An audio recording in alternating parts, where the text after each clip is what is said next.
Aaron's Rod. By D. H. Lawrence. Chapter 1. The Blue Ball. There was a large, brilliant evening star in the early twilight, and underfoot the earth was half frozen. It was Christmas Eve. Also, the war was over, and there was a sense of relief that was almost a new menace. A man felt the violence of the nightmare released now into the general air. Also, there had been another wrangle among the men on the pit bank that evening. Aaron Sisson was the last man on the little black railway line climbing the hill home from work. He was late because he had attended a meeting of the men on the bank. He was secretary to the miners' union for his colliery, and had heard a good deal of silly wrangling that left him nettled. He strode over a stile, crossed 2 fields, strode another stile, and was in the long road of colliers' dwellings. Just across was his own house. He had built it himself. He went through the little gate, up past the side of the house to the back. There he hung a moment, glancing down the dark, wintry garden. My father's come!" cried a child's excited voice, and 2 little girls in white pinafores ran out in front of his legs. "Father, shall you set the Christmas tree?" they cried. "We've got one." "Afore I have my dinner?" he answered amiably. "Set it now. Set it now, Dot. We got it through Fred Alton." "Where is it?" The little girls were dragging a rough, dark object out of a corner of the passage into the light of the kitchen door. "It's a beauty!"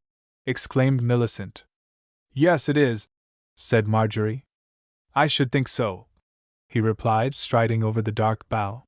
He went to the back kitchen to take off his coat. "Set it now, Father." "Set it now," clamored the girls. "You might as well. You've left your dinner so long, you might as well do it now before you have it," came a woman's plangent voice, out of the brilliant light of the middle room. Aaron Sisson had taken off his coat and waistcoat and his cap. He stood bareheaded in his shirt and braces, contemplating the tree. "What am I to put it in?" he queried. He picked up the tree, and held it erect by the topmost twig. He felt the cold as he stood in the yard coatless, and he twitched his shoulders. "Isn't it a beauty?" repeated Millicent. "Aye, lopsided though." "Put something on, you two," came the woman's high imperative voice, from the kitchen. "We aren't cold," protested the girls from the yard. "Come and put something on," insisted the voice. The man started off down the path, the little girls ran grumbling indoors. The sky was clear, there was still a crystalline, non-luminous light in the under air. Aaron rummaged in his shed at the bottom of the garden, and found a spade and a box that was suitable. Then he came out to his neat, bare, wintry garden. The girls flew towards him, putting the elastic of their hats under their chins as they ran. The tree and the box lay on the frozen earth. The air breathed dark, frosty, electric. "Hold it up straight," he said to Millicent, as he arranged the tree in the box. She stood silent and held the top bough he filled in round the roots. When it was done, and pressed in, he went for the wheelbarrow. The girls were hovering excited round the tree. He dropped the barrow and stooped to the box. The girls watched him hold back his face. The boughs pricked him. "Is it very heavy?" asked Millicent. "Aye," he replied, with a little grunt.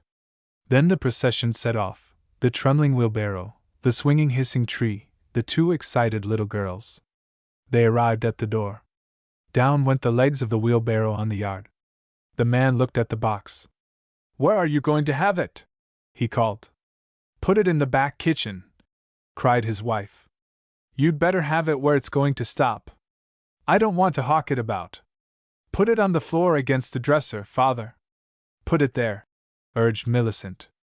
"You come and put some paper down then," called the mother hastily. The 2 children ran indoors. The man stood contemplative in the cold, shrugging his uncovered shoulders slightly. The open inner door showed a bright linoleum on the floor, and the end of a brown sideboard on which stood an aspidistra. Again with a wrench Aaron Sisson lifted the box. The tree pricked and stung. His wife watched him as he entered staggering, with his face averted. "Mind where you make a lot of dirt," she said. He lowered the box with a little jerk on to the spread-out newspaper on the floor. Soil scattered. "Sweep it up," he said to Millicent. His ear was lingering over the sudden, clutching hiss of the tree boughs.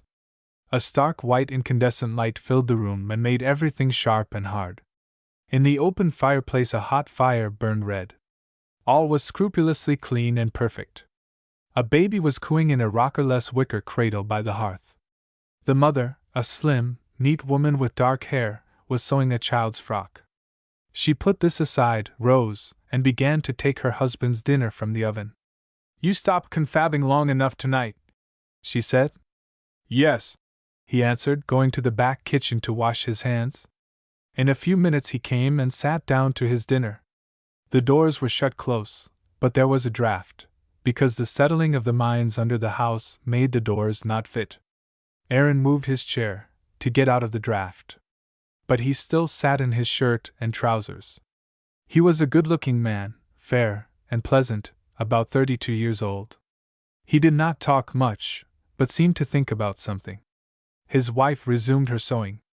She was acutely aware of her husband, but he seemed not very much aware of her. "What were they on about today, then?" she said. "About the throw-in. And did they settle anything?" "They're going to try it, and they'll come out if it isn't satisfactory. The Butters won't have it, I know," she said. He gave a short laugh, and went on with his meal. The two children were squatted on the floor by the tree. They had a wooden box, from which they had taken many little newspaper packets, which they were spreading out like wares. "Don't open any. We won't open any of them till we've taken them all out, and then we'll undo one in our turns. Then we s'll both undo equal," Millicent was saying. "Yes, we'll take them all out first," re-echoed Marjorie. "And what are they going to do about Job Arthur Freer? Do they want him?" A faint smile came on her husband's face. "Nay, I don't know what they want. Some of them want him, whether they're a majority, I don't know." She watched him closely. "Majority! I'd give 'em majority. They want to get rid of you, and make a fool of you, and you want to break your heart over it. Strikes me you need something to break your heart over." He laughed silently. "Nay," he said. "I'll never break my heart. You'll go nearer to it over that, than over anything else, just because a lot of ignorant monkeys want a monkey of their own sort to do the union work, and jabber to them. They want to get rid of you, and you eat your heart out about it. More fool you, that's all I say, more fool you.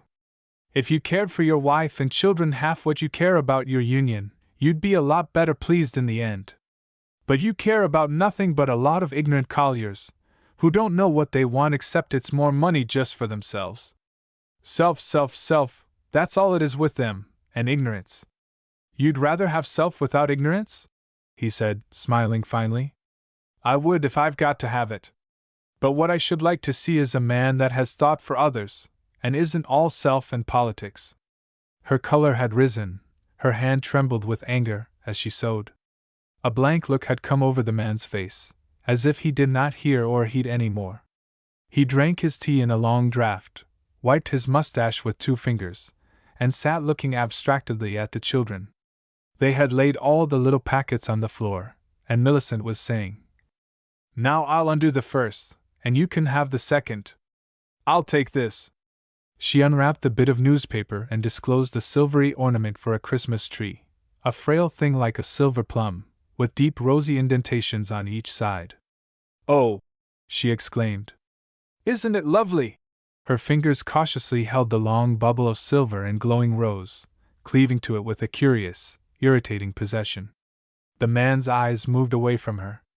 The lesser child was fumbling with one of the little packets. "Oh!" A wail went up from Millicent. "You've taken one, you didn't wait."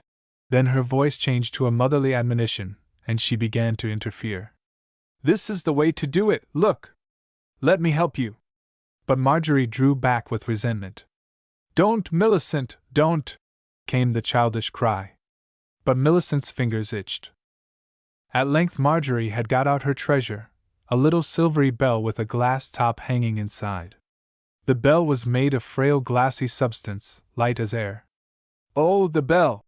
rang out Millicent's clanging voice. "The bell! It's my bell! My bell! It's mine! Don't break it, Marjorie! Don't break it, will you?" Marjorie was shaking the bell against her ear. But it was dumb, it made no sound. You'll break it, I know you will, Dot, you'll break it. Give it me, cried Millicent, and she began to take away the bell. Marjorie set up an expostulation. Let her alone, said the father.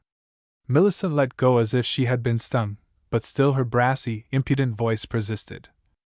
She'll break it. She'll break it. It's mine. You undo another, said the mother, politic.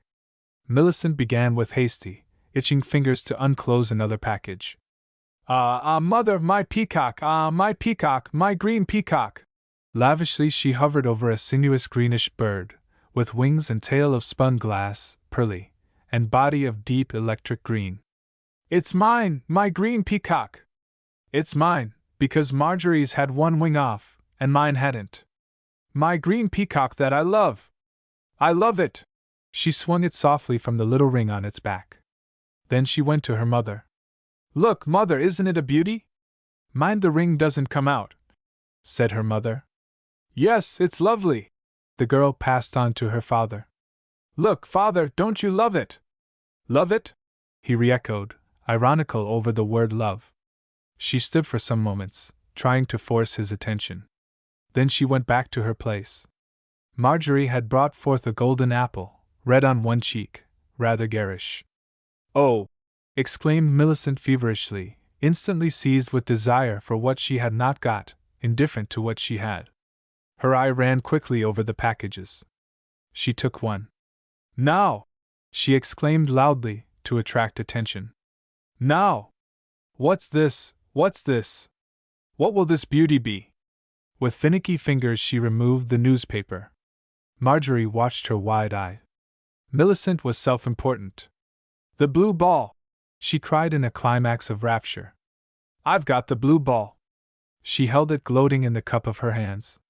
It was a little globe of hardened glass, of a magnificent full dark blue color. She rose and went to her father. It was your blue ball, wasn't it, Father? Yes. And you had it when you were a little boy, and now I have it when I'm a little girl. He replied drily. And it's never been broken all those years.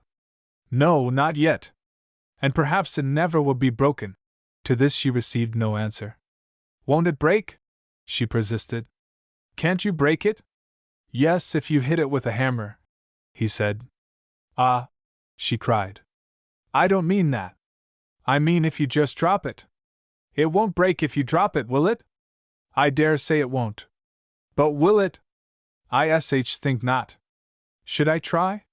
She proceeded gingerly to let the blue ball drop. It bounced dully on the floor covering. Oh-h-h! She cried, catching it up. I love it. Let me drop it! Cried Marjorie, and there was a performance of admonition and demonstration from the elder sister. But Millicent must go further. She became excited.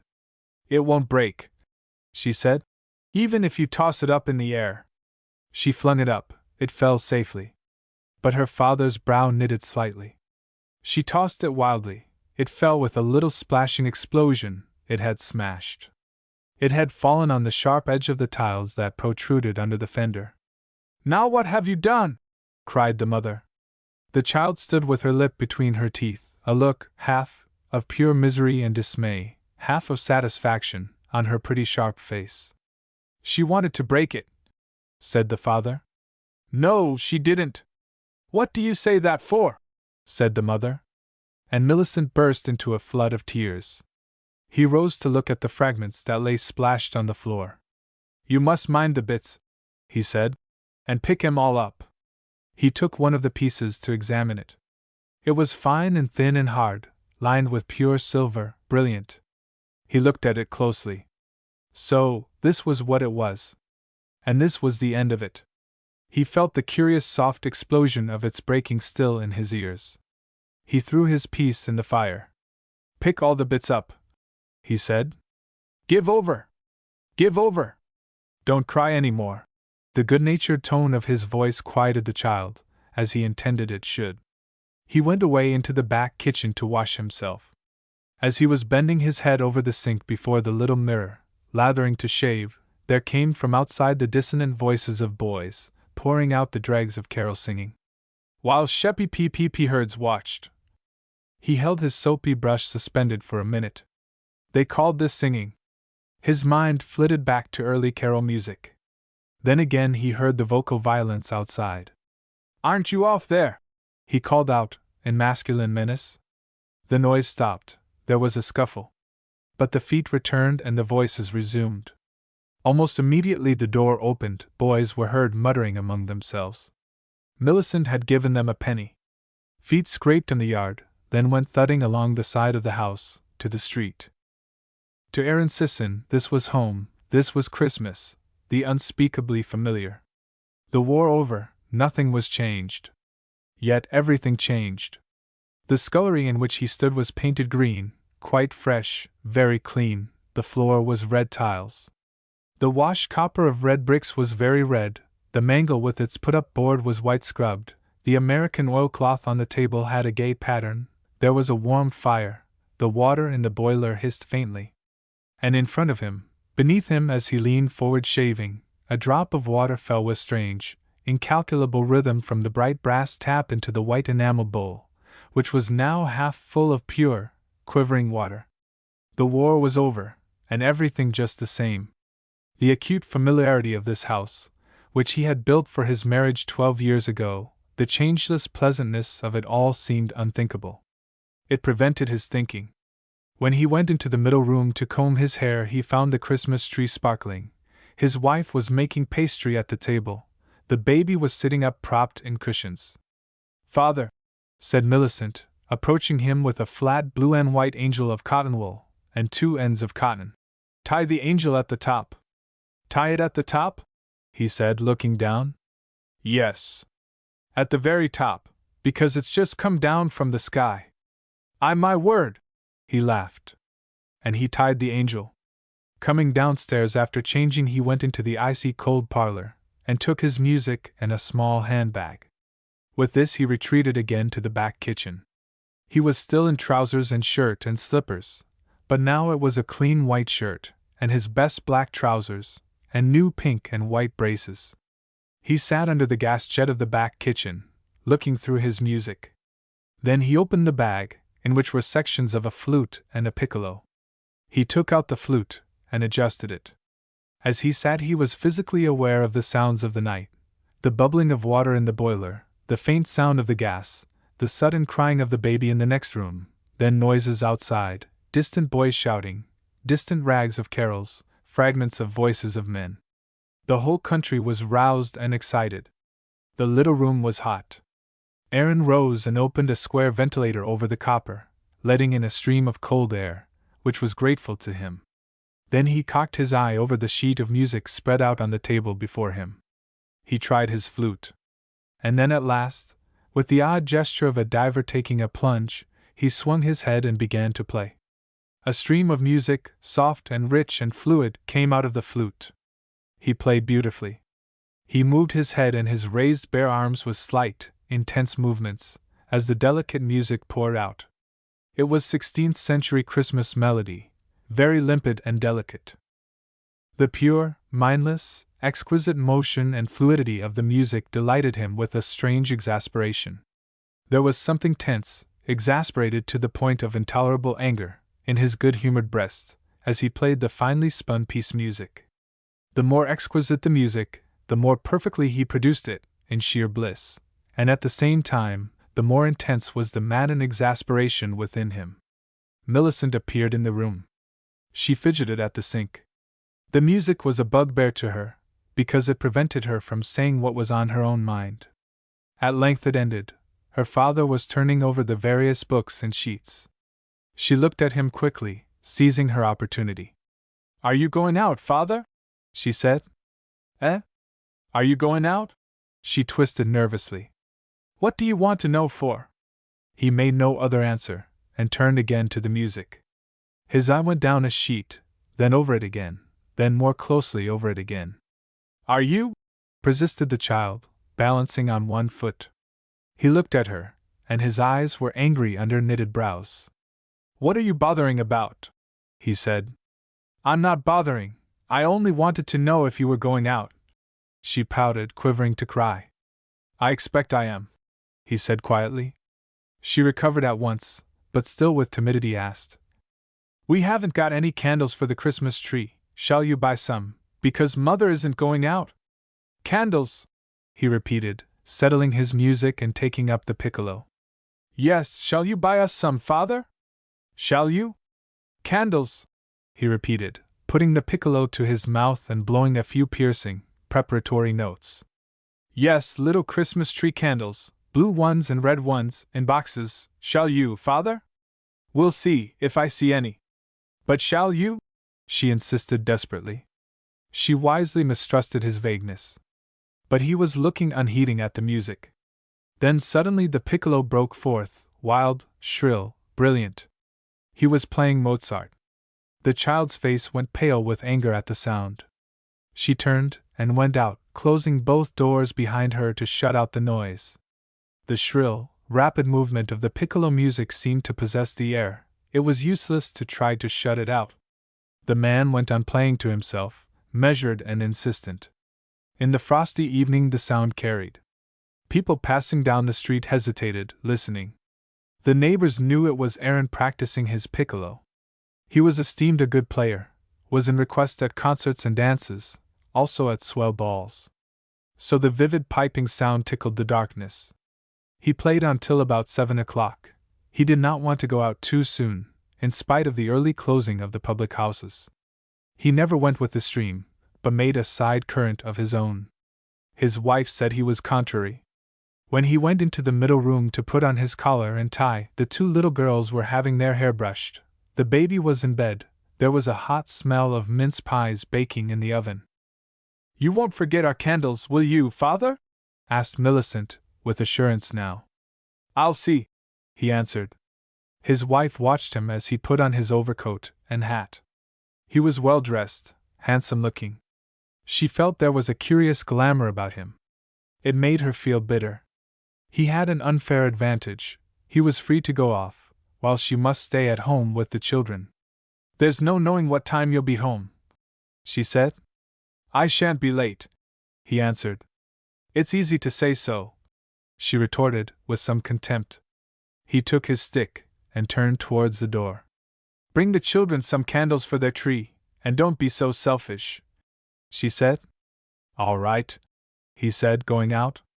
Don't say all right if you never mean to do it, she cried, with sudden anger, following him to the door. His figure stood large and shadowy in the darkness. How many do you want? He said. 12, she said. And holders too, if you can get them, she added, with barren bitterness. Yes, all right. He turned and melted into the darkness. She went indoors, warm with a strange and bitter flame. He crossed the fields towards the little town, which once more fumed its lights under the night. The country ran away, rising on his right hand. It was no longer a great bank of darkness. Lights twinkled freely here and there, though forlornly, now that the wartime restrictions were removed. It was no glitter of pre-war nights, pitheads glittering far off with electricity. Neither was it the black gulf of the war darkness, instead, this forlorn sporadic twinkling. Everybody seemed to be out of doors. The hollow dark countryside re-echoed like a shell with shouts and calls and excited voices. Restlessness and nervous excitement, nervous hilarity were in the air. There was a sense of electric surcharge everywhere, frictional, a neurasthenic haste for excitement. Every moment Aaron Sisson was greeted with good night, Aaron, good night, Mr. Sisson. People carrying parcels, children, women, thronged home on the dark paths. They were all talking loudly, declaiming loudly about what they could and could not get, and what this or the other had lost. When he got into the main street, the only street of shops, it was crowded. There seemed to have been some violent but quiet contest, a subdued fight, going on all the afternoon and evening, people struggling to buy things, to get things. Money was spent like water, there was a frenzy of money spending. Though the necessities of life were in abundance, still the people struggled in frenzy for cheese, sweets, raisins, pork stuff, even for flowers and holly, all of which were scarce, and for toys and knickknacks, which were sold out. There was a wild grumbling, but a deep satisfaction in the fight, the struggle. The same fight and the same satisfaction in the fight was witnessed whenever a tramcar stopped, or when it heaved its way into sight. Then the struggle to mount on board became desperate and savage, but stimulating. Souls surcharged with hostility found now some outlet for their feelings. As he came near the little marketplace, he bethought himself of the Christmas tree candles. He did not intend to trouble himself. And yet, when he glanced in passing into the sweet shop window, and saw it bare as a board, the very fact that he probably could not buy the things made him hesitate, and try. "Have you got any Christmas tree candles?" he asked as he entered the shop. "How many do you want?" "A dozen." "Can't let you have a dozen. You can have 2 boxes, 4 in a box, 8. 6 pence a box." "Got any holders?" "Holders? Don't ask. Haven't seen one this year." "Got any toffee?" "Cough drops, 2 pence an ounce, nothing else left." "Give me 4 ounces. He watched her weighing them in the little brass scales. "You've not got much of a Christmas show," he said. "Don't talk about Christmas, as far as sweets is concerned. They ought to have allowed us 6 times the quantity. There's plenty of sugar, why didn't they? We us'll have to enjoy ourselves with what we've got. We mean to, anyhow." "Aye," he said. "Time we had a bit of enjoyment this Christmas. They ought to have made things more plentiful." "Yes," he said, stuffing his package in his pocket. Chapter 2. Royal Oak. The war had killed the little market of the town. As he passed the marketplace on the brow, Aaron noticed that there were only 2 miserable stalls. But people crowded just the same. There was a loud sound of voices, men's voices. Men pressed round the doorways of the public houses. But he was going to a pub out of town. He descended the dark hill. A street lamp here and there shed parsimonious light. In the bottoms, under the trees, it was very dark. But a lamp glimmered in front of the Royal Oak. This was a low white house sunk 3 steps below the highway. It was darkened, but sounded crowded. Opening the door, Sisson found himself in the stone passage. Old Bob, carrying 3 cans, stopped to see who had entered, then went on into the public bar on the left. The bar itself was a sort of little windowsill on the right. The pub was a small one. In this window opening stood the landlady, drawing and serving to her husband. Behind the bar was a tiny parlor or den, the landlady's preserve. "Oh, it's you," she said, bobbing down to look at the newcomer. None entered her bar parlor unless invited. "Come in," said the landlady. There was a peculiar intonation in her complacent voice, which showed she had been expecting him, a little irritably. He went across into her bar parlor. It would not hold more than 8 or 10 people, all told, just the benches along the walls, the fire between, and 2 little round tables. "I began to think you weren't coming," said the landlady, bringing him a whiskey. She was a large, stout, high-colored woman, with a fine profile, probably Jewish. She had chestnut-colored eyes, quick, intelligent. Her movements were large and slow, her voice laconic. "I'm not so late, am I?" asked Aaron. "Yes, you are late, I should think." She looked up at the little clock. "Close on 9. "I did some shopping," said Aaron with a quick smile. "Did you indeed? That's news, I'm sure. May we ask what you bought?" This he did not like. But he had to answer. "Christmas tree candles and toffee." "For the little children? Well, you've done well for once. I must say I recommend you. I didn't think you had so much in you." She sat herself down in her seat at the end of the bench, and took up her knitting. Aaron sat next to her. He poured water into his glass, and drank. "It's warm in here," he said, when he had swallowed the liquor. "Yes, it is. You won't want to keep that thick good overcoat on," replied the landlady. "No," he said. "I think I'll take it off." She watched him as he hung up his overcoat. He wore black clothes, as usual. As he reached up to the pegs, she could see the muscles of his shoulders, and the form of his legs. Her reddish-brown eyes seemed to burn, and her nose, that had a subtle, beautiful Hebraic curve, seemed to arch itself. She made a little place for him by herself, as he returned. She carried her head thrown back, with dauntless self-sufficiency. There were several colliers in the room, talking quietly. They were the superior type, all favored by the landlady, who loved intellectual discussion. Opposite, by the fire, sat a little, greenish man, evidently an Oriental. "You're very quiet all at once, doctor," said the landlady in her slow, laconic voice. "Yes, Dot, may I have another whiskey, please?" She rose at once, powerfully energetic. "Oh, I'm sorry," she said. And she went to the bar. "Well," said the little Hindu doctor, "and how are things going now with the men?" "The same as ever," said Aaron. "Yes," said the stately voice of the landlady. "And I'm afraid they will always be the same as ever. When will they learn wisdom?" "But what do you call wisdom?" asked Charity, the Hindu. He spoke with a little, childish lisp. "What do I call wisdom?" repeated the landlady. "Why, all acting together for the common good. That is wisdom in my idea." "Yes, very well, that is so. But what do you call the common good?" replied the little doctor, with childish pertinence.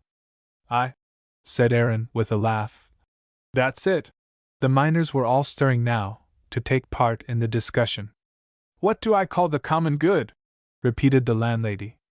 "That all people should study the welfare of other people, and not only their own." "They are not to study their own welfare?" said the doctor. "Ah, that I did not say," replied the landlady. "Let them study their own welfare, and that of others also." "Well then," said the doctor, "what is the welfare of a collier?" "The welfare of a collier," said the landlady, "is that he shall earn sufficient wages to keep himself and his family comfortable, to educate his children, and to educate himself, for that is what he wants, education."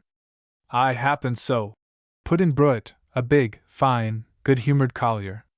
"Happen so, Mrs. Housley. But what if you haven't got much education, to speak of?"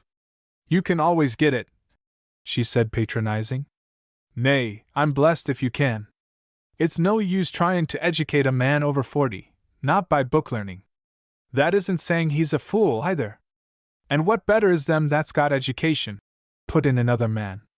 "What better is the manager, or under manager, than we are? Pender's yaller enough face." "He is that," assented the men in chorus. "But because he's yellow in the face, as you say, Mr. Kirk," said the landlady largely, "that doesn't mean he has no advantages higher than what you have got." "Aye," said Kirk. "He can buy more money than I can, that's about as it comes to."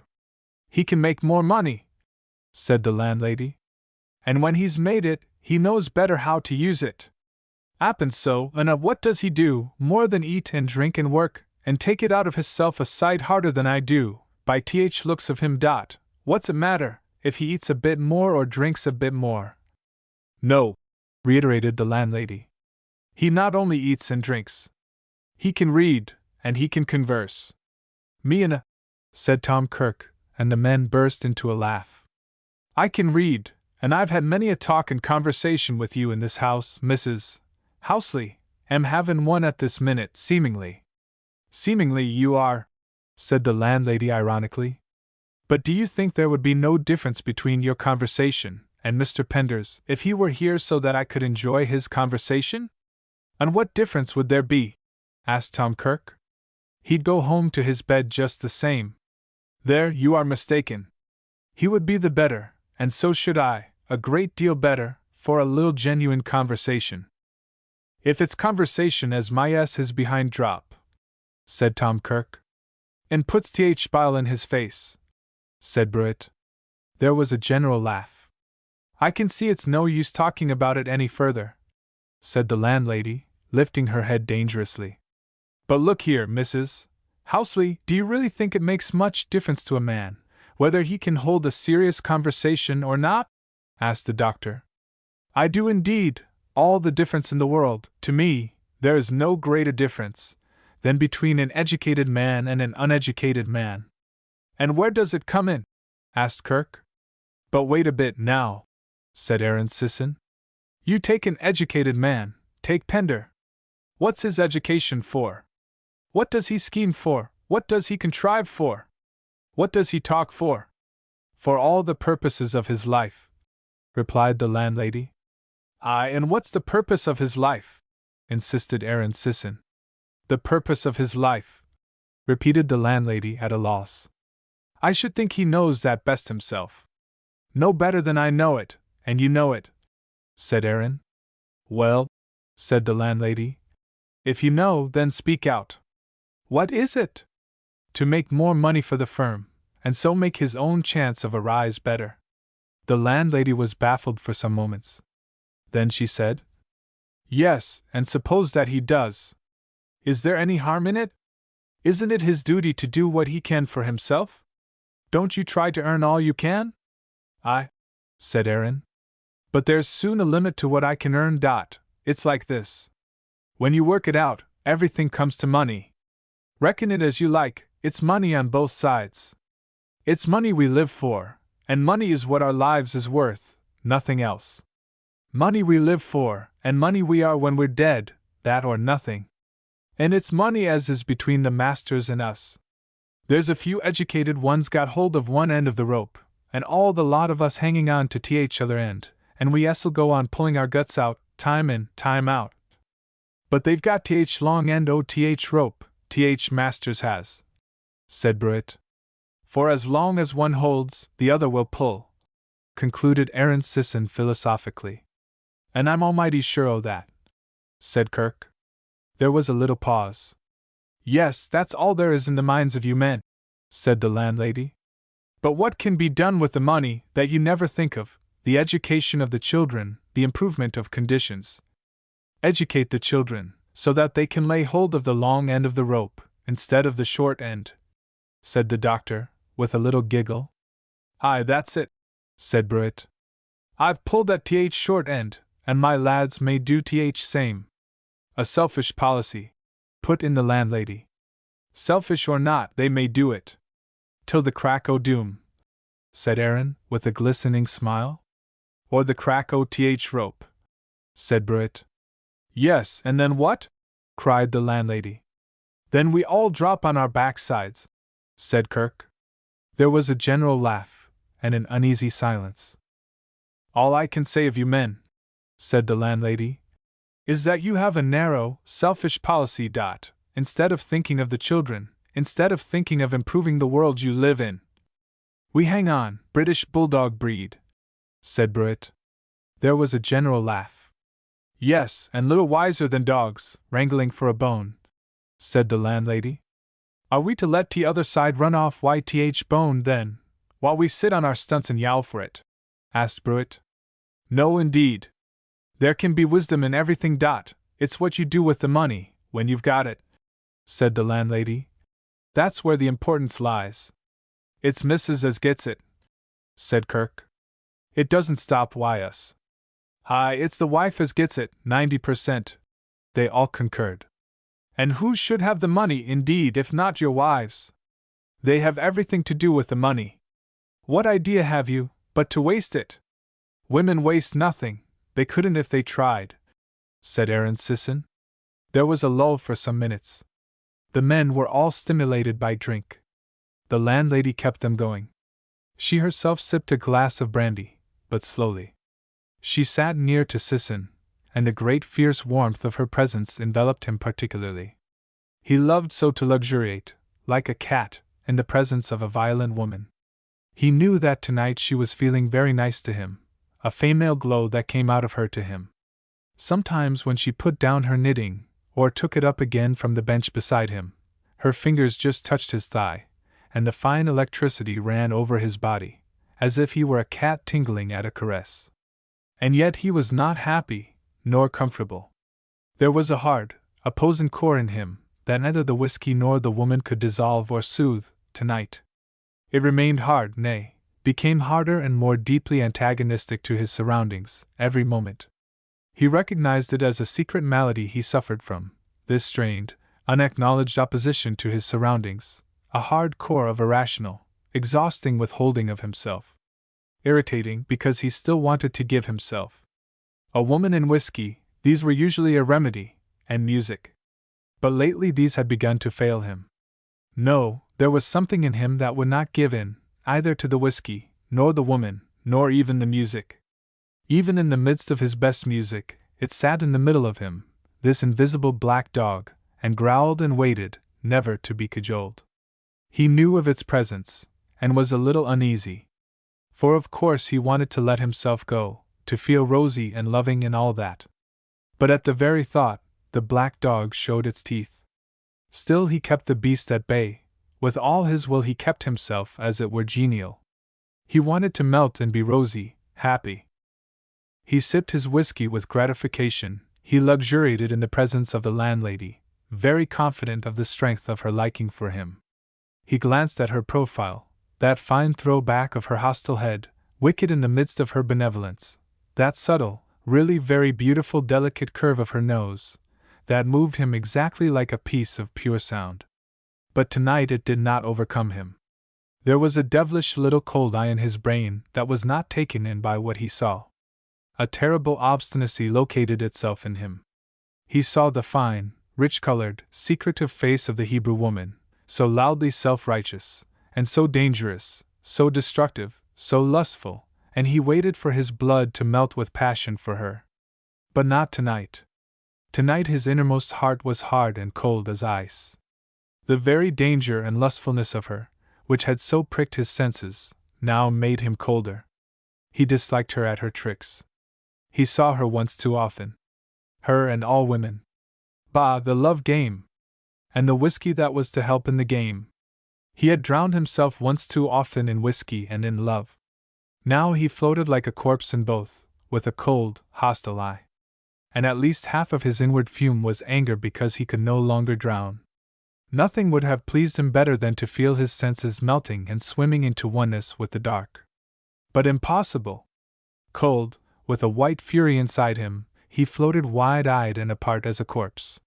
He thought of the gentle love of his first married years, and became only whiter and colder, set in more intense obstinacy. A wave of revulsion lifted him. He became aware that he was deadly antagonistic to the landlady, that he disliked his whole circumstances. A cold, diabolical consciousness detached itself from his state of semi-intoxication. "Is it pretty much the same out there in India?" he asked of the doctor, suddenly. The doctor started, and attended to him on his own level. "Probably," he answered. "It is worse." "Worse!" exclaimed Aaron Sisson. "How's that?" "Why, because, in a way, the people of India have an easier time even than the people of England.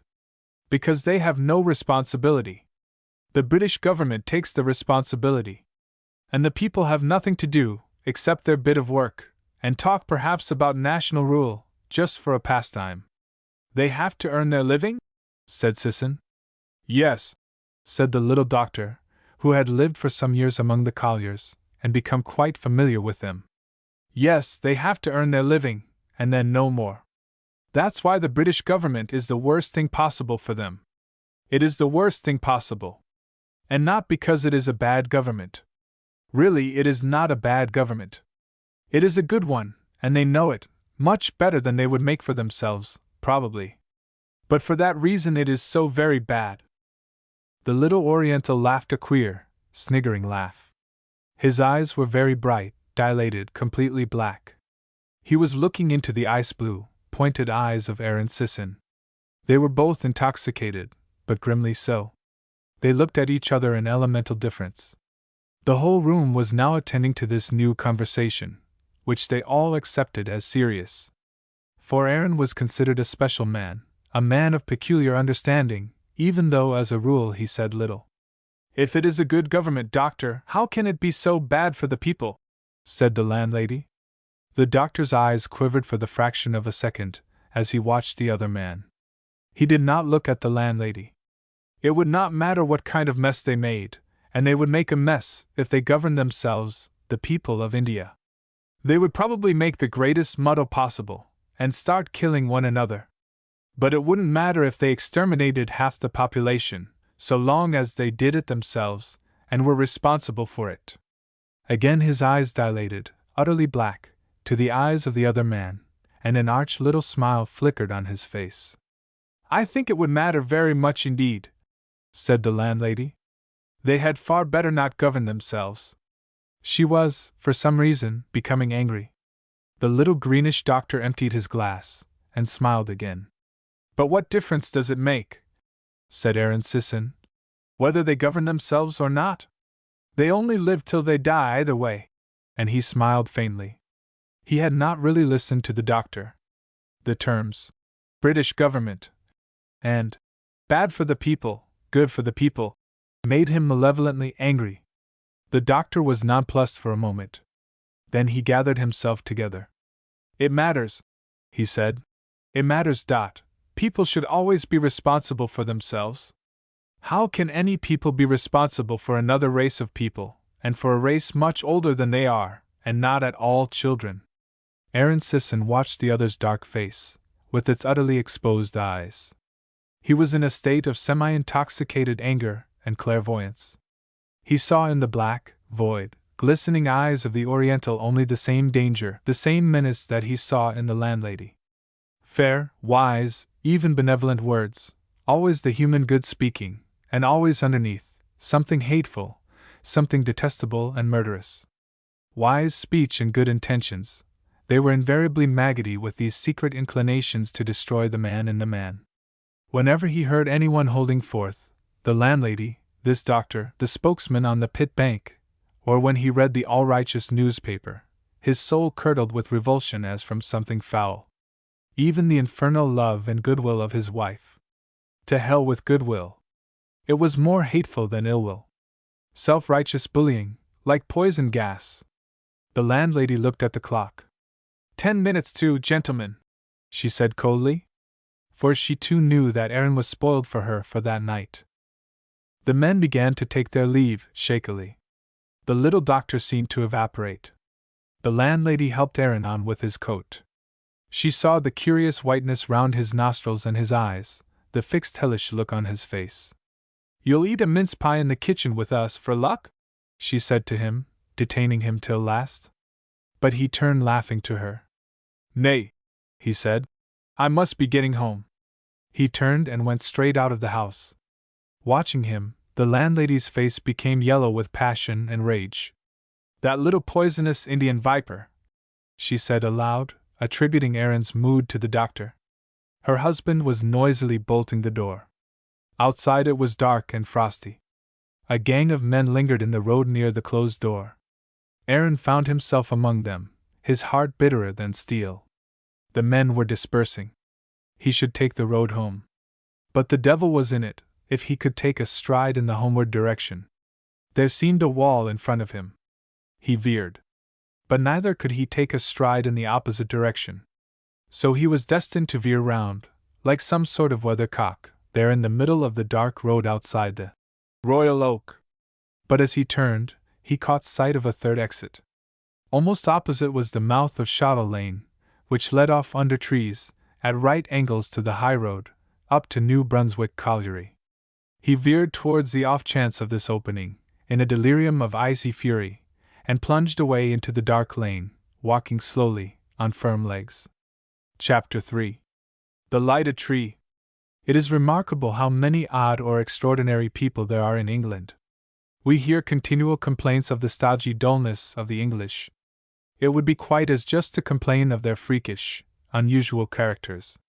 Only en masse the metal is all Britannia. In an ugly little mining town we find the odd ones just as distinct as anywhere else. Only it happens that dull people invariably meet dull people, and odd individuals always come across odd individuals, no matter where they may be. So that to each kind society seems all of a piece. At one end of the dark tree-covered Shottle Lane stood the Royal Oak public house, and Mrs. Houseley was certainly an odd woman. At the other end of the lane was Shottle House, where the Bricknells lived. The Bricknells were odd, also. Alfred Bricknell, the old man, was one of the partners in the colliery firm. His English was incorrect, his accent, broad Derbyshire, and he was not a gentleman in the snobbish sense of the word. Yet he was well-to-do, and very stuck-up. His wife was dead. Shottle House stood 200 yards beyond New Brunswick Colliery. The colliery was embedded in a plantation, whence its burning pit hill glowed, fumed, and stank sulfur in the nostrils of the Bricknells. Even wartime efforts had not put out this refuse fire. Apart from this, Shallow House was a pleasant square house, rather old, with shrubberies and lawns. It ended the lane in a dead end. Only a field path trekked away to the left. On this particular Christmas Eve, Alfred Bricknell had only 2 of his children at home.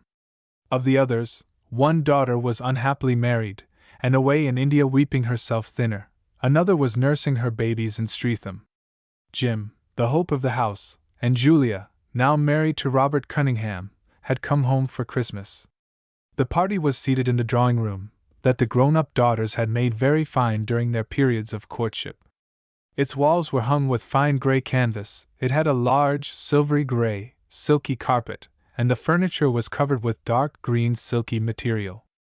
Into this reticence pieces of futurism, omega cushions and Van Gogh-like pictures exploded their colors. Such chic would certainly not have been looked for up Shallow Lane. The old man sat in his high grey armchair very near an enormous coal fire. In this house there was no coal rationing.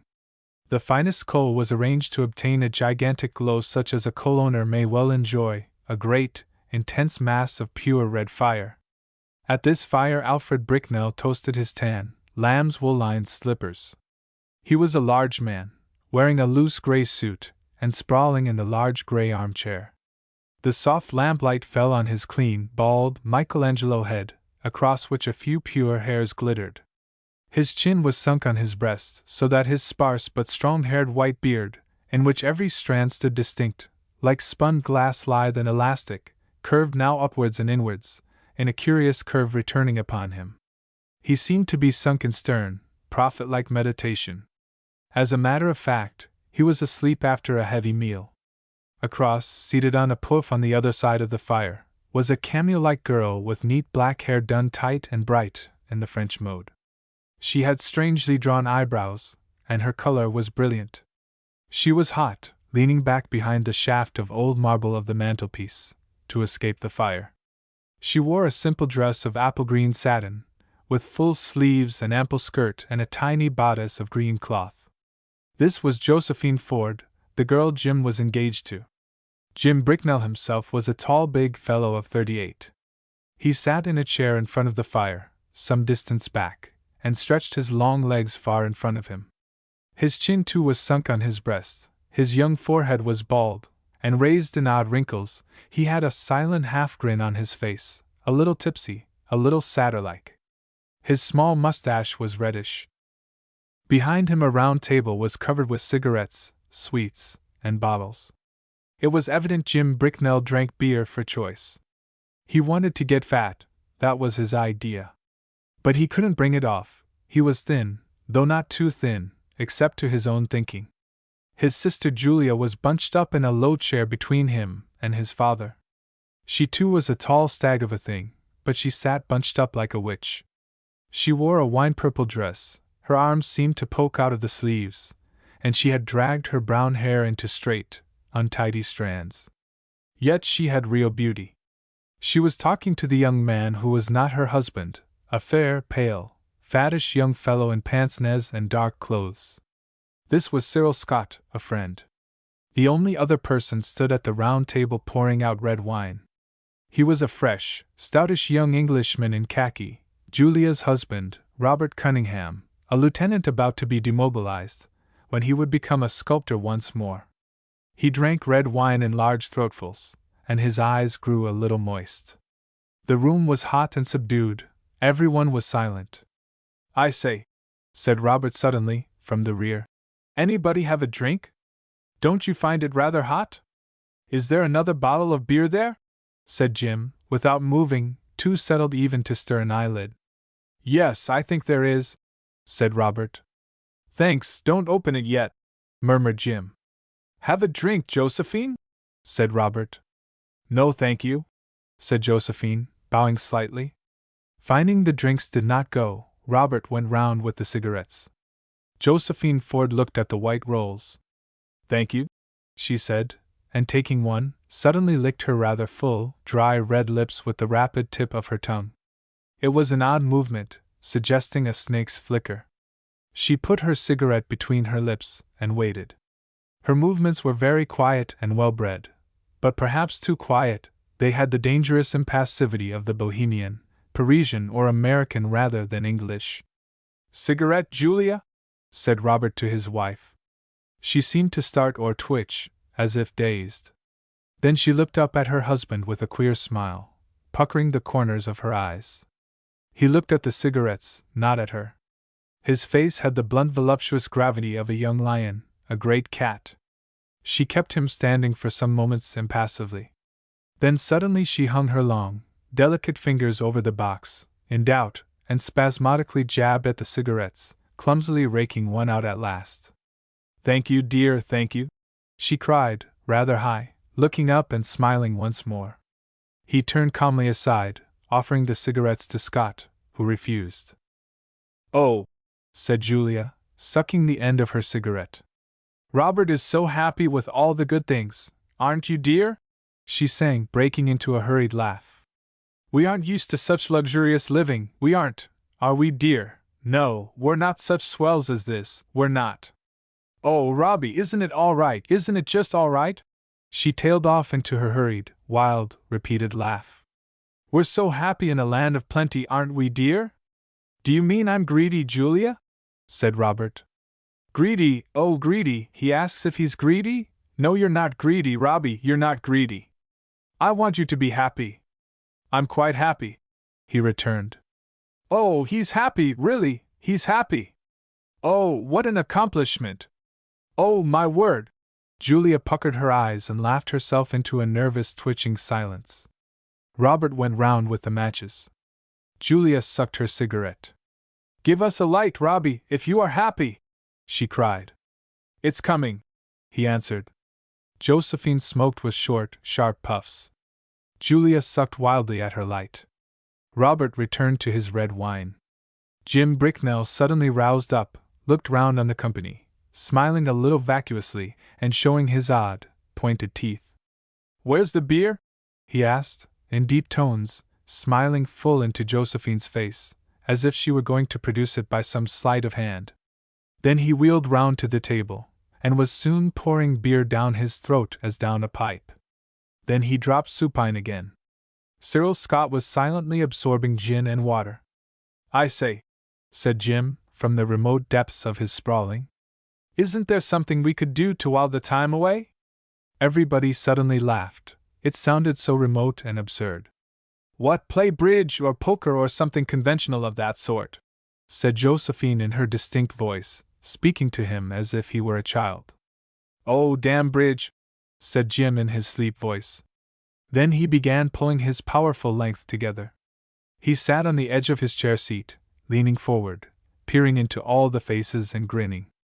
"Don't look at me like that, so long," said Josephine, in her self-contained voice.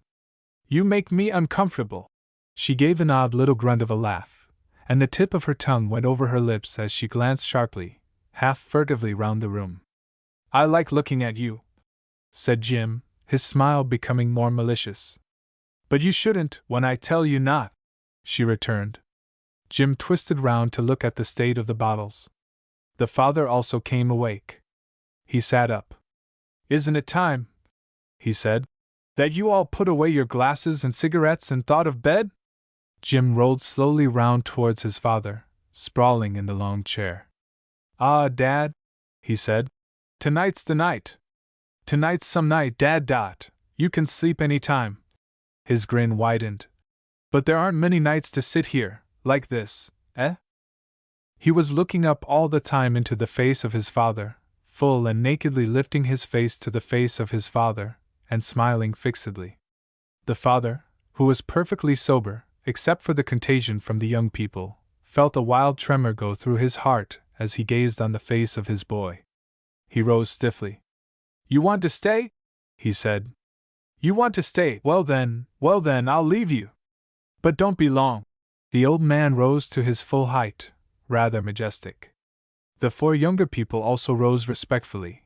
Only Jim lay still prostrate in his chair, twisting up his face towards his father. "You won't stay long," said the old man, looking round a little bewildered. He was seeking a responsible eye.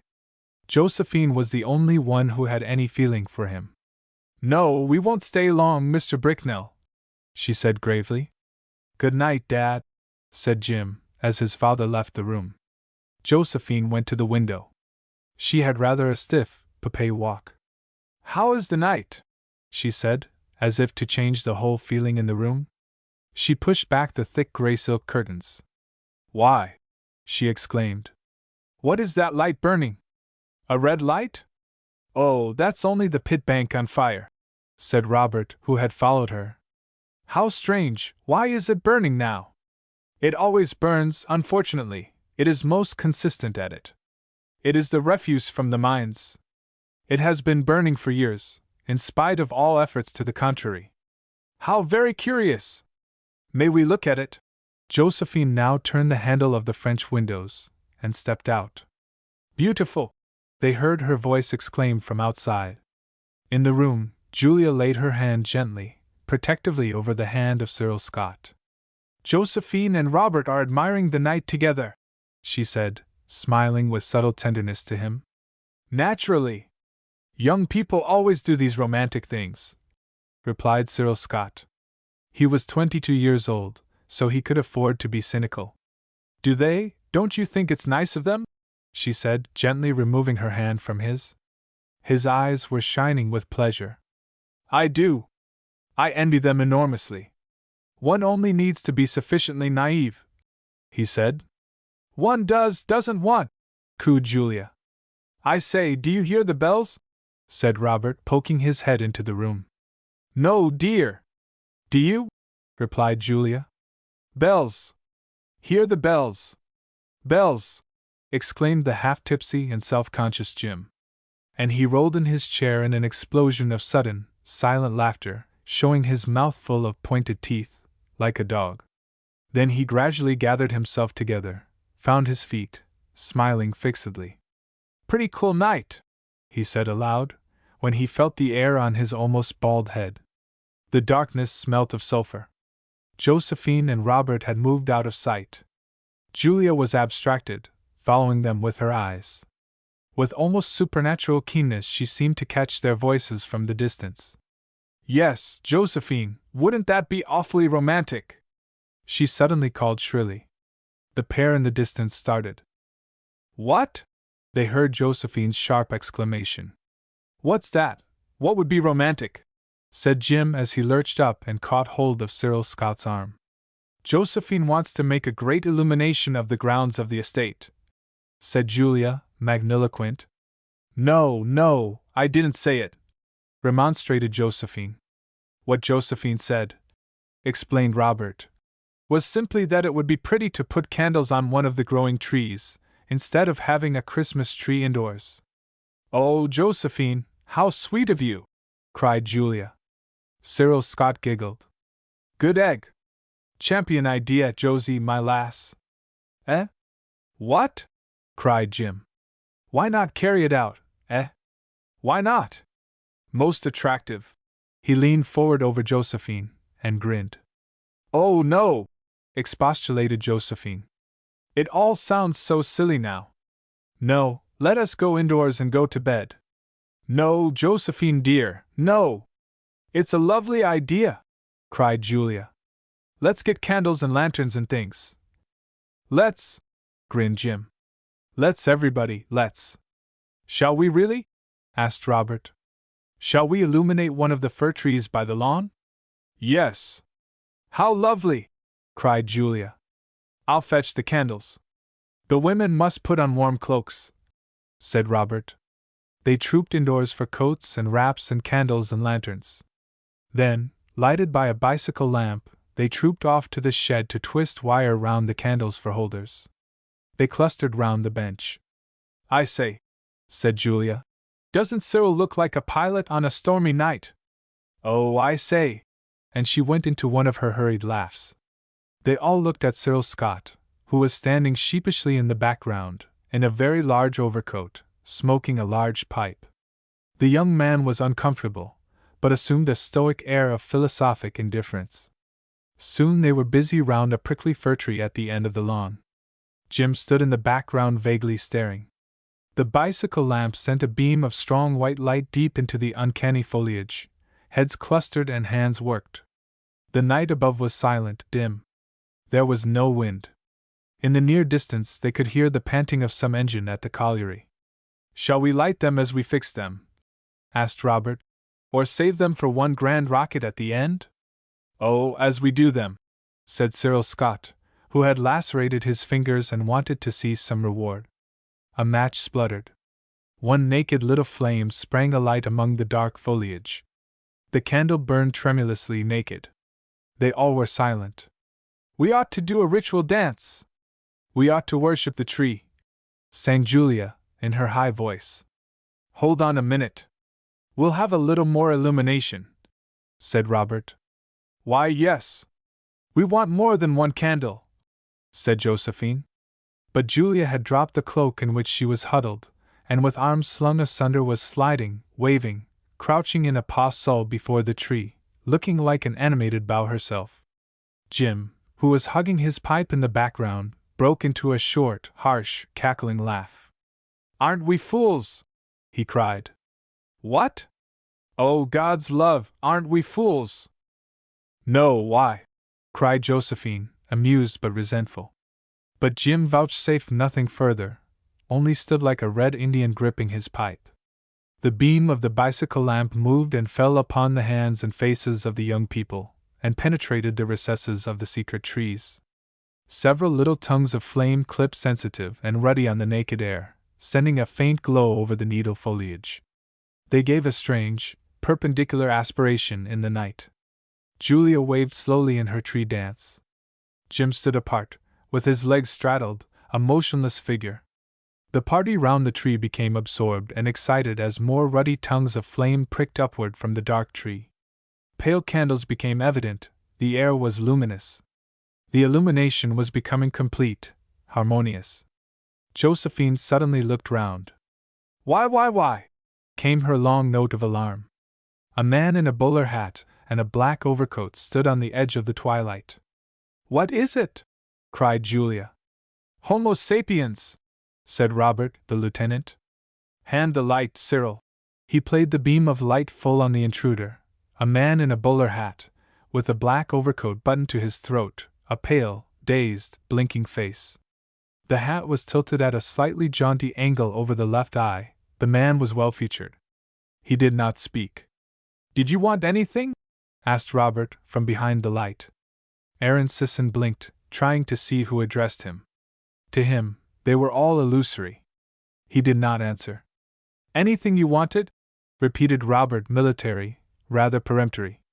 Jim suddenly doubled himself up and burst into a loud, harsh cackle of laughter.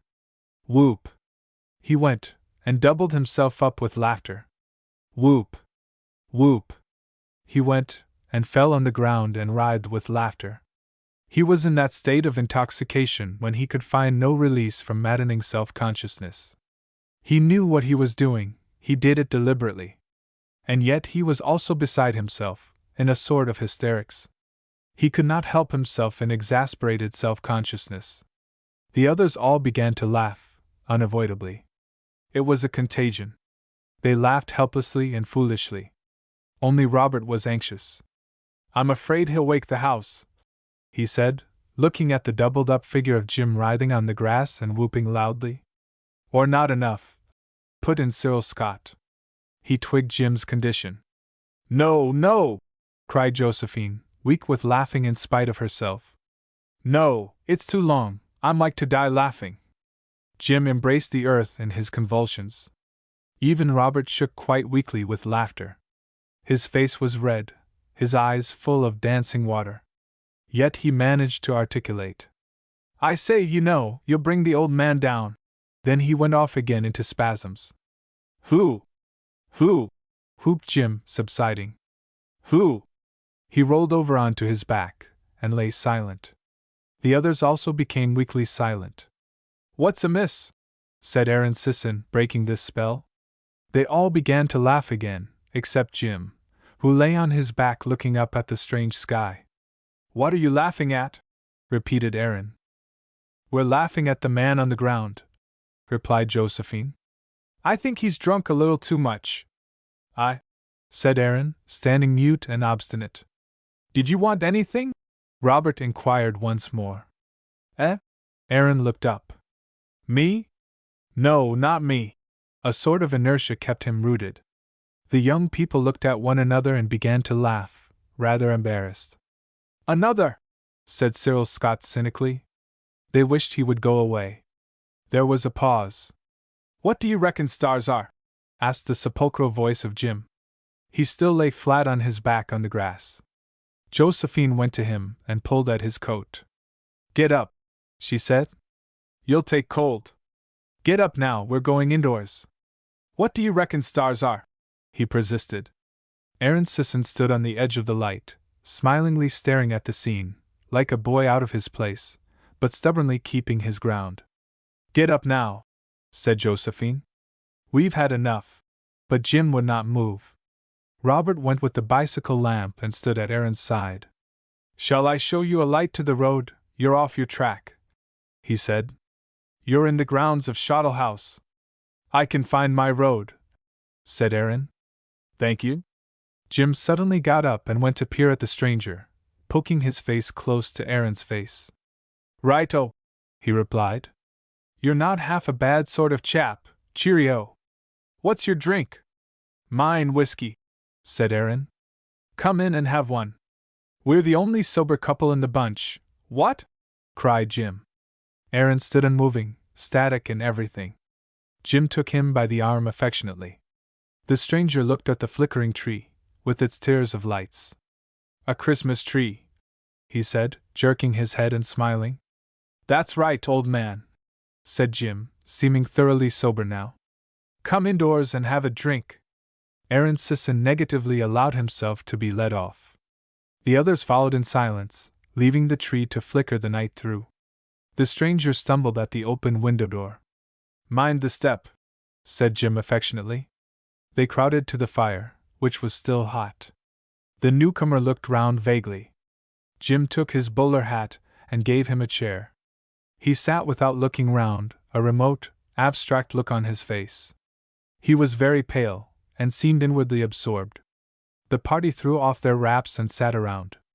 Josephine turned to Aaron Sisson, who sat with a glass of whiskey in his hand, rather slack in his chair, in his thickish overcoat. He did not want to drink.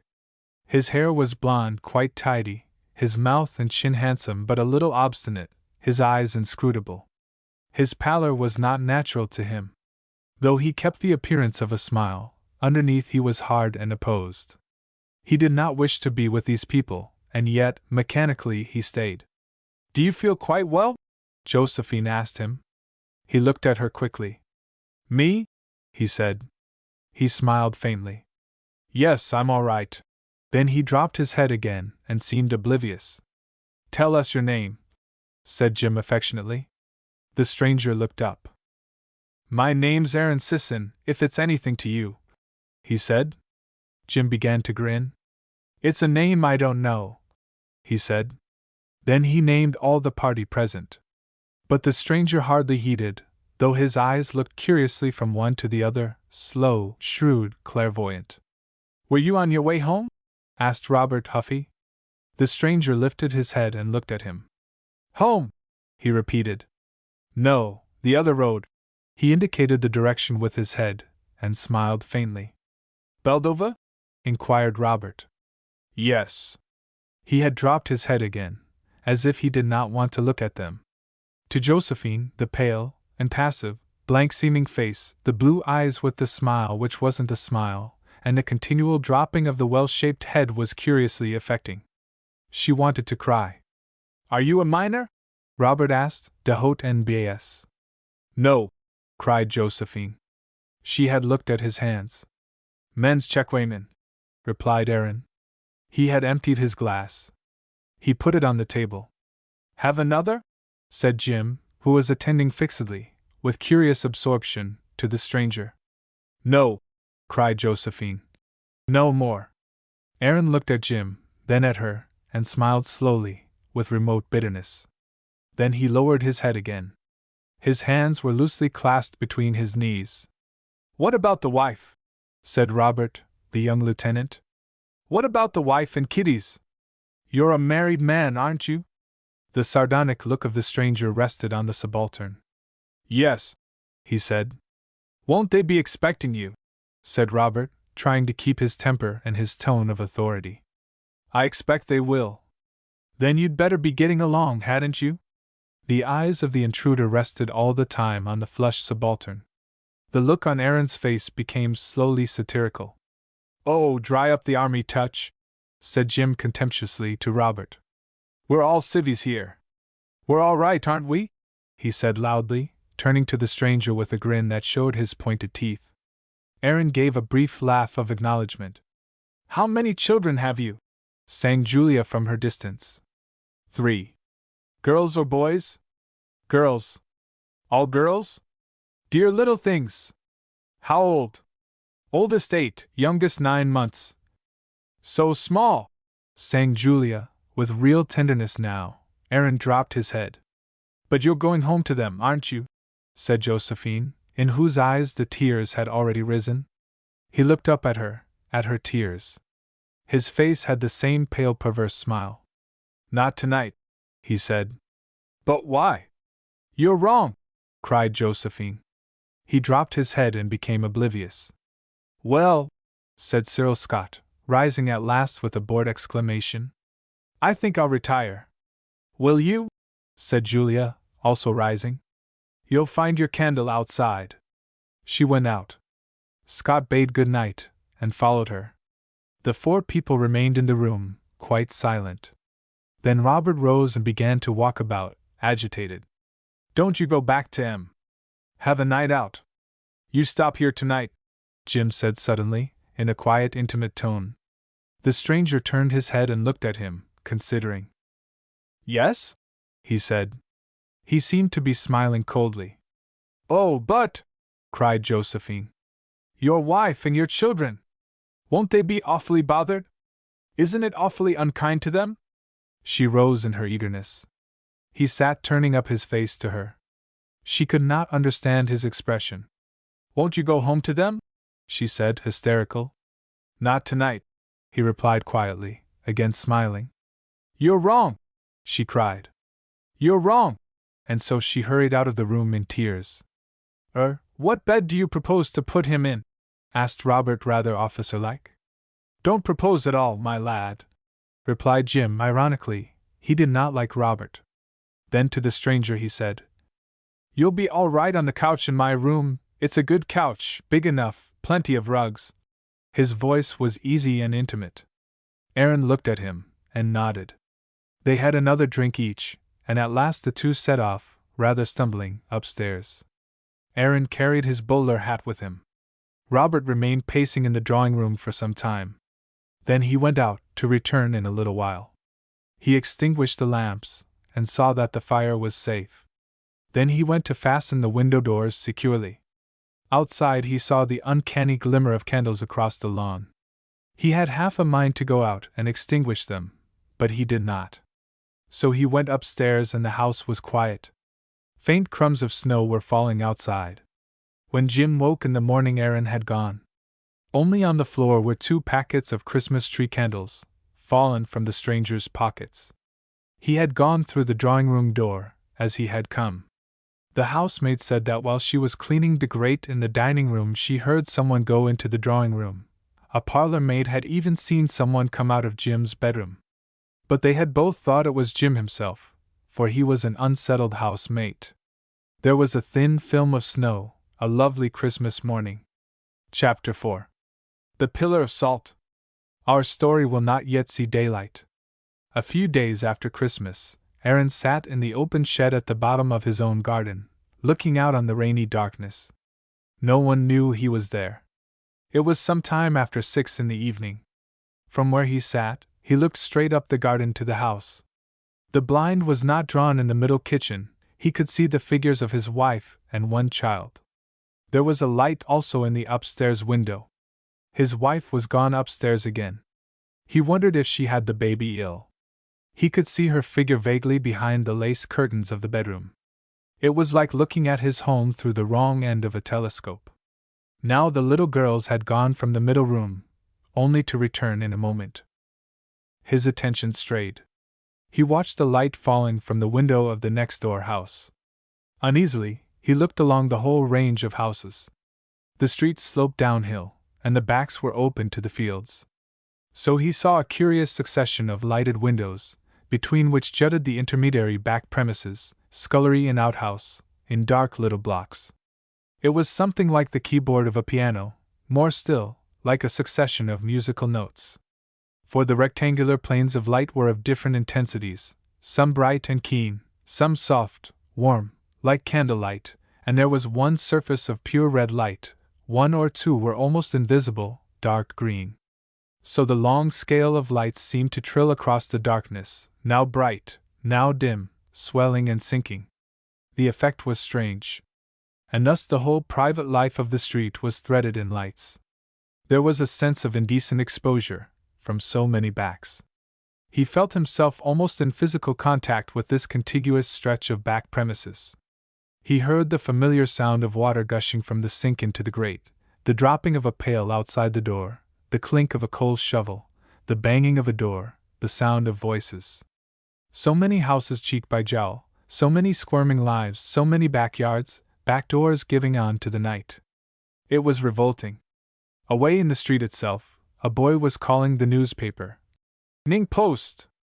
Ning Post! It was a long, melancholy howl, and seemed to epitomize the whole of the dark, wet, secretive, thickly inhabited night.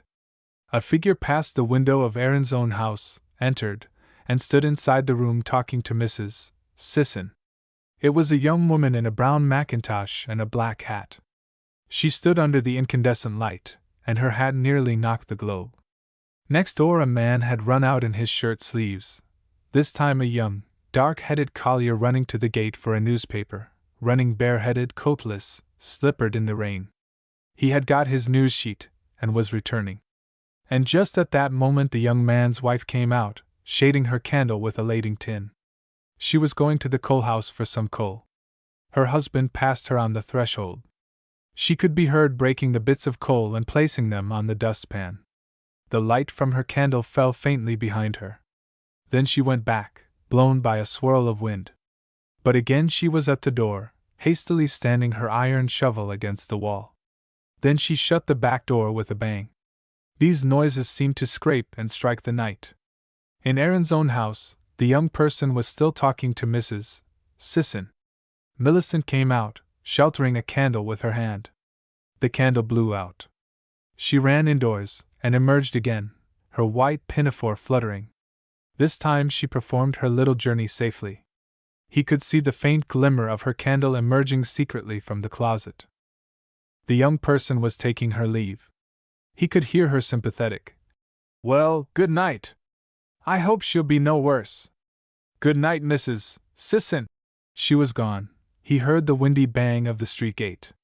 Presently Millicent emerged again, flitting indoors. So he rose to his feet, balancing, swaying a little before he started into motion, as so many colliers do. Then he moved along the path towards the house, in the rain and darkness, very slowly edging forwards. Suddenly the door opened. His wife emerged with a pail.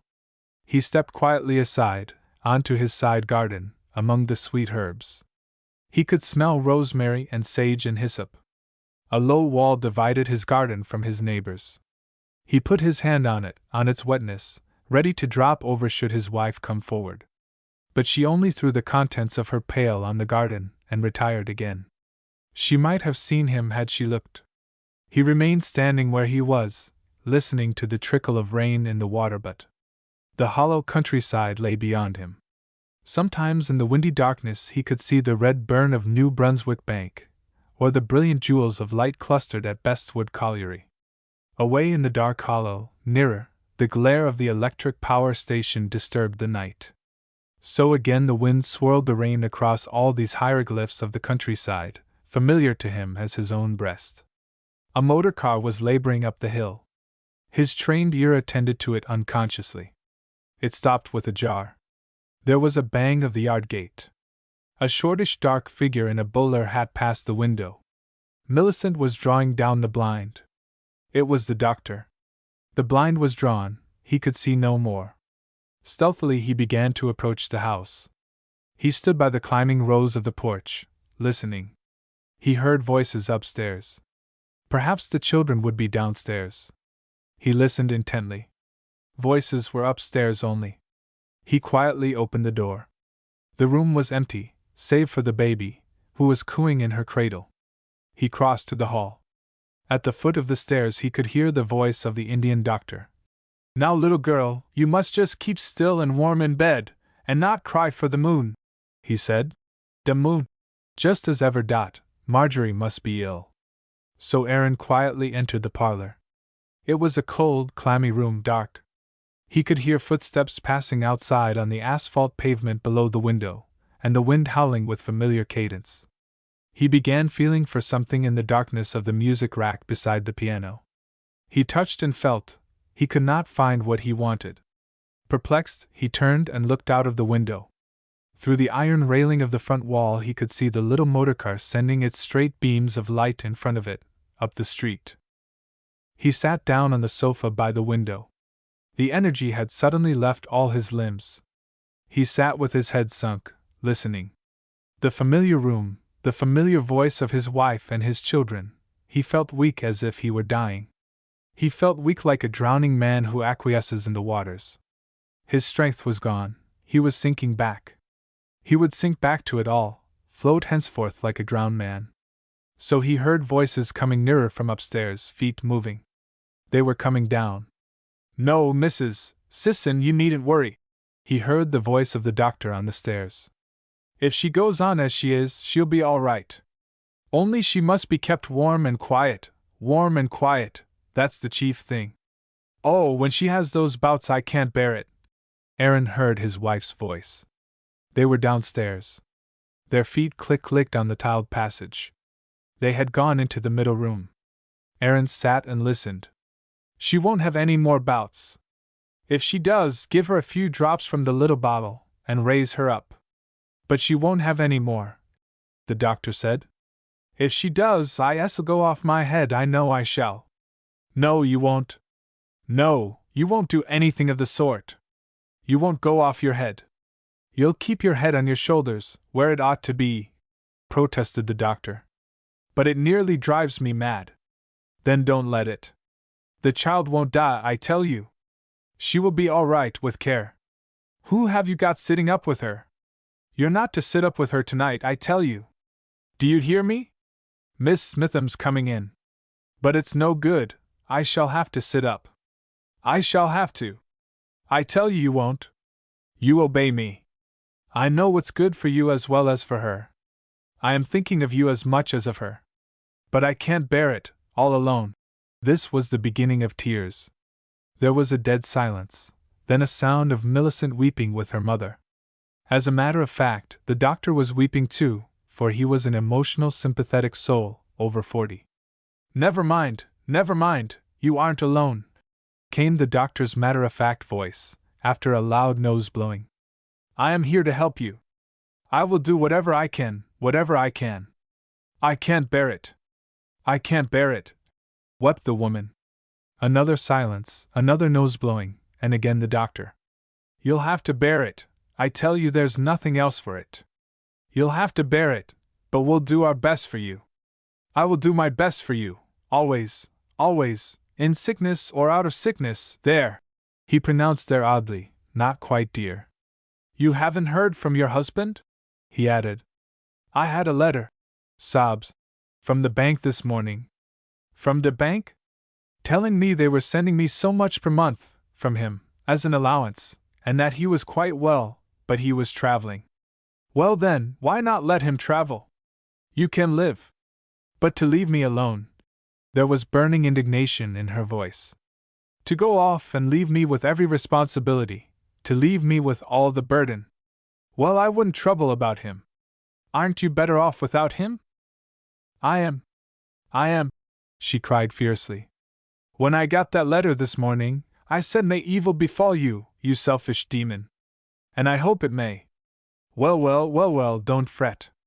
Don't be angry, it won't make it any better, I tell you." "Angry? I am angry," I'm worse than angry. A week ago I hadn't a gray hair in my head. Now look here. There was a pause. Well, never mind. You will be all right, don't you bother. Your hair is beautiful anyhow. What makes me so mad is that he should go off like that, never a word, coolly takes his hook. I could kill him for it. Were you ever happy together? We were all right at first. I know I was fond of him. But he'd kill anything. He kept himself back, always kept himself back, couldn't give himself. There was a pause. Ah well, sighed the doctor. Marriage is a mystery. I'm glad I'm not entangled in it. Yes, to make some woman's life a misery. I'm sure it was death to live with him. He seemed to kill everything off inside you. He was a man you couldn't quarrel with, and get it over. Quiet in his tempers, and selfish through and through. I've lived with him 12 years, I know what it is. Killing! You don't know what he was. I think I knew him. A fair man? Yes? Said the doctor. Fair to look at. There's a photograph of him in the parlor, taken when he was married, and one of me.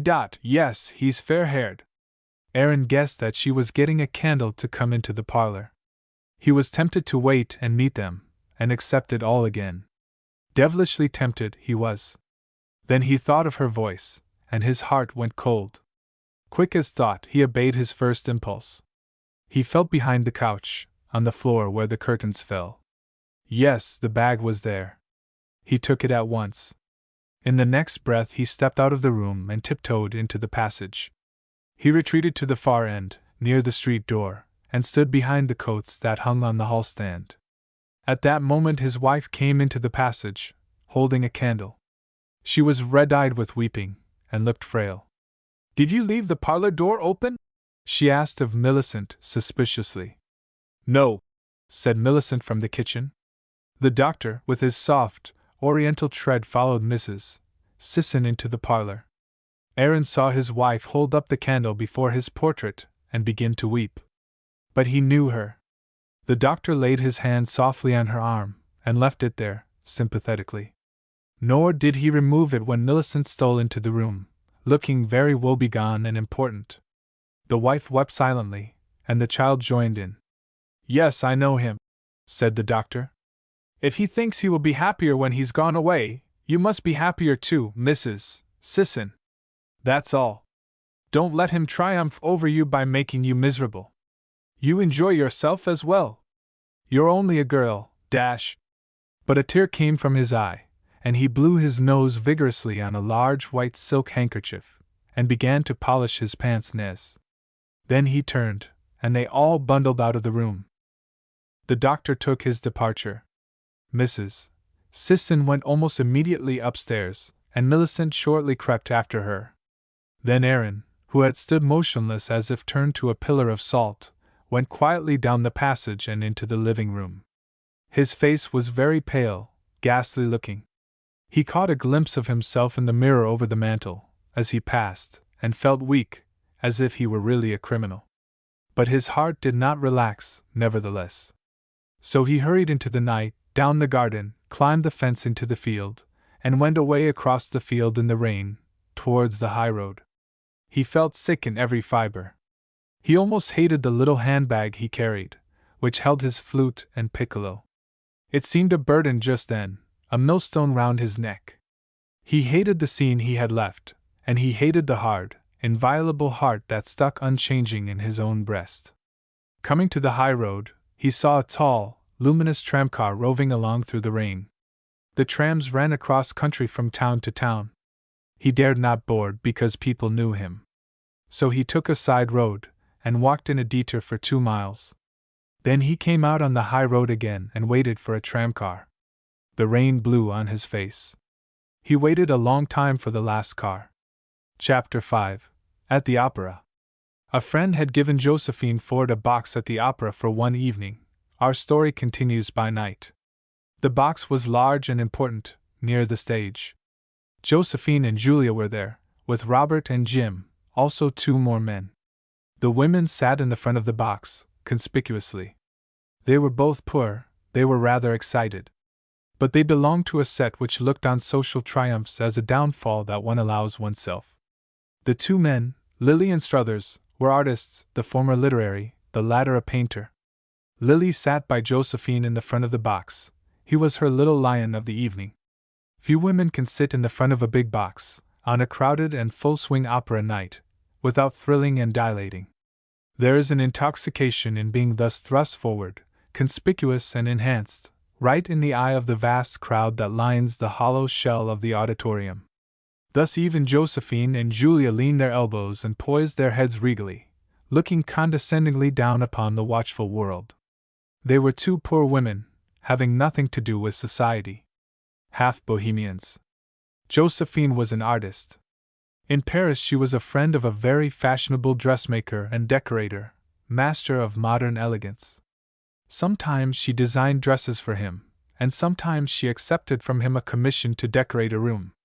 Usually at her last sew, it gave her pleasure to dispose of costly and exquisite things for other people, and then be rid of them. This evening her dress was a simple, but a marvelously poised thing of black and silver, in the words of the correct journal. With her tight black, bright hair, her arched brows, her dusky ruddy face and her bare shoulders, her strange equanimity, her long, slow, slanting looks, she looked foreign and frightening, clear as a cameo, but dark, far off. Julia was the English beauty, in a lovely blue dress. Her hair was becomingly untidy on her low brow, her dark blue eyes wandered and got excited, her nervous mouth twitched. Her high-pitched, sing-song voice and her hurried laugh could be heard in the theater. She twisted a beautiful little fan that a dead artist had given her. Not being fashionable, they were in the box when the overture began. The opera was Verdi, Ida. If it is impossible to be in an important box at the opera without experiencing the strange intoxication of social preeminence, it is just as impossible to be there without some feeling of horror at the sight the stage presents. Josephine leaned her elbow and looked down. She knew how arresting that proud, rather stiff bend of her head was. She had some aboriginal American in her blood. But as she looked, she pursed her mouth. The artist in her forgot everything, she was filled with disgust. The sham Egypt of Ida hid from her nothing of its shame. The singers were all color-washed, deliberately color-washed to a bright orange tint. The men had oblong dabs of black wool under their lower lip, the beard of the mighty pharaohs. This oblong dab shook and wagged to the singing. The vulgar bodies of the fleshy women were unendurable. They all looked such good meat. Why were their haunches so prominent? It was a question Josephine could not solve. She scanned their really expensive, brilliant clothing. It was nearly right, nearly splendid. It only lacked that last subtlety which the world always lacks, the last final clinching which puts calm into a sea of fabric, and yet is the opposite pole to machine fixity. But the leading tenor was the chief pain. He was large, stout, swathed in a cummerbund, and looked like a eunuch. This fattish, emasculated look seems common in stage heroes, even the extremely popular. The tenor sang bravely, his mouth made a large, coffin-shaped, yawning gap in his orange face, his little beard fluttered oddly, like a tail. He turned up his eyes to Josephine's box as he sang, that being the regulation direction. Meanwhile his abdomen shook as he caught his breath, the flesh of his fat, naked arms swayed. Josephine looked down with the fixed gravity of a Red Indian, immovable, inscrutable. It was not till the scene was ended that she lifted her head as if breaking a spell, sent the point of her tongue rapidly over her dried lips, and looked round into the box. Her brown eyes expressed shame, fear, and disgust. A curious grimace went over her face, a grimace only to be expressed by the exclamation "Murd." But she was mortally afraid of society, and its fixed institutions. Rapidly she scanned the eyes of her friends in the box. She rested on the eyes of Lily, a dark, ugly man. "Isn't it nasty?" she said. "You shouldn't look so closely," he said. But he took it calmly, easily, whilst she felt floods of burning disgust, a longing to destroy it all. "Oh ho ho!" laughed Julia. "It's so fun and why, so funny!" "Of course we are too near," said Robert. "Say you admire that pink fondant over there." said Struthers, indicating with his eyebrows a blonde large woman in white satin with pink edging, who sat in a box opposite, on the upper tier. Oh, the fondant! Exactly, the fondant! Yes, I admire her immensely. Isn't she exactly it? Sang Julia. Josephine was scanning the auditorium.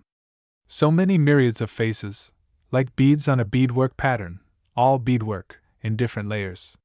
She bowed to various acquaintances, mostly Americans in uniform, whom she had known in Paris. She smiled to Lady Cochrane, 2 boxes off. Lady Cochrane had given her the box. But she felt rather coldly towards her. The curtain rose, the opera wound its slow length along. The audience loved it. They cheered with mad enthusiasm. Josephine looked down on the choppy sea of applause, white gloves clapping, head shaking. The noise was strange and rattling. What a curious multiple object a theater audience was! It seemed to have a million heads, a million hands, and one monstrous, unnatural consciousness. The singers appeared before the curtain. The applause rose up like clouds of dust. Oh, isn't it too wonderful? Cried Julia. I am wild with excitement. Are you all of you? Absolutely wild, said Lily laconically. Where is Scott tonight? Asked Struthers. Julia turned to him and gave him a long, queer look from her dark blue eyes. He's in the country, she said, rather enigmatic. Don't you know, he's got a house down in Dorset, said Robert, verbally rushing in. He wants Julia to go down and stay. Is she going? Said Lily. She hasn't decided, replied Robert. Oh. What's the objection? Asked Struthers. Well, none whatsoever, as far as can be seen, except that she can't make up her mind, replied Robert. Julia's got no mind, said Jim rudely. Oh. Hear the brotherly verdict, laughed Julia hurriedly. You mean to go down to Dorset alone? Said Struthers. Why not? Replied Robert, answering for her. And stay how long? Oh, as long as it lasts, said Robert again. Starting with eternity, said Lily, and working back to a fortnight. And what's the matter? Looks bad in the eyes of the world. Yes, about that. Afraid of compromising herself. Lily looked at them. Depends what you take the world to mean. Do you mean us in this box, or the crew outside there? He jerked his head towards the auditorium. Do you think, Lily, that we're the world? Said Robert ironically. Oh, yes, I guess we're shipwrecked in this box, like Robinson Crusoe's. And what we do on our own little island matters to us alone. As for the infinite crowds of howling savages outside there in the unspeakable, all you've got to do is mind they don't scrap you. But won't they? Said Struthers. Not unless you put your head in their hands, said Lily. I don't know, said Jim. But the curtain had risen, they hushed him into silence. All through the next scene, Julia puzzled herself as to whether she should go down to the country and live with Scott. She had carried on a nervous kind of amour with him, based on soul sympathy and emotional excitement. But whether to go and live with him? She didn't know if she wanted to or not, and she couldn't for her life find out. She was in that nervous state when desire seems to evaporate the moment fulfillment is offered. When the curtain dropped, she turned. You see, she said, screwing up her eyes, I have to think of Robert. She cut the word in two, with an odd little hitch in her voice. Robiarty. My dear Julia, can't you believe that I'm tired of being thought of? Cried Robert, flushing. Julia screwed up her eyes in a slow smile, oddly cogitating. Well, who am I to think of? She asked. Yourself, said Lily. Oh, yes. Why, yes. I never thought of that. She gave a hurried little laugh. But then it's no fun to think about oneself, she cried flatly. I think about Robiarty and Scott. She screwed up her eyes and peered oddly at the company. Which of them will find you the greatest treat? Said Lily sarcastically. Anyhow, interjected Robert nervously, it will be something new for Scott. Stale buns for you, old boy, said Jim drily. I don't say so. But, exclaimed the flushed, full-blooded Robert, who was nothing if not courteous to women. How long have you been married? Eh? Asked Jim. 6 years, sang Julia sweetly. Good God! You see, said Robert, Julia can't decide anything for herself. She waits for someone else to decide, then she puts her spoke in. Put it plainly, began Struthers.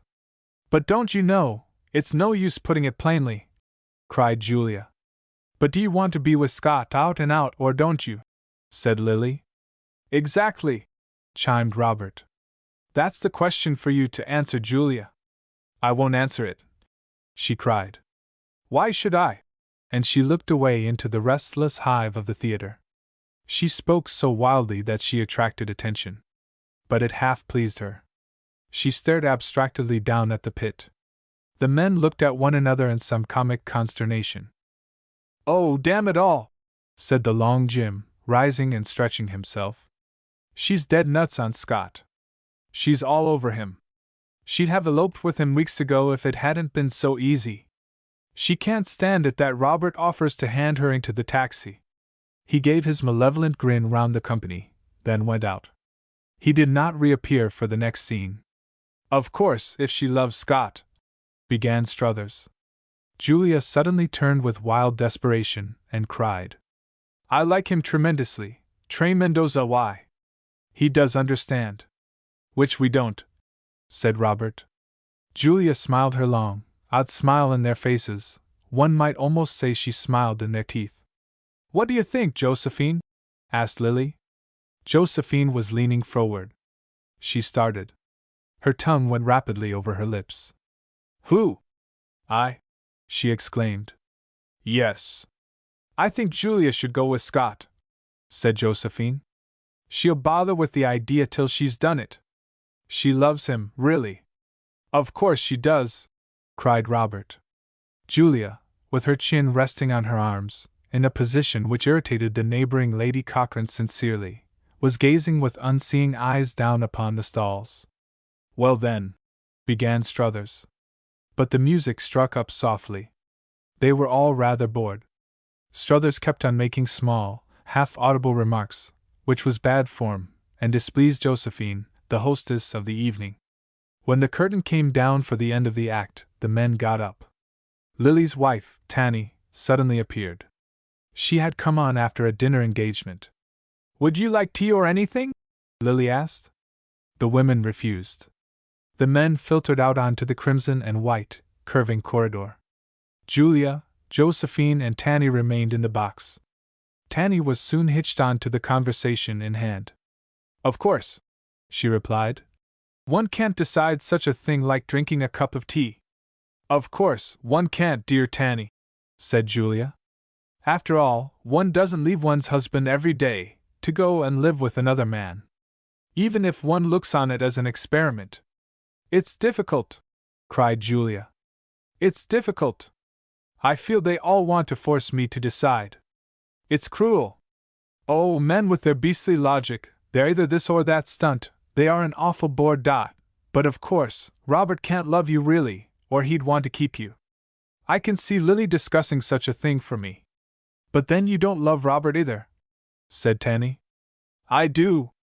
Oh, I do, Tanny. I do love him, I love him dearly. I think he's beautiful. Robert's beautiful.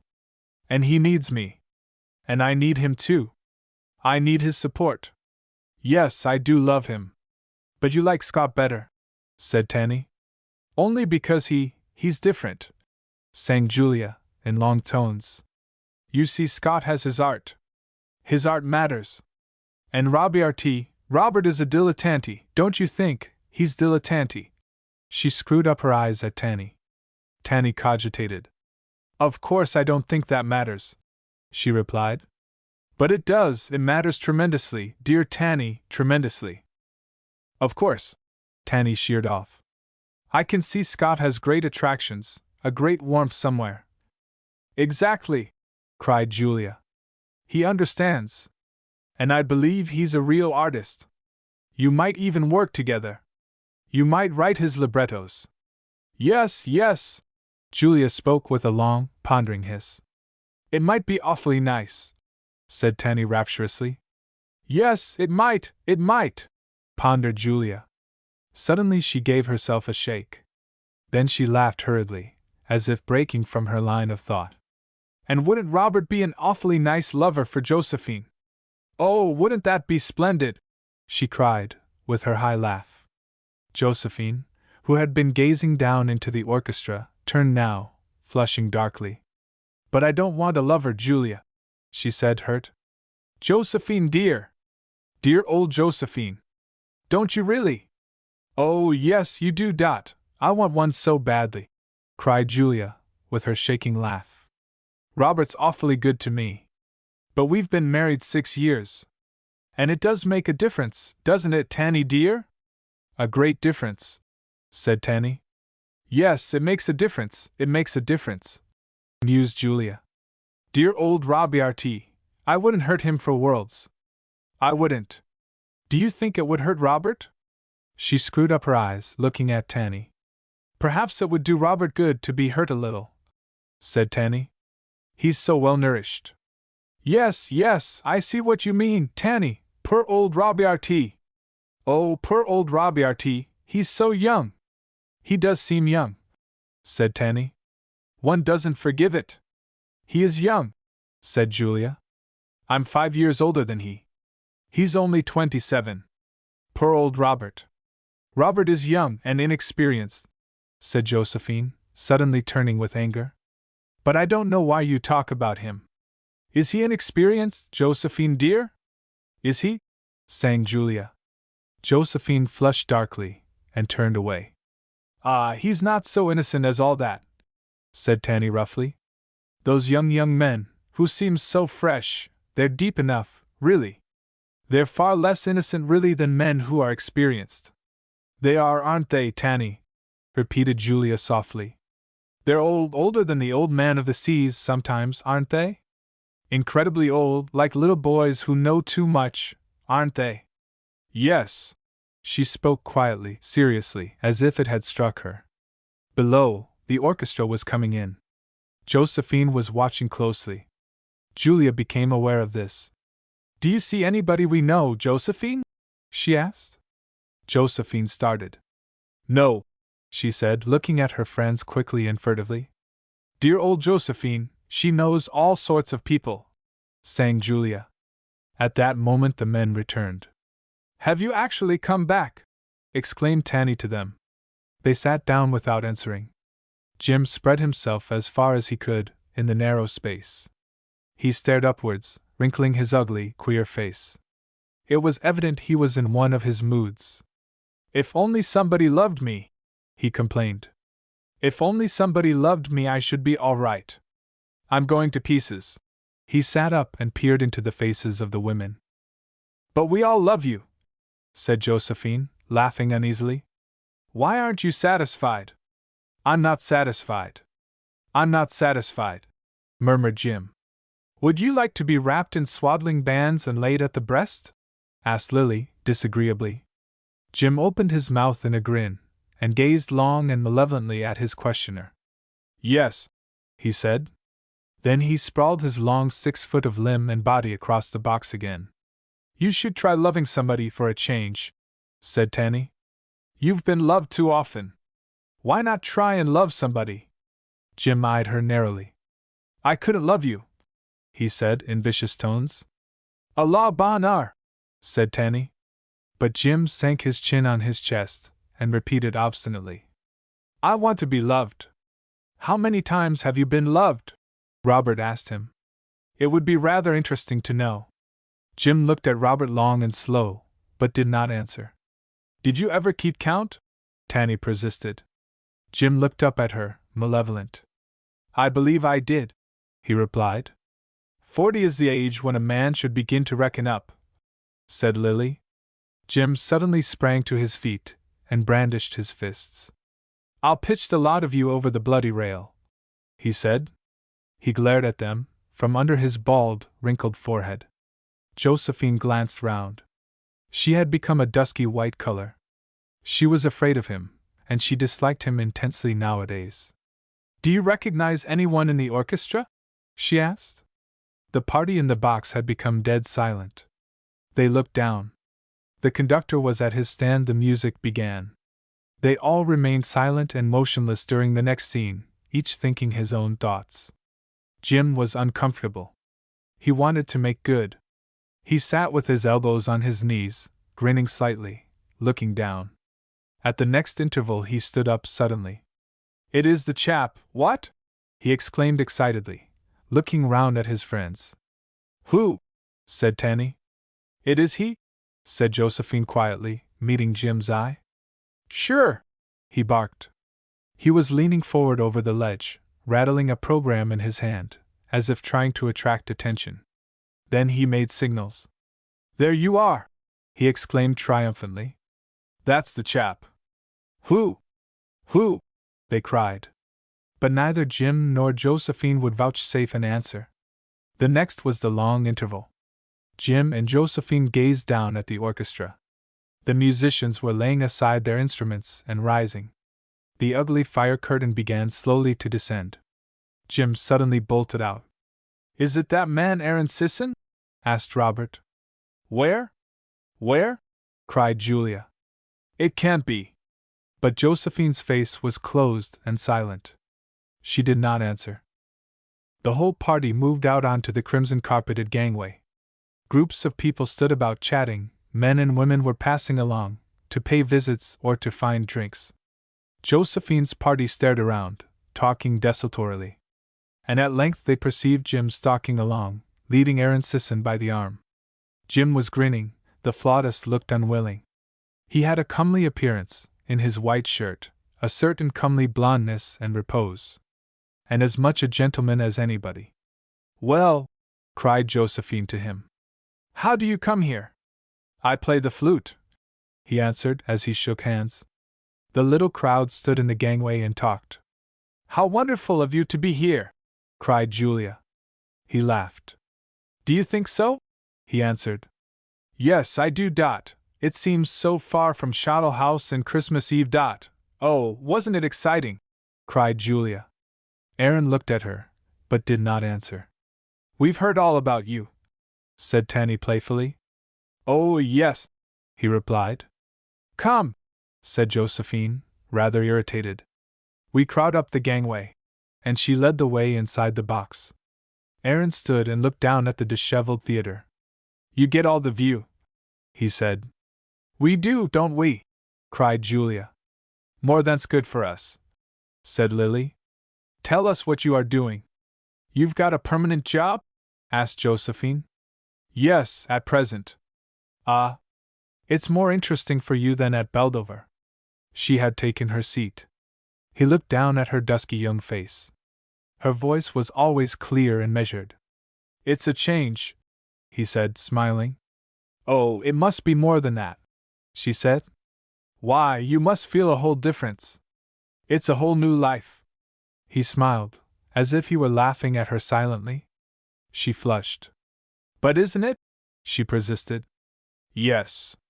It can be," he replied. He looked as if he were quietly amused, but dissociated. None of the people in the box were quite real to him. He was not really amused. Julia found him dull, stupid. Tanny also was offended that he could not perceive her. The men remained practically silent. "You're a chap I always hoped would turn up again," said Jim. "Oh, yes," replied Aaron, smiling as if amused.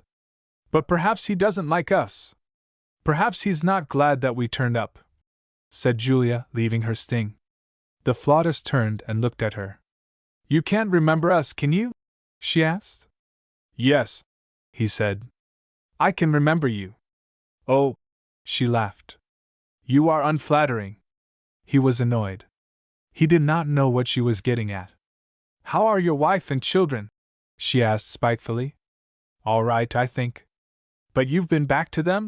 cried Josephine in dismay. He looked at her, a slow, half-smiling look, but did not speak. "Come and have a drink." "Damn the women," said Jim uncouthly, seizing Aaron by the arm and dragging him off. Chapter 6. Talk. The party stayed to the end of the interminable opera. They had agreed to wait for Aaron. He was to come around to the vestibule for them, after the show. They trooped slowly downstairs into the crush of the entrance hall. Chattering, swirling people, red carpet, palms green against cream and gilt walls, small whirlpools of life at the open, dark doorways, men in opera hats steering decisively about. It was the old scene. But there were no taxis, absolutely no taxis. And it was raining. Fortunately, the women had brought shoes. They slipped these on. Jim rocked through the crowd, in his tall hat, looking for the flautist. At last Aaron was found, wearing a bowler hat. Julia groaned in spirit. Josephine's brow knitted. Not that anybody cared, really. But as one must frown at something, why not at the bowler hat? Acquaintances and elegant young men in uniforms insisted on rushing up and bowing and exchanging a few words, either with Josephine, or Jim, or Julia, or Lily. They were coldly received. The party veered out into the night. The women hugged their wraps about them, and set off sharply, feeling some repugnance for the wet pavements and the crowd. They had not far to go, only to Jim's rooms in Adelphi. Jim was leading Aaron, holding him by the arm and slightly pinching his muscles. It gave him great satisfaction to have between his fingers the arm muscles of a working man, one of the common people, the Fons et Origo of modern life. Jim was talking rather vaguely about labor and Robert Smiley, and Bolshevism. He was all for revolution and the triumph of labor. So they arrived, mounted a dark stair, and entered a large, handsome room, one of the Adams rooms. Jim had furnished it from heels with striped hangings, green and white and yellow and dark purple, and with a green and black checked carpet, and great stripe-covered chairs in Chesterfield. A big gas fire was soon glowing in the handsome old fireplace. The paneled room seemed cozy. While Jim was handing round drinks and sandwiches, and Josephine was making tea, Robert played Bach on the pianola, rather. The chairs and lounge were in a half-circle round the fire. The party threw off their wraps and sank deep into this expensive comfort of modern Bohemia. They needed the Bach to take away the bad taste that Ida had left in their mouths. They needed the whiskey and curacao to rouse their spirits. They needed the profound comfort in which to sink away from the world. All the men, except Aaron, had been through the war in some way or other. But here they were, in the old setting exactly, the old Bohemian routine. The bell rang. Jim went downstairs. He returned shortly with a frail, elegant woman, fashionable rather than Bohemian. She was cream and auburn, Irish, with a slightly lifted upper lip that gave her a pathetic look. She dropped her wrap and sat down by Julia, taking her hand delicately. "How are you, darling?" she asked. "Yes, I'm happy," said Julia, giving her odd, screwed-up smile. The pianola stopped. They all chatted indiscriminately. Jim was watching the newcomer, Mrs. Browning, with a concentrated wolfish grin. "I like her," he said at last. "I've seen her before, haven't I? I like her awfully." "Yes," said Josephine, with a slight grunt of a laugh. "He wants to be loved." "Oh!" cried Clarice. "So do I." "Then there you are!" cried Tanny. "Alas, no, there we aren't!" cried Clarice. She was beautiful too, with her lifted upper lip. "We both want to be loved, and so we miss each other entirely. We run on in two parallel lines that can never meet." She laughed low and half sad. "Doesn't she love you?" said Aaron to Jim, amused, indicating Josephine. "I thought you were engaged." "Her!" leered Jim vindicatively, glancing at Josephine. "She doesn't love me." "Is that true?" asked Robert hastily of Josephine. "Why?" she said. "Yes. Why should he make me say out here that I don't love him?" "Got you, my girl," said Jim. "Then it's no engagement?" said Robert. "Listen to the row fools make, rushing in," said Jim maliciously. "No, the engagement is broken," said Josephine. "World coming to pieces bit by bit," said Lily. Jim was twisting in his chair, and looking like a Chinese dragon, diabolical. The room was uneasy. "What gives you such a bellyache for love, Jim?" said Lily. "Or for being loved? Why do you want so badly to be loved?" "Because I like it, damn you!" barked Jim. "Because I'm in need of it." None of them quite knew whether they ought to take it as a joke. It was just a bit too real to be quite pleasant. "Why are you such a baby?" said Lily. "There you are, 6 foot in length, have been a cavalry officer and fought in 2 wars, and you spend your time crying for somebody to love you. You're a comic." "Am I, though?" said Jim. "I'm losing life. I'm getting thin." "You don't look as if you were losing life," said Lily. "Don't I? I am, though. I'm dying." "What of? Lack of life?" "That's about it, my young cock. Life's leaving me. Better sing Toasty's farewell to it." Jim, who had been sprawling full length in his armchair, the center of interest of all the company, suddenly sprang forward and pushed his face, grinning, in the face of Lily. "You're a funny customer, you are," he said. Then he turned round in his chair, and saw Clarice sitting at the feet of Julia, with one white arm over her friend's knee. Jim immediately stuck forward his muzzle and gazed at her. Clarice had loosened her masses of thick auburn hair, so that it hung half free. Her face was creamy pale, her upper lip lifted with odd pathos. She had rose rubies in her ears. "I like her," said Jim.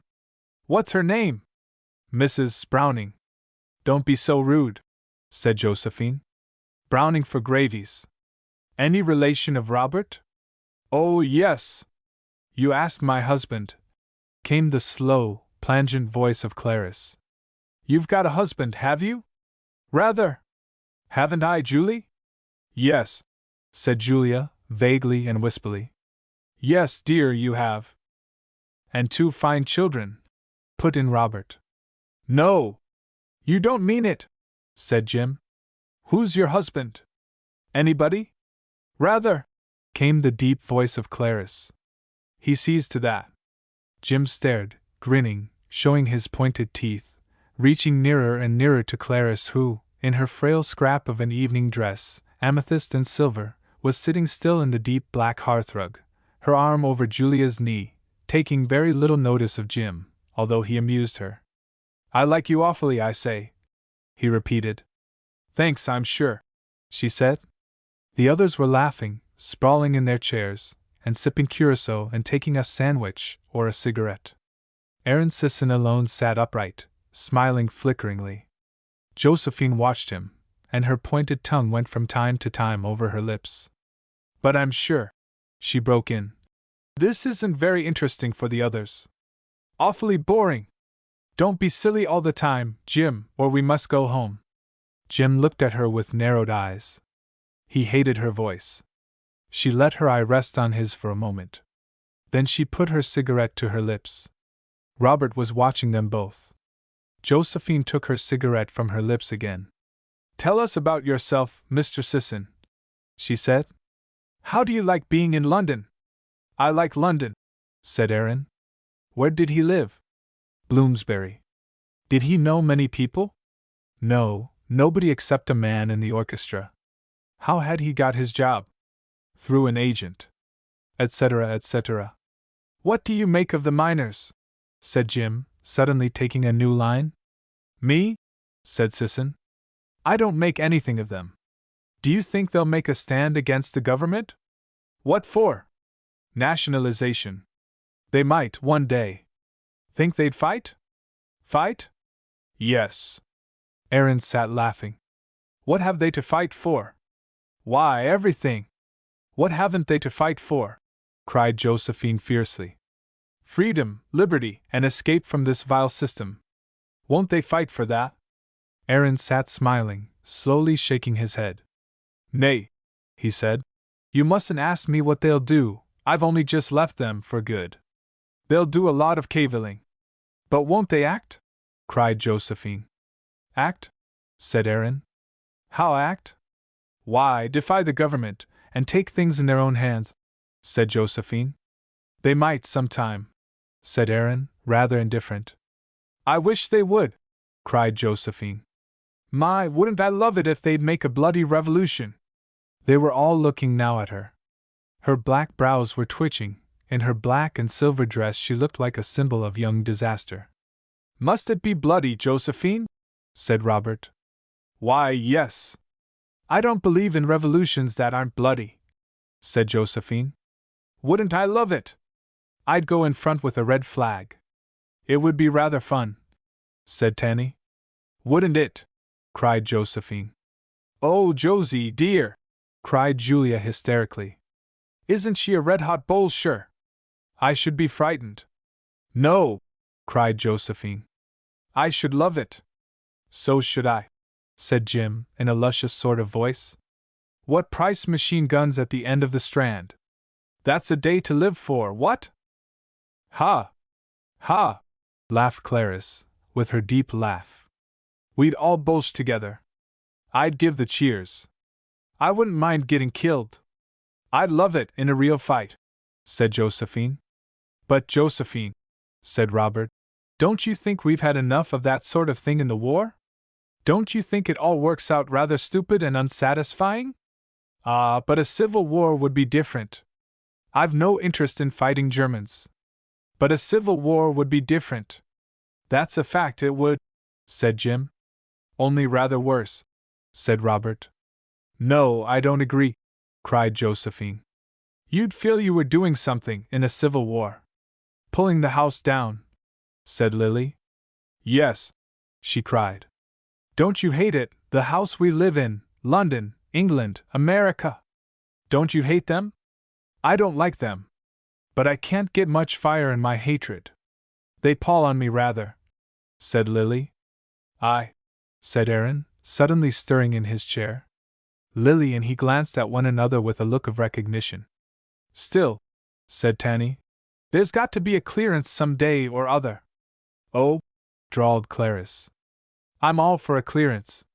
I'm all for pulling the house down. Only while it stands I do want central heating and a good cook. May I come to dinner? Said Jim. Oh, yes. You'd find it rather domestic. Where do you live? Rather far out now, Amersham. Amersham? Where's that? Oh, it's on the map. There was a little lull. Jim gulped down a drink, standing at the sideboard. He was a tall, fine, soldierly figure, and his face, with its little sandy mustache and bald forehead, was odd. Aaron Sisson sat watching him, unconsciously. Hello, you, said Jim. Have one? Aaron shook his head, and Jim did not press him. It saved the drinks. You believe in love, don't you? Said Jim, sitting down near Aaron and grinning at him. Love, said Aaron. Love, he says, mocked Jim, grinning at the company. What about it then? Asked Aaron. It's life. Love is life, said Jim fiercely. It's a vice, like drink, said Lily. Eh? A vice, said Jim. Maybe for you, old bird. More so still for you, said Lily. It's life. It's life, reiterated Jim. Don't you agree? He turned wolfishly to Clarice. Oh, yes, every time, she drawled, nonchalant. Here, let's write it down, said Lily. He found a blue pencil and printed in large letters on the old creamy marble of the mantelpiece panel. Love is life. Julia suddenly rose and flung her arms asunder wildly. Oh, I hate love. I hate it, she protested. Jim watched her sardonically. Look at her, he said. Look at Lesbia who hates love. No, but perhaps it is a disease. Perhaps we are all wrong, and we can't love properly, put in Josephine. Have another try, said Jim. I know what love is. I've thought about it. Love is the soul's respiration. Let's have that down, said Lily. Love is the soul's respiration. He printed it on the old mantelpiece. Jim eyed the letters. It's right, he said. Quite right. When you love, your soul breathes in. If you don't breathe in, you suffocate. What about breathing out? Said Robert. If you don't breathe out, you asphyxiate. Right you are, Mock Turtle, said Jim maliciously. Breathing out is a bloody revolution, said Lily. You've hit the nail on the head, said Jim solemnly. Let's record it then, said Lily. And with the blue pencil he printed. When you love, your soul breathes in. When your soul breathes out, it's a bloody revolution. I say, Jim, he said. You must be busting yourself, trying to breathe in. Don't you be too clever. I've thought about it, said Jim. When I'm in love, I get a great inrush of energy. I actually feel it rush in, here. He poked his finger on the pit of his stomach. It's the soul's expansion. And if I can't get these rushes of energy, I'm dying, and I know I am. He spoke the last words with sudden ferocity and desperation. All I know is, said Tanny, you don't look it. I am, Jim protested. I'm dying. Life's leaving me. Maybe you're choking with love, said Robert. Perhaps you have breathed in so much, you don't know how to let it go again. Perhaps your soul's got a crick in it, with expanding so much. You're a bloody young sucking pig, you are, said Jim. Even at that age I've learned my manners, replied Robert. Jim looked round the party. Then he turned to Aaron Sisson. What do you make of em, eh? He said. Aaron shook his head and laughed. Me? He said. But Jim did not wait for an answer. I've had enough, said Tanny suddenly rising. I think you're all silly. Besides, it's getting late. She, said Jim, rising and pointing luridly to Clarice. She's love. And he's the working people. The hope is these two. He jerked a thumb at Aaron Sisson, after having indicated Mrs. Browning. Oh, how awfully interesting. It's quite a long time since I've been a personification. I suppose you've never been one before? Said Clarice, turning to Aaron in conclusion. No, I don't think I have, he answered. I hope personification is right. Ought to be allegory or something else. This from Clarice to Robert. Or a parable, Clarice, laughed the young lieutenant. Goodbye, said Tanny. I've been awfully bored. Have you? Grinned Jim. Goodbye. Better luck next time. We'd better look sharp, said Robert, if we want to get the tube. The party hurried through the rainy, narrow streets down to the embankment station. Robert and Julia and Clarice were going west. Lily and his wife were going to Hampstead. Josephine and Aaron Sisson were going both to Bloomsbury. I suppose, said Robert on the stairs, Mr. Sisson will see you to your door, Josephine. He lives your way. There's no need at all, said Josephine. The four who were going north went down to the low tube level. It was nearly the last train. The station was half deserted, half rowdy. Several fellows were drunk, shouting and crowing. Down there in the bowels of London, after midnight, everything seemed horrible and unnatural. How I hate this London, said Tanny. She was half Norwegian, and had spent a large part of her life in Norway, before she married Lily. Yes, so do I, said Josephine. But if one must earn one's living, one must stay here. I wish I could get back to Paris. But there's nothing doing for me in France. When do you go back into the country, both of you? Friday, said Lily. How lovely for you, and when will you go to Norway, Tanny? In about a month, said Tanny. You must be awfully pleased. Oh, thankful to get out of England. I know. That's how I feel. Everything is so awful, so dismal and dreary, I find it. They crowded into the train. Men were still yelling like wild beasts, others were asleep, soldiers were singing. Have you really broken your engagement with Jim? Shrilled Tanny in a high voice, as the train roared. Yes, he's impossible, said Josephine. Perfectly hysterical and impossible. And selfish, cried Tanny. Oh, terribly, cried Josephine. Come up to Hampstead to lunch with us, said Lily to Aaron. I thank you, said Aaron. Lily scribbled directions on a card. The hot, jaded midnight underground rattled on. Aaron and Josephine got down to change trains. Chapter 7. The Dark Square Garden. Josephine had invited Aaron Sisson to dinner at a restaurant in Soho, one Sunday evening. They had a corner to themselves, and with a bottle of Burgundy she was getting his history from him. His father had been a shaft sinker, earning good money, but had been killed by a fall down the shaft when Aaron was only 4 years old. The widow had opened a shop, Erin was her only child. She had done well in her shop. She had wanted Erin to be a schoolteacher. He had served 3 years' apprenticeship, then suddenly thrown it up and gone to the pit. "But why?" said Josephine. "I couldn't tell you. I felt more like it." He had a curious quality of an intelligent, almost sophisticated mind, which had repudiated education. On purpose he kept the Midland accent in his speech. He understood perfectly what a personification was, and an allegory. But he preferred to be illiterate. Josephine found out what a miner's checkweightman was. She tried to find out what sort of wife Erin had, but except that she was the daughter of a publican and was delicate in health, she could learn nothing. "And do you send her money?" she asked. "I," said Erin. "The house is mine. And I allow her so much a week out of the money in the bank. My mother left me a bit over 1,000 when she died." "You don't mind what I say, do you?" said Josephine. "No, I don't mind." He laughed. He had this pleasant-seeming courteous manner. But he really kept her at a distance. In some things he reminded her of Robert, blond, erect, nicely built, fresh and English-seeming. But there was a curious cold distance to him, which she could not get across. An inward indifference to her, perhaps to everything. Yet his laugh was so handsome. "Will you tell me why you left your wife and children? Didn't you love them?" Erin looked at the odd, round, dark muzzle of the girl.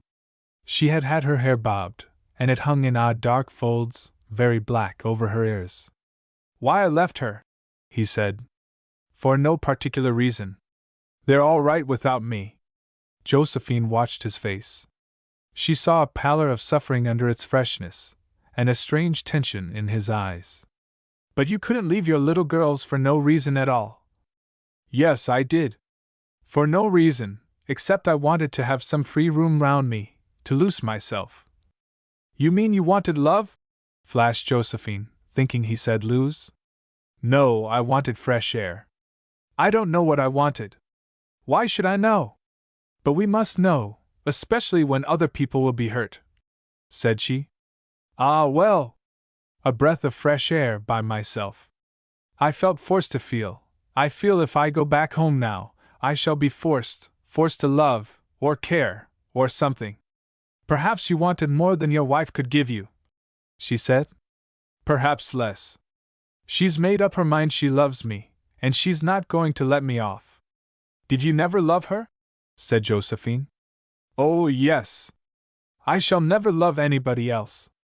But I'm damned if I want to be a lover any more. To her or to anybody. That's the top and bottom of it. I don't want to care, when care isn't in me. And I'm not going to be forced to it." The fat, aproned French waiter was hovering near. Josephine let him remove the plates and the empty bottle. "Have more wine," she said to Erin. But he refused. She liked him because of his dead-level indifference to his surroundings. French waiters and foreign food, he noticed them in his quick, amiable-looking fashion, but he was indifferent. Josephine was piqued. She wanted to pierce this amiable aloofness of his. She ordered coffee and brandies. "But you don't want to get away from everything, do you? I myself feel so lost sometimes, so dreadfully alone, not in a silly sentimental fashion, because men keep telling me they love me, don't you know? But my life seems alone, for some reason." "Haven't you got relations?" he said. "No one, now mother is dead. Nothing nearer than aunts and cousins in America. I suppose I shall see them all again one day. But they hardly count over here." "Why don't you get married?" he said. "How old are you?" "I'm 25. How old are you?" 33. "You might almost be any age. I don't know why I don't get married. In a way, I hate earning my own living, yet I go on, and I like my work." "What are you doing now?" "I'm painting scenery for a new play, rather fun, I enjoy it. But I often wonder what will become of me." "In what way?" She was almost affronted. "What becomes of me? Oh, I don't know. And it doesn't matter, not to anybody but myself. What becomes of anybody, anyhow? We live till we die. What do you want?" "Why, I keep saying I want to get married and feel sure of something. But I don't know, I feel dreadful sometimes, as if every minute would be the last. I keep going on and on, I don't know what for, and it keeps going on and on, goodness knows what it's all for. You shouldn't bother yourself, he said. You should just let it go on and on. But I must bother, she said. I must think and feel. You've no occasion, he said. How? She said, with a sudden grunting, unhappy laugh. Then she lit a cigarette. No, she said. What I should really like more than anything would be an end of the world. I wish the world would come to an end. He laughed, and poured his drops of brandy down his throat. It won't for wishing, he said. No, that's the awful part of it. It'll just go on and on. Doesn't it make you feel you'd go mad? He looked at her and shook his head. You see, it doesn't concern me, he said. So long as I can float by myself. But are you satisfied? She cried. I like being by myself. I hate feeling and caring, and being forced into it. I want to be left alone. You aren't very polite to your hostess of the evening, she said, laughing a bit miserably. Oh, we're all right, he said. You know what I mean. You like your own company? Do you? Sometimes I think I'm nothing when I'm alone. Sometimes I think I surely must be nothing, nothingness. He shook his head. No, he said. No, I only want to be left alone. Not to have anything to do with anybody? She queried ironically. Not to any extent. She watched him, and then she bubbled with a laugh. I think you're funny, she said. You don't mind? No, why, it's just as you see it. Jim Bricknell's a rare comic to my eye. Oh, him, no, not actually. He's self-conscious and selfish and hysterical. It isn't a bit funny after a while. I only know what I've seen, said Aaron. You'd both of you like a bloody revolution, though. Yes. Only when it came he wouldn't be there. Would you? Yes, indeed I would. I would give everything to be in it. I'd give heaven and earth for a great big upheaval, and then darkness. Perhaps you'll get it when you die, said Aaron. Oh, but I don't want to die and leave all this standing. I hate it so. Why do you? But don't you? No, it doesn't really bother me. It makes me feel I can't live. I can't see that. But you always disagree with one, said Josephine. How do you like Lily? What do you think of him? He seems sharp, said Aaron. But he's more than sharp. Oh, yes. He's got his finger in most pies. And doesn't like the plums in any of them, said Josephine tartly. What does he do? Writes stories and plays. And makes it pay? Hardly at all. They want us to go. Shall we? She rose from the table. The waiter handed her her cloak, and they went out into the blowy dark night. She folded her wrap round her, and hurried forward with short, sharp steps.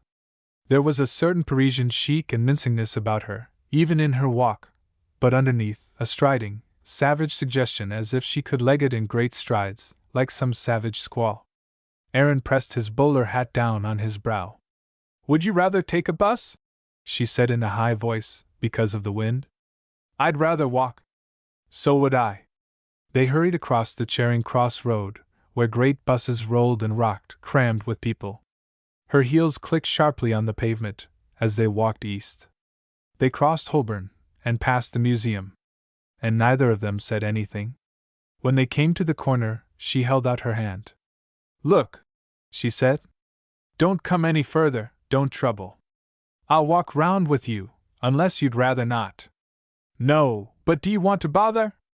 It's no bother. So they pursued their way through the high wind, and turned at last into the old, beautiful square. It seemed dark and deserted, dark like a savage wilderness in the heart of London. The wind was roaring in the great bare trees of the center, as if it were some wild dark grove deep in a forgotten land. Josephine opened the gate of the square garden with her key, and let it slam to behind him. How wonderful the wind is! She shrilled. Shall we listen to it for a minute? She led him across the grass past the shrubs to the big tree in the center. There she climbed up to a seat. He sat beside her. They sat in silence, looking at the darkness. Rain was blowing in the wind. They huddled against a big tree trunk, for shelter, and watched the scene. Beyond the tall shrubs and the high, heavy railings, the wet street gleamed silently. The houses of the square rose like a cliff on this inner dark sea, dimly lighted at occasional windows. Boughs swayed and sang. A taxicab swirled round a corner like a cat, and purred to a standstill. There was a light of an open hall door. But all far away, it seemed, unthinkably far away. Aaron sat still and watched. He was frightened, it all seemed so sinister, this dark, bristling heart of London. Wind boomed and tore like waves ripping a shingle beach. The two white lights of the taxi stared round and departed, leaving the coast at the foot of the cliffs deserted, faintly spilled with light from the high lamp. Beyond there, on the outer rim, a policeman passed solidly. Josephine was weeping steadily all the time, but inaudibly. Occasionally she blew her nose and wiped her face. But he had not realized. She hardly realized herself. She sat near the strange man. He seemed so still and remote, so fascinating. "Give me your hand," she said to him, subduedly. He took her cold hand in his warm, living grasp. She wept more bitterly. He noticed at last. "Why are you crying?" he said. "I don't know," she replied, rather matter-of-fact through her tears. So he let her cry, and said no more, but sat with her cold hand in his warm, easy clasp. "You'll think me a fool," she said. "I don't know why I cry." "You can cry for nothing, can't you?" he said. "Why, yes, but it's not very sensible." He laughed shortly. "Sensible?" he said. "You are a strange man," she said. But he took no notice. "Did you ever intend to marry Jim Bricknell?" he asked. "Yes, of course." "I can't imagine it," he said. "Why not?" Both were watching blankly the roaring night of mid-London, the phantasmagoric old Bloomsbury Square. They were still hand in hand. "Such as you shouldn't marry," he said. "But why not?" "I want to." "You think you do?" "Yes, indeed I do." He did not say any more. "Why shouldn't I?" she persisted. "I don't know." And again he was silent. "You've known some life, haven't you?" he asked. "Me? Why? You seem to." "Do I? I'm sorry. Do I seem vicious? No, I'm not vicious. I've seen some life, perhaps, in Paris mostly. But not much. Why do you ask?" "I wasn't thinking." "But what do you mean? What are you thinking?" "Nothing. Nothing. Don't be so irritating," said she. But he did not answer, and she became silent also. They sat hand in hand. "Won't you kiss me?" came her voice out of the darkness. He waited some moments, then his voice sounded gently, half mocking, half reproachful. "Nay," he said. "Why not?" "I don't want to." "Why not?" she asked. He laughed, but did not reply. She sat perfectly still for some time. She had ceased to cry. In the darkness her face was set and sullen. Sometimes a spray of rain blew across it. She drew her hand from his, and rose to her feet. "They'll go in now," she said. "You're not offended, are you?" he asked. "No, why?" They stepped down in the darkness from their perch. "I wondered." She strode off for some little way. Then she turned and said, "Yes, I think it is rather insulting." "Nay," he said. "Not it! Not it!" And he followed her to the gate. She opened with her key, and they crossed the road to her door. "Good night," she said, turning and giving him her hand. "You'll come and have dinner with me, or lunch, will you? When shall we make it?" he asked. "Well, I can't say for certain. I'm very busy just now. I'll let you know." A policeman shed his light on the pair of them as they stood on the step. "All right," said Aaron, dropping back, and she hastily opened the big door and entered. Chapter 8. A punch in the wind. The Lillis had a laborer's cottage in Hampshire, pleasant enough. They were poor. Lily was a little, dark, thin, quick fellow. His wife was strong and fair. They had known Robert and Julia for some years, but Josephine and Jim were new acquaintances, fairly new. One day in early spring Lily had a telegram. "Coming to see you arrive 4:30, Bracknell." He was surprised, but he and his wife got the spare room ready. And at 4 o'clock Lily went off to the station. He was a few minutes late, and saw Jim's tall, rather elegant figure stalking down the station path. Jim had been an officer in the regular army, and still spent hours with his tailor. But instead of being a soldier he was a sort of socialist, and a red-hot revolutionary of a very ineffectual sort. "Good lad!" he exclaimed, as Lily came up. "Thought you wouldn't mind." "Not at all. Let me carry your bag." Jim had a bag and a knapsack. "I had an inspiration this morning," said Jim. "I suddenly saw that if there was a man in England who could save me, it was you." "Save you from what?" asked Lily, rather abashed. "Eh?" And Jim stooped, grinning at the smaller man. Lily was somewhat puzzled, but he had a certain belief in himself as a savior. The two men tramped rather incongruously through the lanes to the cottage. Tanny was in the doorway as they came up the garden path. "So nice to see you. Are you all right?" she said. "A1," said Jim, grinning. "Nice of you to have me." "Oh, we're awfully pleased." Jim dropped his knapsack on the broad sofa. "I've brought some food," he said. "Have you? That's sensible of you. We can't get a great deal here, except just at weekends," said Tanny. Jim fished out a pound of sausages and a pot of fish paste. "How lovely the sausages," said Tanny. "We'll have them for dinner tonight, and we'll have the other for tea now. You'd like a wash?" But Jim had already opened his bag, taken off his coat, and put on an old one. "Thanks," he said. Lily made the tea, and at length all sat down. "Well, how unexpected this is, and how nice," said Tanny. "Jolly, eh?" said Jim. He ate rapidly, stuffing his mouth too full. "How is everybody?" asked Tanny.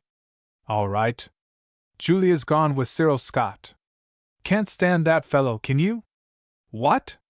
"Yes, I think he's rather nice," said Tanny. "What will Robert do?" "Have a shot at Josephine, apparently." "Really? Is he in love with her?" "I thought so." "And she likes him too, doesn't she?" said Tanny. "Very likely," said Jim. "I suppose you're jealous," laughed Tanny. "Me?" Jim shook his head. "Not a bit. Like to see the ball kept rolling. What have you been doing lately?" "Been staying a few days with my wife." "No, really? I can't believe it." Jim had a French wife, who had divorced him, and 2 children. Now he was paying visits to this wife again, purely friendly. Tanny did most of the talking. Jim excited her, with his way of looking in her face and grinning wolfishly, and at the same time asking to be saved. After tea, he wanted to send telegrams, so Lily took him round to the village post office. Telegrams were a necessary part of his life. He had to be suddenly starting off to keep sudden appointments, or he felt he was a void in the atmosphere. He talked to Lily about social reform, and so on. Jim's work in town was merely nominal. He spent his time wavering about and going to various meetings, philandering and weeping. Lily kept in the back of his mind the saving which James had come to look for. He intended to do his best. After dinner the 3 sat cozily round the kitchen fire. "But what do you really think will happen to the world?" Lily asked Jim, amid much talk. "What?" "There's something big coming," said Jim. "Where from?" "Watch Ireland and watch Japan, they're the 2 poles of the world," said Jim. "I thought Russia and America," said Lily. "Eh? What?" "Russia and America. They'll depend on Ireland and Japan." "I know it. I've had a vision of it. Ireland on this side and Japan on the other, they'll settle it." "I don't see how," said Lily. "I don't see how, but I had a vision of it." "What sort of vision?" "Couldn't describe it." "But you don't think much of the Japanese, do you?" asked Lily. "Don't I? Don't I?" said Jim. "What, don't you think they're wonderful?" No, I think they're rather unpleasant. I think the salvation of the world lies with them. Funny salvation, said Lily. I think they're anything but angels. Do you, though? Now that's funny. Why? Looking at them, even. I knew a Russian doctor who'd been through the Russo-Japanese War, and who had gone a bit cracked. He said he saw the Japs rush a trench. They threw everything away and flung themselves through the Russian fire and simply dropped in masses. But those that reached the trenches jumped in with bare hands on the Russians and tore their faces apart, and bit their throats out, fairly ripped the faces off the bone. It had sent the doctor a bit cracked. He said the wounded were awful, their faces torn off and their throats mangled, and dead Japs with flesh between the teeth. God knows if it's true. But that's the impression the Japanese had made on this man. It had affected his mind really. Jim watched Lily, and smiled as if he were pleased. No, really, he said. Anyhow, they're more demon than angel, I believe, said Lily. Oh, no, Rawdon, but you always exaggerate, said Tanny. Maybe, said Lily. I think Japanese are fascinating, so quick, and such force in them. Rather, said Jim, looking with a quick smile at Tanny. I think a Japanese lover would be marvelous. She laughed riskily. I think he would, said Jim, screwing up his eyes. Do you hate the normal British as much as I do? She asked him. Hate them, he said with an intimate grin. They're beastly virtue, said she. And I believe there's nobody more vicious underneath. Nobody, said Jim. But you're British yourself, said Lily to Jim. No, I'm Irish. Family's Irish. My mother was a Fitzpatrick. Anyhow, you live in England. Because they won't let me go to Ireland. The talk drifted. Jim finished up all the beer, and they prepared to go to bed. Jim was a bit tipsy, grinning. He asked for bread and cheese to take upstairs. Will you have supper? Said Lily. He was surprised, because Jim had eaten strangely much at dinner. No, where's the loaf? And he cut himself about half of it. There was no cheese. Bread'll do, said Jim. Sit down and eat it. Have cocoa with it, said Tanny. No, I like to have it in my bedroom. You don't eat bread in the night? Said Lily. I do. What a funny thing to do. The cottage was in darkness. The Lillis slept soundly. Jim woke up and chewed bread and slept again. In the morning at dawn he rose and went downstairs. Lily heard him roaming about, heard the woman come in to clean, heard them talking. So he got up to look after his visitor, though it was not 7 o'clock, and the woman was busy. But before he went down, he heard Jim come upstairs again. Mrs. Short was busy in the kitchen when Lily went down. The other gentlemen have been down, sir, said Mrs. Short. He asked me where the bread and butter were, so I said should I cut him a piece. But he wouldn't let me do it. I gave him a knife and he took it for himself, in the pantry. I say, Bracknell, said Lily at breakfast time, why do you eat so much bread? I've got to feed up. I've been starved during this damned war. But hunks of bread won't feed you up. Gives the stomach something to work at, and prevents it grinding on the nerves, said Jim. But surely you don't want to keep your stomach always full and heavy. I do, my boy. I do. It needs keeping solid. I'm losing life if I don't. I tell you I'm losing life. Let me put something inside me. I don't believe bread's any use. During breakfast Jim talked about the future of the world. I reckon Christ's the finest thing time has ever produced, said he, and will remain it. But you don't want crucifixions ad infinitum, said Lily. What? Why not? Once is enough, and have done. Don't you think love and sacrifice are the finest things in life? Said Jim, over his bacon. Depends what love and what sacrifice, said Lily. If I really believe in an almighty God, I am willing to sacrifice for him. That is, I'm willing to yield my own personal interest to the bigger creative interest. But it's obvious almighty God isn't mere love. I think it is. Love and only love, said Jim. I think the greatest joy is sacrificing oneself to love. To someone you love, you mean? Said Tanny. No, I don't. I don't mean someone at all. I mean love, love, love. I sacrifice myself to love. I reckon that's the highest man is capable of. But you can't sacrifice yourself to an abstract principle, said Tanny. That's just what you can do. And that's the beauty of it. Who represents the principle doesn't matter. Christ is the principle of love, said Jim. But no, said Tanny. It must be more individual.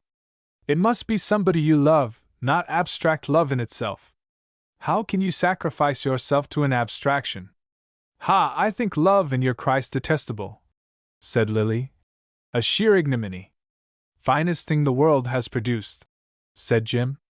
No, a thing which sets itself up to be betrayed. No, it's foul. Don't you see it's the Judas principle you really worship? Judas is the real hero. But for Judas the whole show would have been mock. Oh yes, said Jim. Judas was inevitable. I'm not sure that Judas wasn't the greatest of the disciples, and Jesus knew it. I'm not sure Judas wasn't the disciple Jesus loved. Jesus certainly encouraged him in his Judas tricks, said Tanny. Jim grinned knowingly at Lily. Then it was a nasty combination.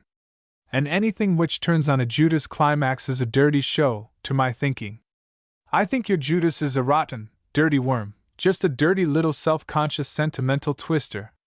And out of all Christianity he is the hero today. When people say Christ they mean Judas. They find him luscious on the palate. And Jesus fostered him, said Lily. He's a profound figure, is Judas. It's taken 2,000 years to begin to understand him, said Jim, pushing the bread and marmalade into his mouth. A traitor is a traitor, no need to understand any further. And a system which rests all its weight on a piece of treachery makes that treachery not only inevitable but sacred. That's why I'm sick of Christianity. At any rate this modern Christmongery. The finest thing the world has produced, or ever will produce, Christ and Judas, said Jim. Not to me, said Lily. Foul combination. It was a lovely morning in early March. Violets were out, and the first wild anemones. The sun was quite warm. The three were about to take out a picnic lunch. Lily, however, was suffering from Jim's presence. Jolly nice here, said Jim. Mind if I stay till Saturday? There was a pause. Lily felt he was being bullied, almost obscenely bullied. Was he going to agree? Suddenly he looked up at Jim. I'd rather you went tomorrow, he said. Tanny, who was sitting opposite Jim, dropped her head in confusion. What's tomorrow? Said Jim. Thursday, said Lily. Thursday, repeated Jim. And he looked up and got Lily's eye. He wanted to say, Friday then? Yes, I'd rather you went Thursday, repeated Lily. But Rawdon, broke in Tanny, who was suffering. She stopped, however. We can walk across country with you some way if you like, said Lily to Jim. It was a sort of compromise. Fine, said Jim. We'll do that then. It was lovely sunshine, and they wandered through the woods. Between Jim and Tanny was a sort of growing rapprochement, which got on Lily's nerves. What the hell do you take that beastly personal tone for? Cried Lily at Tanny, as the three sat under a leafless great beech tree. But I'm not personal at all, am I, Mr. Bricknell? Said Tanny. Jim watched Lily, and grinned pleasedly. Why shouldn't you be anyhow? He said. Yes, she retorted. Why not? Not while I'm here. I loathe the slimy, creepy personal intimacy. Don't you think, Mr. Bricknell, that it's lovely to be able to talk quite simply to somebody? Oh, it's such a relief, after most people, Lily mimicked his wife's last speech savagely. But I mean it, cried Tanny. It is lovely. Dirty messing, said Lily angrily. Jim watched the dark, irascible little man with amusement. They rose, and went to look for an inn, and beer. Tanny still clung rather stickily to Jim's side. But it was a lovely day, the first of all the days of spring, with crocuses and wallflowers in the cottage gardens, and white cocks crowing in the quiet hamlet. When they got back in the afternoon to the cottage, they found a telegram for Jim. He let the Lillis see it. "Meet you for a walk on your return journey, Lois." At once Tanny wanted to know all about Lois. Lois was a nice girl, well-to-do middle class, but also an actress, and she would do anything Jim wanted. "I must get a wire to her to meet me tomorrow," he said. "Where shall I say?" Lily produced a map, and they decided on time and station at which Lois, coming out of London, should meet Jim. Then the happy pair could walk along the Thames Valley, spending a night perhaps at Marlow, or some such place. Off went Jim and Lily once more to the post office. They were quite good friends. Having so inhospitably fixed the hour of departure, Lily wanted to be nice. Arrived at the post office, they found it shut, half-day closing for the little shop. "Well," said Lily, "we'll go to the station." They proceeded to the station, found the station master, were conducted down to the signal box. Lily naturally hung back from people, but Jim was hobnobbed with the station master and the signal man, quite officer and my man kind of thing. Lily sat out on the steps of the signal box, rather ashamed, while the long telegram was shouted over the telephone to the junction town. First the young lady and her address, then the message. "Meet me X. Station 340 tomorrow, walk back, great pleasure, Jim." Anyhow, that was done. They went home to tea. After tea, as the evening fell, Lily suggested a little stroll in the woods, while Tanny prepared the dinner. Jim agreed, and they set out. The two men wandered through the trees in the dusk, till they came to a bank on the farther edge of the wood. There they sat down. And there Lily said what he had to say. "As a matter of fact," he said, "it's nothing but love and self-sacrifice which makes you feel yourself losing life. You're wrong. Only love brings it back, and wine. If I drink a bottle of Burgundy, I feel myself restored at the middle, right here. I feel the energy back again. And if I can fall in love, but it's becoming so damned hard." "What, to fall in love?" asked Lily. "Yes." "Then why not leave off trying? What do you want to poke yourself and prod yourself into love for?" "Because I'm dead without it. I'm dead. I'm dying. Only because you force yourself. If you drop working yourself up, I shall die. I only live when I can fall in love. Otherwise I'm dying by inches. Why, man, you don't know what it was like. I used to get the most grand feelings, like a great rush of force or light, a great rush, right here, as I've said, at the solar plexus. And it would come any time, anywhere, no matter where I was. And then I was all right." "All right for what? For making love?" "Yes, man, I was." "And now you aren't? Oh, well, leave love alone, as any twopenny doctor would tell you. No, you're off it there. It's nothing technical. Technically, I can make love as much as you like. It's nothing a doctor has any say in. It's what I feel inside me. I feel the life going. I know it's going. I never get those inrushes now, unless I drink a jolly lot, or if I possibly could fall in love. Technically, I'm potent all right. Oh, yes. You should leave yourself and your inrushes alone. But you can't. It's a sort of ache. Then you should stiffen your backbone. It's your backbone that matters. You shouldn't want to abandon yourself. You shouldn't want to fling yourself all loose into a woman's lap. You should stand by yourself and learn to be by yourself. Why don't you be more like the Japanese you talk about?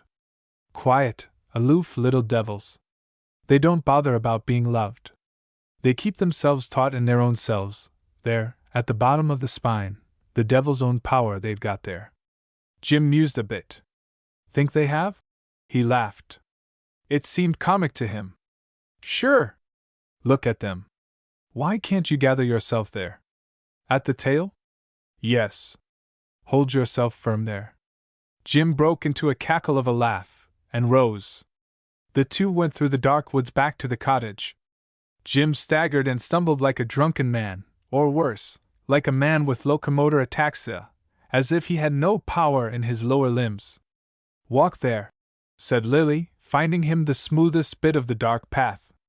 But Jim stumbled and shambled, in a state of nauseous weak relaxation. However, they reached the cottage, and food and beer, and Tanny, piqued with curiosity to know what the men had been saying privately to each other. After dinner they sat once more talking round the fire. Lily sat in a small chair facing the fire, the other two in the armchairs on either side the hearth. "How nice it will be for you, walking with Lois towards London tomorrow," gushed Tanny sentimentally. "Good God," said Lily. "Why the dickens doesn't he walk by himself, without wanting a woman always there, to hold his hand?" "Don't be so spiteful," said Tanny. "You see that you have a woman always there, to hold your hand." "My hand doesn't need holding," snapped Lily. "Doesn't it? More than most men's. But you're so beastly ungrateful and mannish. Because I hold you safe enough all the time you like to pretend you're doing it all yourself." "All right. Don't drag yourself in," said Lily, detesting his wife at that moment. "Anyhow," and he turned to Jim, "it's time you'd done slobbering yourself over a lot of little women, one after the other." "Why shouldn't I if I like it?" said Jim. "Yes, why not?" said Tanny. "Because it makes a fool of you. Look at you, stumbling and staggering with no use in your legs. I'd be ashamed if I were you." "Would you?" said Jim. "I would. And it's nothing but your wanting to be loved which does it. A maudlin crying to be loved, which makes your knees all go rickety." "Think that's it?" said Jim. "What else is it? You haven't been here a day, but you must telegraph for some female to be ready to hold your hand the moment you go away. And before she lets go, you'll be wiring for another. You want to be loved, a man of your years. It's disgusting. I don't see it." "I believe in love," said Jim, watching and grinning oddly. "Bah, love! Messing, that's what it is. It wouldn't matter if it did you no harm. But when you stagger and stumble down a road, out of sheer sloppy relaxation of your will, dash!" At this point Jim suddenly sprang from his chair at Lily, and gave him 2 or 3 hard blows with his fists, upon the front of the body. Then he sat down in his own chair again, saying sheepishly, "I knew I should have to do it, if he said any more." Lily sat motionless as a statue, his face like paper. One of the blows had caught him rather low, so that he was almost winded and could not breathe. He sat rigid, paralyzed as a winded man is. But he wouldn't let it be seen. With all his will he prevented himself from gasping. Only through his parted lips he drew tiny gasps, controlled, nothing revealed to the other two. He hated them both far too much. For some minutes there was dead silence, whilst Lily silently and viciously fought for his breath. Tanny opened her eyes wide in a sort of pleased bewilderment, and Jim turned his face aside, and hung his clasped hands between his knees. "There's a great silence, suddenly," said Tanny. "What is there to say?" ejaculated Lily rapidly, with a spoonful of breath which he managed to compress and control into speech. Then he sat motionless again, concerned with the business of getting back his wind, and not letting the other two see. Jim jerked in his chair, and looked round. "It isn't that I don't like the man," he said, in a rather small voice. "But I knew if he went on I should have to do it." To Lily, rigid and physically preoccupied, there sounded a sort of self-consciousness in Jim's voice, as if the whole thing had been semi-deliberate. He detected the sort of maudlin deliberateness which goes with hysterics, and he was colder, more icy than ever. Tanny looked at Lily, puzzled, bewildered, but still rather pleased, as if she demanded an answer. None being forthcoming, she said, "Of course, you mustn't expect to say all those things without rousing a man."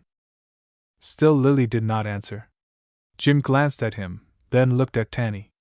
"It isn't that I don't like him," he said slowly. "I like him better than any man I've ever known, I believe." He clasped his hands and turned aside his face. "Judas!" flashed through Lily's mind. Again Tanny looked for her husband's answer. "Yes, Rawdon," she said. "You can't say the things you do without their having an effect. You really ask for it, you know." "It's no matter." Lily squeezed the words out coldly. "He wanted to do it, and he did it." A dead silence ensued now. Tanny looked from man to man. I could feel it coming on me, said Jim. Of course, said Tanny. Rawdon doesn't know the things he says. She was pleased that he had had to pay for them, for once. It takes a man a long time to get his breath back, after a sharp blow in the wind. Lily was managing by degrees. The others no doubt attributed his silence to deep or fierce thoughts. It was nothing of the kind, merely a cold struggle to get his wind back, without letting them know he was struggling, and a sheer, stock-stiff hatred of the pair of them. I like the man, said Jim.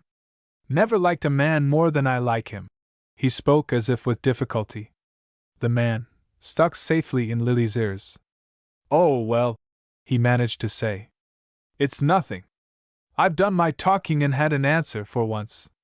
Yes, Roddy, you've had an answer for once. Usually you don't get an answer, you know, and that's why you go so far in the things you say. Now you'll know how you make people feel. Quite, said Lily. I don't feel anything. I don't mind what he says, said Jim. Yes, but he ought to know the things he does say, said Tanny. He goes on, without considering the person he's talking to. This time it's come back on him. He mustn't say such personal things, if he's not going to risk an answer. I don't mind what he says. I don't mind a bit, said Jim. Nor do I mind, said Lily indifferently. I say what I feel, you do as you feel, there's an end of it. A sheepish sort of silence followed this speech. It was broken by a sudden laugh from Tanny. The things that happened to us, she said, laughing rather shrilly. Suddenly, like a thunderbolt, were all struck into silence. Rum game, meh, said Jim, grinning. Isn't it funny? Isn't life too funny? She looked again at her husband. But Roddy, you must admit it was your own fault. Lily's stiff face did not change. Why fault? He said, looking at her coldly. What is there to talk about? Usually there's so much, she said sarcastically. A few phrases dribbled out of the silence. In vain Jim tried to get Lily to thaw, and in vain Tanny gave her digs at her husband. Lily's stiff, inscrutable face did not change, he was polite and aloof. So they all went to bed. In the morning, the walk was to take place, as arranged, Lily and Tanny accompanying Jim to the third station across country. The morning was lovely, the country beautiful. Lily liked the countryside and enjoyed the walk, but a hardness inside himself never relaxed. Jim talked a little again about the future of the world, and a higher state of Christlikeness in man. But Lily only laughed. Then Tanny managed to get ahead with Jim, sticking to his side and talking sympathetic personalities. But Lily, feeling it from afar, ran after them and caught them up. They were silent. What was the interesting topic? He said cuttingly. Nothing at all, said Tanny, nettled. Why must you interfere?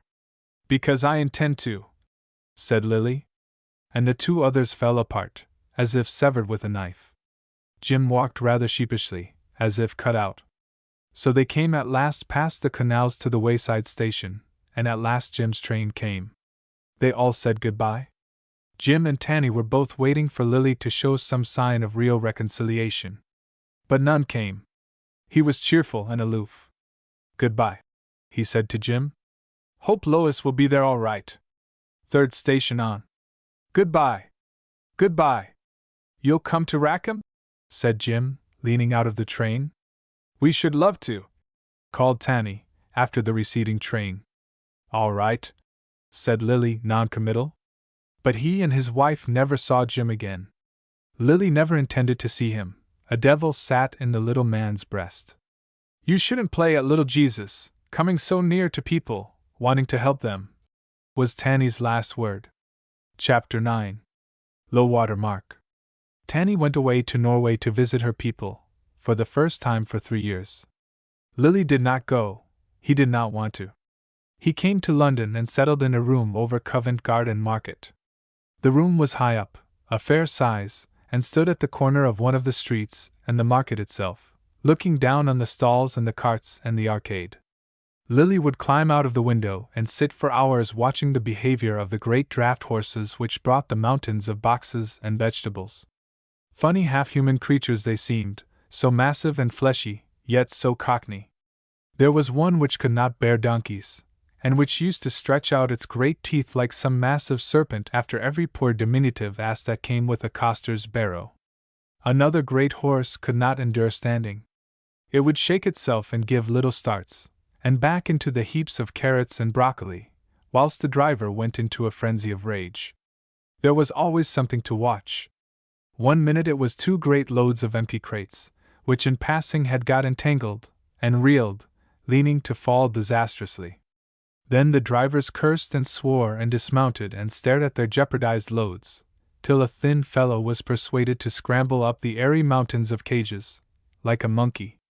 And he actually managed to put them to rights. Great sigh of relief when the vans rocked out of the market. Again there was a particular page boy in buttons, with a round and perky behind, who nimbly carried a tea-tray from somewhere to somewhere, under the arches beside the market. The great brawny porters would tease him, and he would stop to give them cheek. One afternoon a giant lunged after him.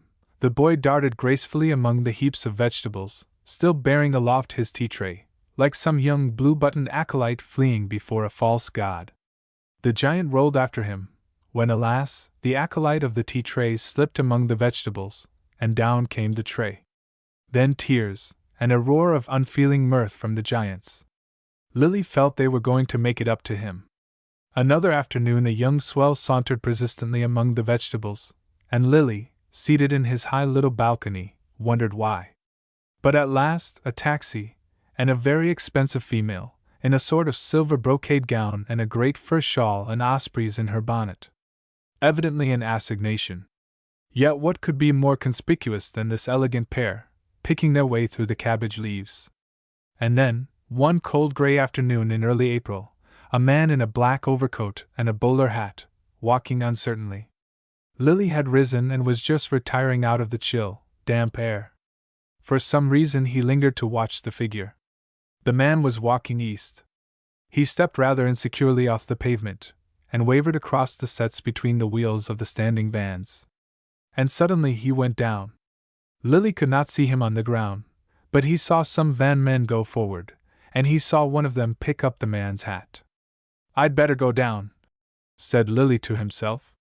So he began running down the 4 long flights of stone stairs, past the many doors of the multifarious business premises, and out into the market. A little crowd had gathered, and a large policeman was just rowing into the center of the interest. Lily, always a hover on the edge of public commotions, hung now hesitating on the outskirts of the crowd. "What is it?" he said, to a rather sniffy messenger boy. "Drunk," said the messenger boy, except that, in unblushing Cockney, he pronounced it drank.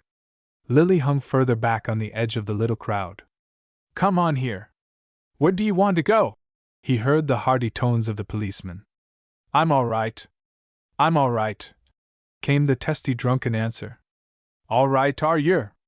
"All right, and then some. Come on, get on your pins." "I'm all right. I'm all right." The voice made Lily peer between the people. And sitting on the granite sets, being hauled up by a burly policeman, he saw our acquaintance Aaron, very pale in the face and a little disheveled. "Like me to tuck the sheets round you, shouldn't you? Fancy yourself snug in bed, don't you? You won't believe you're right in the way of traffic, will you now, in Covent Garden Market? Come on, we'll see to you." And the policeman hoisted the bitter and unwilling Aaron. Lily was quickly at the center of the affair, unobtrusive like a shadow, different from the other people. "Help him up to my room, will you?" he said to the constable. "Friend of mine."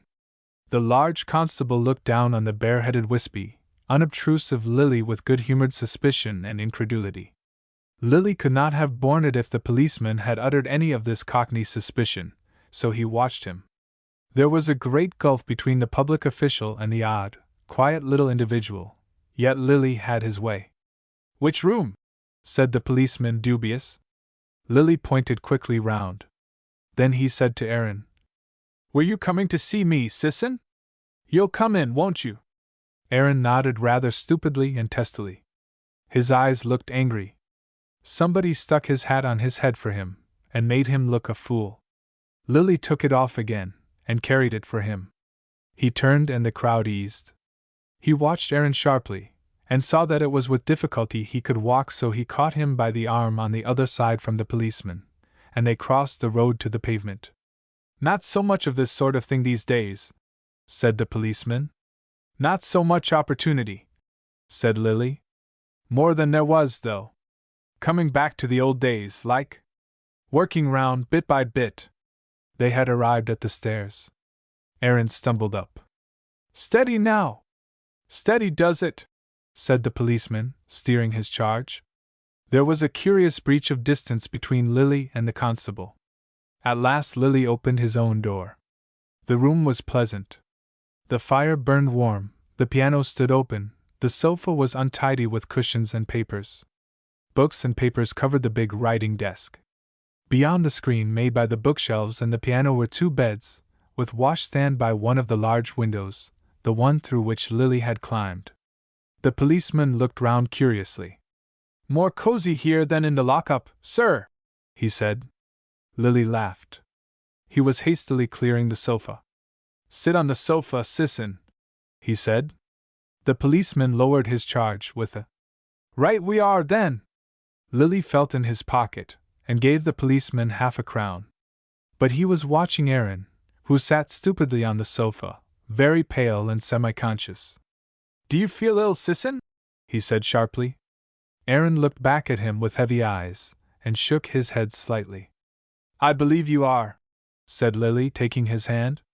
"Might be a bit o' this flu, you know," said the policeman. "Yes," said Lily. "Where is there a doctor?"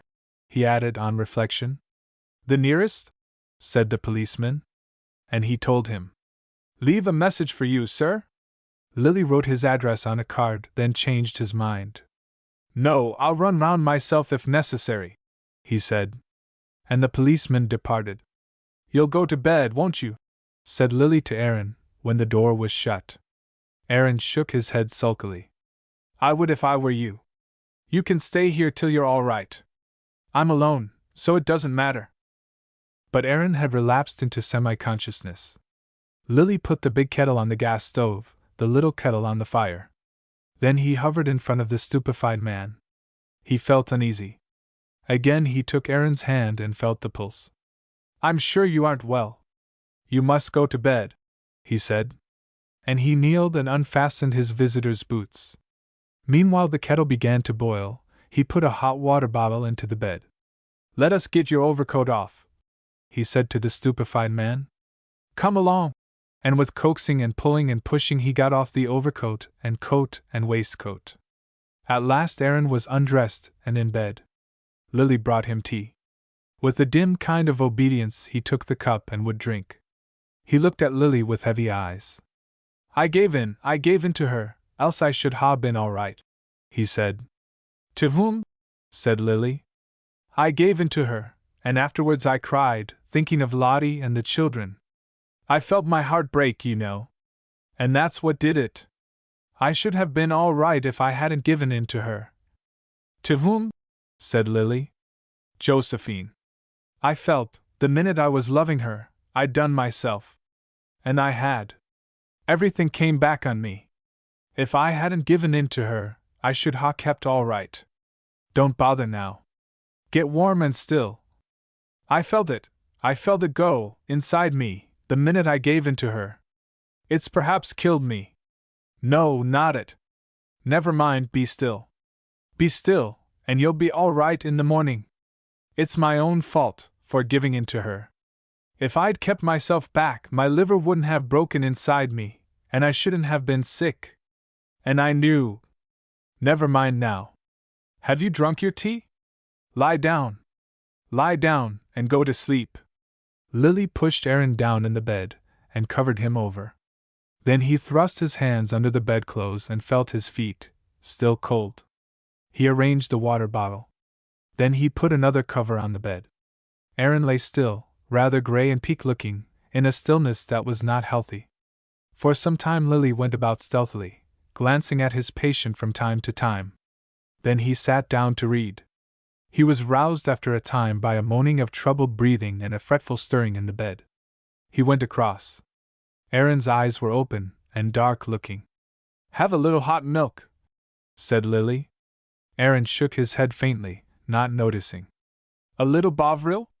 The same faint shake. Then Lily wrote a note for the doctor, went into the office on the same landing, and got a clerk, who would be leaving in a few minutes, to call with the note.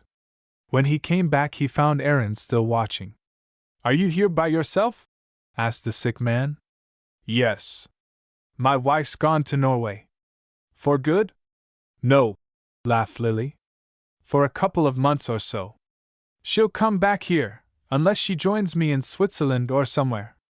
Aaron was still for a while. "You've not gone with her?" he said at length.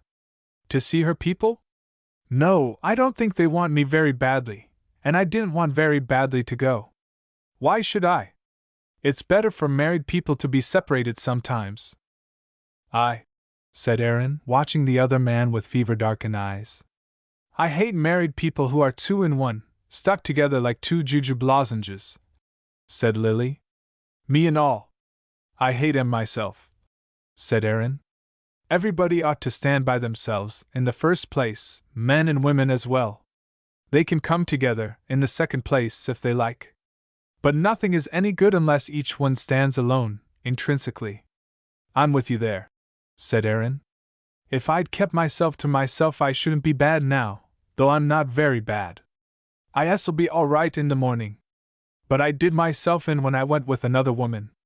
I felt myself go, as if the bile broke inside me, and I was sick." "Josephine seduced you?" laughed Lily. "Aye, right enough," replied Aaron grimly. "She won't be coming here, will she?"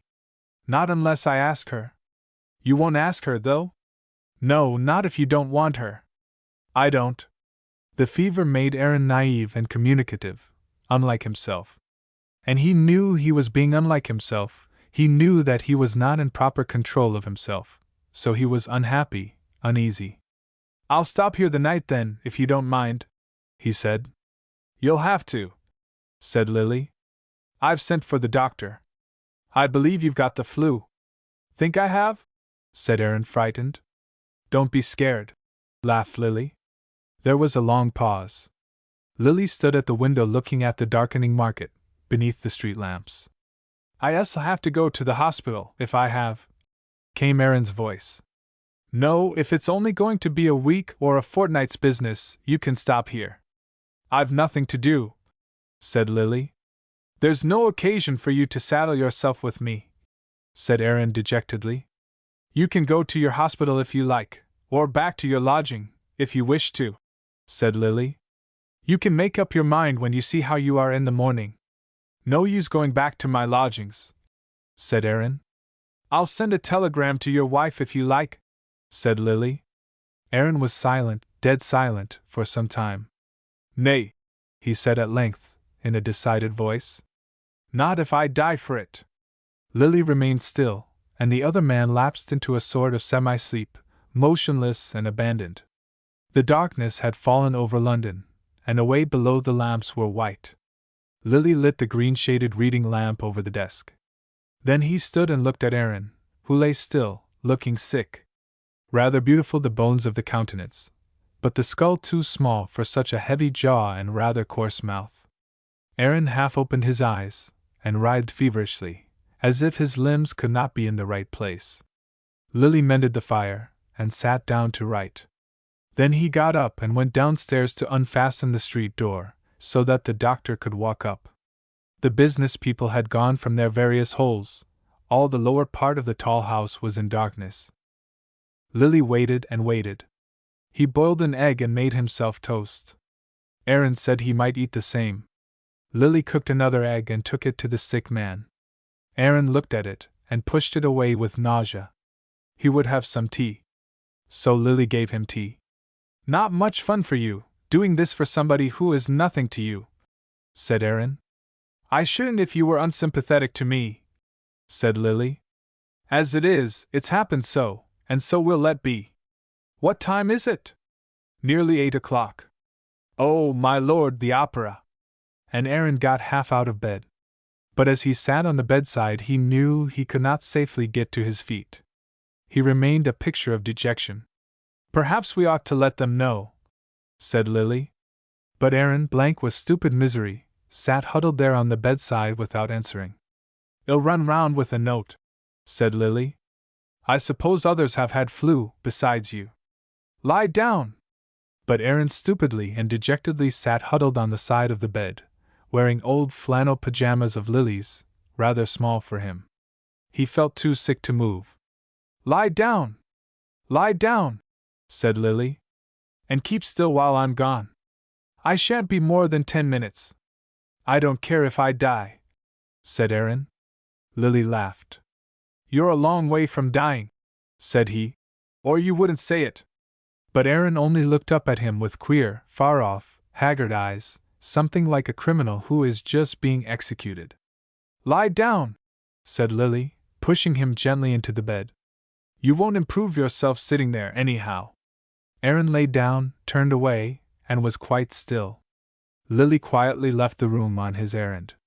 The doctor did not come until 10 o'clock, and worn out with work when he did come. "Isn't there a lift in this establishment?" he said, as he groped his way up the stone stairs. Lily had heard him, and run down to meet him. The doctor poked the thermometer under Aaron's tongue and felt the pulse.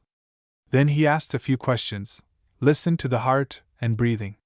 "Yes, it's the flu," he said curtly.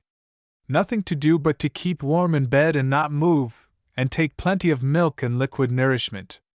I'll come round in the morning and give you an injection. Lungs are all right so far." "How long shall I have to be in bed?" said Aaron. "Oh, depends. A week at least." Aaron watched him sullenly, and hated him. Lily laughed to himself. The sick man was like a dog that is ill but which growls from a deep corner, and will bite if you put your hand in. He was in a state of black depression. Lily settled him down for the night, and himself went to bed. Aaron squirmed with heavy, pained limbs the night through, and slept and had bad dreams. Lily got up to give him drinks. The din in the market was terrific before dawn, and Aaron suffered bitterly. In the morning he was worse. The doctor gave him injections against pneumonia. "You wouldn't like me to wire to your wife?" said Lily. "No," said Aaron abruptly. "You can send me to the hospital. I'm nothing but a piece of carrion." "Carrion?" said Lily. "Why?" "I know it. I feel like it. Oh, that's only the sort of nauseated feeling you get with flu. I'm only fit to be thrown underground, and made an end of. I can't stand myself." He had a ghastly, gray look of self-repulsion. "It's the germ that makes you feel like that," said Lily. "It poisons the system for a time. But you'll work it off." At evening he was no better, the fever was still high. Yet there were no complications, except that the heart was irregular. "The one thing I wonder," said Lily, "is whether you hadn't better be moved out of the noise of the market. It's fearful for you in the early morning." "It makes no difference to me," said Aaron. The next day he was a little worse, if anything. The doctor knew there was nothing to be done. At evening he gave the patient a calomel pill. It was rather strong, and Aaron had a bad time. His burning, parched, poison inside was twisted and torn. Meanwhile carts banged, porters shouted, all the hell of the market went on outside, away down on the cobble sets. But this time the two men did not hear. "You'll feel better now," said Lily. "After the operation." "It's done me harm," cried Aaron fretfully. "Send me to the hospital, or you'll repent it. Get rid of me in time." "Nay," said Lily. "You get better. Damn it, you're only one among a million." Again over Aaron's face went the ghastly grimace of self-repulsion. "My soul's gone rotten," he said. "No," said Lily. "Only toxin in the blood." Next day the patient seemed worse, and the heart more irregular. He rested badly. So far, Lily had got a fair night's rest. Now Aaron was not sleeping, and he seemed to struggle in the bed. "Keep your courage up, man," said the doctor sharply. "You give way." Aaron looked at him blackly, and did not answer. In the night Lily was up time after time. Aaron would slip down on his back, and go semi-conscious. And then he would awake, as if drowning, struggling to move, mentally shouting aloud, yet making no sound for some moments, mentally shouting in frenzy, but unable to stir or make a sound. When at last he got some sort of physical control, he cried, "Lift me up! Lift me up!" Lily hurried and lifted him up, and he sat panting with a sobbing motion, his eyes gloomy and terrified, more than ever like a criminal who is just being executed. He drank brandy, and was laid down on his side. "Don't let me lie on my back," he said, terrified. "No, I won't," said Lily. Aaron frowned curiously on his nurse. "Mind you don't let me," he said, exacting and really terrified. "No, I won't let you." And now Lily was continually crossing over and pulling Aaron onto his side, whenever he found him slip down on his back. In the morning the doctor was puzzled. Probably it was the toxin in the blood which poisoned the heart. There was no pneumonia. And yet Aaron was clearly growing worse. The doctor agreed to send in a nurse for the coming night. "What's the matter with you, man?" he said sharply to his patient. "You give way! You give way! Can't you pull yourself together?" But Aaron only became more gloomily withheld, retracting from life. And Lily began to be really troubled. He got a friend to sit with the patient in the afternoon, whilst he himself went out and arranged to sleep in Aaron's room, at his lodging. The next morning, when he came in, he found the patient lying as ever, in a sort of heap in the bed. Nurse had had to lift him up and hold him up again. And now Aaron lay in a sort of semi-stupor of fear, frustrated anger, misery and self-repulsion, a sort of interlocked depression. The doctor frowned when he came. He talked with the nurse, and wrote another prescription. Then he drew Lily away to the door. "What's the matter with the fellow?" he said. "Can't you rouse his spirit? He seems to be sulking himself out of life. He'll drop out quite suddenly, you know, if he goes on like this. Can't you rouse him up? I think it depresses him partly that his bowels won't work. It frightens him. He's never been ill in his life before," said Lily. "His bowels won't work if he lets all his spirit go, like an animal dying of the sulks," said the doctor impatiently. "He might go off quite suddenly, dead before you can turn round." Lily was properly troubled. Yet he did not quite know what to do. It was early afternoon, and the sun was shining into the room.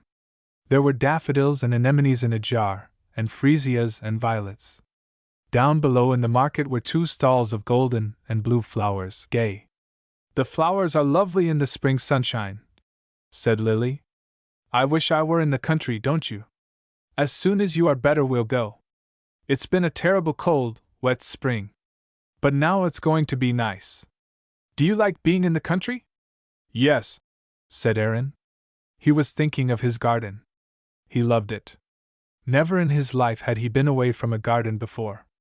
"Make haste and get better, and we'll go." "Where?" said Aaron. "Hampshire. Or Berkshire. Or perhaps you'd like to go home? Would you?" Aaron lay still, and did not answer. "Perhaps you want to, and you don't want to," said Lily. "You can please yourself, anyhow."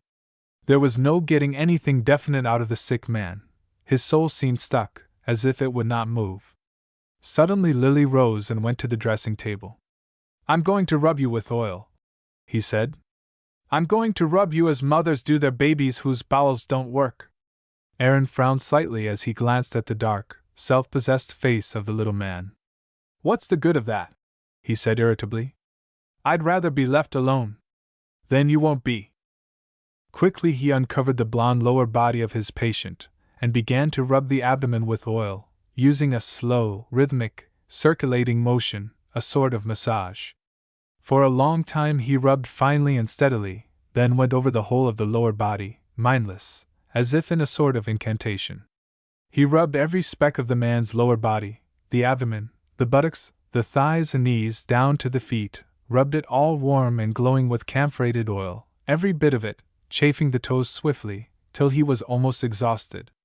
Then Aaron was covered up again, and Lily sat down in fatigue to look at his patient. He saw a change. The spark had come back into the sick eyes, and the faint trace of a smile, faintly luminous, into the face.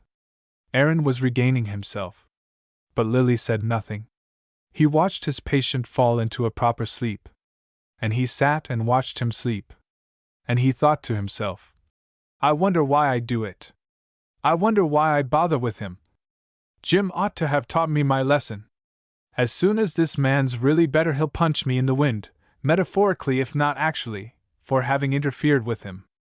And Tanny would say, he was quite right to do it. She says I want power over them. What if I do? They don't care how much power the mob has over them, the nation, Lloyd George and Northcliffe and the police and money. They'll yield themselves up to that sort of power quickly enough, and immolate themselves pro bono publico by the million. And what's the bonum publicum but a mob power? Why can't they submit to a bit of healthy individual authority? The fool would die, without me, just as that fool Jim will die in hysterics one day. Why does he last so long? Tanny's the same. She does nothing really but resist me, my authority, or my influence, or just me. At the bottom of her heart she just blindly and persistently opposes me. God knows what it is she opposes, just me myself. She thinks I want her to submit to me. So I do, in a measure natural to our two selves. Somewhere, she ought to submit to me. But they all prefer to kick against the pricks. Not that they get many pricks. I get them. Damn them all, why don't I leave them alone? They only grin and feel triumphant when they'd insulted one and punched one in the wind. This Aaron will do just the same. I like him, and he ought to like me. And he'll be another Jim, he will like me, if he can knock the wind out of me. A lot of little Stavrogins coming up to whisper affectionately, and biting one's ear. But anyhow I can soon see the last of this chap, and him the last of all the rest. I'll be damned forever if I see their Jims and Roberts and Julius and Scotts any more. Let them dance round their insipid hellbroth. Thin tack it is. There's a whole world besides this little gang of Europeans. Except, dear God, that they've exterminated all the peoples worth knowing. I can't do with folk who teem by the billion, like the Chinese and Japs and Orientals altogether. Only vermin teem by the billion. Higher types breed slower. I would have loved the Aztecs and the Red Indians. I know they hold the element in life which I am looking for, they had living pride. Not like the flea-bitten Asiatics, even niggers are better than Asiatics, though they are wallowers, the American races, and the South Sea Islanders, the Marquesans, the Maori blood. That was the true blood. It wasn't frightened. All the rest are craven, Europeans, Asiatics, Africans, everyone at his own individual quick craven and cringing, only conceited in the mass, the mob. How I hate them, the mass bullies, the individual Judases. Well, if one will be a Jesus he must expect his Judas. That's why Abraham Lincoln gets shot. A Jesus makes a Judas inevitable. A man should remain himself, not try to spread himself over humanity. He should pivot himself on his own pride. I suppose really I ought to have packed this Aaron off to the hospital. Instead of which here am I rubbing him with oil to rub the life into him. And I know he'll bite me, like a warm snake, the moment he recovers. And Tanny will say quite right too, I shouldn't have been so intimate. No, I should have left it to mechanical doctors and nurses. So I should. Everything to its own. And Aaron belongs to this little system, and Jim is waiting to be psychoanalyzed, and Tanny is waiting for her own glorification. All right, Aaron? Last time I break my bread for anybody, this is. So get better, my flautist, so that I can go away. It was easy for the Red Indians and the others to take their hook into death. They might have stayed a bit longer to help one to defy the white masses. I'll make some tea. Lily rose softly and went across to the fire. He had to cross a landing to a sort of little lavatory, with a sink and a tap for water. The clerks peeped out at him from an adjoining office and nodded.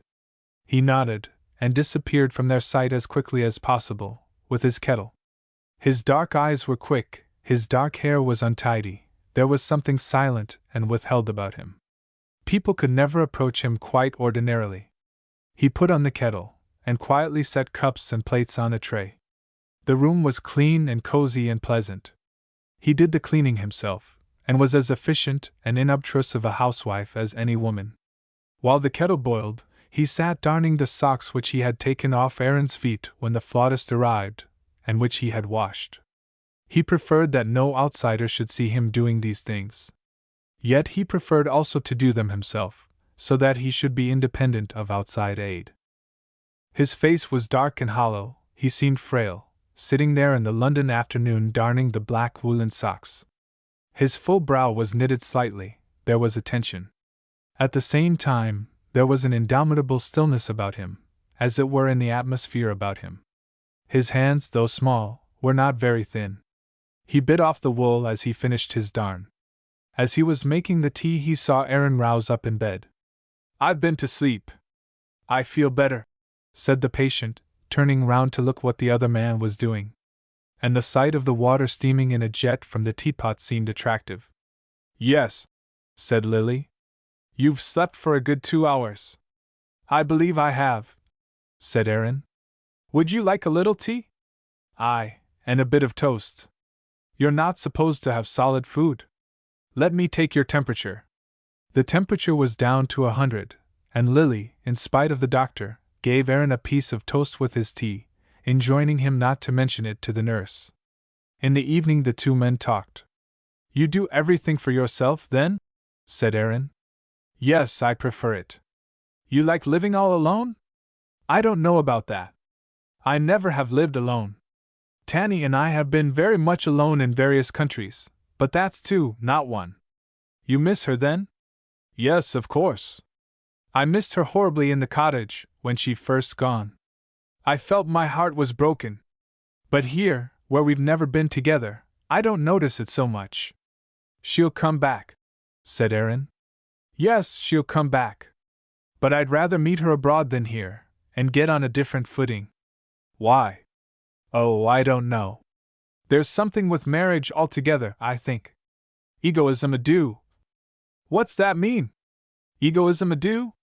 "Two people, one egoism.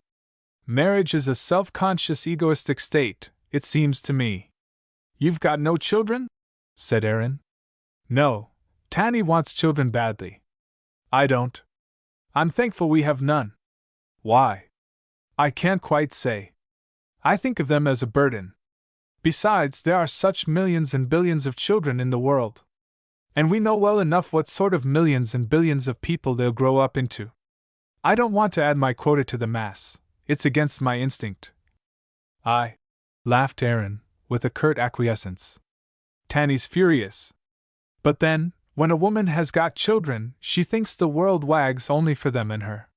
Nothing else. The whole world wags for the sake of the children, and their sacred mother." "Aye, that's damn true," said Aaron. "And myself, I'm sick of the children stunt. Children are all right, so long as you just take them for what they are, young immature things like kittens and half-grown dogs, nuisances, sometimes very charming. But I'll be hanged if I can see anything high and holy about children. I should be sorry, too, it would be so bad for the children. Young brats, tiresome and amusing in turns. When they don't give themselves airs," said Aaron. "Yes, indeed. Which they do half the time. Sacred children and sacred motherhood, I'm absolutely fed stiff by it. That's why I'm thankful I have no children. Tanny can't come it over me there. It's a fact. When a woman's got her children, by God, she's a bitch in the manger. You can starve while she sits on the hay. It's useful to keep her pups warm." "Yes. Why, you know." Aaron turned excitedly in the bed. "They look on a man as if he was nothing but an instrument to get and rear children.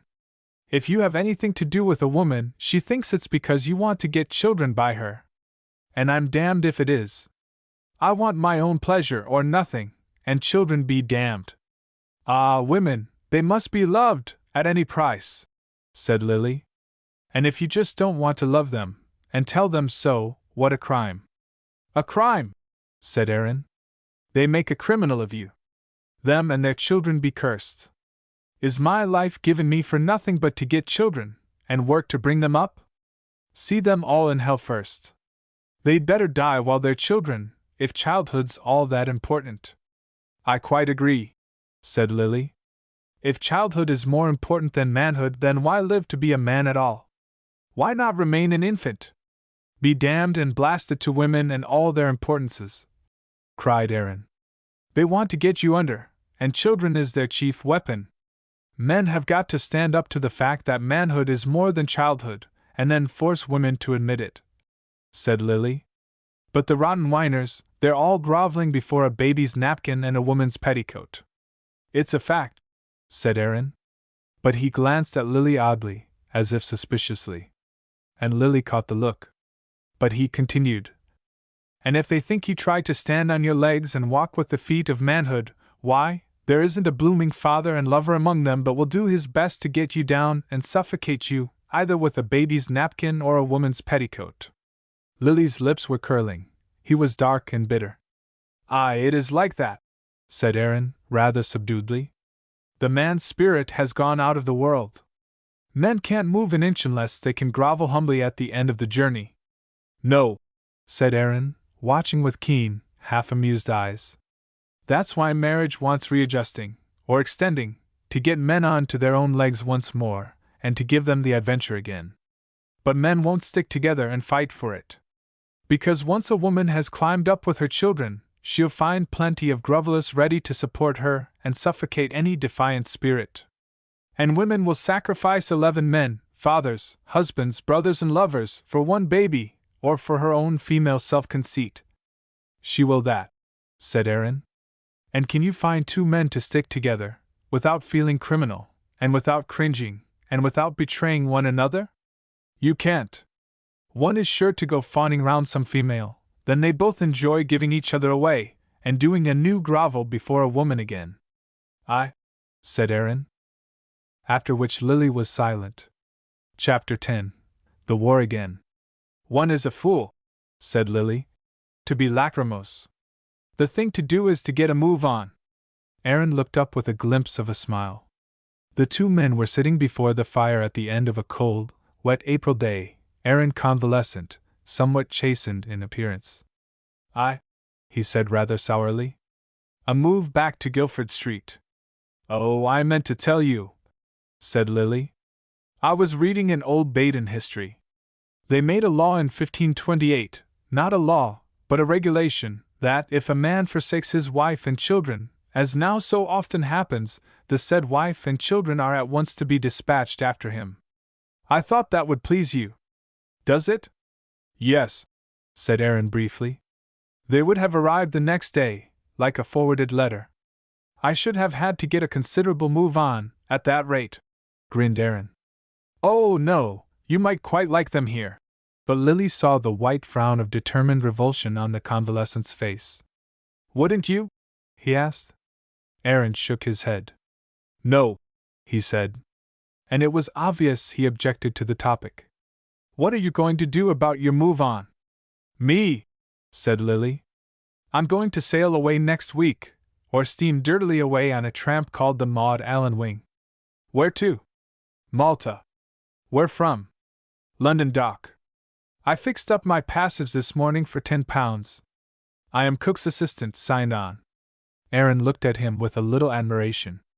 You can take a sudden jump, can't you? He said. The difficulty is to refrain from jumping, overboard or anywhere. Aaron smoked his pipe slowly. And what good will Malta do you? He asked, envious. Heaven knows. I shall cross to Syracuse, and move up Italy. Sounds as if you were a millionaire. I've got £35 in all the world. But something will come along. I've got more than that, said Aaron. Good for you, replied Lily. He rose and went to the cupboard, taking out a bowl and a basket of potatoes. He sat down again, paring the potatoes. His busy activity annoyed Aaron. But what's the good of going to Malta? Shall you be any different in yourself, in another place? You'll be the same there as you are here. How am I here? Why, you're all the time grinding yourself against something inside you. You're never free. You're never content. You never stop chafing. Lily dipped his potato into the water, and cut out the eyes carefully. Then he cut it in 2, and dropped it in the clean water of the second bowl. He had not expected this criticism. Perhaps I don't, said he. Then what's the use of going somewhere else? You won't change yourself? I may in the end, said Lily. You'll be yourself, whether it's Malta or London, said Aaron. There's a doom for me, laughed Lily. The water on the fire was boiling. He rose and threw in salt, then dropped in the potatoes with little plops. There are lots of MES. I'm not only just one proposition. A new place brings out a new thing in a man. Otherwise you'd have stayed in your old place with your family. The man in the middle of you doesn't change, said Aaron. Do you find it so? Said Lily. Every time. Then what's to be done? Nothing, as far as I can see.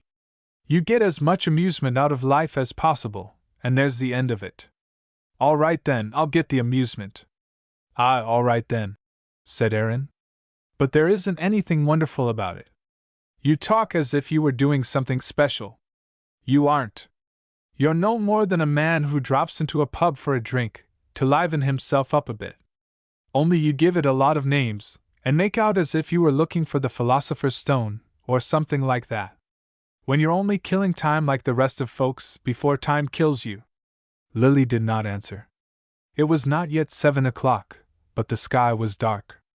Aaron sat in the firelight. Even the saucepan on the fire was silent. Darkness, silence, the firelight in the upper room, and the two men together. It isn't quite true, said Lily, leaning on the mantelpiece and staring down into the fire. Where isn't it? You talk, and you make a man believe you've got something he hasn't got? But where is it when it comes to?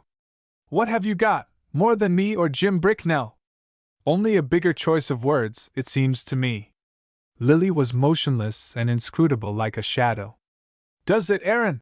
He said, in a colorless voice. Yes. What else is there to it? Aaron sounded testy. Why, said Lily at last, there's something. I agree, it's true what you say about me. But there's a bit of something else. There's just a bit of something in me, I think, which isn't a man running into a pub for a drink. And what? The question fell into the twilight like a drop of water falling down a deep shaft into a well. I think a man may come into possession of his own soul at last, as the Buddhists teach, but without ceasing to love, or even to hate. One loves, one hates, but somewhere beyond it all, one understands, and possesses one's soul in patience and in peace. Yes, said Aaron slowly, while you only stand and talk about it. But when you've got no chance to talk about it, and when you've got to live, you don't possess your soul, either in patience nor in peace, but any devil that likes possesses you and does what it likes with you, while you fridge yourself and fray yourself out like a worn rag. I don't care, said Lily. I'm learning to possess my soul in patience and in peace, and I know it. And it isn't a negative nirvana either. And if Tanny possesses her own soul in patience and peace as well, and if in this we understand each other at last, then there we are, together and apart at the same time, and free of each other, and eternally inseparable. I have my nirvana, and I have it all to myself. But more than that, it coincides with her nirvana. Ah, yes, said Aaron. But I don't understand all that word splitting. I do, though. You learn to be quite alone, and possess your own soul in isolation, and at the same time, to be perfectly with someone else. That's all I ask. Sort of sit on a mountain top, back to back with somebody else, like a couple of idols. No, because it isn't a case of sitting, or a case of back to back. It's what you get to after a lot of fighting and a lot of sensual fulfillment.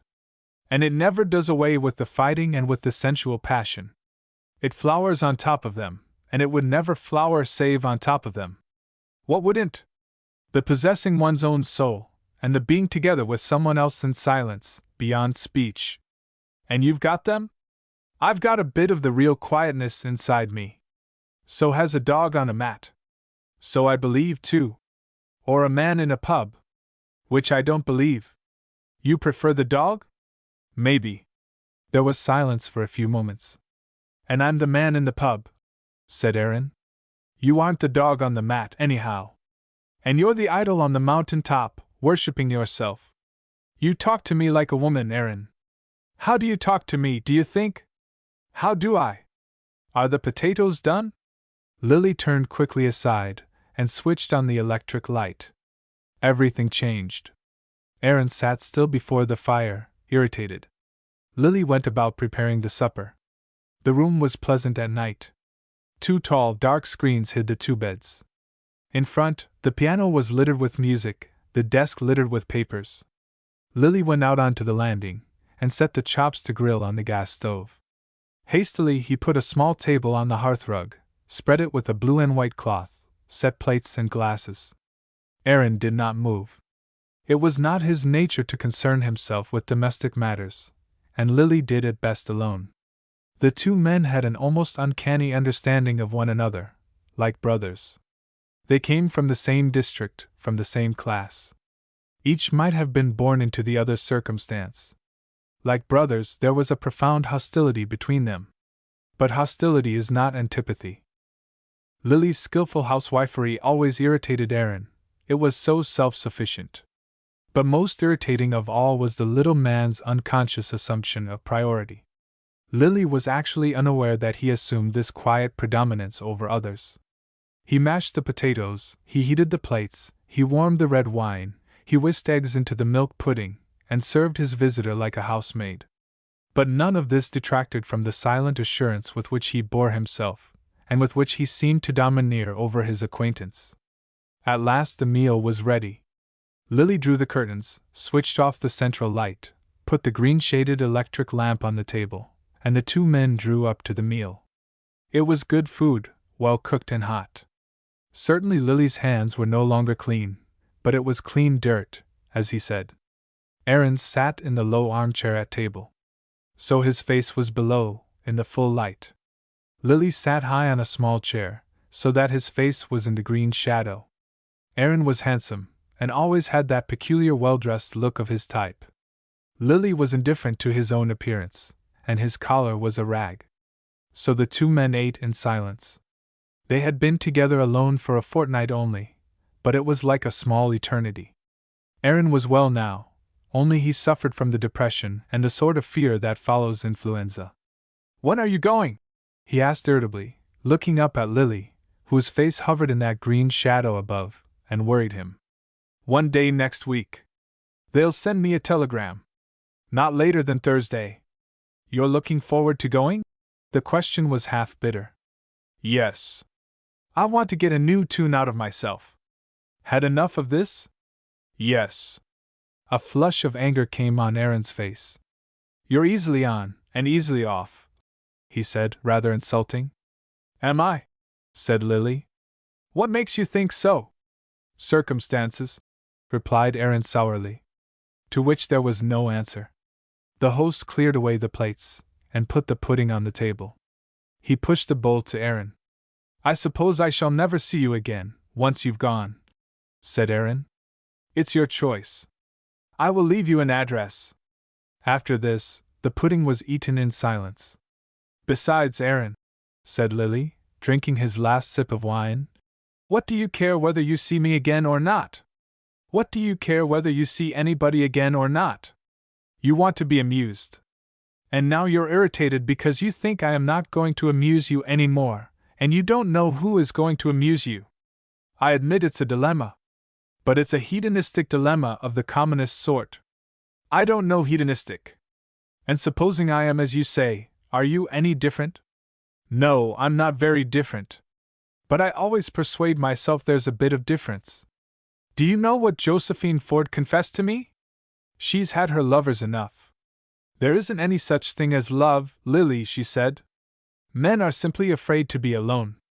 That is absolutely all there is in it, fear of being alone. What by that? Said Aaron. You agree? Yes, on the whole. So do I, on the whole. And then I asked her what about woman. And then she said with a woman it wasn't fear, it was just boredom. A woman is like a violinist, any fiddle, any instrument rather than empty hands and no tune going. Yes, what I said before, getting as much amusement out of life as possible, said Aaron. You amuse me, and I'll amuse you. Yes, just about that. All right, Aaron, said Lily.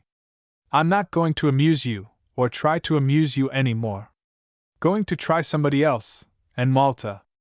Malta, anyhow. Oh, and somebody else, in the next 5 minutes. Yes, that also. Goodbye and good luck to you. Goodbye and good luck to you, Aaron. With which Lily went aside to wash the dishes. Aaron sat alone under the zone of light, turning over a score of Pelleas. Though the noise of London was around them, it was far below, and in the room was a deep silence. Each of the men seemed invested in his own silence. Aaron suddenly took his flute, and began trying little passages from the opera on his knee. He had not played since his illness.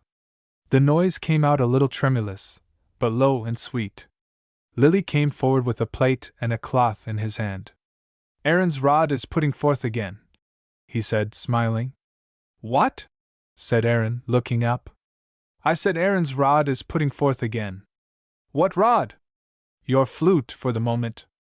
It's got to put forth my bread and butter. Is that all the buds it's going to have? What else? Nay, that's for you to show. What flowers do you imagine came out of the rod of Moses's brother? Scarlet runners, I should think, if he'd got to live on them. Scarlet enough, I'll bet. Aaron turned unnoticing back to his music. Lily finished the wiping of the dishes, then took a book and sat on the other side of the table. It's all one to you, then, said Aaron suddenly, whether we ever see one another again? Not a bit, said Lily, looking up over his spectacles. I very much wish there might be something that held us together. Then if you wish it, why isn't there? You might wish your flute to put out scarlet runner flowers at the joints. I might. And it would be all the same. The moment of silence that followed was extraordinary in its hostility. Oh, we shall run across one another again sometime, said Aaron. Sure, said Lily. More than that, I'll write you an address that will always find me. And when you write, I will answer you. He took a bit of paper and scribbled an address. Aaron folded it and put it into his waistcoat pocket. It was an Italian address. But how can I live in Italy? He said. You can shift about. I'm tied to a job. You, with your budding rod, your flute, and your charm, you can always do as you like. My what? Your flute and your charm. What charm? Just your own. Don't pretend you don't know you've got it. I don't really like charm myself, too much of a trick about it. But whether or not you've got it, it's news to me. Not it. Fact it is. Ha! Somebody will always take a fancy to you. And you can live on that, as well as on anything else. Why do you always speak so despisingly? Why shouldn't I? Have you any right to despise another man? When did it go by rights? No, not with you. You answer me like a woman, Aaron. Again there was a space of silence. And again it was Aaron who at last broke it. We're in different positions, you and me, he said. How? You can live by your writing, but I've got to have a job. Is that all? Said Lily. Aye. And plenty. You've got the advantage of me. Quite, said Lily. But why? I was a dirty-nosed little boy when you were a clean-nosed little boy.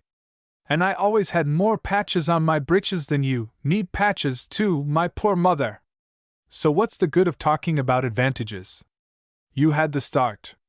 And at this very moment you could buy me up, lock, stock, and barrel. So don't feel hard done by. It's a lie. You've got your freedom. I make it and I take it. Circumstances make it for you. As you like. You don't do a man justice, said Aaron. Does a man care? He might.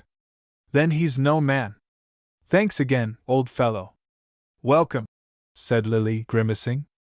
Again Aaron looked at him, baffled, almost with hatred.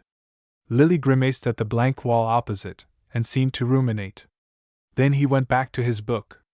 And no sooner had he forgotten Aaron, reading the fantasies of a certain Leo Frobenius, than Aaron must stride in again. You can't say there isn't a difference between your position and mine, he said pertinently. Lily looked darkly over his spectacles. No, by God, he said. I should be in a poor way otherwise. You can't say you haven't the advantage. Your job gives you the advantage. All right. Then leave it out with my job, and leave me alone. That's your way of dodging it. My dear Aaron, I agree with you perfectly. There is no difference between us, save the fictitious advantage given to me by my job. Save for my job, which is to write lies, Aaron and I are two identical little men in one and the same little boat. Shall we leave it at that now? Yes, said Aaron. That's about it. Let us shake hands on it, and go to bed. My dear chap, you are just recovering from influenza, and look paler than I like. You mean you want to be rid of me? Said Aaron. Yes, I do mean that, said Lily. Said Aaron. And after a few minutes more staring at the score of Pelléas, he rose, put the score away on the piano, laid his flute beside it, and retired behind the screen. In silence, the strange dim noise of London sounding from below, Lily read on about the Kabyles.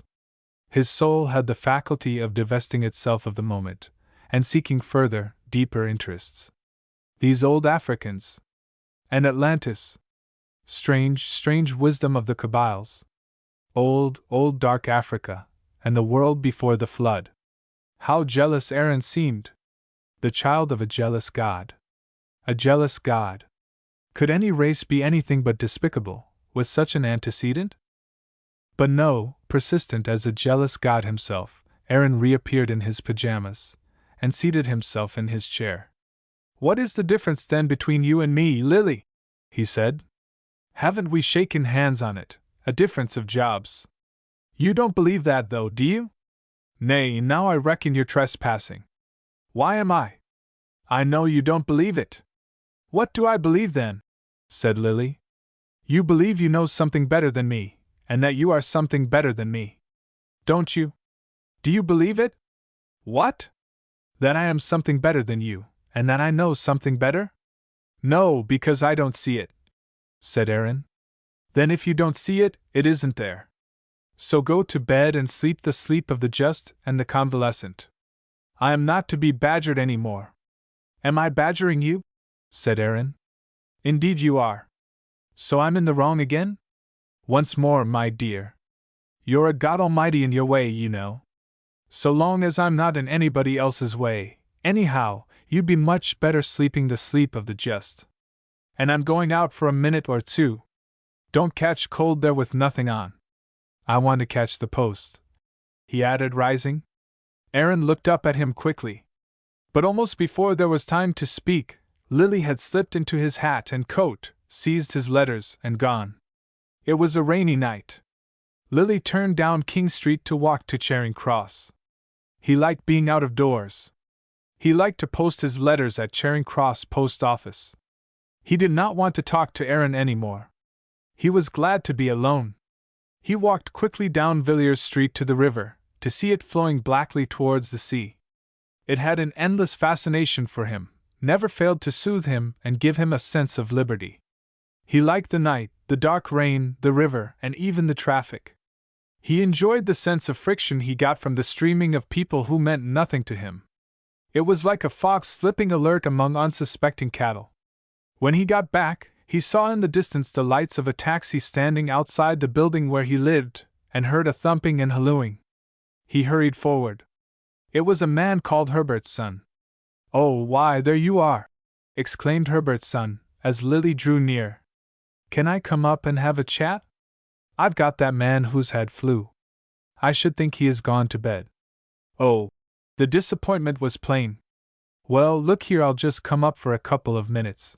He laid his hand on Lily's arm. I heard you were going away. Where are you going? Malta. Malta.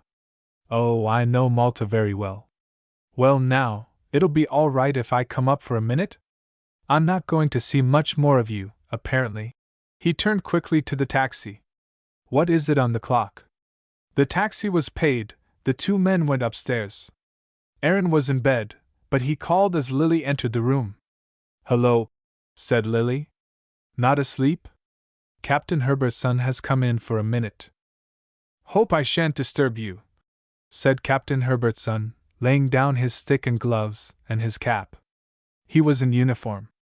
He was one of the few surviving officers of the Guards, a man of about 45, good-looking, getting rather stout. He settled himself in the chair where Aaron had sat, hitching up his trousers. The gold identity plate, with its gold chain, fell conspicuously over his wrist. "Been to Rosemary," he said. "Rotten play, you know, but passes the time awfully well." "Oh, I quite enjoyed it." Lily offered him Sauterne, the only thing in the house. "Oh, yes. How awfully nice." "Yes, thanks, I shall love it." "Can I have it with soda?" "Thanks." "Do you know, I think that's the very best drink in the tropics, sweet white wine with soda?" "Yes, well, now, why are you going away?" "For a change," said Lily. "You're quite right, one needs a change now the damn thing is all over. As soon as I get out of khaki I shall be off." "Malta!" "Yes. I've been in Malta several times. I think Valletta is quite enjoyable, particularly in winter, with the opera." "Oh, how's your wife?" "All right. Yes, glad to see her people again." "Bound to be. Oh, by the way, I met Jim Bricknell. Sends you a message hoping you'll go down and stay, down at Captain Bingham's place in Surrey, you know. Awfully queer lot down there." "Not my sort, no. You won't go down?" "No, I shouldn't. Not the right sort of people." Herbert's son rattled away, rather spasmodic. He had been through the very front hell of the war, and like every man who had, he had the war at the back of his mind, like an obsession. But in the meantime he skirmished. "Yes. I was on guard one day when the Queen gave one of her tea parties to the blind. Awful affair. But the children are awfully nice children. Prince of Wales awfully nice, almost too nice. Prince Henry smart boy too, oh, a smart boy. Queen Mary poured the tea, and I handed round bread and butter. She told me I made a very good waiter. I said, 'Thank you, madam.' But I like the children. Very different from the Battenbergs." "Oh," he wrinkled his nose.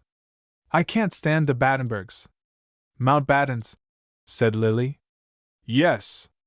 Awful mistake, changing the royal name. They were Guelphs, why not remain it? Why, I'll tell you what Battenberg did. He was in the Guards too." The talk flowed on, about royalty and the Guards, Buckingham Palace and St. James. "Rather a nice story about Queen Victoria. Man named Joyce, something or other, often used to dine at the palace. And he was an awfully good imitator, really clever, you know. Used to imitate the Queen. 'Mr. Joyce,' she said, 'I hear your imitation is very amusing. Will you do it for us now, and let us see what it is like?' 'Oh, no, madam. I'm afraid I couldn't do it now. I'm afraid I'm not in the humor,' but she would have him do it. And it was really awfully funny. He had to do it. You know what he did? He used to take a table napkin, and put it on with one corner over his forehead, and the rest hanging down behind, like her veil thing. And then he sent for the kettle lid. He always had the kettle lid, for that little crown of hers. And then he impersonated her. But he was awfully good, so clever. 'Mr. Joyce,' she said, 'we are not amused. Please leave the room.' Yes, that is exactly what she said, 'We are not amused, please leave the room.' I like the we, don't you? And he a man of 60 or so. However, he left the room, and for a fortnight or so he wasn't invited. Wasn't she wonderful, Queen Victoria?" And so, by light transitions, to the Prince of Wales at the front, and thus into the trenches. And then Herbert's son was on the subject he was obsessed by. He had come, unconsciously, for this and this only, to talk war to Lily, or at Lily. For the latter listened and watched, and said nothing. As a man at night helplessly takes a taxi to find some woman, some prostitute, Herbert's son had almost unthinkingly got into a taxi and come battering at the door in Covent Garden, only to talk war to Lily, whom he knew very little. But it was a driving instinct, to come and get it off his chest. And on he talked, over his wine and soda. He was not conceited, he was not showing off, far from it. It was the same thing here in this officer as it was with the privates, and the same with this Englishman as with a Frenchman, or a German, or an Italian. Lily had sat in a cowshed listening to a youth in the north country. He had sat on the corn straw that the oxen had been treading out, in Calabria, under the moon. He had sat in a farm kitchen with a German prisoner, and every time it was the same thing, the same hot, blind, anguished voice of a man who has seen too much, experienced too much, and doesn't know where to turn. None of the glamour of returned heroes, none of the romance of war, only a hot, blind, mesmerized voice, going on, mesmerized by a vision that the soul cannot bear. In this officer, of course, there was a lightness and an appearance of bright diffidence and humor. But underneath it all was the same as in the common men of all the combatant nations, the hot, seared burn of unbearable experience, which did not heal nor cool, and whose irritation was not to be relieved. The experience gradually cooled on top, but only with a surface crust. The soul did not heal, did not recover. "I used to be awfully frightened," laughed Herbert's son. "Now you say, Lily, you never have stood it. But you would. You're nervous, and it was just the nervous ones that did stand it. When nearly all our officers were gone, we had a man come out, a man called Margaretson, from India, big merchant people out there. They all said he was no good, not a bit of good, nervous chap, no good at all. But when you had to get out of the trench and go for the Germans, he was perfect, perfect. It all came to him then, at the crisis, and he was perfect. Some things frighten one man, and some another. Now shells would never frighten me. But I couldn't stand bombs. You could tell the difference between our machines and the Germans. Ours was a steady noise, drrrrrr, but theirs was heavy, drrrrrr. My word, that got on my nerves. No, I was never hit. The nearest thing was when I was knocked down by an exploding shell, several times that, you know. When you shout like mad for the men to come and dig you out, under all the earth. And my word, you do feel frightened then." Herbert's son laughed with a twinkling motion to Lily. But between his brows there was a tension like madness. "And a funny thing, you know, how you don't notice things. In, let me see, 1916, the German guns were a lot better than ours. Ours were old, and when they're old you can't tell where they'll hit, whether they'll go beyond the mark, or whether they'll fall short. Well, this day our guns were firing short, and killing our own men. We'd had the order to charge, and were running forward, and I suddenly felt hot water spurting on my neck." He put his hand to the back of his neck and glanced round apprehensively. "It was a chap called Innes. Oh, an awfully decent sort. People were in the Argentine. He'd been calling out to me as we were running, and I was just answering. When I felt this hot water on my neck and saw him running past me with no head, he'd got no head, and he went running past me. I don't know how far, but a long way. Blood, you know, yes, well. Oh, I hated Chelsea. I loathed Chelsea. Chelsea was purgatory to me. I had a corporal called Wallace. He was a fine chap. Oh, he was a fine chap, 6'2", and about 24 years old. He was my stand-back. Oh, I hated Chelsea, and parades, and drills. You know, when it's drill, and you're giving orders, you forget what order you've just given. In front of the palace there the crowd don't notice. But it's awful for you. And you know you daren't look round to see what the men are doing. But Wallace was splendid. He was just behind me, and I'd hear him, quite quiet, you know, it's right wheel, sir. Always perfect, yes, well. You know you don't get killed if you don't think you will. Now I never thought I should get killed. And I never knew a man get killed if he hadn't been thinking he would. I said to Wallace I'd rather be out here, at the front, than at Chelsea. I hated Chelsea, I can't tell you how much. Oh no, sir, he said. I'd rather be at Chelsea than here. I'd rather be at Chelsea. There isn't hell like this at Chelsea. We'd had orders that we were to go back to the real camp the next day. Never mind, Wallace, I said.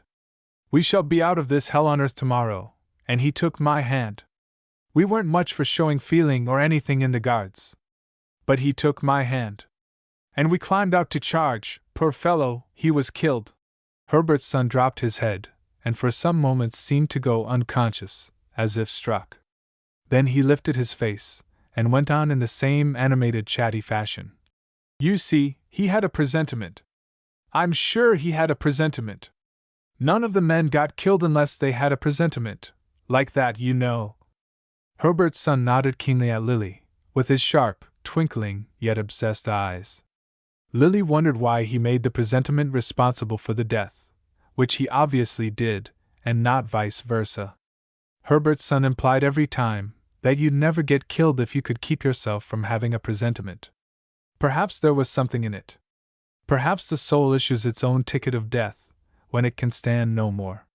Surely life controls life, and not accident. It's a funny thing what shock will do. We had a sergeant, and he shouted to me. Both his feet were off, both his feet clean at the ankle. I gave him morphia. You know officers aren't allowed to use the needle. Might give the man blood poisoning. You give those tablets. They say they act in a few minutes, but they don't. It's a quarter of an hour. And nothing is more demoralizing than when you have a man, wounded, you know, and crying out. Well, this man, I gave him the morphia before he got over the stunning, you know. So he didn't feel the pain. Well, they carried him in. I always used to like to look after my men. So I went next morning and I found he hadn't been removed to the clearing station. I got hold of the doctor and I said, "Look here. Why hasn't this man been taken to the clearing station?" I used to get excited. But after some years they'd got used to me. Don't get excited, Herbert's son, the man's dying. But I said, he's just been talking to me as strong as you are, and he'd talk as strong and well as you or me, then go quiet for a bit. I said I gave him the morphia before he came round from the stunning. So he'd felt nothing. But in 2 hours he was dead.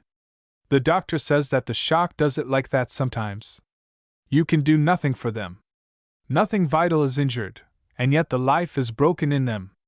Nothing can be done. Funny thing, must be something in the brain. It's obviously not the brain, said Lily. It's deeper than the brain.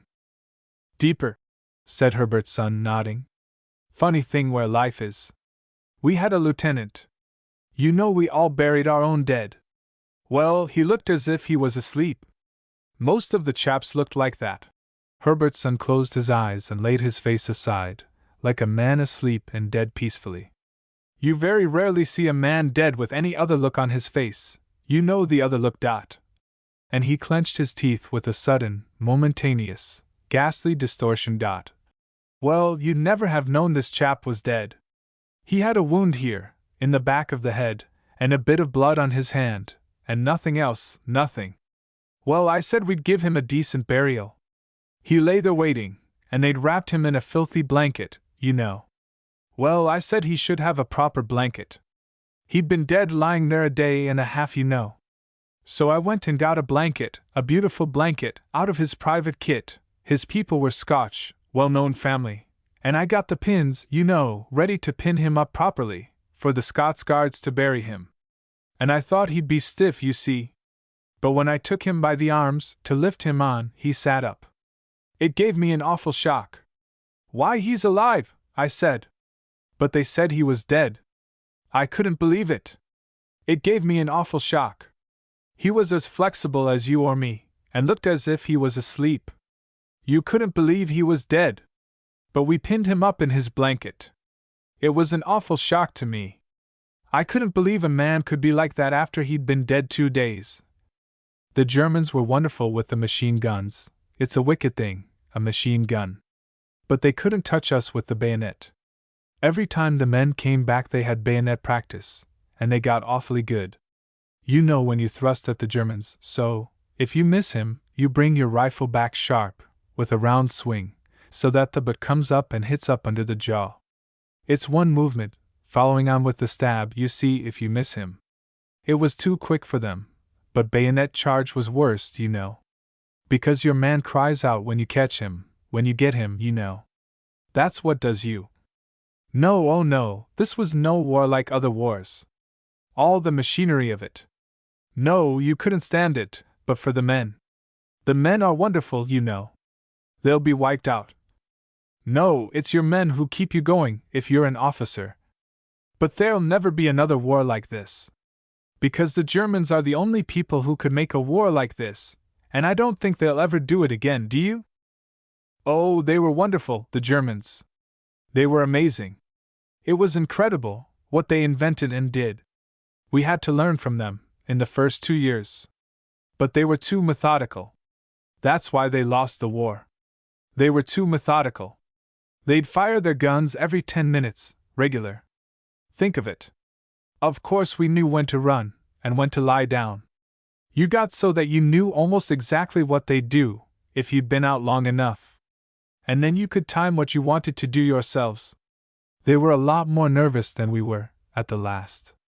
They send up enough light at night from their trenches, you know, those things that burst in the air like electric light.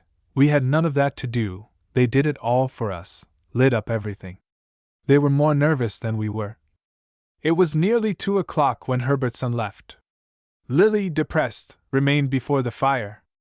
Aaron got out of bed and came uneasily to the fire. It gives me the bellyache, that damned war, he said.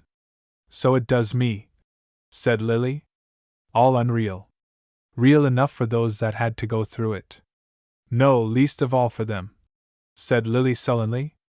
Not as real as a bad dream. Why the hell don't they wake up and realize it? That's a fact, said Aaron. They're hypnotized by it.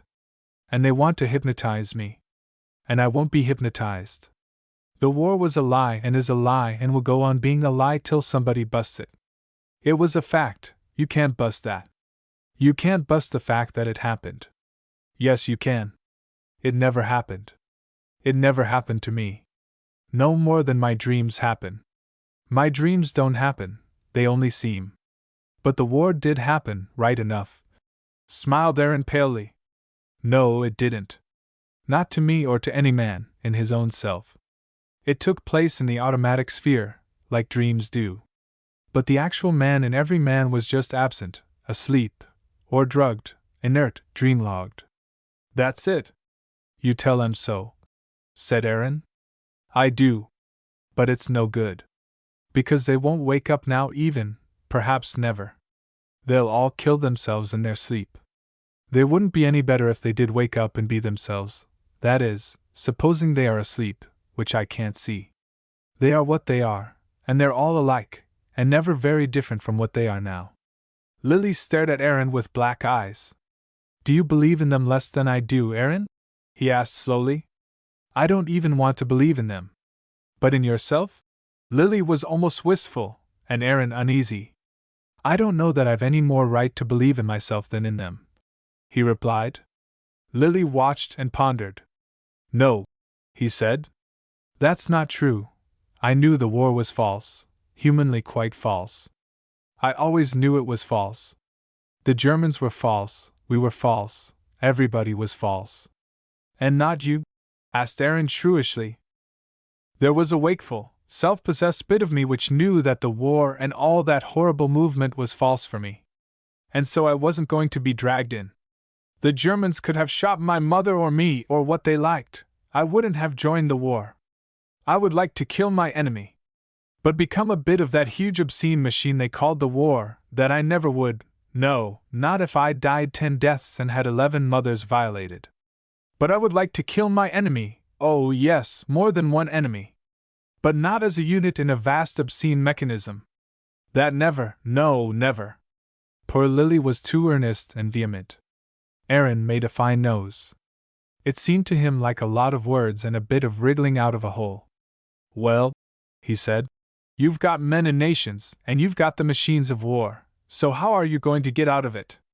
League of Nations? Damn all leagues. Damn all masses and groups, anyhow.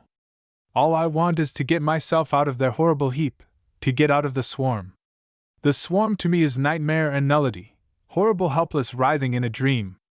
I want to get myself awake, out of it all that mass consciousness, all that mass activity. It's the most horrible nightmare to me. No man is awake in himself. No man who is awake and in possession of himself would use poison gases, no man. His own awake self would scorn such a thing. It's only when the ghastly mob sleep, the dream helplessness of the mass psyche overcomes him, that he becomes completely base and obscene. Ha, well, said Aaron. It's the wide-awake ones that invent the poison gas, and use it. Where should we be without it? Lily started, went stiff and hostile. Do you mean that, Aaron? He said, looking into Aaron's face with a hard, inflexible look. Aaron turned aside half sheepishly. That's how it looks on the face of it, isn't it? He said. Look here, my friend, it's too late for you to be talking to me about the face of things. If that's how you feel, put your things on and follow Herbert's son. Yes, go out of my room. I don't put up with the face of things here. Aaron looked at him in cold amazement. It'll do tomorrow morning, won't it? He asked rather mocking. Yes, said Lily coldly. But please go tomorrow morning. Oh, I'll go all right, said Aaron. Everybody's got to agree with you, that's your price. But Lily did not answer. Aaron turned into bed, his satirical smile under his nose. Somewhat surprised, however, at this sudden turn of affairs. As he was just going to sleep, dismissing the matter, Lily came once more to his bedside, and said in a hard voice, I'm not going to pretend to have friends on the face of things. No, and I don't have friends who don't fundamentally agree with me. A friend means one who is at one with me in matters of life and death. And if you're at one with all the rest, then you're their friend, not mine. So be their friend. And please leave me in the morning. You owe me nothing, you have nothing more to do with me. I have had enough of these friendships where I pay the piper and the mob calls the tune. Let me tell you, moreover, your heroic Herbert sons lost us more than ever they won. A brave ant is a damned cowardly individual. Your heroic officers are a sad sight afterwards, when they come home. Bah, you're Herbert's son. The only justification for war is what we learn from it. And what have they learnt? Why did so many of them have presentiments, as he called it? Because they could feel inside them, there was nothing to come after. There was no life courage, only death courage. Nothing beyond this hell, only death or love, languishing. What could they have seen anyhow? Said Aaron. It's not what you see, actually. It's the kind of spirit you keep inside you, the life spirit. When Wallace had presentiments, Herbert's son, being officer, should have said, none of that, Wallace. You and I, we've got to live and make life smoke. Instead of which he let Wallace be killed, and his own heart be broken. Always the death choice, and we simply will not face the world as we've made it, and our own souls as we find them, and take the responsibility. We'll never get anywhere till we stand up man to man and face everything out, and break the old forms, but never let our own pride and courage of life be broken. Lily broke off, and went silently to bed. Aaron turned over to sleep, rather resenting the sound of so many words. What difference did it make, anyhow? In the morning, however, when he saw the other man's pale, closed, rather haughty face, he realized that something had happened. Lily was courteous and even affable, but with a curious cold space between him and Aaron. Breakfast passed, and Aaron knew that he must leave. There was something in Lily's bearing which just showed him the door. In some surprise and confusion, and in some anger, not unmingled with humorous irony, he put his things in his bag. He put on his hat and coat. Lily was seated rather stiffly writing. Well, said Aaron, I suppose we shall meet again. Oh, sure to, said Lily, rising from his chair. We are sure to run across one another. When are you going? Asked Aaron. In a few days' time. Oh, well, I'll run in and see you before you go, shall I? Yes, do. Lily escorted his guest to the top of the stairs, shook hands, and then returned into his own room, closing the door on himself. Aaron did not find his friend at home when he called. He took it rather as a slap in the face. But then he knew quite well that Lily had made a certain call on his, Aaron's soul, a call which he, Aaron, did not at all intend to obey. If in return the soul-caller chose to shut his street door in the face of the world friend, well, let it be quits. He was not sure whether he felt superior to his unworldly enemy or not. He rather thought he did. Chapter 11. More Pillar of Salt. The opera season ended. Aaron was invited by Cyril Scott to join a group of musical people in a village by the sea. He accepted, and spent a pleasant month. It pleased the young men musically inclined and bohemian by profession to patronize the flautist, whom they declared marvelous. Bohemians with well-to-do parents, they could already afford to squander a little spasmodic and self-gratifying patronage.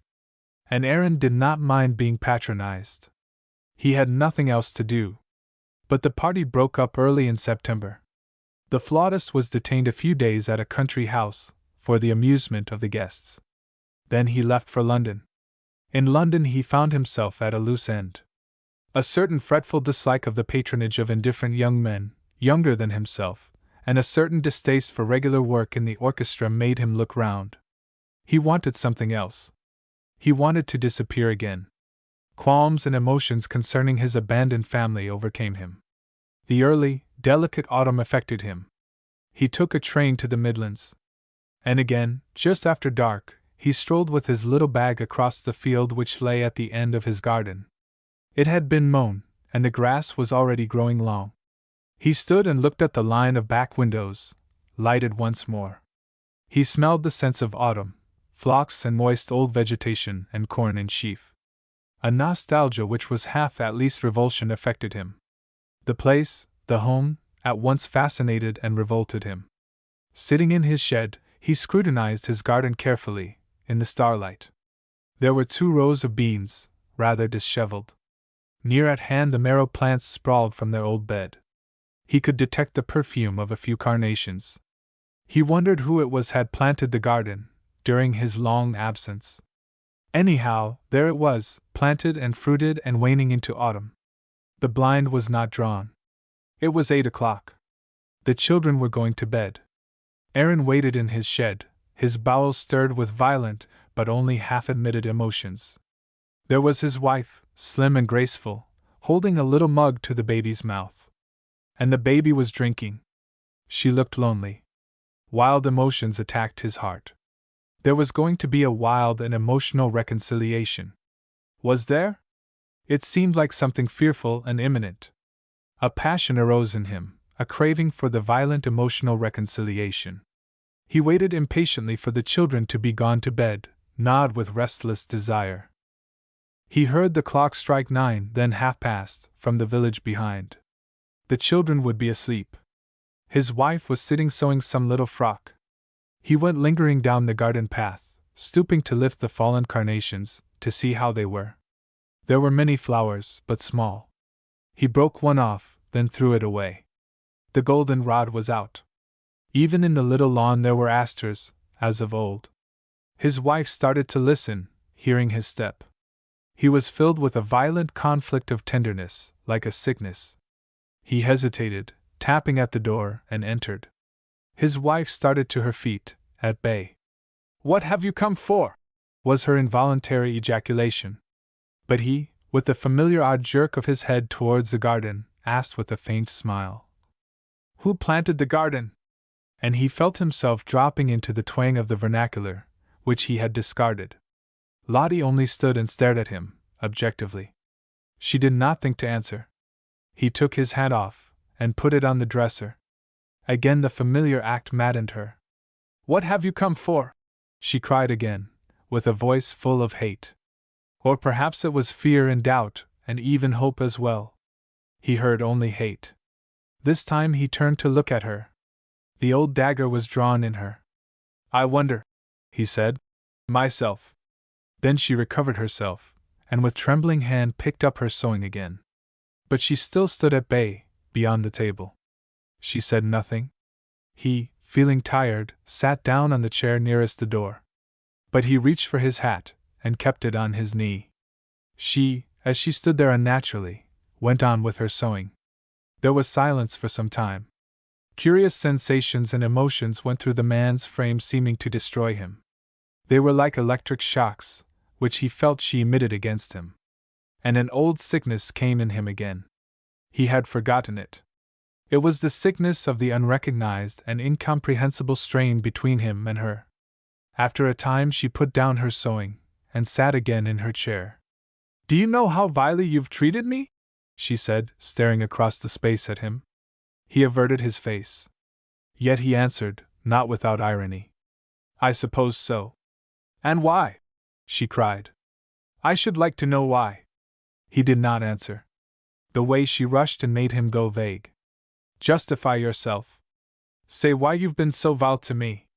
Say what you had against me, she demanded. What I had against her. He mused to himself, and he wondered that she used the past tense. He made no answer. Accuse me, she insisted. Say what I've done to make you treat me like this. Say it. You must think it hard enough. Nay, he said. I don't think it. This speech, by which he merely meant that he did not trouble to formulate any injuries he had against her, puzzled her. Don't come pretending you love me, now. It's too late, she said with contempt. Yet perhaps also hope. You might wait till I start pretending, he said. This enraged her. You vile creature, she exclaimed. Go! What have you come for? To look at you, he said sarcastically. After a few minutes she began to cry, sobbing violently into her apron. And again his bowels stirred and boiled. What have I done? What have I done? I don't know what I've done that he should be like this to me. She sobbed into her apron. It was childish, and perhaps true. At least it was true from the childish part of her nature. He sat gloomy and uneasy. She took the apron from her tear-stained face, and looked at him. It was true, in her moments of roused exposure she was a beautiful woman, a beautiful woman. At this moment, with her flushed, tear-stained, wilful distress, she was beautiful. Tell me, she challenged. Tell me. Tell me what I've done. Tell me what you have against me. Tell me. Watching like a lynx, she saw the puzzled, hurt look in his face. Telling isn't so easy, especially when the trouble goes too deep for conscious comprehension. He couldn't tell what he had against her. And he had not the slightest intention of doing what she would have liked him to do, starting to pile up detailed grievances. He knew the detailed grievances were nothing in themselves. You can't, she cried vindicatively. You can't. You can't find anything real to bring against me, though you'd like to. You'd like to be able to accuse me of something, but you can't, because you know there isn't anything. She watched him, and he sat in the chair near the door, without moving. You're unnatural, that's what you are, she cried. You're unnatural. You're not a man. You haven't got a man's feelings.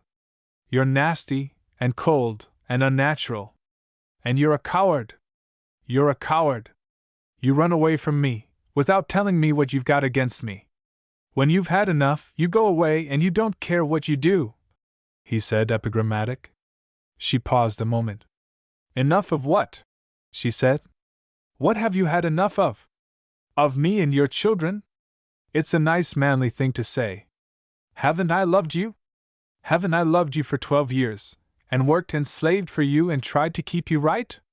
Heaven knows where you'd have been but for me, evil as you are at the bottom. You're evil, that's what it is, and weak. You're too weak to love a woman and give her what she wants, too weak. Unmanly and cowardly, he runs away. No wonder, he said. No, she cried. It is no wonder, with a nature like yours, weak and unnatural and evil. It is no wonder. She became quiet, and then started to cry again, into her apron. Aaron waited. He felt physically weak. And who knows what you've been doing all these months? She wept. Who knows all the vile things you've been doing? And you're the father of my children, the father of my little girls, and who knows what vile things he's guilty of, all these months? I shouldn't let my imagination run away with me, he answered. I've been playing the flute in the orchestra of one of the theaters in London. Ha! She cried. It's more than that. Don't think I'm going to believe you. I know you, with your smooth-sounding lies. You're a liar, as you know. And I know you've been doing other things besides play a flute in an orchestra. You, as if I don't know you. And then coming crawling back to me with your lies and your pretense. Don't think I'm taken in. I should be sorry, he said. Coming crawling back to me, and expecting to be forgiven. She went on. But no, I don't forgive, and I can't forgive, never, not as long as I live shall I forgive what you've done to me. You can wait till you're asked anyhow, he said. And you can wait, she said. And you shall wait. She took up her sewing, and stitched steadily, as if calmly. Anyone glancing in would have imagined a quiet domestic hearth at that moment. He, too, feeling physically weak, remained silent, feeling his soul absent from the scene. Again she suddenly burst into tears, weeping bitterly. And the children? She sobbed, rocking herself with grief and chagrin. What have I been able to say to the children? What have I been able to tell them? What have you told them? He asked coldly. I told them you'd gone away to work. She sobbed, laying her head and her arms on the table. What else could I tell them? I couldn't tell them the vile truth about their father. I couldn't tell them how evil you are. She sobbed and moaned. He wondered what exactly the vile truth would have been, had she started to tell it. And he began to feel, coldly and cynically, that among all her distress there was a luxuriating in the violent emotions of the scene in hand, and the situation altogether. Then again she became quiet, and picked up her sewing. She stitched quietly, wistfully, for some time. Then she looked up at him, a long look of reproach, and somber accusation, and wifely tenderness. He turned his face aside. You know you've been wrong to me, don't you? She said, half wistfully, half menacing. He felt her wistfulness, and her menace tearing him in his bowels and loins. You do know, don't you? She insisted, still with the wistful appeal, and the veiled threat. You do, or you would answer, she said. You've still got enough that's right in you, for you to know. She waited. He sat still, as if drawn by hot wires. Then she slipped across to him, put her arms round him, sank on her knees at his side, and sank her face against his thigh. Say you know how wrong you are. Say you know how cruel you've been to me, she pleaded. But under her female pleading and appeal he felt the iron of her threat. You do know it, she murmured, looking up into his face as she crouched by his knee. You do know it. I can see in your eyes that you know it. And why have you come back to me, if you don't know it? Why have you come back to me? Tell me. Her arms gave him a sharp, compulsory little clutch round the waist. Tell me. Tell me, she murmured, with all her appeal liquid in her throat. But him, it half overcame, and at the same time, horrified. He had a certain horror of her. The strange liquid sound of her appeal seemed to him like the swaying of a serpent which mesmerizes the fated, fluttering, helpless bird. She clasped her arms round him, she drew him to her, she half roused his passion. At the same time she coldly horrified and repelled him. He had not the faintest feeling, at the moment, of his own wrong. But she wanted to win his own self-betrayal out of him. He could see himself as the fascinated victim, falling to this cajoling, awful woman, the wife of his bosom. But as well, he had a soul outside himself, which looked on the whole scene with cold revulsion, and which was as unchangeable as time. No, he said. I don't feel wrong. You do, she said, giving him a sharp, admonitory clutch. You do. Only you're silly and obstinate, babyish and silly and obstinate. An obstinate little boy, you do feel wrong. And you are wrong. And you've got to say it. But quietly he disengaged himself and got to his feet, his face pale and set, obstinate, as she said. He put his hat on, and took his little bag. She watched him curiously, still crouching by his chair. I'll go, he said, putting his hand on the latch. Suddenly she sprang to her feet and clutched him by the shirt neck, her hand inside his soft collar, half strangling him. You villain, she said, and her face was transfigured with passion as he had never seen it before, horrible. You villain, she said thickly. What have you come here for? His soul went black as he looked at her. He broke her hand away from his shirt collar, bursting the stud holes. She recoiled in silence. And in one black, unconscious movement he was gone, down the garden and over the fence and across the country, swallowed in a black unconsciousness. She, realizing, sank upon the hearthrug and lay there curled upon herself. She was defeated. But she, too, would never yield. She lay quite motionless for some time. Then she got up, feeling the draught on the floor. She closed the door, and drew down the blind. Then she looked at her wrist, which he had gripped, and which pained her. Then she went to the mirror and looked for a long time at her white, strained, determined face. Come life, come death, she, too, would never yield. And she realized now that he would never yield. She was faint with weariness, and would be glad to get to bed and sleep. Aaron meanwhile had walked across the country, and was looking for a place to rest. He found a cornfield with a half-built stack, and sheaves and stook. 10 to 1 some tramp would have found the stack. He threw a dozen sheaves together and lay down, looking at the stars in the September sky. He, too, would never yield. The illusion of love was gone forever. Love was a battle in which each party strove for the mastery of the other's soul. So far, man had yielded the mastery to woman. Now he was fighting for it back again. And too late, for the woman would never yield. But whether woman yielded or not, he would keep the mastery of his own soul and conscience and actions. He would never yield himself up to her judgment again. He would hold himself forever beyond her jurisdiction. Henceforth, life single, not life double. He looked at the sky, and thanked the universe for the blessedness of being alone in the universe. To be alone, to be oneself, not to be driven or violated into something which is not oneself, surely it is better than anything. He thought of Lottie, and knew how much more truly herself she was when she was alone, with no man to distort her. And he was thankful for the division between them. Such scenes as the last were too horrible and unreal. As for future unions, too soon to think about it. Let there be clean and pure division first, perfected singleness. That is the only way to final, living unison, through sheer, finished singleness. Chapter 12. Navarra. Having no job for the autumn, Aaron fidgeted in London. He played at some concerts and some private shows. He was one of an odd quartet, for example, which went to play to Lady Artemis Hooper, when she lay in bed after her famous escapade of falling through the window of her taxi-cab. Aaron had that curious knack, which belongs to some people, of getting into the swim without knowing he was doing it. Lady Artemis thought his flute lovely, and had him again to play for her. Aaron looked at her, and she at him. She, as she reclined there in bed in a sort of half-light, well made up, smoking her cigarettes and talking in a rather raucous voice, making her slightly rasping witty comments to the other men in the room. Of course there were other men, the audience, was a shock to the flautist. This was the bride of the moment. Curious how raucous her voice sounded out of the cigarette smoke. Yet he liked her, the reckless note of the modern, social freebooter. In himself was a touch of the same quality. "Do you love playing?" she asked him.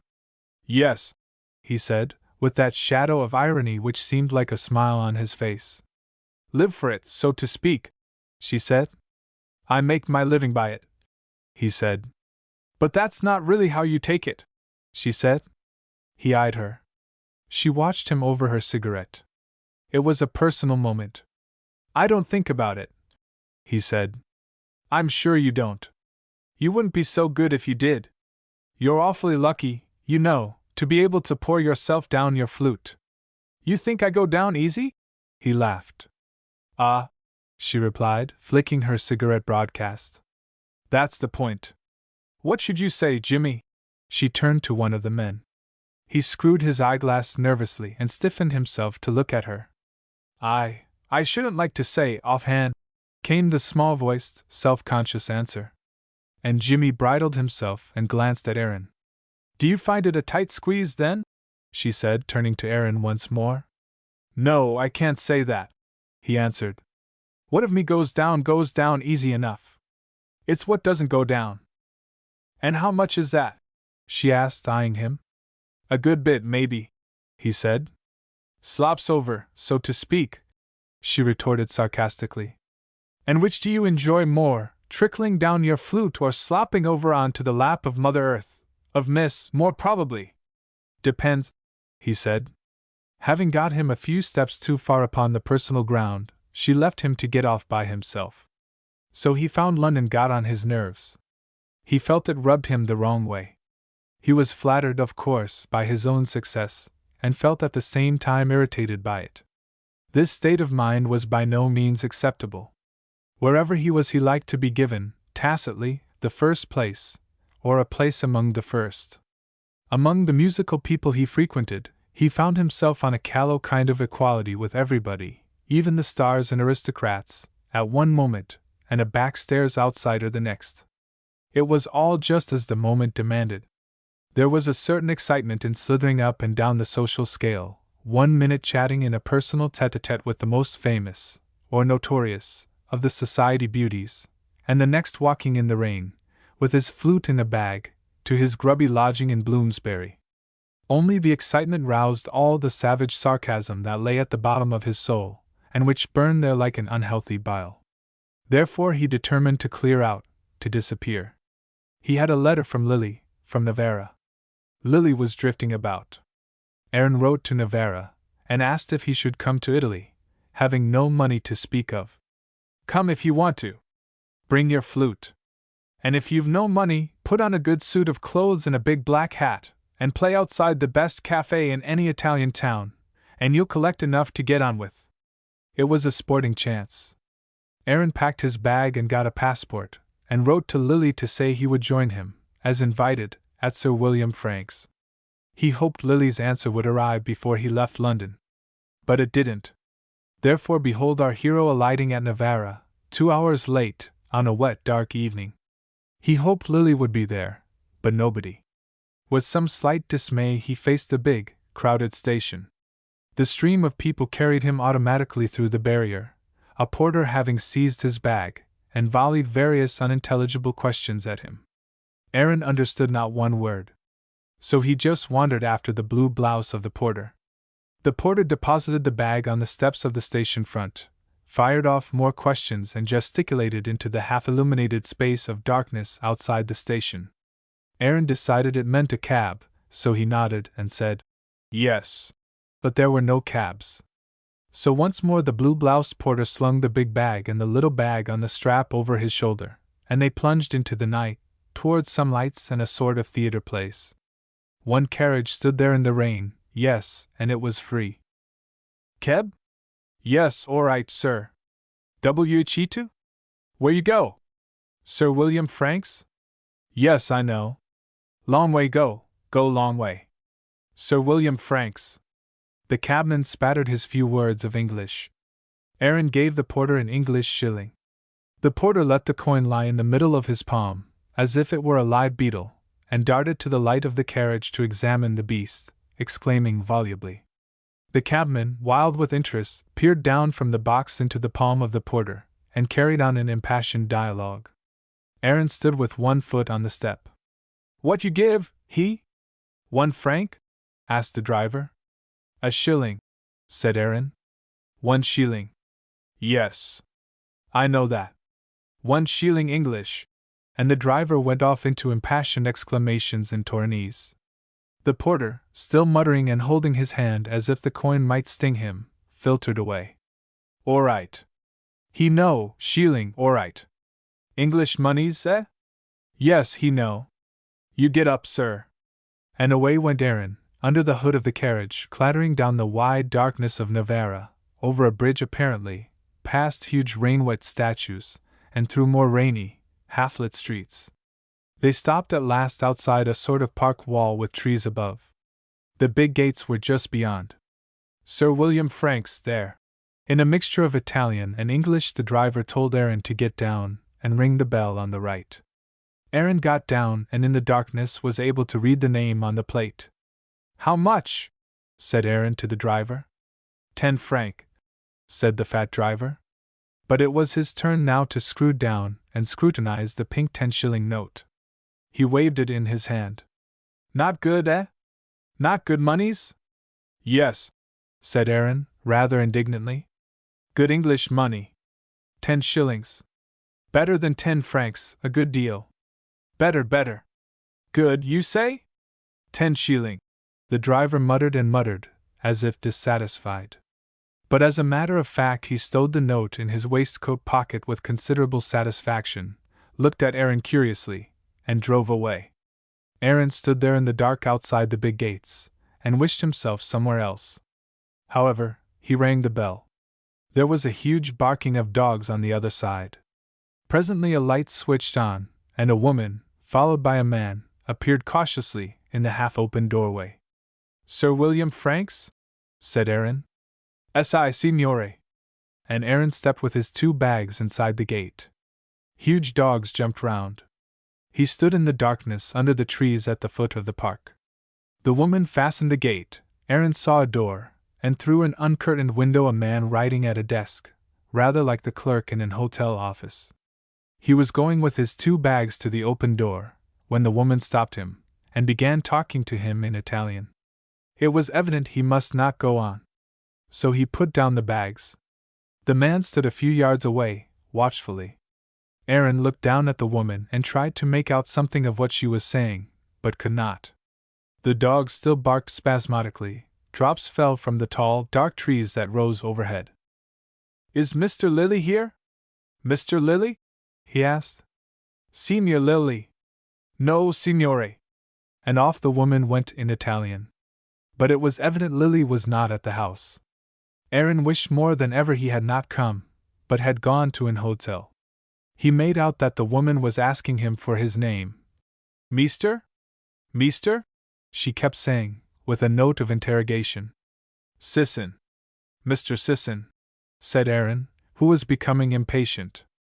And he found a visiting card to give her. She seemed appeased, said something about telephone, and left him standing. The rain had ceased, but big drops were shaken from the dark, high trees. Through the uncurtained window he saw the man at the desk reach the telephone. There was a long pause. At length the woman came back and motioned to him to go up the drive which curved and disappeared under the dark trees. "Go up there?" said Aaron, pointing. That was evidently the intention. So he picked up his bags and strode forward, from out of the circle of electric light, up the curved drive in the darkness. It was a steep incline. He saw trees and the grass slopes. There was a tang of snow in the air. Suddenly, up ahead, a brilliant light switched on. He continued uphill through the trees along the path, towards it, and at length emerged at the foot of a great flight of steps, above which was a wide glass entrance, and an Italian manservant in white gloves hovering as if on the brink. Aaron emerged from the drive and climbed the steps. The manservant came down 2 steps and took the little bag. Then he ushered Aaron and the big bag into a large, pillared hall, with thick Turkish carpet on the floor, and handsome appointments.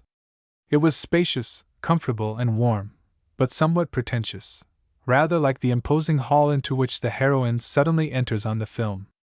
Aaron dropped his heavy bag, with relief, and stood there, hat in hand, in his damp overcoat in the circle of light, looking vaguely at the yellow marble pillars, the gilded arches above, the shadowy distances, and the great stairs. The butler disappeared, reappeared in another moment, and through an open doorway came the host. Sir William was a small, clean old man with a thin, white beard and a courtly deportment, wearing a black velvet dinner jacket faced with purple silk. "How do you do, Mr. Sisson? You come straight from England?" Sir William held out his hand courteously and benevolently, smiling an old man's smile of hospitality. "Mr. Lilly has gone away?" said Aaron. "Yes. He left us several days ago." Aaron hesitated. "You didn't expect me, then?" "Yes, oh yes. Yes, oh yes. Very glad to see you. Well, now, come in and have some dinner." At this moment Lady Franks appeared, short, rather plump, but erect and definite, in a black silk dress and pearls round her throat. "How do you do? We are just at dinner," she said. "You haven't eaten?" "No, well then, would you like a bath now, or?" It was evident the Franks had dispensed much hospitality, much of it charitable. Aaron felt it. "No," he said. "I'll wash my hands and come straight in, shall I?" "Yes, perhaps that would be better. I'm afraid I am a nuisance." "Not at all, Beth." And she gave instructions in Italian. Another footman appeared, and took the big bag. Aaron took the little one this time. They climbed the broad, turning stairs, crossed another handsome lounge, gilt and ormolu and yellow silk chairs and scattered copies of the Graphic or of Country Life. Then they disappeared through a doorway into a much narrower flight of stairs. Man can so rarely keep it up all the way, the grandeur. 2 black and white chambermaids appeared. Aaron found himself in a blue silk bedroom, and a footman unstrapping his bag, which he did not want unstrapped. Next minute he was beckoned and allured by the Italian servants down the corridor, and presented to the handsome, spacious bathroom, which was warm and creamy colored and glittering with massive silver and mysterious with up-to-date conveniences. There he was left to his own devices, and felt like a small boy finding out how it works. For even the mere turning on of the taps was a problem in silver mechanics. In spite of all the splendors and the elaborated convenience, he washed himself in good hot water, and wished he were having a bath, chiefly because of the wardrobe of marvelous Turkish towels. Then he clicked his way back to his bedroom, changed his shirt, and combed his hair in the blue silk bedroom with the Groys picture, and felt a little dim and superficial surprise. He had fallen into country house parties before, but never into quite such a plushy sense of riches. He felt he ought to have his breath taken away. But alas, the cinema has taken our breath away so often, investing us in all the splendors of the splendidest American millionaire, or all the heroics and marvels of the Somme or the North Pole, that life has now no magnate richer than we, no hero nobler than we have been, on the film. Kanu! Kanu! Everything life has to offer is known to us, couldn't be known better, from the film. So Aaron tied his tie in front of a big Venice mirror, and nothing was a surprise to him. He found a footman hovering to escort him to the dining room, a real Italian footman, uneasy because Milady's dinner was unsettled. He entered the rather small dining room, and saw the people at table.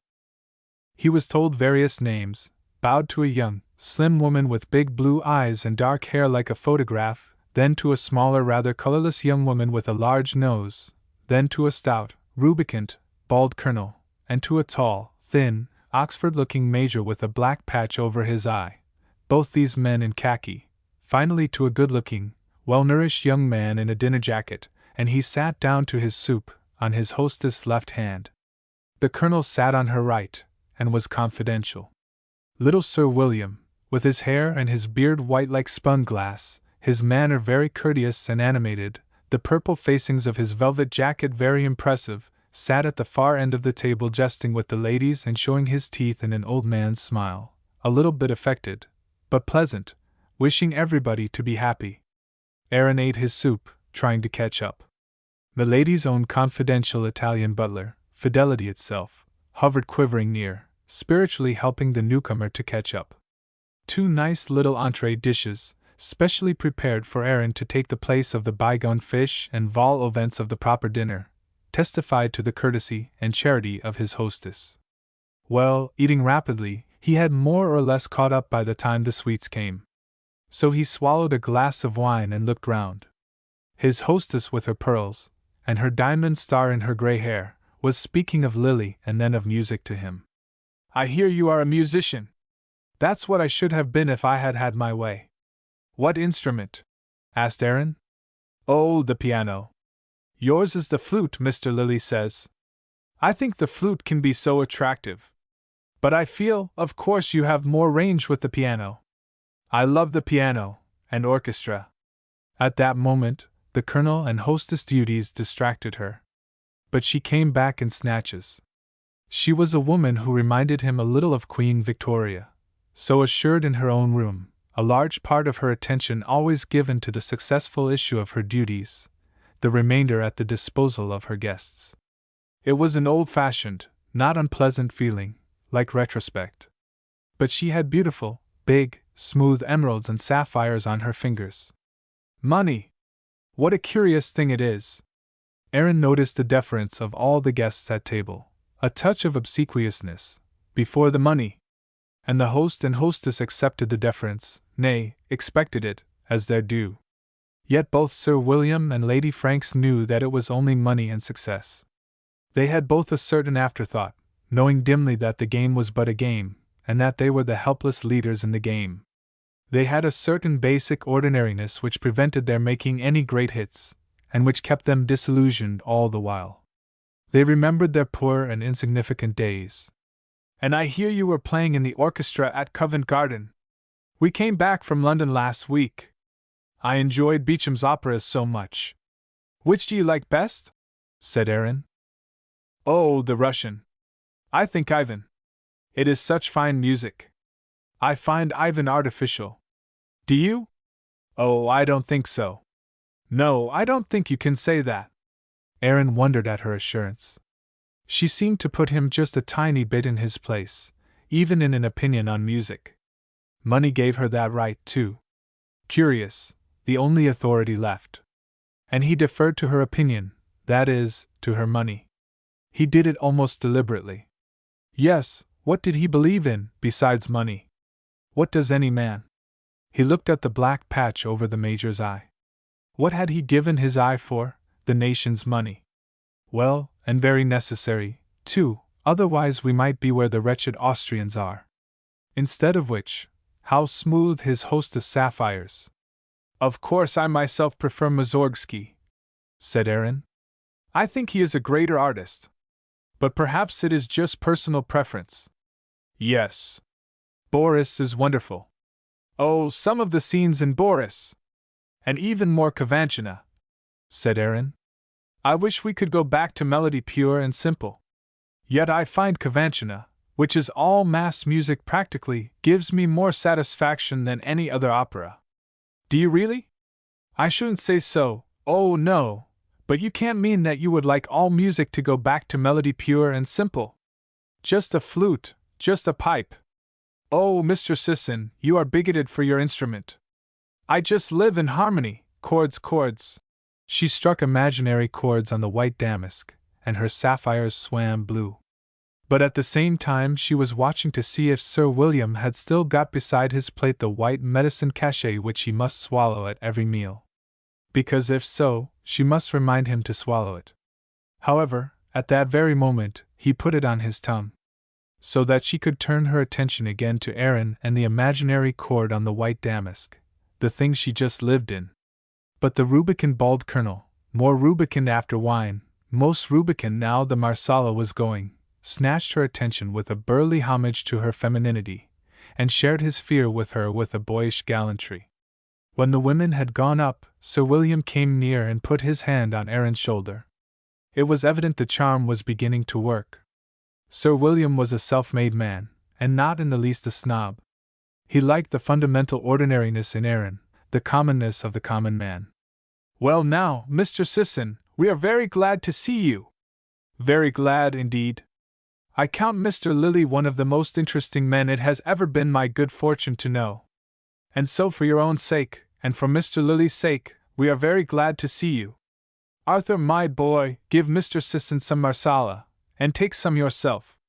Thank you, sir, said the well-nourished young man in nice evening clothes. You'll take another glass yourself, sir? Yes, I will. I will drink a glass with Mr. Sisson. Major, where are you wandering off to? Come and take a glass with us, my boy. Thanks, Sir William, drawled the young major with the black patch. Now, Colonel, I hope you are in good health and spirits. Never better, Sir William, never better. I'm very glad to hear it, very glad indeed. Try my Marsala. I think it is quite good. Port is beyond us for the moment. And the old man sipped his brown wine, and smiled again. He made quite a handsome picture, but he was frail. And where are you bound, Mr. Sisson? Towards Rome? I came to meet Lily, said Aaron. Ah. But Lily has fled over the borders by this time. Never was such a man for crossing frontiers. Wonderful person, to be able to do it. Where has he gone? Said Aaron. I think to Geneva for the moment. But he certainly talked of Venice. You yourself have no definite goal? No. Ah. You have not come to Italy to practice your art? I shall have to practice it, or else, no, I haven't come for that. Ah, you will have to practice it. Ah, yes. We are all under the necessity to eat. And you have a family in England? Am I not right? Quite. I've got a family depending on me. Yes, then you must practice your art. You must practice your art. Well, shall we join the ladies? Coffee will no doubt be served. Will you take my arm, sir? Said the well-nourished Arthur. Thank you, thank you. The old man motioned him away. So they went upstairs to where the three women were sitting in the library round the fire, chattering, not very interested. The entry of Sir William at once made a stir. The girl in white, with the biggyish nose, fluttered round him. She was Arthur's wife. The girl in soft blue spread herself on the couch. She was the young Major's wife, and she had a blue band round her hair. The Colonel hovered stout and fidgety round Lady Franks and the liqueur stand. He and the Major were both in khaki, belonging to the service on duty in Italy still. Coffee appeared, and Sir William doled out crème de menthe. There was no conversation, only tedious words. The little party was just commonplace and dull, boring. Yet Sir William, the self-made man, was a study. And the young, Oxford-like Major, with his English diffidence and his one dark, pensive, baffled eye, was only waiting to be earnest, poor devil. The girl in white had been a sort of companion to Lady Franks, so that Arthur was more or less a son-in-law. In this capacity he acted. Aaron strayed round uneasily, looking at the books, bought but not read, and at the big pictures above. It was Arthur who fetched out the little boxes containing the orders conferred on Sir William for his war work, and perhaps more, for the many thousands of pounds he had spent on his war work. There were 3 orders, one British, and quite important, a large silver star for the breast, one Italian, smaller, and silver and gold, and one from the state of Ruritania, in silver and red and green enamel, smaller than the others. "Come now, William," said Lady Franks. "You must try them all on. You must try them all on together, and let us see how you look." The little, frail old man, with his strange old man's blue eyes and his old man's perpetual laugh, swelled out his chest and said, "What, am I to appear in all my vanities?" And he laughed shortly. "Of course you are. We want to see you," said the white girl. "Indeed we do. We shouldn't mind all appearing in such vanities." "What, Lady Franks?" boomed the Colonel. "I should think not," replied his hostess. "When a man has honors conferred on him, it shows a poor spirit if he isn't proud of them." "Of course I am proud of them," said Sir William. "Well then, come and have them pinned on. I think it's wonderful to have got so much in one lifetime." "Wonderful," said Lady Franks. "Oh, Sir William is a wonderful man," said the Colonel. "Well, we won't say so before him. But let us look at him in his orders." Arthur, always ready on these occasions, had taken the large and shining British star from its box, and drew near to Sir William, who stood swelling his chest, pleased, proud, and a little wistful. "This one first, sir," said Arthur. Sir William stood very still, half tremulous, like a man undergoing an operation. "And it goes just here, the level of the heart. This is where it goes." And carefully he pinned the large, radiating ornament on the black velvet dinner jacket of the old man. "That is the first, and very becoming," said Lady Franks. "Oh, very becoming! Very becoming!" said the tall wife of the Major. She was a handsome young woman of the tall, frail type. "Do you think so, my dear?" said the old man, with his eternal smile, the curious smile of old people when they are dead. "Not only becoming, sir," said the Major, bending his tall, slim figure forwards, "but a reassuring sign that a nation knows how to distinguish her valuable men." "Quite," said Lady Franks. "I think it is a very great honor to have got it. The King was most gracious, too. Now the other. That goes beside it, the Italian." Sir William stood there undergoing the operation of the pinning on. The Italian star being somewhat smaller than the British, there was a slight question as to where exactly it should be placed. However, Arthur decided it, and the old man stood before the company with his 2 stars on his breast. "And now the Ruritanian," said Lady Franks eagerly. "That doesn't go on the same level with the others, Lady Franks," said Arthur. "That goes much lower down, about here." "Are you sure?" said Lady Franks. "Doesn't it go more here?" No, not at all. Here.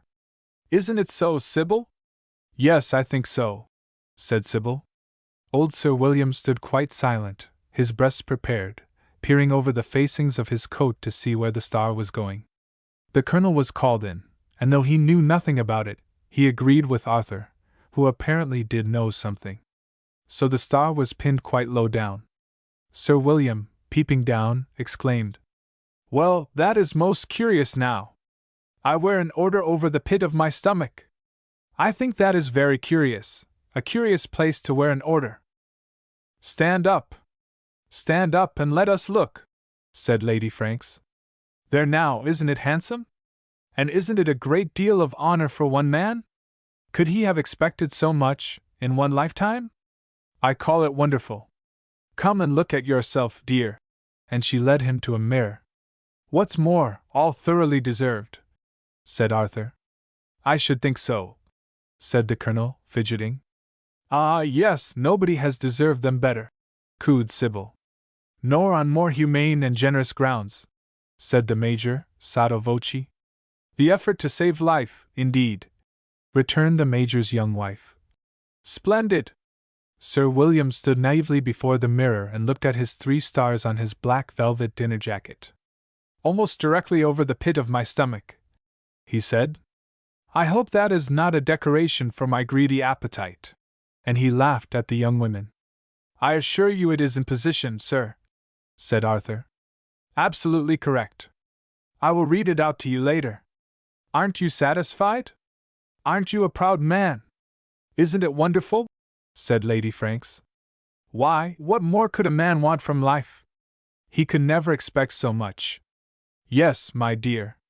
I am a proud man. 3 countries have honored me."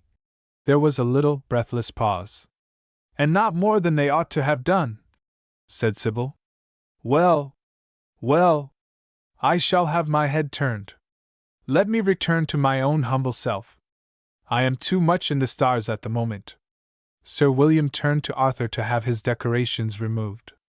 Aaron, standing in the background, felt the whole scene strange, childish, a little touching. And Lady Franks was so obviously trying to console her husband, to console the frail, excitable old man with his honors. But why console him? Did he need consolation? And did she? It was evident that only the hard money woman in her put any price on the decorations. Aaron came forward and examined the orders, one after the other. Just metal playthings of curious shiny silver and gilt and enamel. Heavy the British one, but only like some heavy buckle, a piece of metal merely when one turned it over. Somebody dropped the Italian cross, and there was a moment of horror. But the lump of metal took no hurt. Queer to see the things stowed in their boxes again. Aaron had always imagined these mysterious decorations as shining by nature on the breasts of heroes. Pinned-on pieces of metal were a considerable come-down. The orders were put away, the party sat round the fire in the comfortable library, the men sipping more creme de menthe, since nothing else offered, and a couple of hours in front promising the tedium of small talk of tedious people who had really nothing to say and no particular originality in saying it. Aaron, however, had reckoned without his host.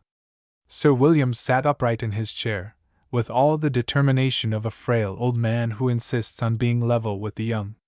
The new guest sat in a lower chair smoking, that curious glimmer on his face which made him so attractive, and which only meant that he was looking on the whole scene from the outside, as it were, from beyond a fence. Sir William came almost directly to the attack. "And so, Mr. Sisson, you have no definite purpose in coming to Italy?" "No, none," said Aaron. "I wanted to join Lily." "But when you had joined him?" "Oh, nothing, stay here a time, in this country, if I could earn my keep." "Ah, earn your keep? So you hope to earn your keep here? May I ask how?" "By my flute. Italy is a poor country. I don't want much. You have a family to provide for." "They are provided for a couple of years." "Oh, indeed? Is that so?" The old man got out of Aaron the detailed account of his circumstances, how he had left so much money to be paid over to his wife, and had received only a small amount for himself. "I see you are like Lily, you trust to Providence," said Sir William. "Providence or fate," said Aaron. "Lily calls it Providence," said Sir William. "For my own part, I always advise Providence plus a banking account. I have every belief in Providence, plus a banking account." Providence and no banking account I have observed to be almost invariably fatal. Lily and I have argued it. He believes in casting his bread upon the waters. I sincerely hope he won't have to cast himself after his bread, one of these days. Providence with a banking account. Believe in Providence once you have secured enough to live on. I should consider it disastrous to believe in Providence before. One can never be sure of Providence. What can you be sure of then? Said Aaron. Well, in moderation, I can believe in a little hard cash, and in my own ability to earn a little hard cash. Perhaps Lily believes in his own ability, too. No, not so. Because he will never directly work to earn money. He works, and works quite well, I am told, but only as the spirit moves him, and never with any eye to the market. Now I call that tempting Providence, myself. The spirit may move him in quite an opposite direction to the market. Then where is Lily? I have put it to him more than once. The spirit generally does move him dead against the market, said Aaron. But he manages to scrape along. In a state of jeopardy, all the time in a state of jeopardy, said the old man. His whole existence, and that of his wife, is completely precarious. I found, in my youth, the spirit moved me to various things which would have left me and my wife starving. So I realized in time, this was no good. I took my spirit in hand, therefore, and made him pull the cart which mankind is riding in. I harnessed him to the work of productive labor. And so he brought me my reward. Yes, said Aaron. But every man according to his belief. I don't see, said Sir William, how a man can believe in a providence unless he sets himself definitely to the work of earning his daily bread, and making provision for future needs. That's what Providence means to me, making provision for oneself and one's family. Now, Mr. Lilly, and you yourself, you say you believe in a Providence that does not compel you to earn your daily bread and make provision. I confess myself I cannot see it, and Lily has never been able to convince me. I don't believe in a kind-hearted Providence, said Aaron, and I don't believe Lily does. But I believe in chance. I believe, if I go my own way, without tying my nose to a job, chance will always throw something in my way, enough to get along with. But on what do you base such a very unwarrantable belief? I just feel like that. And if you are ever quite without success, and nothing to fall back on? I can work at something. In case of illness, for example? I can go to a hospital, or die. Dear me! However, you are more logical than Lily. He seems to believe that he has the invisible, call it Providence if you will, on his side, and that this invisible will never leave him in the lurch, or let him down, so long as he sticks to his own side of the bargain, and never works for his own ends. I don't quite see how he works. Certainly he seems to me a man who squanders a great deal of talent unworthily. Yet for some reason or other he calls this true, genuine activity, and has a contempt for actual work by which a man makes provision for his years and for his family. In the end, he will have to fall back on charity. But when I say so, he denies it, and says that in the end we, the men who work and make provision, will have to fall back on him. Well, all I can say is that so far he is in far greater danger of having to fall back on me, than I on him.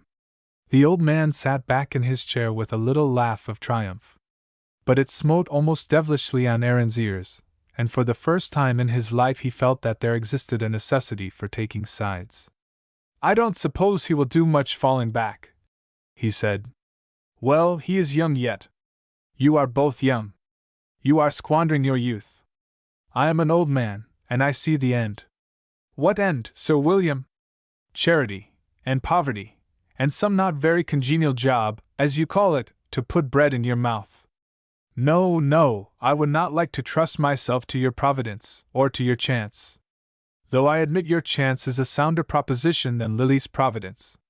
You speculate with your life and your talent. I admit the nature which is a born speculator. After all, with your flute, you will speculate in other people's taste for luxury, as a man may speculate in theaters or trains de luxe.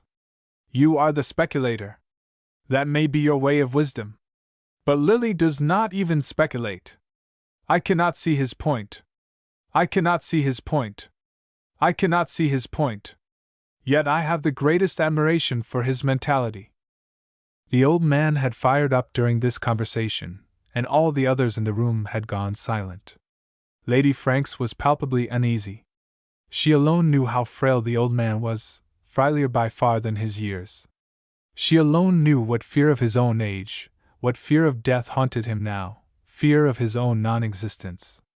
His own old age was an agony to him, worse than an agony, a horror. He wanted to be young, to live.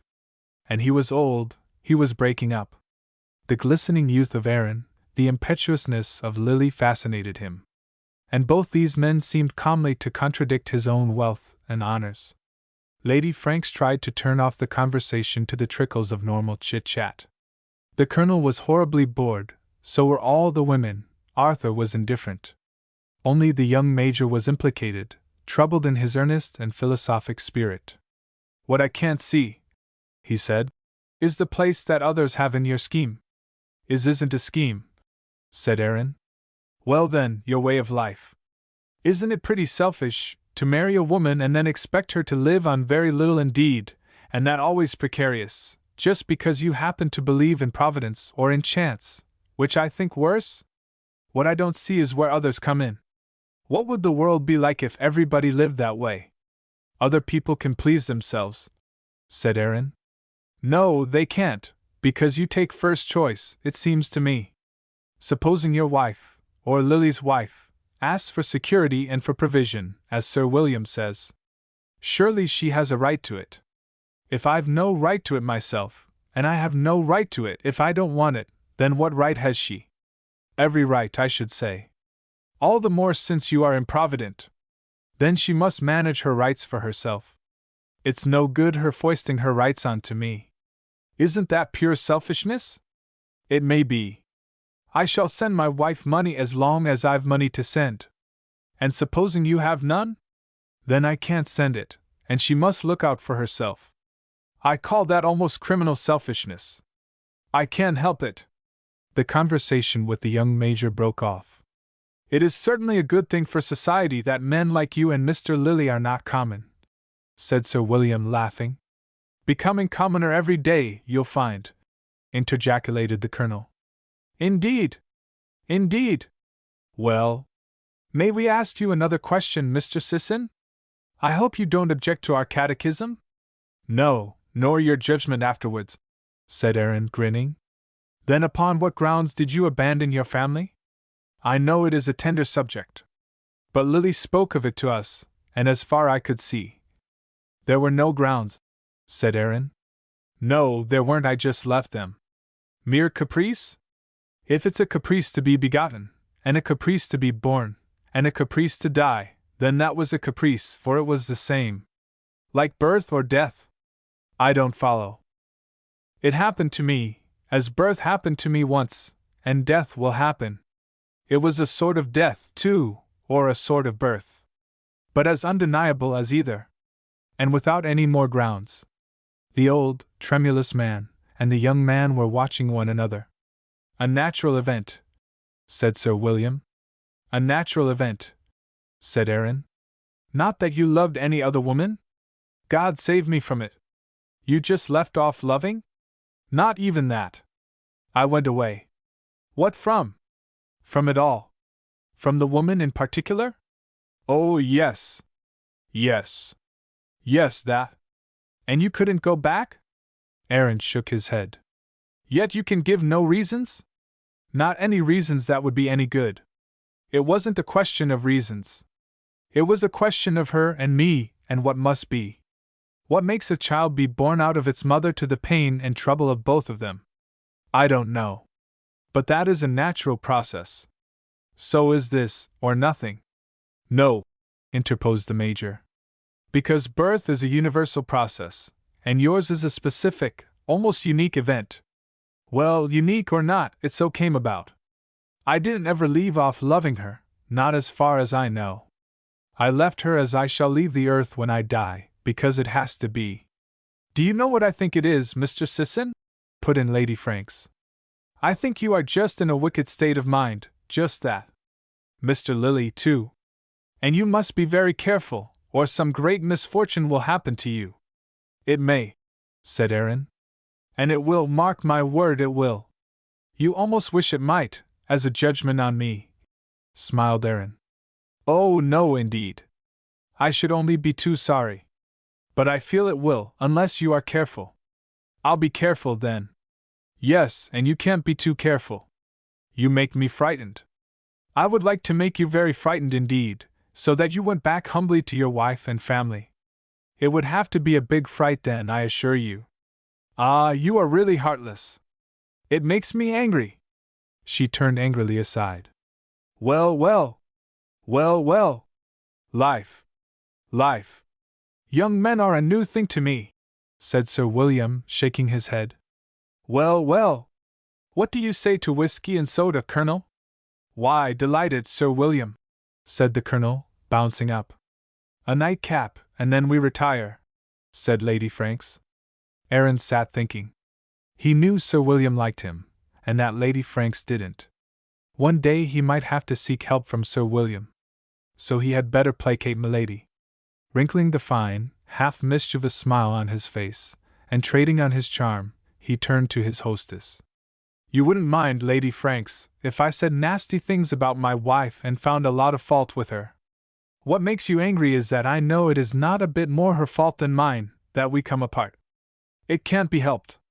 Oh, yes, indeed. I disapprove of your way of looking at things altogether. It seems to me altogether cold and unmanly and inhuman. Thank goodness my experience of a man has been different. We can't all be alike, can we? And if I don't choose to let you see me crying, that doesn't prove I've never had a bad half-hour, does it? I've had many, aye, and a many. Then why are you so wrong in your behavior? I suppose I've got to have my bout out, and when it's out, I can alter. Then I hope you've almost had your bout out, she said. So do I, said he, with a half-repentant, half-depressed look on his attractive face. The corners of his mouth grimaced slightly under his mustache. The best thing you can do is to go straight back to England, and to her. Perhaps I'd better ask her if she wants me first, he said drily. Yes, you might do that too. And Lady Franks felt she was quite getting on with her work of reform, and the restoring of woman to her natural throne. Best not go too fast either. Say when, shouted the Colonel, who was manipulating the siphon. When? Said Aaron. The men stood up to their drinks. Will you be leaving in the morning, Mr. Sisson? Asked Lady Franks. May I stay till Monday morning? Said Aaron. They were at Saturday evening. Certainly. And you will take breakfast in your room, we all do. At what time? 8:30. Thank you very much. Then at 8:30 the man will bring it in. Good night. Once more in his blue silk bedroom, Aaron grimaced to himself and stood in the middle of the room grimacing. His hostess' admonitions were like vitriol in his ears. He looked out of the window. Through the darkness of trees, the lights of a city below. Italy. The air was cold with snow. He came back into his soft, warm room. Luxurious it was. And luxurious the deep, warm bed. He was still asleep when the man came noiselessly in with the tray, and it was morning. Aaron woke and sat up. He felt that the deep, warm bed, and the soft, warm room had made him sleep too well, robbed him of his night, like a narcotic. He preferred to be more uncomfortable and more aware of the flight of the dark hours. It seemed numbing. The footman in his grey house jacket was neat and Italian and sympathizing. He gave good morning in Italian, then softly arranged the little table by the bedside, and put out the toast and coffee and butter and boiled egg and honey, with silver and delicate china. Aaron watched the soft, cat-like motions of the man. The dark eyes glanced once at the blond man, leaning on his elbow on the pillow. Aaron's face had that watchful, half-amused expression. The man said something in Italian. Aaron shook his head, laughed, and said, "Tell me in English." The man went softly to the window curtains, and motioned them with his hand. "Yes, do," said Aaron. So the man drew the buff-colored silk curtains, and Aaron, sitting in bed, could see away beyond red roofs of a town, and in the further heaven great snowy mountains. "The Alps?" he said in surprise. Glialpi si signore. The man bowed, gathered up Aaron's clothes, and silently retired. Aaron watched through the window. It was a frosty morning at the end of September, with a clear blue morning sky, alpine, and the watchful, snow-streaked mountain tops bunched in the distance, as if waiting. There they were, hovering round, circling, waiting. They reminded him of marvelous striped sky panthers circling round a great camp, the red-roofed city. Aaron looked, and looked again. In the near distance, under the house elm tree tops were yellowing. He felt himself changing inside his skin. So he turned away to his coffee and eggs. A little silver egg cup with a curious little frill round it, honey in a frail, iridescent glass bowl, gold iridescent, the charm of delicate and fine things. He smiled half mockingly to himself. Two instincts played in him, the one, an instinct for fine, delicate things, he had attractive hands, the other, an inclination to throw the dainty little table with all its niceties out of the window. It evoked a sort of devil in him. He took his bath. The man had brought back his things. He dressed and went downstairs. No one in the lounge. He went down to the ground floor. No one in the big hall with its pillars of yellow marble and its gold arches, its enormous, dark, bluey-red carpet. He stood before the great glass doors. Some red flowers still were blooming in the tubs, on the steps, handsome and beautiful chrysanthemums in the wide portico. Beyond, yellow leaves were already falling on the green grass and the neat drive. Everywhere was silent and empty. He climbed the wide stairs, sat in the long, upper lounge where the papers were. He wanted his hat and coat, and did not know where to find them. The windows looked on to a terrace garden, the hill rising steeply behind the house. He wanted to go out. So he opened more doors, and in a long drawing room came upon 5 or 6 manservants, all in the grey house jackets, all clean-shaven, neat, with neat black hair, all with dusters or brushes or feather brooms, and all frolicking, chattering, playing like so many monkeys. They were all of the same neat, smallish size. They were all laughing. They rolled back a great rug as if it were some football game, one flew at the curtains. And they merely looked at Aaron and went on chattering, and laughing and dusting. Surprised, and feeling that he trespassed, he stood at the window a moment looking out. The noise went on behind him. So he turned, smiling, and asked for his hat, pointing to his head. They knew at once what he wanted. One of the fellows beckoned him away, down to the hall and to the long cupboard place where hats and coats and sticks were hung. There was his hat. He put it on, while the man chattered to him pleasantly and unintelligibly, and opened for him the back door into the garden. Chapter 13. Wie es innen gefällt. The fresh morning air comes startling after a central heated house. So Aaron found it. He felt himself dashing up the steps into the garden like a bird dashing out of a trap where it has been caught, that warm and luxurious house. Heaven bless us, we who want to save civilization. We had better make up our minds what of it we want to save. The kernel may be all well and good, but there is precious little kernel, to a lot of woolly stuffing and poisonous rind. The gardens to Sir William's place were not imposing, and still rather were neglected. But the pools of water lay smooth in the bright air, the flowers showed their color beside the walks. Many birds dashed about, rather bewildered, having crossed the Alps in their migration southwards. Aaron noted with gratification a certain big magnificence, a certain reckless powerfulness in the still blossoming, harsh-colored, autumn flowers. Distinct satisfaction he derived from it. He wandered upwards, up the succeeding flights of step, till he came to the upper rough hedge, and saw the wild copse on the hill crest just above. Passing through a space in the hedge, he climbed the steep last bit of Sir William's lane. It was a little vineyard, with small vines and yellowing leaves. Everywhere the place looked neglected, but as if man had just begun to tackle it once more. At the very top, by the wild hedge where spindleberries hung pink, seats were placed, and from here the view was very beautiful. The hill dropped steep beneath him. A river wound on the near side of the city, crossed by a white bridge. The city lay close clustered, ruddy on the plains, glittering in the clear air with its flat roofs and domes and square towers, strangely naked seeming in the clear, clean air. and massive in the further nearness, snow-streaked mountains, the tiger-like Alps. Tigers prowling between the north and the south. And this beautiful city lying nearest exposed. The snow wind brushed her this morning like the icy whiskers of a tiger. And clear in the light lay Navarra, wide, fearless, violent Navarra. Beautiful the perfect air, the perfect and unblemished Alp sky. And like the first southern flower, Navarra. Aaron sat watching in silence. Only the uneasy birds rustled. He watched the city and the winding river, the bridges, and the imminent Alps. He was on the south side. On the other side of the time barrier. His old, sleepy English nature was startled in its sleep. He felt like a man who knows it is time to wake up, and who doesn't want to wake up, to face the responsibility of another sort of day. To open his darkest eyes and wake up to a new responsibility. Wake up and enter on the responsibility of a new self in himself. The horror of responsibility. He had all his life slept and shelved the burden. And he wanted to go on sleeping.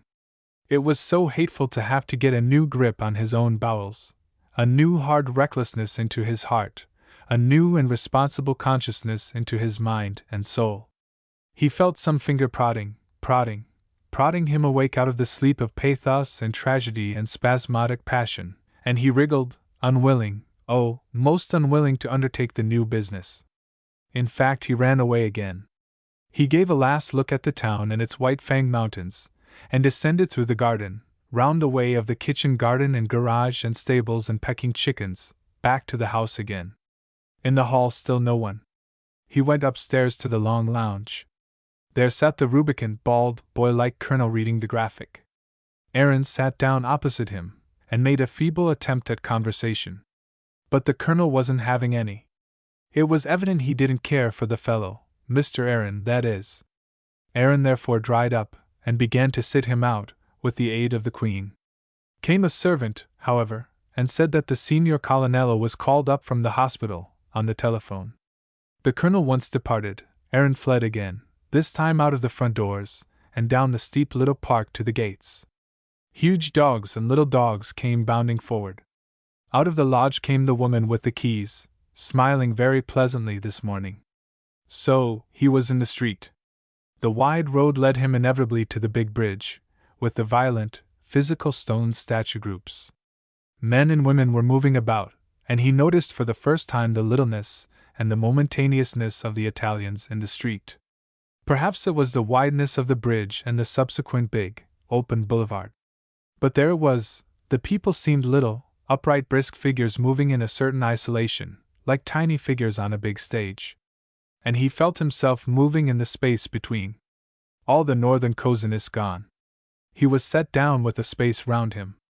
Little trams flitted down the boulevard in the bright, sweet light. The barbers' shops were all busy, half the notaries at that moment ambushed in lather, full in the public gaze. A shave is nothing if not a public act in the South. At the little outdoor tables of the cafes a very few drinkers sat before empty coffee cups. Most of the shops were shut. It was too soon after the war for life to be flowing very fast. The feeling of emptiness, of neglect, of lack of supplies was evident everywhere. Aaron strolled on, surprised himself at his gallant feeling of liberty, a feeling of bravado and almost swaggering carelessness which is Italy's best gift to an Englishman. He had crossed the dividing line, and the values of life, though ostensibly and verbally the same, were dynamically different. Alas, however, the verbal and the ostensible, the accursed mechanical ideal gains day by day over the spontaneous life dynamic, so that Italy becomes as idea-bound and as automatic as England, just a business proposition. Coming to the station, he went inside. There he saw a money-changing window which was open, so he planked down a £5 note and got 210 lire. Here was a start. At a bookstall he saw a man by a big timetable with a large railway map in it. He immediately bought the same. Then he retired to a corner to get his whereabouts. In the morning he must move. Where? He looked on the map. The map seemed to offer two alternatives, Milan and Genoa. He chose Milan, because of its musical associations and its cathedral. Milano then. Strolling and still strolling, he found the boards announcing arrivals and departures. As far as he could make out, the train for Milan left at 9 o'clock in the morning. So much achieved, he left the big desolating caravanserai of the station. Soldiers were camped in every corner, lying in heaps asleep. In their gray-green uniform, he was surprised at their sturdy limbs and uniformly short stature. For the first time, he saw the cock feathers of the Bersaglieri. There seemed a new life quality everywhere. Many worlds, not one world. But alas, the one world triumphing more and more over the many worlds, the big oneness swallowing up the many small diversities in its insatiable gnawing appetite, leaving a dreary sameness throughout the world, that means at last complete sterility. Aaron, however, was too new to the strangeness. He had no eye for the horrible sameness that was spreading like a disease over Italy from England and the north. He plunged into the space in front of the station, and took a new, wide boulevard. To his surprise, he ran towards a big and overanimated statue that stood resolutely with its back to the magnificent snow domes of the wild Alps. Wolves in the street could not have startled him more than those magnificent, fierce gleaming mountains of snow at the street end, beyond the statue.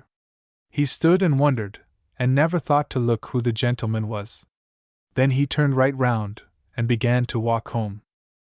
Luncheon was at 1 o'clock. It was 12:30 when he rang at the lodge gates. He climbed through the leaves of the little park, on a side path, rather reluctantly towards the house. In the hall Lady Franks was discussing with Arthur a fat Pekingese who did not seem very well. She was sure the servants did not obey her orders concerning the Pekingese bitch. Arthur, who was more than indifferent, assured her they did. But she seemed to think that the whole of the male human race was in league against the miserable specimen of a she-dog. She almost cried, thinking her Queenie might by some chance meet with, perhaps, a harsh word or look. Queenie apparently fattened on the secret detestation of the male human species. "I can't bear to think that a dumb creature might be ill-treated," she said to Aaron. "Thank goodness the Italians are better than they used to be." "Are they better than they used to be?" "Oh, much! They have learned it from us." She then inquired if her guest had slept, and if he were rested from his journey. Aaron, into whose face the faint snow wind and the sun had brought a glow, replied that he had slept well and enjoyed the morning, thank you. Whereupon Lady Franks knitted her brows and said Sir William had had such a bad night. He had not been able to sleep, and had got up and walked about the room. The least excitement, and she dreaded a breakdown. He must have absolute calm and restfulness. "There's one for you and your jawing last night, Aaron, my boy," said our hero to himself. "I thought Sir William seemed so full of life and energy," he said aloud. "Ah, did you? No, he wants to be. But he can't do it. He's very much upset this morning. I have been very anxious about him." "I am sorry to hear that." Lady Franks departed to some duty. Aaron sat alone before the fire. It was a huge fireplace, like a dark chamber shut in by tall, finely wrought iron gates. Behind these iron gates of curly iron the logs burned and flickered like leopards slumbering and lifting their heads within their cage. Aaron wondered who was the keeper of the savage element, who it was that would open the iron grill and throw on another log, like meat to the lions. To be sure, the fire was only to be looked at, like wild beasts in the zoo. For the house was warm from roof to floor. It was strange to see the blue air of sunlight outside, the yellow-edged leaves falling in the wind, the red flowers shaking. The gongs sounded softly through the house. The colonel came in heartily from the garden, but did not speak to Aaron. The major and his wife came pallid down the stairs. Lady Franks appeared, talking domestic secretarial business with the wife of Arthur. Arthur, well-nourished and half at home, called down the stairs. And then Sir William descended, old and frail now in the morning, shaken. Still he approached Aaron heartily, and asked him how he did, and how he had spent his morning. The old man who had made a fortune, how he expected homage, and how he got it. Homage, like most things, is just a convention and a social trick. Aaron found himself paying homage, too, to the old man who had made a fortune. But also, exacting a certain deference in return, from the old man who had made a fortune. Getting it, too. On what grounds? Youth, maybe. But mostly, scorn for fortunes and fortune-making. Did he scorn fortunes and fortune-making? Not he, otherwise whence this homage for the old man with much money? Aaron, like everybody else, was rather paralyzed by £1,000,000 personified in one old man. Paralyzed, fascinated, overcome. All those three. Only having no final control over his own make-up, he could not drive himself into the money-making or even into the money-having habit. And he had just wit enough to threaten Sir William's golden king with his own ivory queen and nights of wilful life. And Sir William quaked. "Well, and how have you spent your morning?" asked the host. "I went first to look at the garden." "Ah, not much to see now. They have been beautiful with flowers once. But for 2.5 years the house has been a hospital for officers, and even tents in the park and garden, as many as 200 wounded and sick at a time. We are only just returning to civil life. And flowers need time. Yes, yes, British officers, for 2.5 years. But did you go up, now, to the Belvedere? To the top, where the vines are? I never expected the mountains." "You never expected the mountains? Pray, why not? They are always there. But I was never there before. I never knew they were there, round the town. I didn't expect it like that." "Ah. So you found our city impressive?" "Very. Ah, very. A new world to me. I feel I've come out of myself. Yes, it is a wonderful sight, but you have not been into the town." "Yes. I saw the men being shaved, and all the soldiers at the station, and a statue, and mountains behind it. Oh, I've had a full morning." "A full morning! That is good, that is good!" The old man looked again at the younger man, and seemed to get life from him, to live in him vicariously. "Come," said the hostess. "Luncheon." Aaron sat again on his hostess' left hand. The colonel was more affable now it was meal time. Sir William was again in a good humor, chaffing the young ladies with an old man's gallantry. But now he insisted on drawing Aaron into the play. And Aaron did not want to be drawn. He did not one bit want to chaffer gallantries with the young women. Between him and Sir William there was a curious rivalry, unconscious on both sides. The old knight had devoted an energetic, adventurous, almost an artistic nature to the making of his fortune and the developing of later philanthropies. He had no children. Aaron was devoting a similar nature to anything but fortune-making and philanthropy. The one held life to be a storing up of produce and a conservation of energy. The other held life to be a sheer spending of energy and a storing up of nothing but experience. There they were, in opposition, the old man and the young. Sir William kept calling Aaron into the chaffer at the other end of the table, and Aaron kept on refusing to join. He hated long-distance answers anyhow. And in his mood of the moment, he hated the young women. He had a conversation with Arthur about statues, concerning which Aaron knew nothing, and Arthur less than nothing. Then Lady Franks turned the conversation to the soldiers at the station, and said how Sir William had equipped rest huts for the Italian privates, near the station, but that such was the jealousy in spite of the Italian Red Cross, or some such body, locally, that Sir William's huts had been left empty, standing unused, while the men had slept on the stone floor of the station, night after night, in icy winter. There was evidently much bitter feeling as a result of Sir William's philanthropy. Apparently even the honey of lavish charity had turned to gall in the Italian mouth, at least the official mouth. Which gall had been spat back at the charitable, much to his pain. It is in truth a difficult world, particularly when you have another race to deal with. After which came the beef olives. "Oh," said Lady Franks, "I had such a dreadful dream last night, such a dreadful dream. It upset me so much. I have not been able to get over it all day." "What was it?" said Aaron. "Tell it and break it." "Why," said his hostess, "I dreamed I was asleep in my room, just as I actually was, and that it was night, yet with a terrible sort of light, like the dead light before dawn, so that one could see. And my maid Giuseppina came running into my room, saying, 'Signora! Signora! Assai alza! Subito! Signora!' Vengo no su. And I said chi? Chi sono chi vengo no? Chi? I no verisi. I no verisi vengo no su. Vengo no ka. I got out of bed and went to the window. And there they were, in the dead light, rushing up to the house through the trees. It was so awful, I haven't been able to forget it all day. Tell me what the words are in English, said Erin. Why, she said.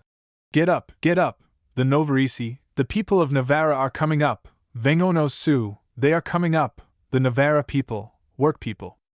I can't forget it. It was so real, I can't believe it didn't actually happen. Ah, said Erin. It will never happen. I know that whatever one foresees and feels has happened never happens in real life. It sort of works itself off through the imagining of it. Well, it was almost more real to me than real life, said his hostess. Then it will never happen in real life, he said. Luncheon passed, and coffee. The party began to disperse, Lady Franks to answer more letters, with the aid of Arthur's wife, some to sleep, some to walk. Erin escaped once more through the big gates.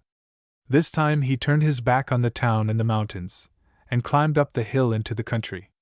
So he went between the banks and the bushes, watching for unknown plants and shrubs, hearing the birds, feeling the influence of a new soil.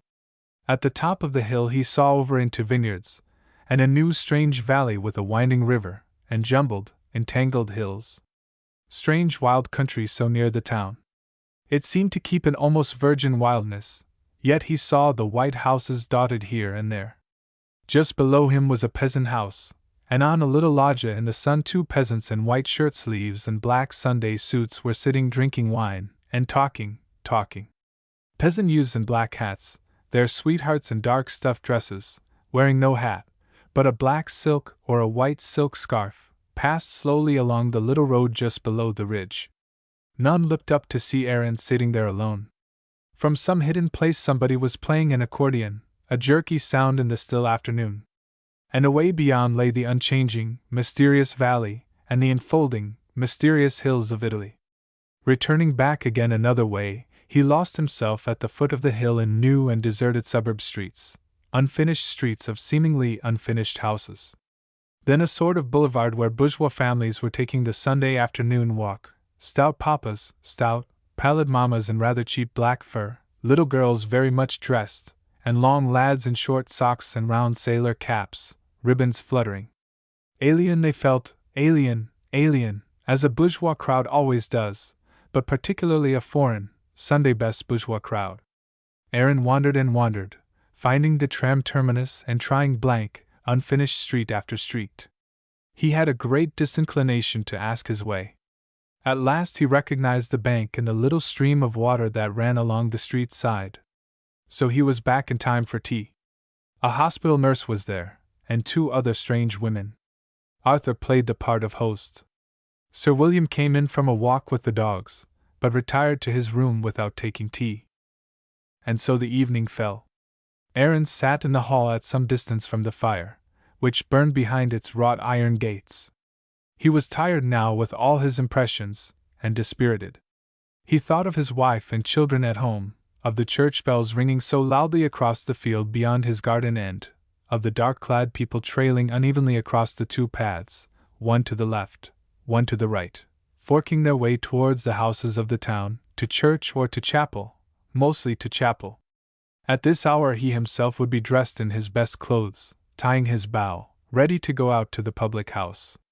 And his wife would be resenting his holiday departure, whilst she was left fastened to the children. Rather tired and dispirited in this alien place, he wondered if he wished himself back. But the moment he actually realized himself at home, and felt the tension of barrenness which it meant, felt the curious and deadly opposition of his wife's will against his own nature, the almost nauseating ache which it amounted to, he pulled himself together, and rejoiced again in his new surroundings. Her will, her terrible, implacable, cunning will. What was there in the female will so diabolical, he asked himself, that it could press like a flat sheet of iron against a man all the time? The female will. He realized now that he had a horror of it. It was flat and inflexible as a sheet of iron. But also it was cunning as a snake that could sing treacherous songs. Of two people at a deadlock, he always reminded himself, there is not one only wholly at fault. Both must be at fault. Having a detached and logical soul, he never let himself forget this truth. Take Lottie! He had loved her. He had never loved any other woman. If he had had his other affairs, it was out of spite or defiance or curiosity. They meant nothing. He and Lottie had loved one another. And the love had developed almost at once into a kind of combat. Lottie had been the only child of headstrong, well-to-do parents. He also had been the only child of his widowed mother. Well then, both he and Lottie had been brought up to consider themselves the first in whatsoever company they found themselves. During the early months of the marriage he had, of course, continued the spoiling of the young wife. But this never altered the fact that, by his very nature, he considered himself as first and almost as single in any relationship. First and single he felt, and as such he bore himself. It had taken him years to realize that Lottie also felt herself first and single. Under all her whimsicalness and fretfulness was a conviction as firm as steel, that she, as woman, was the center of creation, the man was but an adjunct.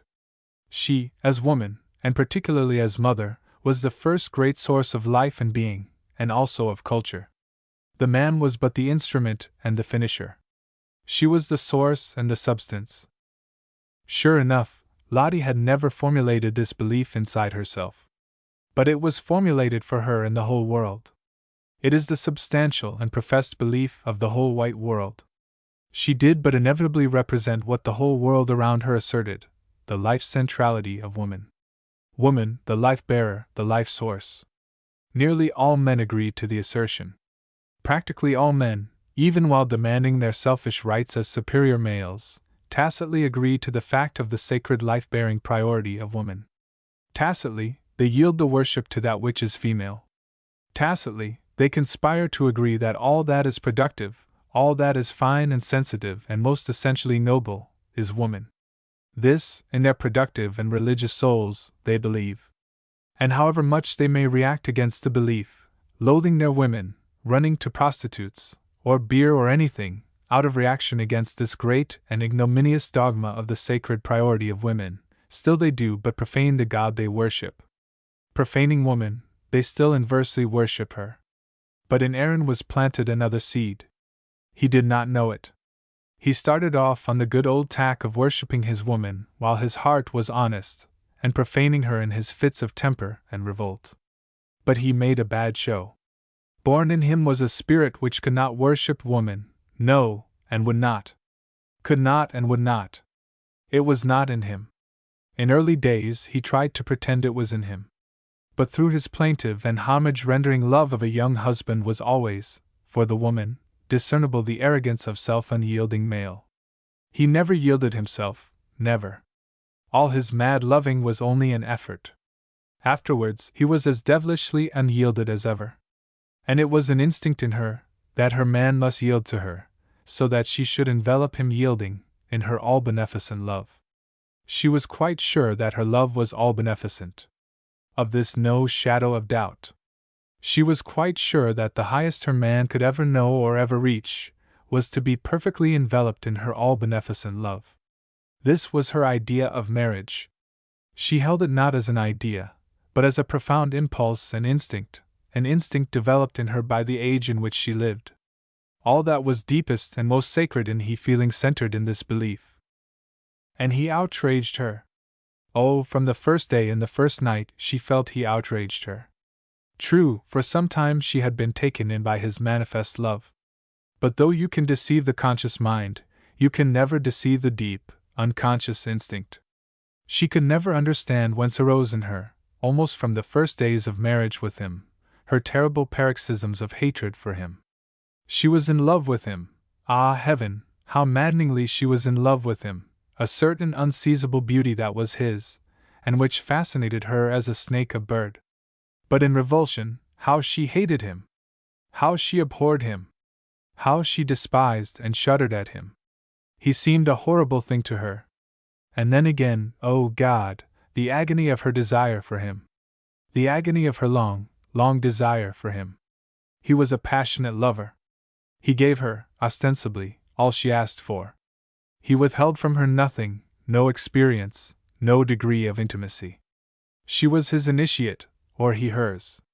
And yet, oh, horror for a woman, he withheld everything from her. He withheld the very center of himself. For a long time, she never realized. She was dazed and maddened only. But as months of married experience passed into years of married torment, she began to understand. It was that, after their most tremendous, and it seemed to her, heaven-rending passion, when for her every veil seemed rent and a terrible and sacred creative darkness covered the earth, then, after all this wonder and miracle, in crept a poisonous gray snake of disillusionment, a poisonous gray snake of disillusion that bit her to madness, so that she really was a mad woman, demented. Why? Why? He never gave himself. He never came to her, really. He withheld himself. Yes, in those supreme and sacred times which for her were the whole culmination of life and being, the ecstasy of unspeakable passional conjunction, he was not really hers. He was withheld. He withheld the central core of himself, like the devil and hell-fiend he was. He cheated and made play with her tremendous passional soul, her sacred sex passion, most sacred of all things for a woman. All the time, some central part of him stood apart from her, aside, looking on. Oh, agony and horror for a passionate, fierce-hearted woman! She who loved him. She who loved him to madness. She who would have died for him. She who did die with him, many terrible and magnificent connubial deaths, in his arms, her husband. Her husband! How bitter the word grew to her! Her husband!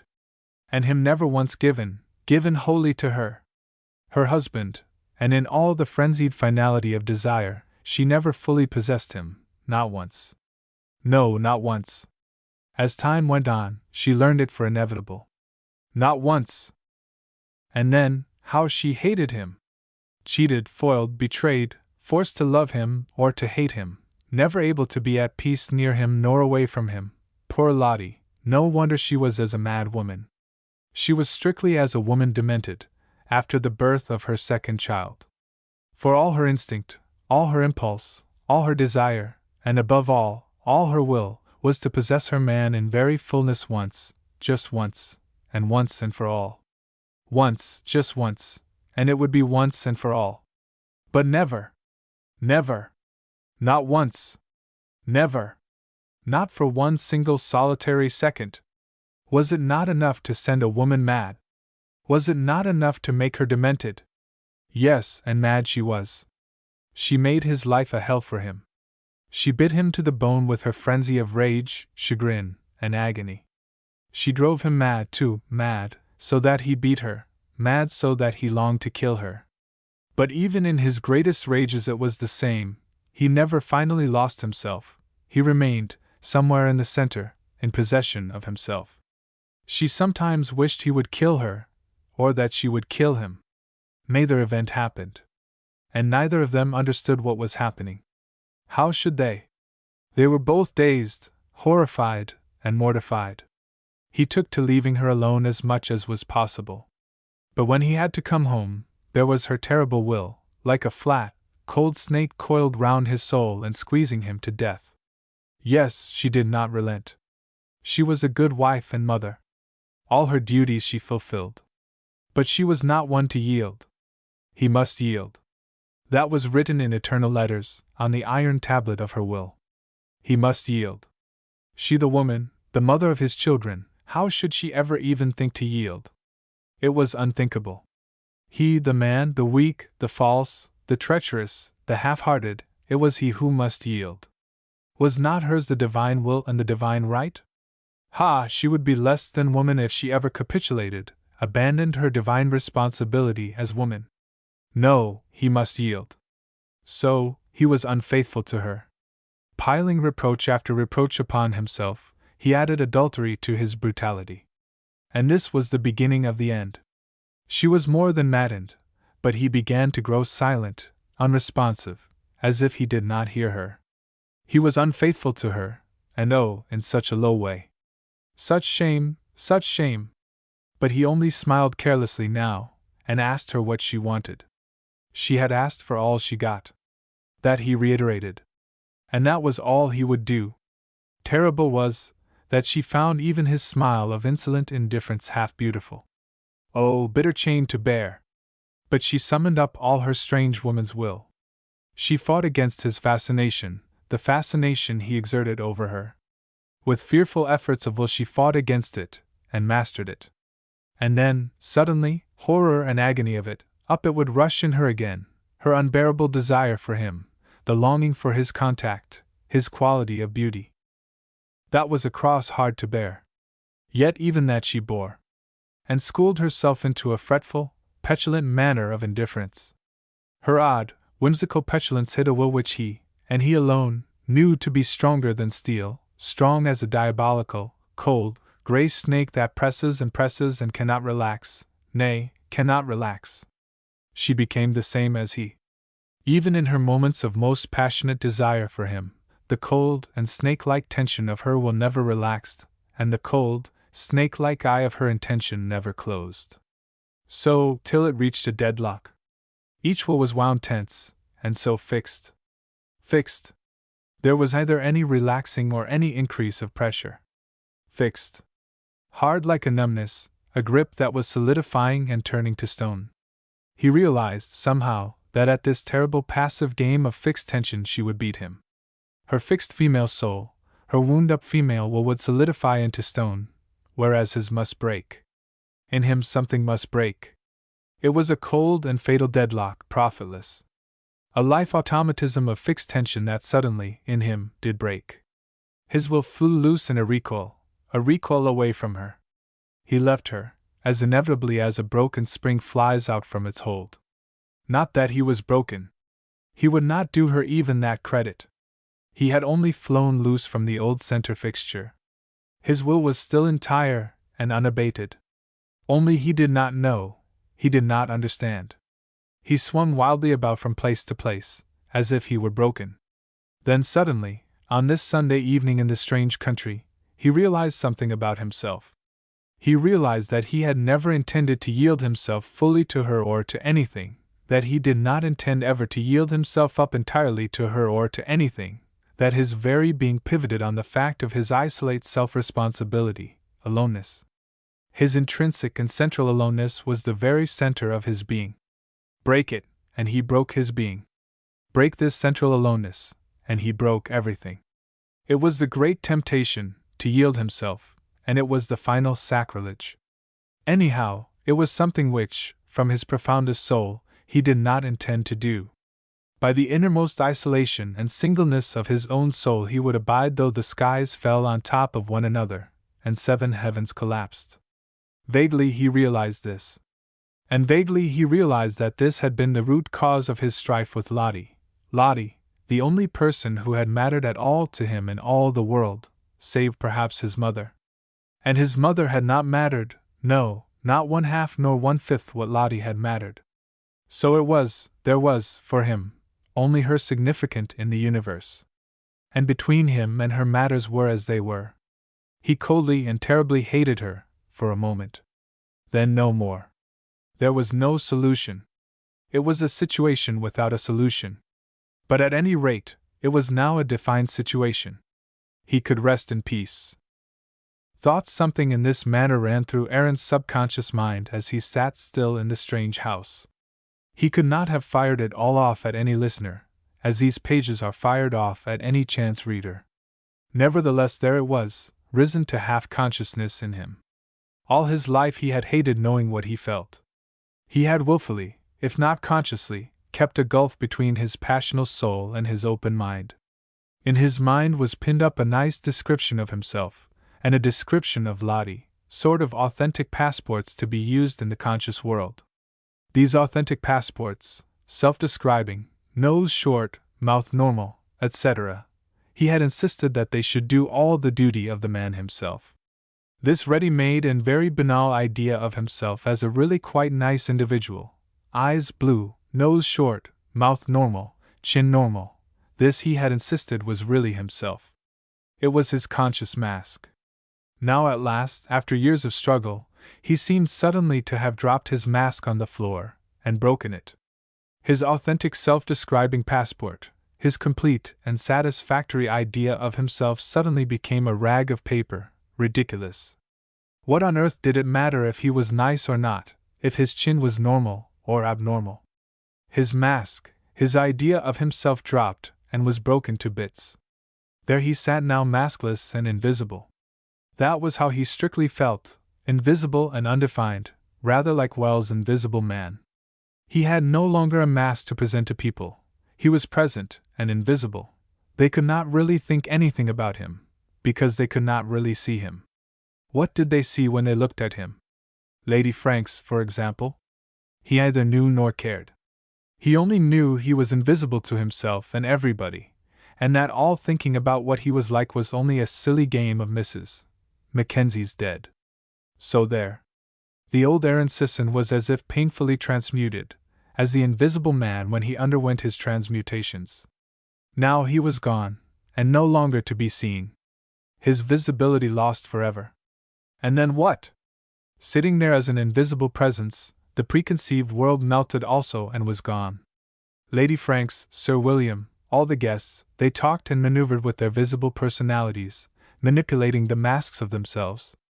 And underneath there was something invisible and dying, something fading, wilting, the essential plasm of themselves, their invisible being. Well now, and what next?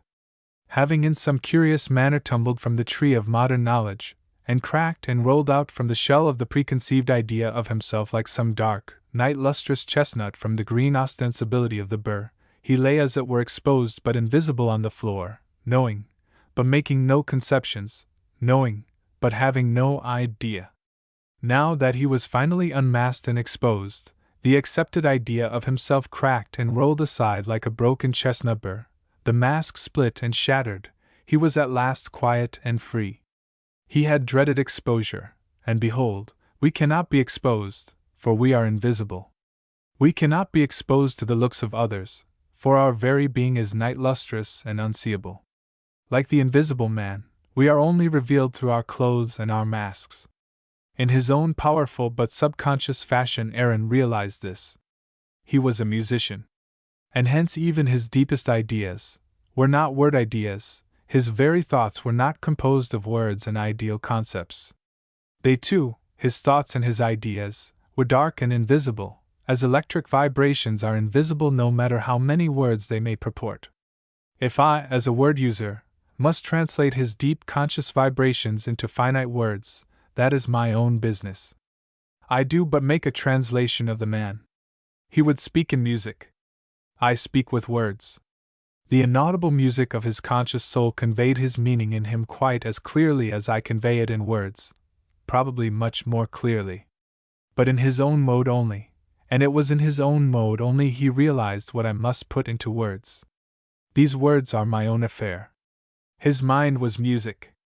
Don't grumble at me then, gentle reader, and swear at me that this damned fellow wasn't half clever enough to think all these smart things, and realize all these fine drawn-out subtleties. You are quite right, he wasn't, yet it all resolved itself in him as I say, and it is for you to prove that it didn't. In his now silent, maskless state of wordless comprehension, he knew that he had never wanted to surrender himself utterly to Lottie, nor to his mother, nor to anybody. The last extreme of self-abandon in love was for him an act of false behavior. His own nature inside him fated him not to take this last false step, over the edge of the abyss of selflessness. Even if he wanted to, he could not. He might struggle on the edge of the precipice like an assassin struggling with his own soul, but he could not conquer. For, according to all the current prejudice and impulse in one direction, he too had believed that the final achievement, the consummation of human life, was this flinging oneself over the precipice, down the bottomless pit of love. Now he realized that love, even in its intensest, was only an attribute of the human soul, one of its incomprehensible gestures. And to fling down the whole soul in one gesture of finality in love was as much a criminal suicide as to jump off a church tower or a mountain peak. Let a man give himself as much as he liked in love, to 7,000 extremities, he must never give himself away. The more generous and the more passionate a soul, the more it gives itself. But the more absolute remains the law, that it shall never give itself away.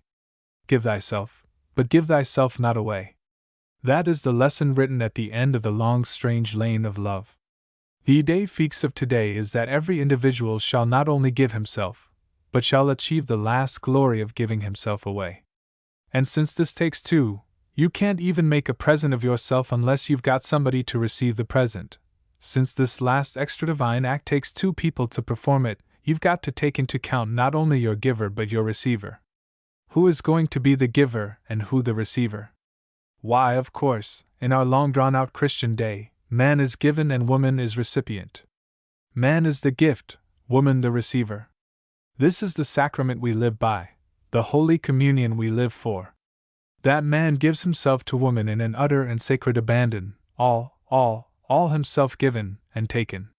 Woman, eternal woman, she is the communicant.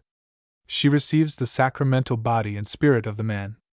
And when she's got it, according to her passionate and all too sacred desire, completely, when she possesses her man at last finally and ultimately, without blemish or reservation in the perfection of the sacrament, then, also, poor woman, the blood and the body of which she has partaken become insipid or nauseous to her, she is driven mad by the endless meal of the marriage sacrament, poisoned by the sacred communion which was her goal and her soul's ambition.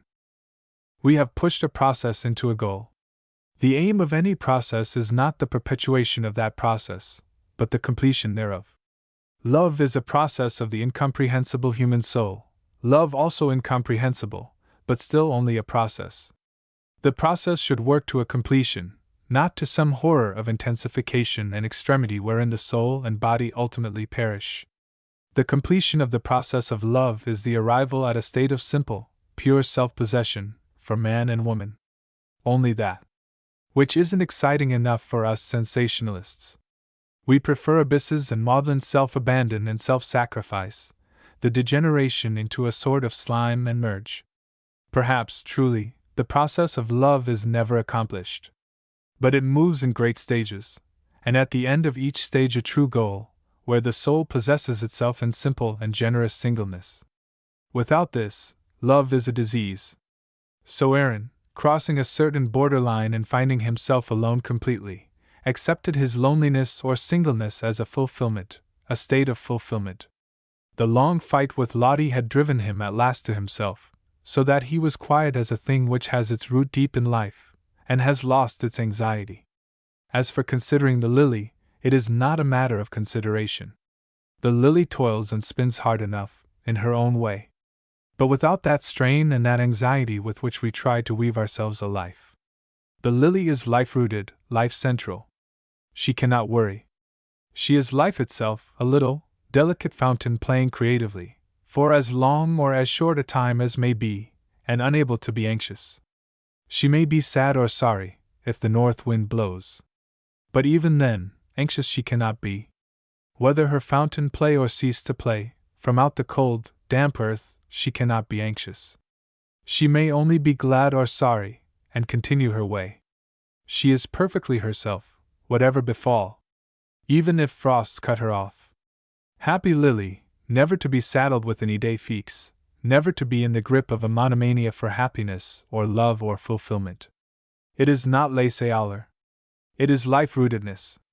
It is being by oneself, life-living, like the much-mooted lily. One toils, one spins, one strives, just as the lily does. But like her, taking one's own life-way amidst everything, and taking one's own life-way alone. Love too. But there also, taking one's way alone, happily alone in all the wonders of communion, swept up on the winds, but never swept away from one's very self. Two eagles in midair, maybe, like Whitman's dalliance of eagles. Two eagles in midair, grappling, whirling, coming to their intensification of love oneness there in midair. In midair the love consummation. But all the time each lifted on its own wings, each bearing itself up on its own wings at every moment of the midair love consummation. That is the splendid love way. The party was festive at dinner time, the women in their finest dresses, new flowers on the table, the best wine going. It was Sunday evening. Aaron too was dressed, and Lady Franks, in black lace and pearls, was almost gay. There were quails for dinner. The Colonel was quite happy. An air of conviviality gathered round the table during the course of the meal. "I hope," said Aaron, "that we shall have some music tonight. I want so much to hear your flute," said his hostess. "And I your piano," he said. "I am very weak, very out of practice. I tremble at the thought of playing before a musician. But you must not be too critical." "Oh," said Aaron, "I am not a man to be afraid of." "Well, we will see," said Lady Franks. "But I am afraid of music itself." "Yes," said Aaron. "I think it is risky." "Risky? I don't see that. Music risky? Bach? Beethoven? No, I don't agree. On the contrary, I think it is most elevating, most morally inspiring. No, I tremble before it because it is so wonderful and elevating. I often find it makes me feel diabolical," said he. "That is your misfortune, I am sure," said Lady Franks. "Please do take another, but perhaps you don't like mushrooms?" Aaron quite liked mushrooms, and helped himself to the entree. "But perhaps," said she, "you are too modern. You don't care for Bach or Beethoven or Chopin, dear Chopin. I find them all quite as modern as I am." "Is that so?" "Yes. For myself, I am quite old-fashioned, though I can appreciate Strauss and Stravinsky as well, some things. But my old things, I don't think the moderns are so fine. They are not so deep. They haven't fathomed life so deeply." Lady Franks sighed faintly. "They don't care for depths," said Aaron. "No, they haven't the capacity. But I like big, deep music. Oh, I love orchestra. But my instrument is the piano. I like the great masters, Bach, Beethoven. They have such faith. You were talking of faith, believing that things would work out well for you in the end. Beethoven inspires that in me, too. He makes you feel that all will be well with you at last? Yes, he does. He makes me feel faith in my personal destiny. And I do feel that there is something in one's special fate. I feel that I myself have a special kind of fate that will always look after me. And you can trust to it?" "Yes, I can. It always turns out right. I think something has gone wrong, and then, it always turns out right. Why, when we were in London, when we were at lunch one morning, it suddenly struck me, haven't I left my fur cloak somewhere? It was rather cold, so I had taken it with me, and then never put it on. And I hadn't brought it home. I had left it somewhere. But whether in a taxi, or in a shop, or in a little show of pictures I had been to, I couldn't remember. I could not remember. And I thought to myself, have I lost my cloak? I went round to everywhere I could think of, no trace of it. But I didn't give it up. Something prompted me not to give it up, quite distinctly. I felt something telling me that I should get it back. So I called at Scotland Yard and gave the information. Well, 2 days later I had a notice from Scotland Yard, so I went. And there was my cloak. I had it back. And that has happened to me almost every time. I almost always get my things back. And I always feel that something looks after me, do you know, almost takes care of me. But do you mean when you lose things, or in your life? I mean when I lose things, or when I want to get something I want, I am very nearly always successful. And I always feel there is some sort of higher power which does it for me. Finds your cloak for you. Yes. Wasn't it extraordinary? I felt when I saw my cloak in Scotland Yard there, I knew I should recover you. And I always feel, as I say, that there is some higher power which helps me. Do you feel the same? No, not that way, worse luck. I lost a batch of music a month ago which didn't belong to me, and which I couldn't replace. But I never could recover it, though I'm sure nobody wanted it. How very unfortunate! Whereas my fur cloak was just the thing that gets stolen most. I wish some power would trace my music, but apparently we aren't all gifted alike with guardian angels. Apparently not. And that is how I regard it, almost as a gift, you know, that my fairy godmother gave me in my cradle. For always recovering your property? Yes, and succeeding in my undertakings. I'm afraid I had no fairy godmother. Well, I think I had. And very glad I am of it. Why, yes, said Aaron, looking at his hostess. So the dinner sailed merrily on. But does Beethoven make you feel, said Aaron as an afterthought, in the same way, that you will always find the things you have lost? Yes, he makes me feel the same faith, that what I lose will be returned to me. Just as I found my cloak. And that if I enter into an undertaking, it will be successful. And your life has been always successful? Yes, almost always. We have succeeded with almost everything. Why, yes, said Aaron, looking at her again. But even so, he could see a good deal of hard-wornness under her satisfaction. She had had her suffering, sure enough. But nonetheless, she was in the main satisfied. She sat there, a good hostess, and expected the homage due to her success. And of course she got it. Aaron himself did his little share of shoe-licking, and swallowed the taste of boot polish with a grimace, knowing what he was about. The dinner wound gaily to an end. The ladies retired. Sir William left his seat of honor at the end of the table and came and sat next to Aaron, summoning the other 3 men to cluster near. Now, Colonel, said the host, send round the bottle. With a flourish of the elbow and shoulder, the colonel sent on the port, actually port, in those bleak, post-war days. Well, Mr. Sisson, said Sir William, we will drink to your kind providence, providing, of course, that we shall give no offense by so doing. No, sir, no, sir! The providence belonged to Mr. Lilly. Mr. Sisson put his money on kindly fortune, I believe, said Arthur, who, rosy and fresh with wine, looked as if he would make a marvelous bon bouche for a finely discriminating cannibal. Ah, yes, indeed! A much more ingratiating lady to lift our glasses to. Mr. Sisson's kindly fortune. Fortuna gentissima. Well, Mr. Sisson, and may your lady fortune ever smile on you. Sir William lifted his glass with an odd little smirk, some touch of a strange, prim old satyr lurking in his oddly inclined head. Nay, more than satyr, that curious, rather terrible iron demon that has fought with the world and wrung wealth from it, and which knows all about it. The devilish spirit of iron itself, and iron machines. So, with his strange, old smile showing his teeth rather terribly, the old knight glowered sightlessly over his glass at Aaron. Then he drank, the strange, careful, old man's gesture in drinking. But, said Aaron, if fortune is a female dash. Fortune! Fortune! Why, fortune is a lady. What do you say, Major? She has all the airs of one, Sir William, said the Major, with the wistful grimness of his age and culture. And the young fellow stared like a crucified cyclops from his one eye, the black shutter being over the other. And all the graces, capped Sir William, delighted with himself. Oh, quite, said the Major. For some, all the airs, and for others, all the graces.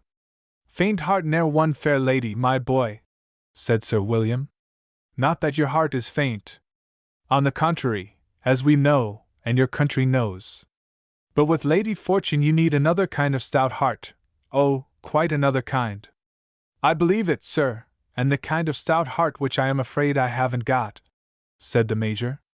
What? Said the old man. Show the white feather before you've tackled the lady. Fill the Major's glass, Colonel.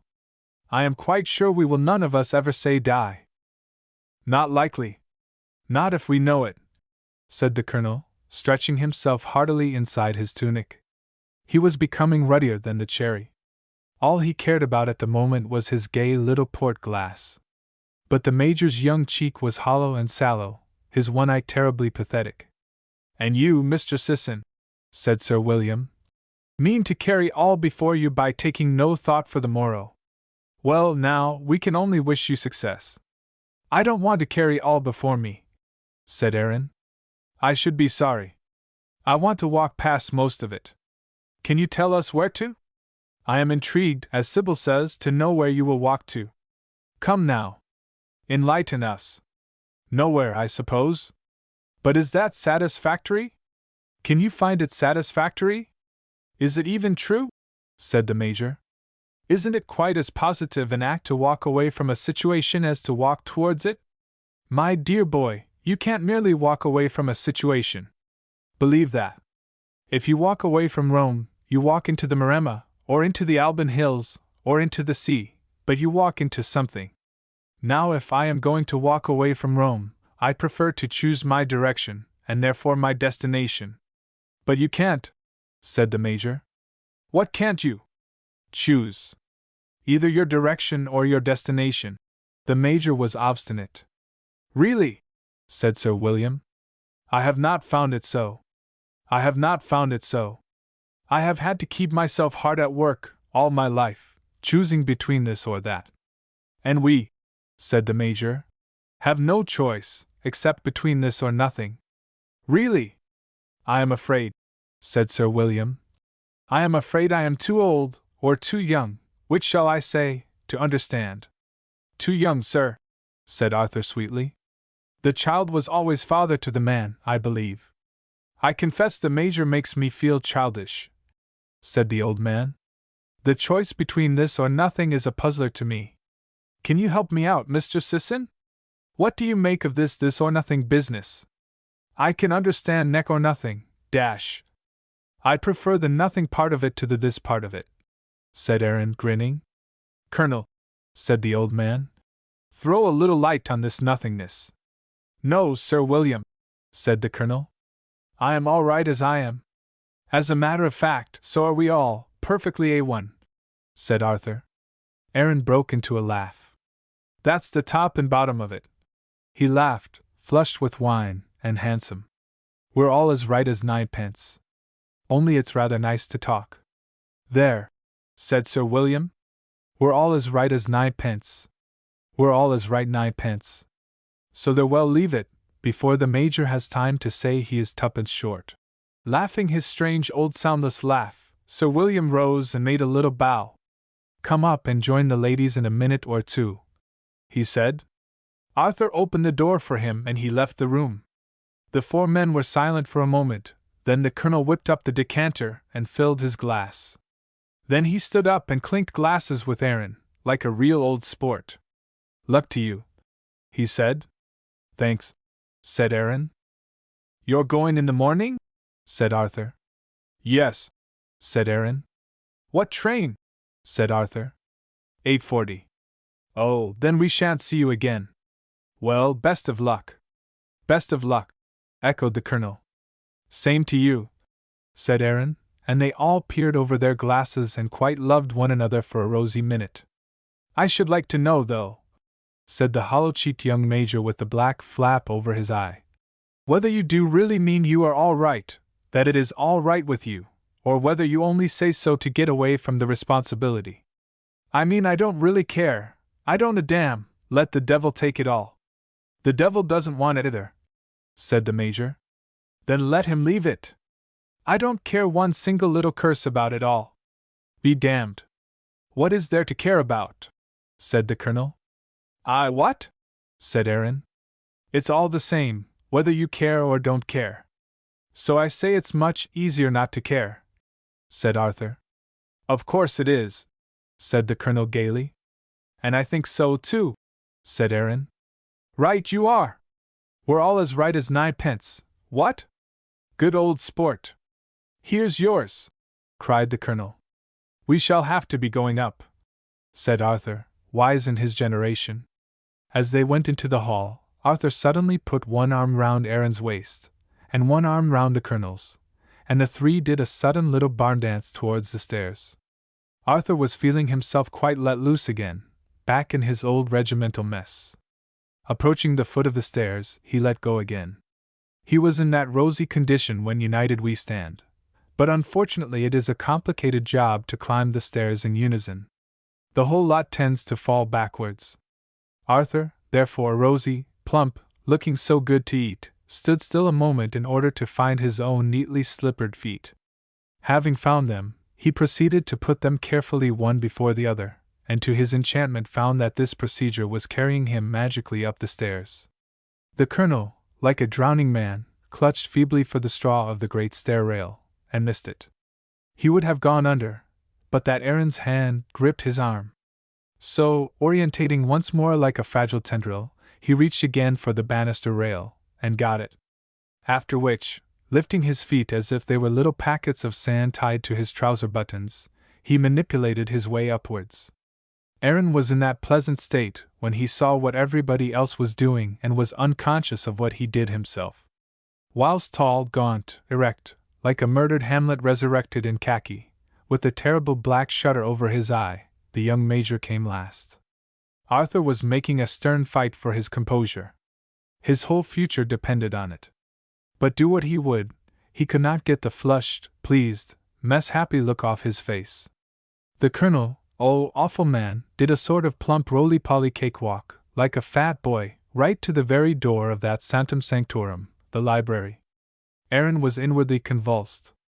Even the major laughed. But Arthur stiffened himself militarily, and cleared his throat. All four started to compose themselves, like actors going on the stage, outside that library door.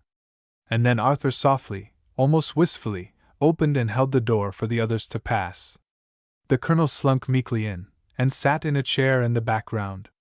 The major stalked in expressionless, and hovered towards the sofa where his wife sat. There was a rather cold water-down-your-back feeling in the library. The ladies had been waiting for coffee. Sir William was waiting, too. Therefore, in a little tension, half silent, the coffee was handed round. Lady Franks was discussing something with Arthur's wife. Arthur's wife was in a cream lace dress, and looking what is called lovely. The major's wife was in amethyst chiffon with dark red roses, and was looking blindingly beautiful. The colonel was looking into his coffee cup as wistfully as if it contained the illusion of tawny port. The major was looking into space, as if there and there alone, etc. Arthur was looking for something which Lady Franks had asked for, and which he was much too flushed to find. Sir William was looking at Aaron, and preparing for another curricur. "Well," he said, "I doubt if you will care for Milan. It is one of the least Italian of all the towns, in my opinion. Venice, of course, is a thing apart. I cannot stand, myself, that miserable specimen, the modern Roman. He has most of the vices of the old Romans and none of the virtues. The most congenial town, perhaps, for a stranger is Florence. But it has a very bad climate." Lady Franks rose significantly and left the room, accompanied by Arthur's wife. Aaron knew, silently, that he was summoned to follow. His hostess had her eye on him this evening. But always postponing his obedience to the cool commands of women, he remained talking with his host in the library, and sipping creme de menthe. Came the ripple of the pianoforte from the open doorway down at the further end of the room. Lady Franks was playing, in the large drawing-room. And the ripple of the music contained in it the hard insistence of the little woman's will. Coldly, and decidedly, she intended there should be no more unsettling conversations for the old Sir William. Aaron was to come forthwith into the drawing-room. Which Aaron plainly understood, and so he didn't go.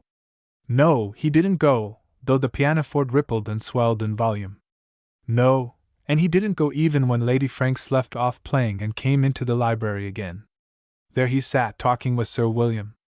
Let us do credit to Lady Franks' willpower, and admit that the talk was quite empty and distracted, none of the depths and skirmishes of the previous occasions. None the less, the talk continued. Lady Franks retired, discomfited, to her piano again. She would never break in upon her lord. So now Aaron relented. He became more and more distracted. Sir William wandered away like some restless, hunted soul. The colonel still sat in his chair, nursing his last drop of creme de menthe resentfully. He did not care for the green toffee stuff. Arthur was busy. The major lay sprawled in the last stages of everything on the sofa, holding his wife's hand. And the music came pathetically through the open folding doors. Of course, she played with feeling, it went without saying. Aaron's soul felt rather tired. But she had a touch of discrimination also. He rose and went to the drawing-room. It was a large, vacant-seeming, empire sort of drawing-room, with yellow silk chairs along the walls and yellow silk panels upon the walls, and a huge, vasty crystal chandelier hanging from a faraway above ceiling. Lady Frank sat at a large black Bechstein piano at one end of this vacant yellow stateroom. She sat, a little plump elderly lady in black lace, for all the world like Queen Victoria in Max Beerbohm's drawing of Alfred Tennyson reading to her Victorian Majesty, with space before her. Arthur's wife was bending over some music in a remote corner of the big room. Aaron seated himself on one of the chairs by the wall, to listen. Certainly it was a beautiful instrument. And certainly, in her way, she loved it. But Aaron remembered an anthem in which he had taken part as a boy. For a long time he had failed to catch the word sparrow, and had heard. Which was just how it had all seemed to him, as a boy. Now, as ever, he felt the eye was on the spy-hole. There sat the woman playing music. But her inward eye was on the spy-hole of her vital affairs, her domestic arrangements, her control of her household, guests, and husband included. The other eye was left for the music, don't you know? Sir William appeared hovering in the doorway, not at all liking the defection of Mr. Aaron. Then he retreated. He seemed not to care for music. The Major's wife hovered, felt it her duty to ode, or play audience, and entered, seating herself in a breath of lilac and amethyst again at the near distance.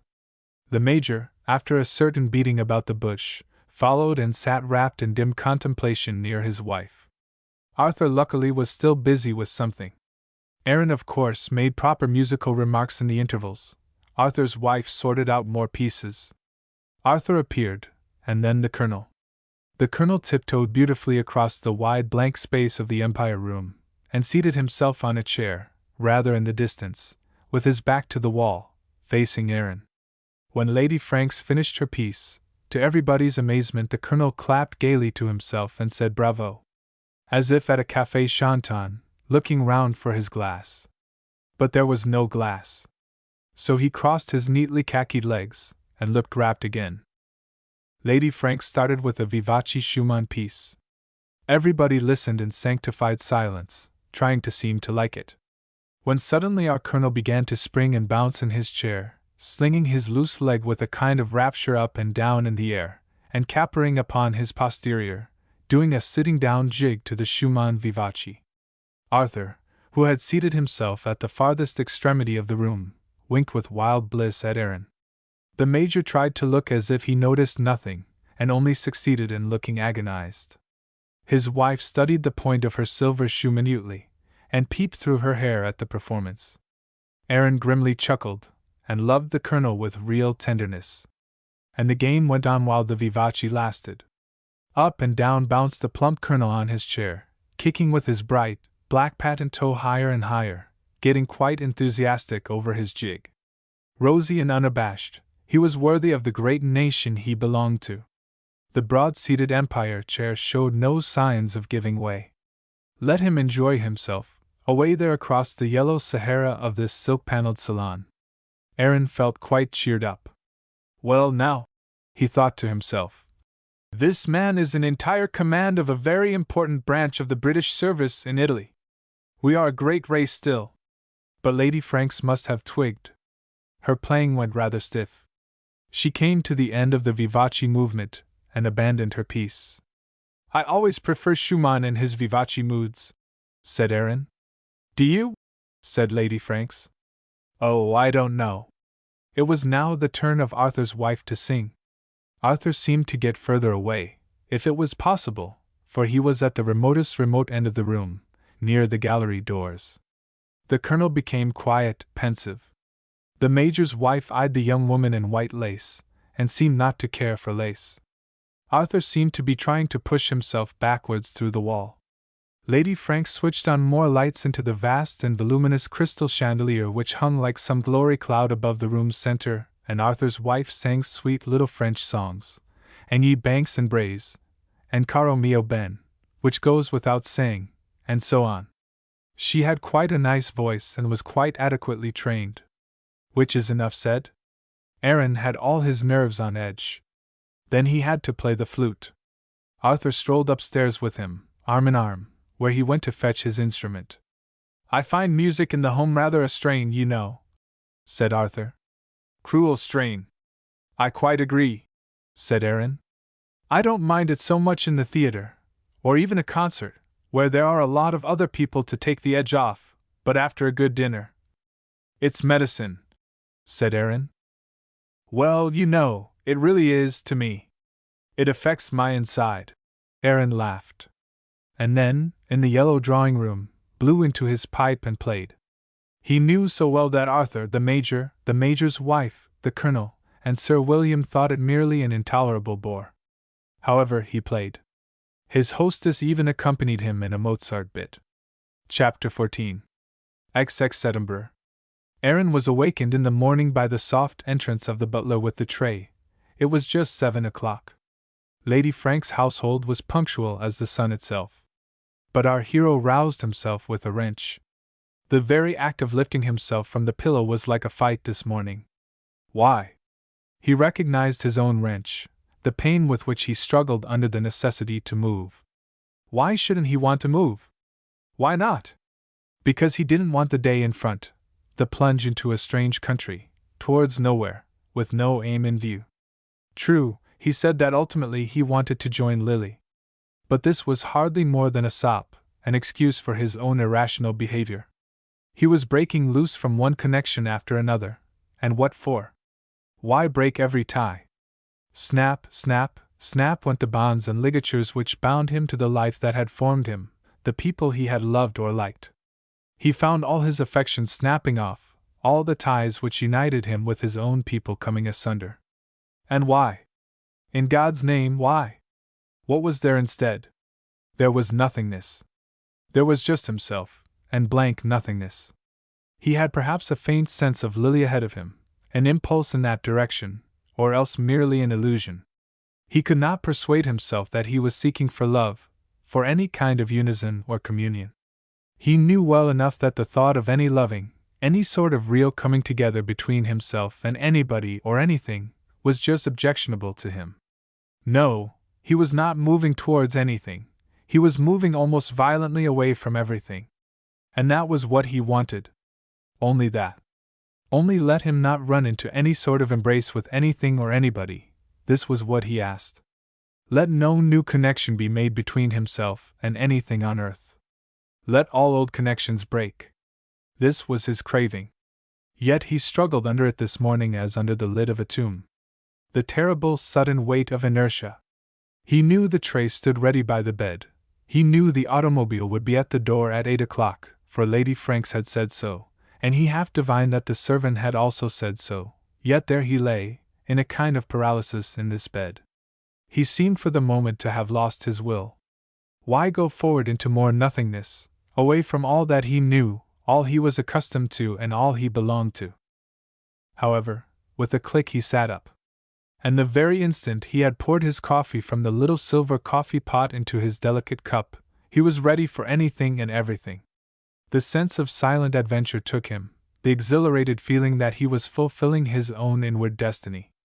Pleasant to taste was the coffee, the bread, the honey, delicious. The man brought his clothes, and again informed him that the automobile would be at the door at 8 o'clock, or at least so he made out. I can walk, said Aaron. Milady ha comandato l'automobile, said the man softly. It was evident that if Milady had ordered it, so it must be. So Aaron left the still sleeping house, and got into the soft and luxurious car. As he dropped through the park he wondered that Sir William and Lady Franks should be so kind to him, a complete stranger. But so it was. There he sat in their car. He wondered, also, as he ran over the bridge and into the city, whether this soft-running automobile would ever rouse the socialistic bile of the workpeople. For the first time in his life, as he sat among the snug cushions, he realized what it might be to be rich and uneasy, even if not afraid, lurking there inside an expensive car. Well, it wasn't much of a sensation anyhow, and riches were stuffy, like wadded upholstery on everything. He was glad to get out into the fresh air of the common crowd. He was glad to be in the bleak, not very busy station. He was glad to be part of common life. For the very atmosphere of riches seems to be stuffed and wadded, never any real reaction.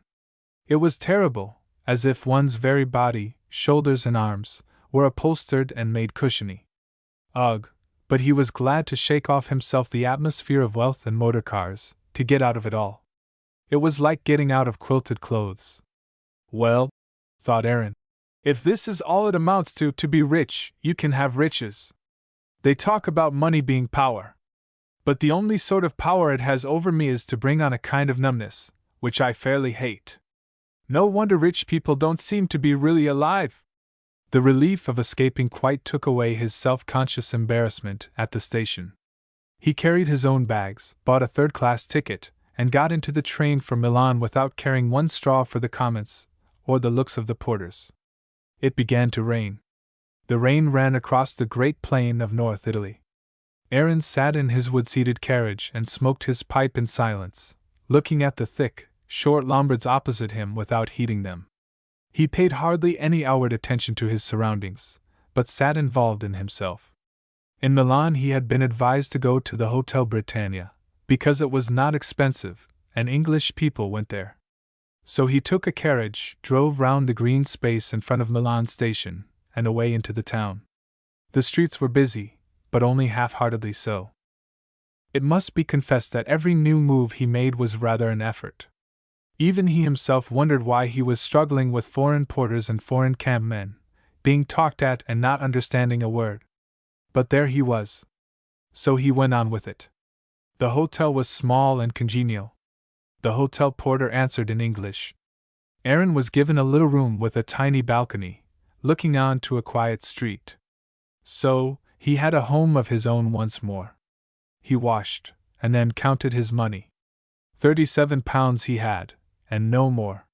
He stood on the balcony and looked at the people going by below.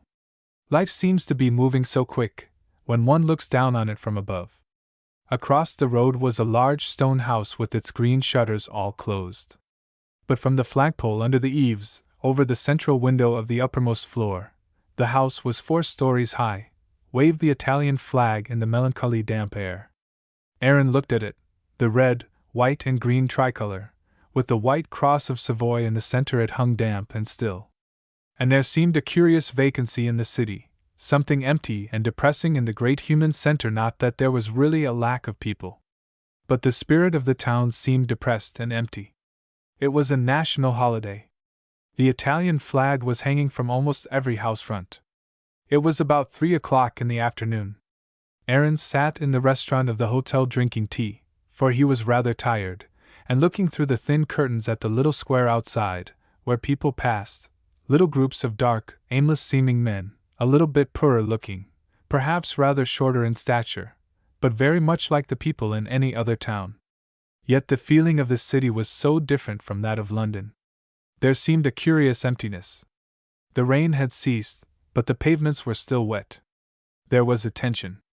Suddenly there was a noise of 2 shots, fired in rapid succession. Aaron turned startled to look into the quiet piazza. And to his amazement, the pavements were empty, not a soul was in sight. 2 minutes before the place was busy with passers-by, and a newspaper man selling the Corriere, and little carriages rattling through.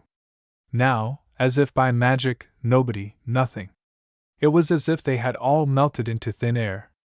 The waiter, too, was peeping behind the curtain.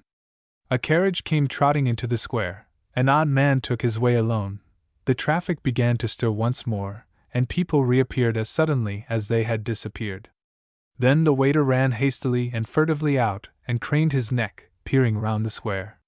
He spoke with 2 U's, rather loudish U's. Then he returned to his duty in the hotel restaurant. "What was it? What were the shots?" Aaron asked him. "Oh, somebody shooting at a dog," said the man negligently. "At a dog?" said Aaron, with round eyes. He finished his tea, and went out into the town. His hotel was not far from the cathedral square. Passing through the arcade, he came in sight of the famous cathedral with its numerous spines pricking into the afternoon air. He was not as impressed as he should have been. And yet there was something in the northern city, this big square with all the trams threading through, the little yellow continental trams, and the spiny bulk of the great cathedral, like a gray-purple sea urchin with many spines, on the one side, the ornamental grass plots and flower beds on the other, the big shops going all along the further strands, all round, and the endless restless nervous drift of a North Italian crowd, so nervous, so twitchy, nervous and twitchy as the slipping past of the little yellow tramcars. It all affected him with a sense of strangeness, nervousness, and approaching winter. It struck him the people were afraid of themselves, afraid of their own souls, and that which was in their own souls. Turning up the broad steps of the cathedral, he entered the famous building. The sky had cleared, and the freshened light shone colored in living tablets round the wonderful, towering, rose-hearted dusk of the great church. At some altars lights flickered uneasily. At some unseen side altar mass was going on, and a strange ragged music fluttered out on the incense dusk of the great and lofty interior, which was all shadow, hung round with jeweled tablets of light. Particularly beautiful the great east bay, above the great altar. And all the time, over the big patterned marble floor, the faint click and rustle of feet coming and going, like shallow uneasy water rustled back and forth in a trough. A white dog trotted pale through the underdusk, over the pale, big patterned floor. Aaron came to the side altar where mass was going on, candles ruddily wavering. There was a small cluster of kneeling women, a ragged handful of onlooking men, and people wandering up and wandering away, young women with neatly dressed black hair, and shawls, but without hats, fine young women in very high heels, young men with nothing to do, ragged men with nothing to do. All strayed faintly clicking over the slabbed floor, and glanced at the flickering altar where the white surpliced boys were curtsying and the white and gold priest bowing, his hands over his breast, in the candlelight. All strayed, glanced, lingered, and strayed away again, as if the spectacle were not sufficiently holding. The bell chimed for the elevation of the host. But the thin trickle of people trickled the same, uneasily, over the slabbed floor of the vastly upreaching shadow-foliaged cathedral. The smell of incense in his nostrils, Aaron went out again by a side door, and began to walk along the pavements of the cathedral square, looking at the shops. Some were closed, and had little notices pinned on them. Some were open, and seemed half-stocked with half-elegant things.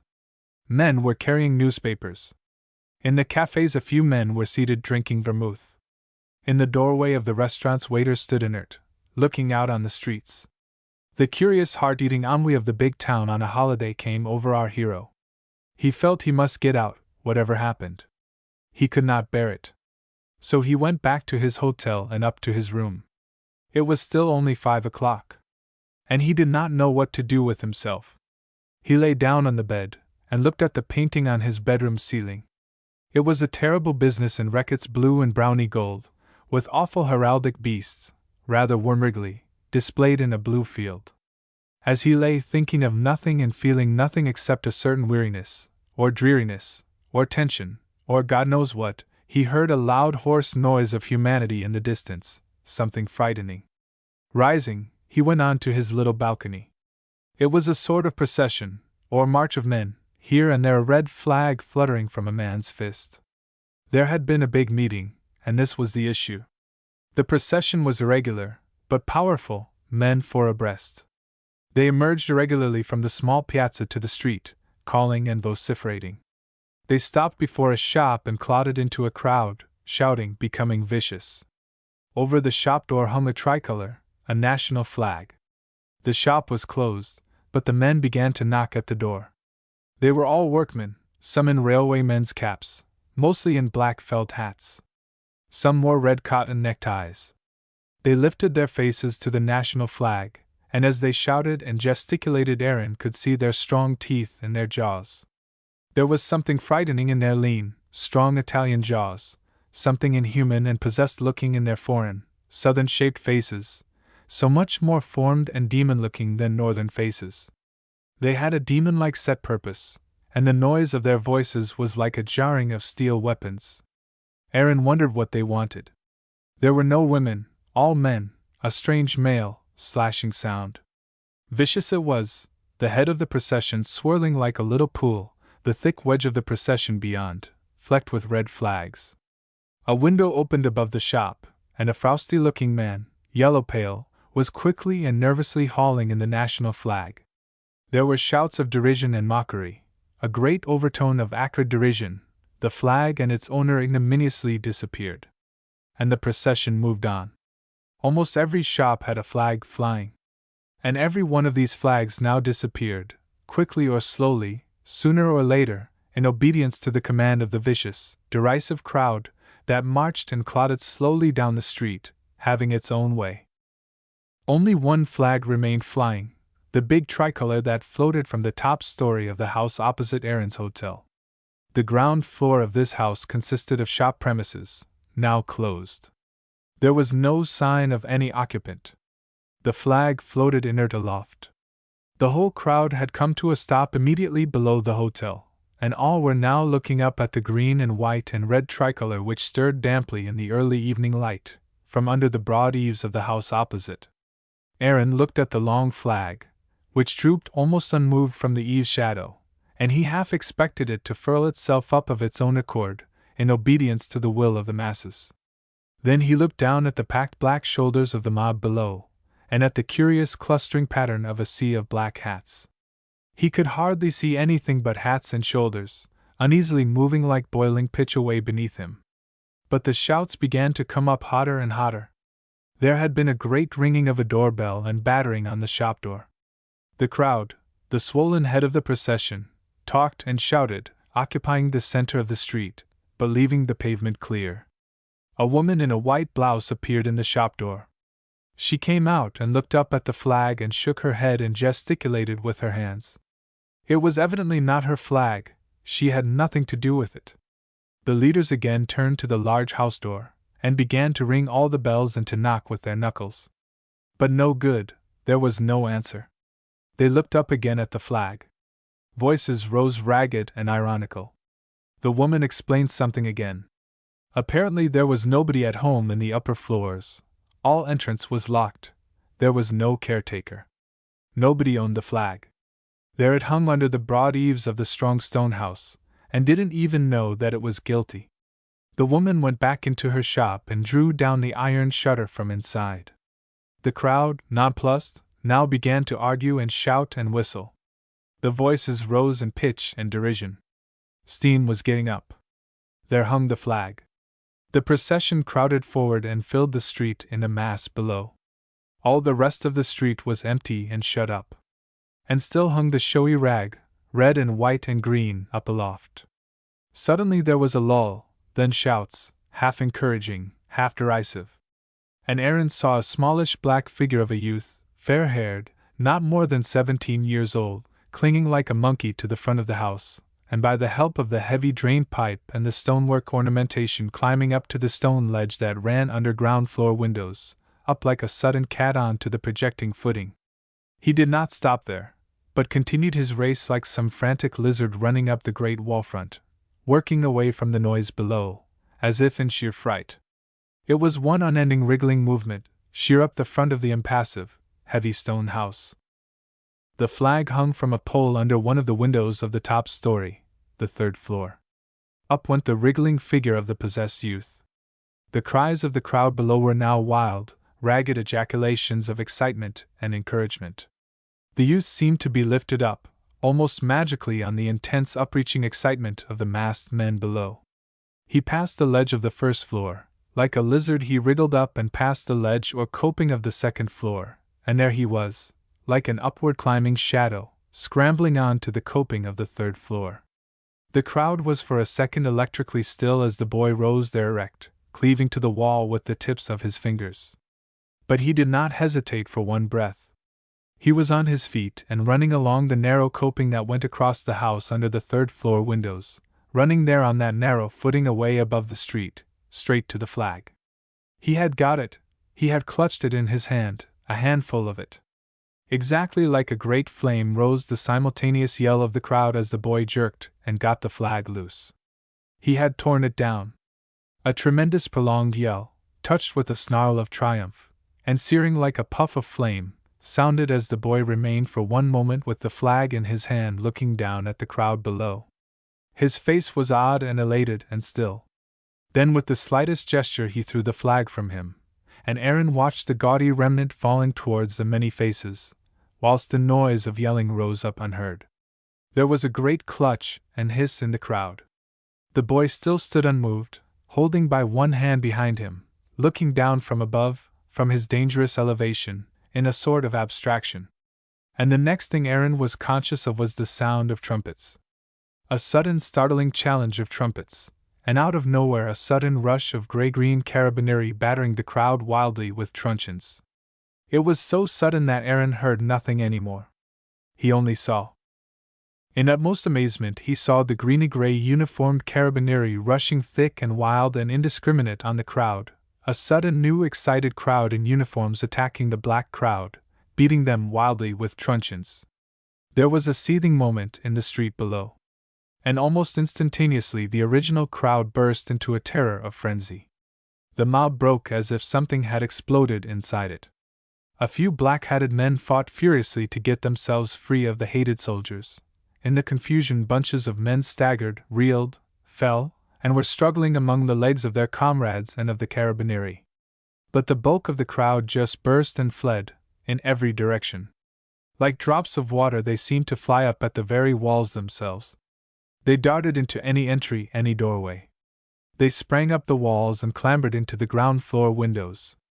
They sprang up the walls onto window ledges, and then jumped down again, and ran, clambering, wriggling, darting, running in every direction, some cut, blood on their faces, terror or frenzy of flight in their hearts. Not so much terror as the frenzy of running away. In a breath the street was empty. And all the time, there above on the stone coping stood the long-faced, fair-haired boy, while 4 stout carabinieri in the street below stood with uplifted revolvers and covered him, shouting that if he moved they would shoot. So there he stood, still looking down, still holding with his left hand behind him, covered by the 4 revolvers. He was not so much afraid as twitchily self-conscious because of his false position. Meanwhile down below the crowd had dispersed, melted momentaneously. The carabinieri were busy arresting the men who had fallen and been trodden underfoot, or who had foolishly let themselves be taken. Perhaps 6 men, 6 prisoners, less rather than more. The sergeant ordered these to be secured between soldiers. And last of all the youth up above, still covered by the revolvers, was ordered to come down. He turned quite quietly, and quite humbly, cautiously picked his way along the coping towards the drain pipe. He reached this pipe and began, in humiliation, to climb down. It was a real climb down. Once in the street he was surrounded by the gray uniforms. The soldiers formed up. The sergeant gave the order.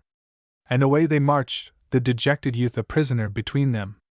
Then were heard a few scattered yells of derision and protest, a few shouts of anger and derision against the carabinieri. There were once more gangs of men and groups of youths along the street.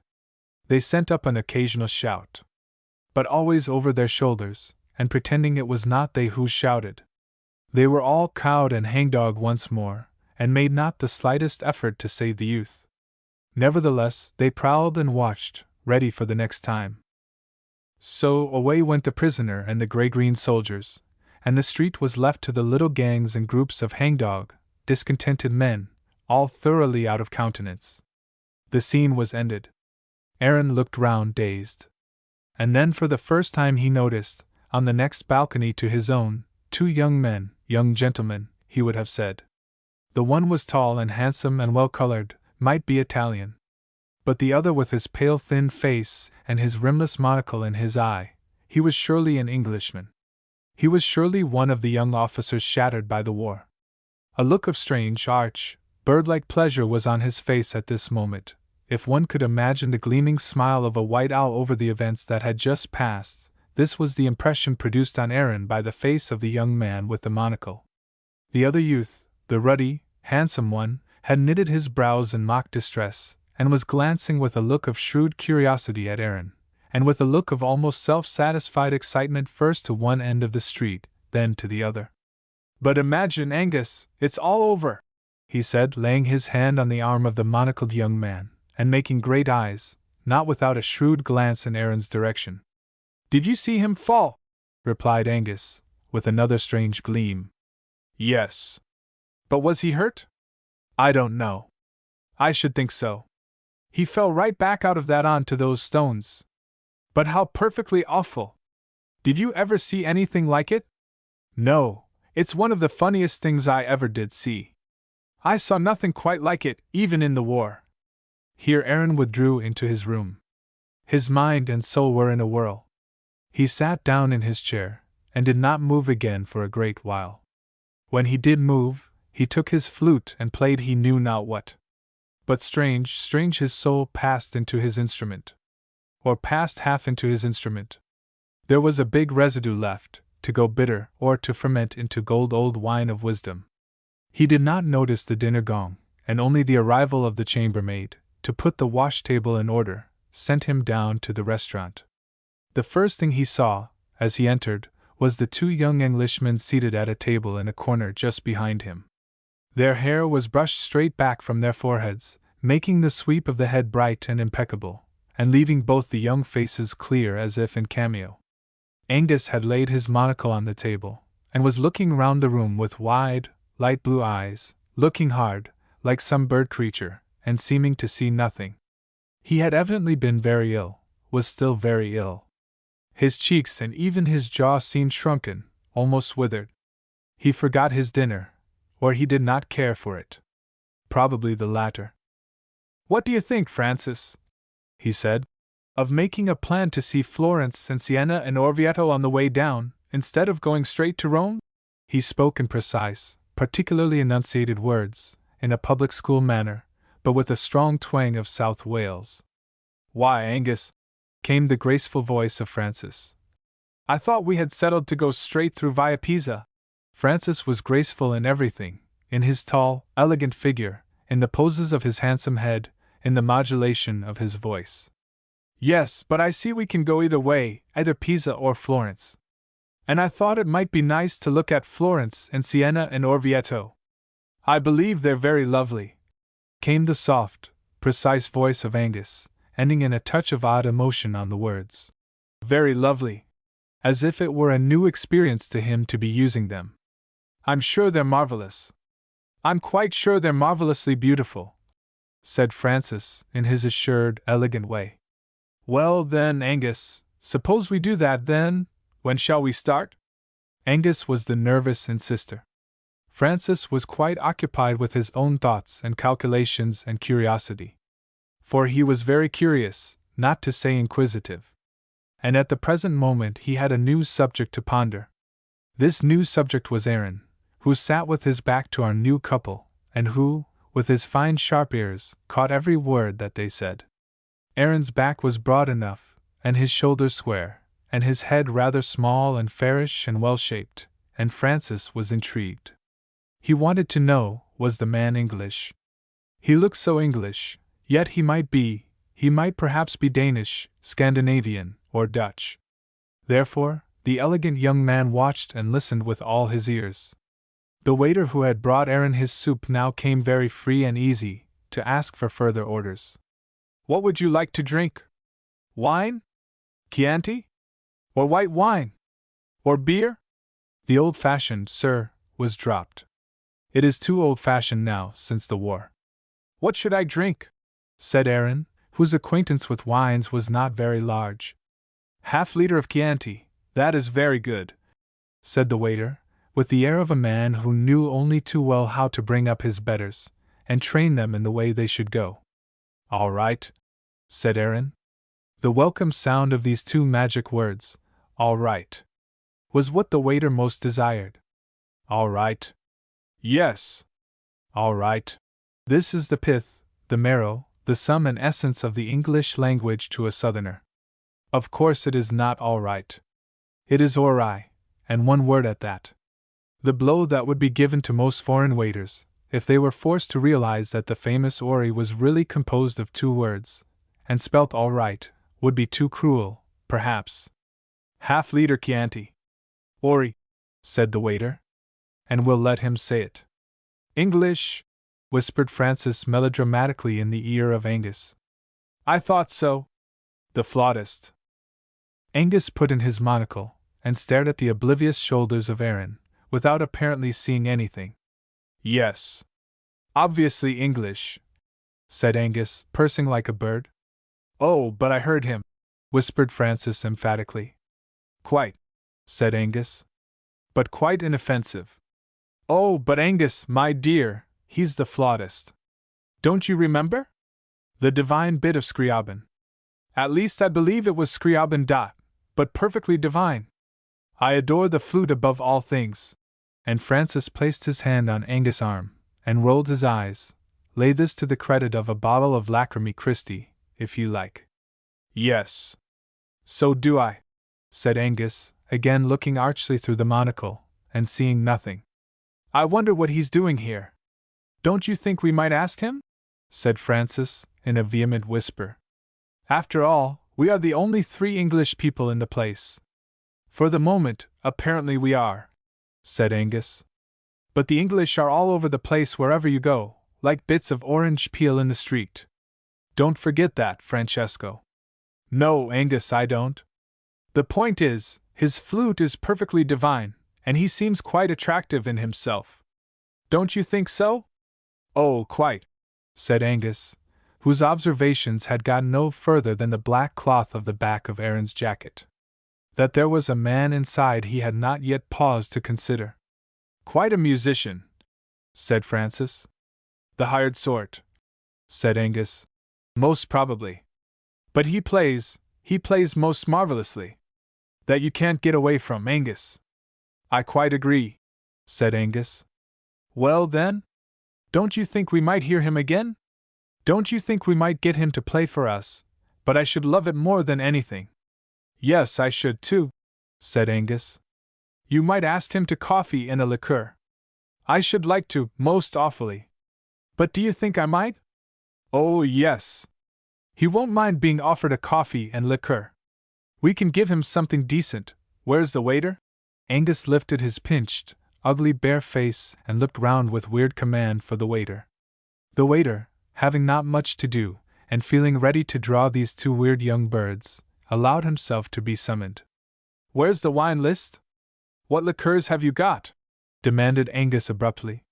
The waiter rattled off a list, beginning with Striga and ending with cherry brandy. Grand Marnier, said Angus. And leave the bottle. Then he looked with arch triumph at Francis, like a wicked bird. Francis bit his finger moodily, and glowered with handsome, dark blue uncertain eyes at Mr. Aaron, who was just surveying the fruit, which consisted of 2 rather old pomegranates and various pale yellow apples, with a sprinkling of withered dried figs at the moment. They all looked like a natura morta arrangement. But do you think I might? Said Francis moodily. Angus pursed his lips with a reckless brightness. Why not? I see no reason why you shouldn't, he said. Whereupon Francis cleared his throat, disposed of his serviette, and rose to his feet, slowly but gracefully. Then he composed himself, and took on the air he wished to assume at the moment. It was a nice dégagé air, half naive and half enthusiastic. Then he crossed to Aaron's table, and stood on one lounging hip, gracefully, and bent forward in a confidential manner, and said, Do excuse me, but I must ask you if it was you we heard playing the flute so perfectly wonderfully, just before dinner.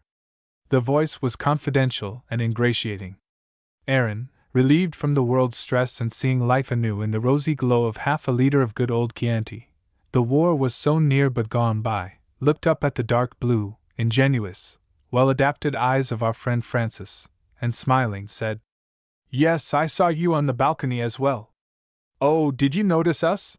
Plunged Francis. But wasn't it an extraordinary affair? Very, said Aaron. I couldn't make it out, could you? Oh, cried Francis. I never try.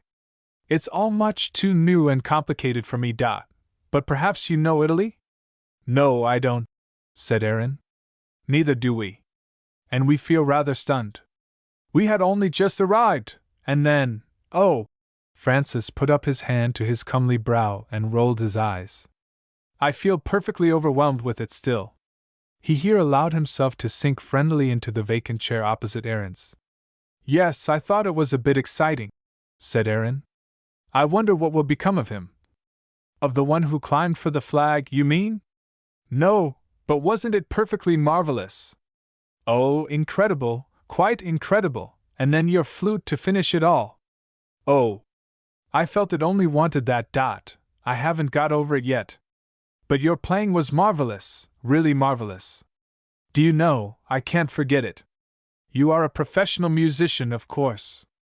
If you mean I play for a living, said Aaron. I have played in orchestras in London. Of course. Of course. I knew you must be a professional. But don't you give private recitals too? No, I never have. Oh, cried Francis, catching his breath. I can't believe it. But you play marvelously. Oh, I just loved it, it simply swept me away, after that scene in the street. It seemed to sum it all up, you know. Did it? Said Aaron, rather grimly. But won't you come and have coffee with us at our table? Said Francis. We should like it most awfully if you would. Yes, thank you, said Aaron, half rising. But you haven't had your dessert, said Francis, laying a fatherly detaining hand on the arm of the other man. Aaron looked at the detaining hand. The dessert isn't much to stop for, he said. I can take with me what I want. And he picked out a handful of dried figs. The two went across to Angus' table. We're going to take coffee together, said Francis complacently, playing the host with a suave assurance that was rather amusing and charming in him.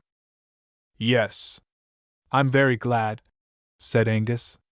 Let us give the show away. He was being wilfully nice. But he was quite glad to be able to be so nice. Anything to have a bit of life going, especially a bit of pleased life. He looked at Aaron's comely, wine-warmed face with gratification. Have a grand Marnia, he said. I don't know how bad it is. Everything is bad now. They lay it down to the war as well. It used to be quite a decent drink. What the war had got to do with bad liquors, I don't know. Aaron sat down in a chair at their table. But let us introduce ourselves, said Francis. I am Francis, or really Franz Decker, and this is Angus Guest, my friend. And my name is Aaron Sisson. What? What did you say? Said Francis, leaning forward. He, too, had sharp ears. Aaron Sisson. Aaron Sisson! Oh, but how amusing! What a nice name! No better than yours, is it? Mine. Franz Decker. Oh, much more amusing, I think, said Francis archly. Oh, well, it's a matter of opinion. You're the double-decker, not me. The double-decker, said Francis archly. Why, what do you mean? He rolled his eyes significantly. But may I introduce my friend Angus Guest? You've introduced me already, Francesco, said Angus. So sorry, said Francis. Guest, said Aaron. Francis suddenly began to laugh. May he not be Guest? He asked fatherly. Very likely, said Aaron. Not that I was ever good at guessing. Francis tilted his eyebrows. Fortunately, the waiter arrived with the coffee. Tell me, said Francis, will you have your coffee black or with milk? He was determined to restore a tone of sobriety. The coffee was sipped in sober solemnity. Is music your line as well, then? Asked Aaron. No, we're painters. We're going to work in Rome. To earn your living? Not yet. The amount of discretion, modesty, and reserve which Francis put into these two syllables gave Aaron to think that he had two real young swells to deal with. No, continued Francis. I was only just down from Oxford when the war came, and Angus had been about 10 months at the Slade, but I have always painted. So now we are going to work, really hard, in Rome, to make up for lost time. Oh, one has lost so much time, in the war. And such precious time! I don't know if ever one will even be able to make it up again. Francis tilted his handsome eyebrows and put his head on one side with a wise distressed look. No, said Angus. One will never be able to make it up. What is more, one will never be able to start again where one left off. We're shattered old men now, in one sense. And in another sense, we're just pre-war babies. The speech was uttered with an odd abruptness and didacticism which made Aaron open his eyes. Angus had that peculiar manner. He seemed to be haranguing himself in the circle of his own thoughts, not addressing himself to his listener. So his listener listened on the outside edge of the young fellow's crowded thoughts. Francis put on a distressed air, and let his attention wander. Angus pursed his lips and his eyes were stretched wide with a kind of pleasure, like a wicked owl which has just joyfully hooted an ill omen. "Tell me," said Francis to Aaron, "where were you all the time during the war?" "I was doing my job," said Aaron, which led to his explaining his origins. "Really? So your music is quite new? But how interesting!" cried Francis. Aaron explained further. "And so the war hardly affected you. But what did you feel about it privately?" "I didn't feel much. I didn't know what to feel. Other folks did such a lot of feeling, I thought I'd better keep my mouth shut." "Yes, quite," said Angus. "Everybody had such a lot of feelings on somebody else's behalf, that nobody ever had time to realize what they felt themselves. I know I was like that. The feelings all came on to me from the outside, like flies settling on meat. Before I knew where I was eaten up with a swarm of feelings, and I found myself in the trenches. God knows what for. And ever since then I've been trying to get out of my swarm of feelings, which buzz in and out of me and have nothing to do with me. I realized it in hospital. It's exactly like trying to get out of a swarm of nasty, dirty flies. And every one you kill makes you sick, but doesn't make the swarm any less." Again Angus pursed and bridled and looked like a pleased, wicked white owl. Then he polished his monocle on a very choice silk handkerchief, and fixed it unseeing in his left eye. But Francis was not interested in his friend's experiences. For Francis had had a job in the War Office, whereas Angus was a war hero with shattered nerves. And let him depreciate his own experiences as much as he liked, the young man with the monocle kept tight hold on his prestige as a war hero. Only for himself, though. He by no means insisted that anyone else should be war-bitten. Francis was one of those men who, like women, can set up the sympathetic flow and make a fellow give himself away without realizing what he is doing. So there sat our friend Aaron, amusingly unbosoming himself of all his history and experiences, drawn out by the arch, subtle attentiveness of the handsome Francis. Angus listened, too, with pleased amusedness on his pale, emaciated face, pursing his shrunken jaw. And Aaron sipped various glasses of the liqueur, and told all his tale as if it was a comedy. A comedy it seemed, too, at that hour.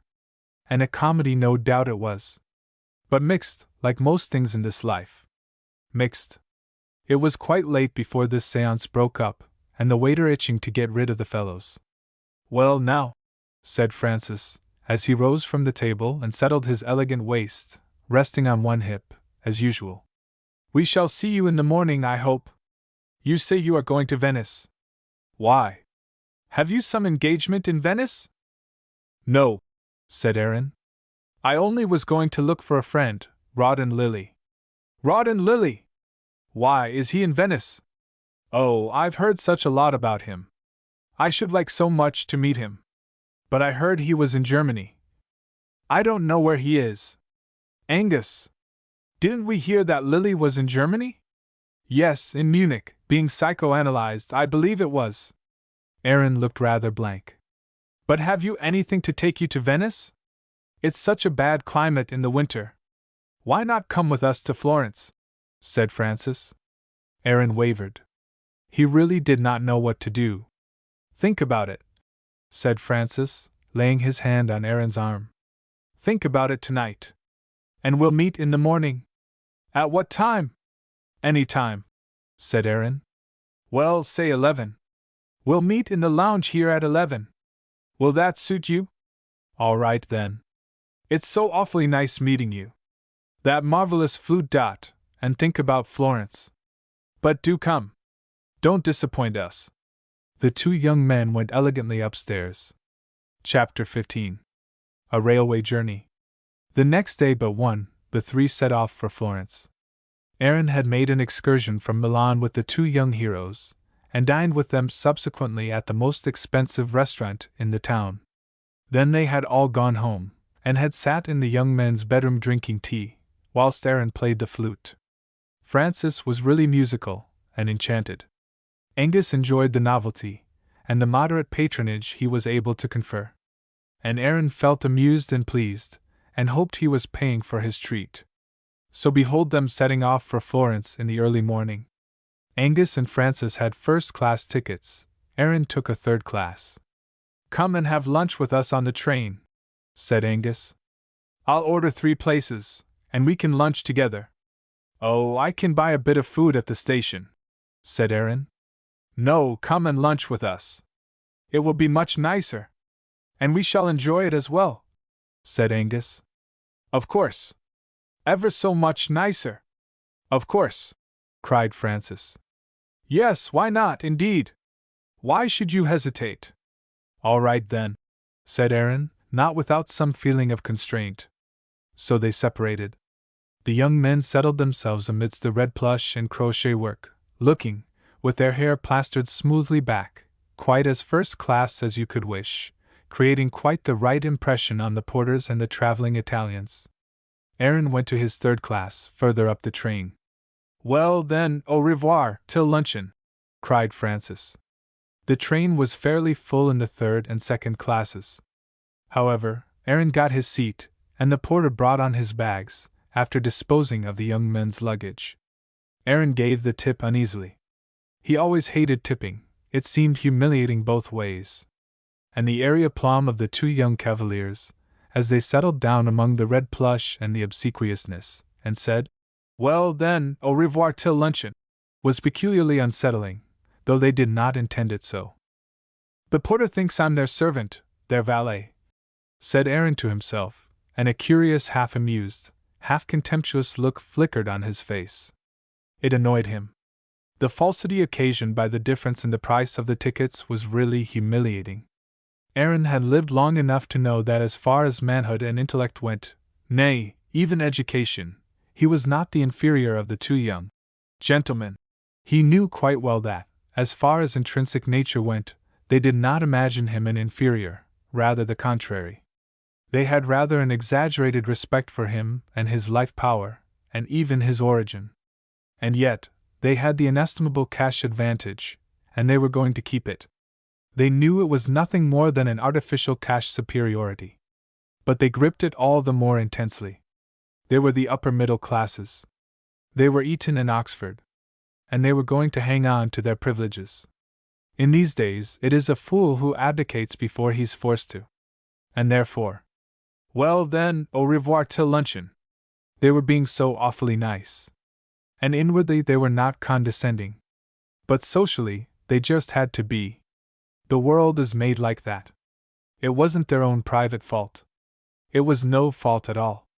It was just the mode in which they were educated, the style of their living. And as we know, le style, c'est l'homme. Angus came of very wealthy iron people near Merthyr. Already he had a very fair income of his own. As soon as the law business concerning his father's and his grandfather's will was settled, he would be well off. And he knew it, and valued himself accordingly. Francis was the son of a highly esteemed barrister and politician of Sydney, and in his day would inherit his father's lately won baronetcy. But Francis had not very much money, and was much more class-flexible than Angus. Angus had been born in a house with a park, and of awful, hard-willed, money-bound people. Francis came of a much more adventurous, loose, excitable family. He had the colonial newness and adaptability. He knew, for his own part, that class superiority was just a trick, nowadays. Still, it was a trick that paid. And a trick he was going to play as long as it did pay. While Aaron sat, a little pale at the gills, immobile, ruminating these matters, a not very pleasant look about his nose-end, he heard a voice. "Oh, there you are! I thought I'd better come and see, so that we can fetch you at lunchtime. You've got a seat? Are you quite comfortable? Is there anything I could get you? Why, you're a non-smoker, but that doesn't matter, everybody will smoke. Are you sure you have everything? Oh, but wait just one moment." It was Francis, long and elegant, with his straight shoulders and his coat buttoned to show his waist, and his face so well formed and so modern. So modern altogether. His voice was pleasantly modulated, and never hurried. He now looked as if a thought had struck him. He put a finger to his brow, and hastened back to his own carriage. In a minute he returned with a new London literary magazine. Something to read, I shall have to fly, see you at lunch. And he had turned and elegantly hastened, but not too fast, back to his carriage. The porter was holding the door for him. So Francis looked pleasantly hurried, but by no means rushed. Oh dear, no, he took his time. It was not for him to bolt and scramble like a mere Italian. The people in Aaron's carriage had watched the apparition of the elegant youth intently. For them, he was a being from another sphere, no doubt a young milordo with power, wealth, and glamorous life behind him. Which was just what Francis intended to convey. So handsome, so very, very impressive in all his elegant calm showiness. He made such a bella figura.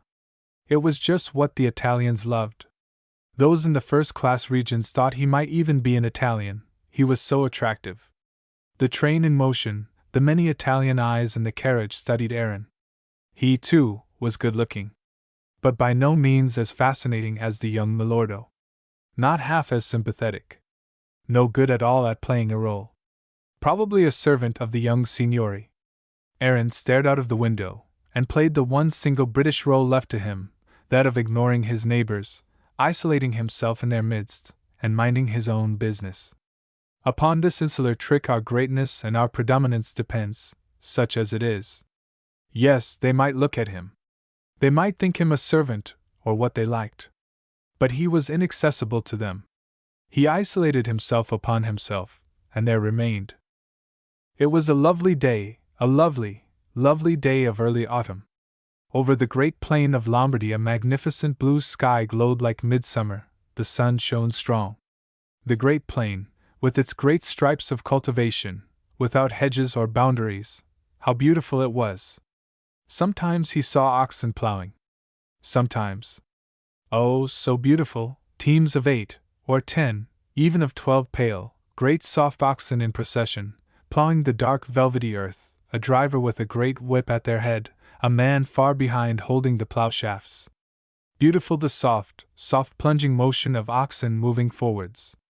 Beautiful the strange, snaky lifting of the muzzles, the swaying of the sharp horns. And the soft, soft crawling motion of a team of oxen, so invisible, almost, yet so inevitable. Now and again straight canals of water flashed blue. Now and again the great lines of gray silvery poplars rose and made avenues or lovely gray airy quadrangles across the plain. Their top boughs were spangled with gold and green leaf. Sometimes the vine leaves were gold and red, a patterning.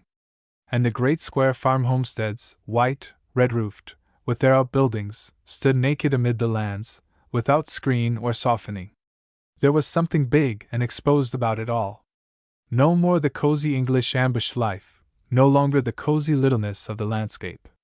A bigness, and nothing to shelter the unshrinking spirit. It was all exposed, exposed to the sweep of plain, to the high, strong sky, and to human gaze.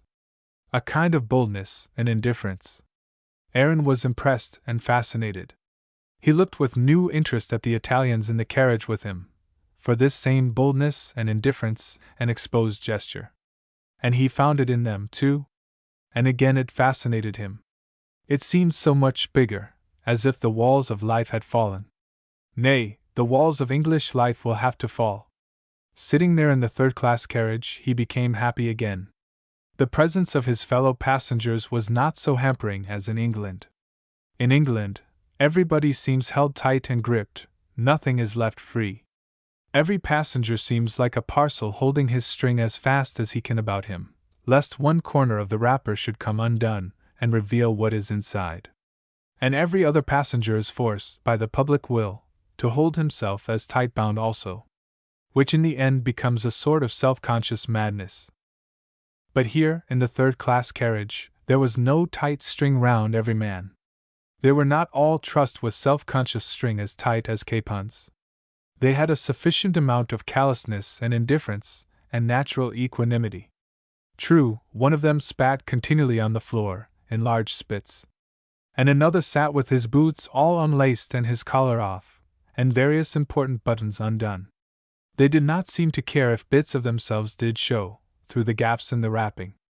Aaron winced, but he preferred it to English tightness. He was pleased, he was happy with the Italians. He thought how generous and natural they were. So the towns passed by, and the hours, and he seemed at last to have got outside himself and his old conditions.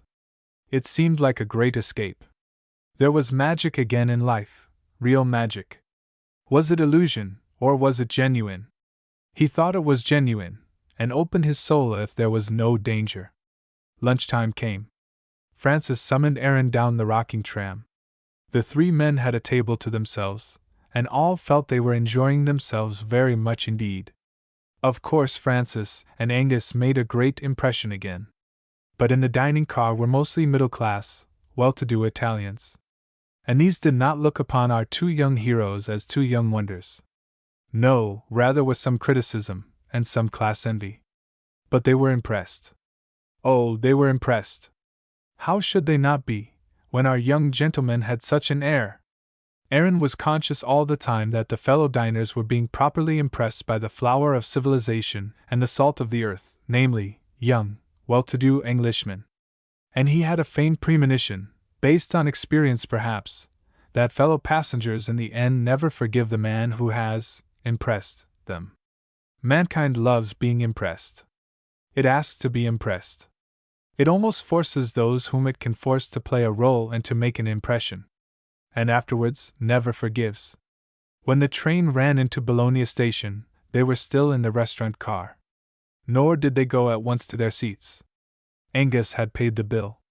There was 3/4 of an hour's wait in Bologna. "You may as well come down and sit with us," said Francis. "We've got nobody in our carriage, so why shouldn't we all stay together during the wait? You kept your own seat, I suppose?" No, he had forgotten. So when he went to look for it, it was occupied by a stout man who was just taking off his collar and wrapping a white kerchief round his neck. The third-class carriages were packed. For those were early days after the war, while men still had pre-war notions and were poor. 10 months would steal imperceptibly by, and the mysterious revolution would be effected. Then the second class and the first class would be packed, indescribably packed, crowded, on all great trains, and the third-class carriages, lo and behold, would be comparatively empty. Oh, marvelous days of bankruptcy, when nobody will condescend to travel third.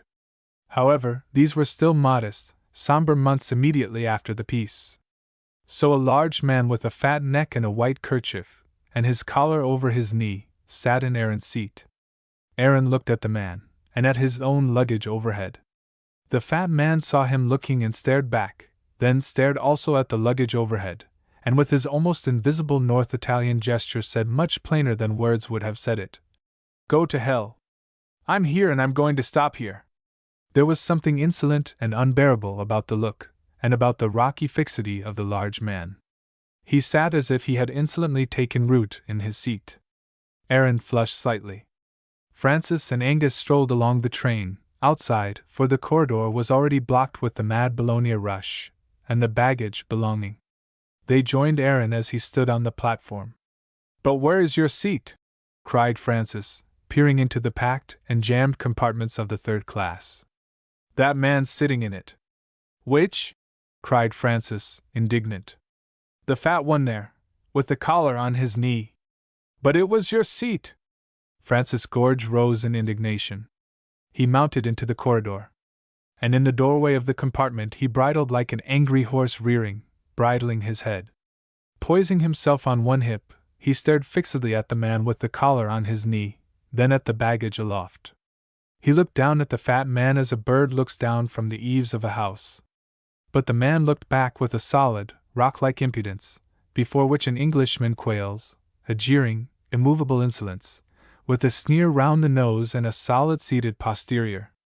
"But," said Francis in English, none of them had any Italian yet. "But," said Francis, turning round to Aaron, "that was your seat?" And he flung his long forefinger in the direction of the fat man's thighs. "Yes," said Aaron. "And he's taken it!" cried Francis in indignation. "And knows it too," said Aaron. "But," and Francis looked round imperiously, as if to summon his bodyguard. But bodyguards are no longer forthcoming, and train guards are far from satisfactory.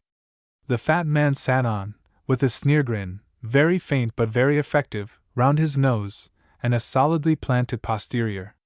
He quite enjoyed the pantomime of the young foreigners. The other passengers said something to him, and he answered laconic. Then they all had the faint sneer grin round their noses. A woman in the corner grinned jeeringly straight in Francis' face. His charm failed entirely this time, and as for his commandingness, that was ineffectual indeed. Rage came up in him. "Oh well, something must be done," said he decisively. "But didn't you put something in the seat to reserve it?" "Only that new statesman, but he's moved it." The man still sat with the invisible sneer grin on his face, and that peculiar and immovable plant of his Italian posterior. "Mais, cette place était réservée," said Francis, moving to the direct attack. The man turned aside and ignored him utterly, then said something to the men opposite, and they all began to show their teeth in a grin. Francis was not so easily foiled. He touched the man on the arm. The man looked round threateningly, as if he had been struck. "Cette place est réservée, par-ci, monsieur," said Francis with hauteur, though still in an explanatory tone, and pointing to Aaron. The Italian looked him, not in the eyes, but between the eyes, and sneered full in his face. Then he looked with contempt at Aaron.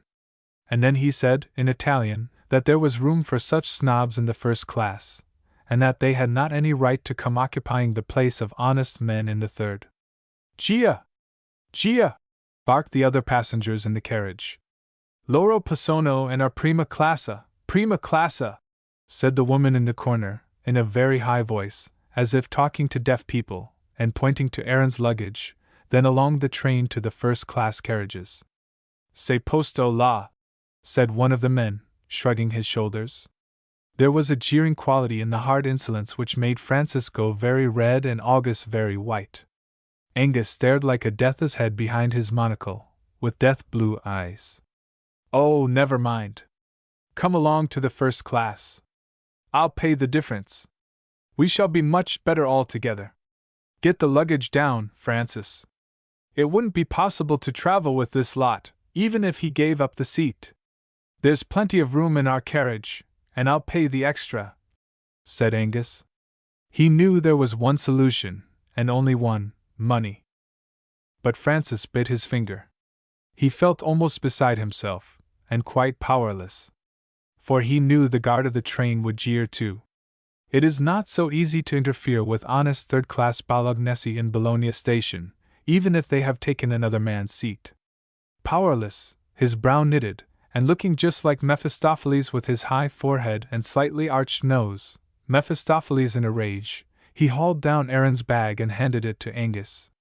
So they transferred themselves to the first-class carriage, while the fat man and his party in the third class watched in jeering, triumphant silence. Solid, planted, immovable, in static triumph.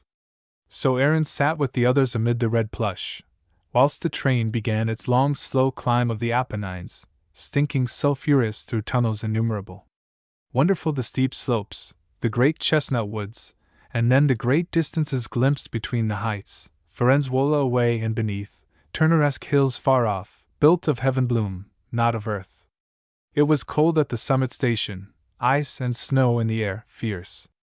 Our travelers shrank into the carriage again, and wrapped themselves round.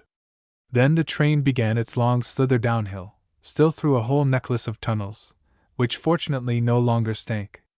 So down and down, till the plain appears in sight once more, the Arno Valley. But then began the inevitable hitch that always happens in Italian travel. The train began to hesitate, to falter to a halt, whistling shrilly as if in protest, whistling pip-pip-pip in expostulation as it stood forlorn among the fields, then stealing forward again and stealthily making pace, gathering speed, till it had got up a regular spurt. Then suddenly the brakes came on with a jerk, more faltering to a halt, more whistling and pip-pip-pipping, as the engine stood jingling with impatience. After which another creak and splash, and another choking off. So until they landed in Prato station, and there they Saturday a fellow passenger told them, there was an hour to wait here, an hour. Something had happened up the line. "Then I propose we make tea," said Angus, beaming. "Why not? Of course. Let us make tea." and I will look for water." So Aaron and Francis went to the restaurant bar and filled the little pan at the tap. Angus got down the red picnic case, of which he was so fond, and spread out the various arrangements on the floor of the coupe. He soon had the spirit lamp burning, the water heating. Francis proposed that he and Aaron should dash into Prato and see what could be bought, whilst the tea was in preparation. So off they went, leaving Angus like a busy old wizard manipulating his arrangements on the floor of the carriage, his monocle beaming with bliss. The one fat fellow, passenger with a lurid striped rug over his knees, watched with acute interest. Everybody who passed the doorway stood to contemplate the scene with pleasure. Officials came and studied the situation with appreciation. Then Francis and Aaron returned with a large supply of roast chestnuts, piping hot, and hard-dried plums, and good dried figs, and rather stale rusks. They found the water just boiling, Angus just throwing in the tea egg, and the fellow passenger just poking his nose right in. He was so thrilled. Nothing pleased Angus so much as thus pitching camp in the midst of civilization. The scrubby newspaper packets of chestnuts, plums, figs, and rusks were spread out. Francis flew for salt to the man at the bar, and came back with a little paper of rock salt. The brown tea was dispensed in the silver-fitted glasses from the immortal luncheon case, and the picnic was in full swing.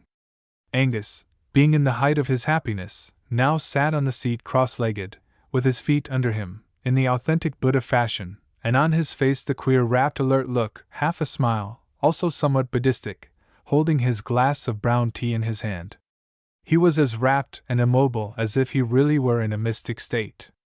Yet it was only his delight in the tea party. The fellow passenger peered at the tea, and said in broken French, "Was it good?" In equally fragmentary French Francis said very good, and offered the fat passenger some. He, however, held up his hand in protest, as if to say not for any money would he swallow the hot watery stuff. And he pulled out a flask of wine. But a handful of chestnuts he accepted. The train conductor, ticket collector, and the heavy green soldier who protected them, swung open the door and stared attentively. The fellow passenger addressed himself to these newcomers, and they all began to smile good-naturedly. Then the fellow passenger, he was stout and 50 and had a brilliant striped rug always over his knees, pointed out the Buddha-like position of Angus, and the three instarers smiled again. And so the fellow passenger thought he must try too. So he put aside his rug, and lifted his feet from the floor, and took his toes in his hands, and tried to bring his legs up and his feet under him. But his knees were fat, his trousers in the direst extreme of peril, and he could no more manage it than if he had tried to swallow himself.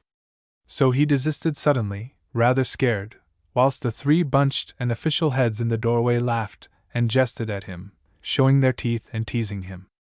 But on our gypsy party they turned their eyes with admiration. They loved the novelty and the fun.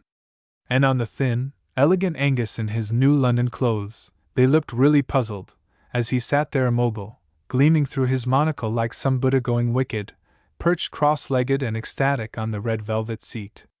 They marveled that the lower half of him could so double up, like a footrule. So they stared till they had seen enough. When they suddenly said, "Buon appetito," withdrew their heads and shoulders, slammed the door, and departed. Then the train set off also, and shortly after 6 arrived in Florence. It was debated what should Aaron do in Florence.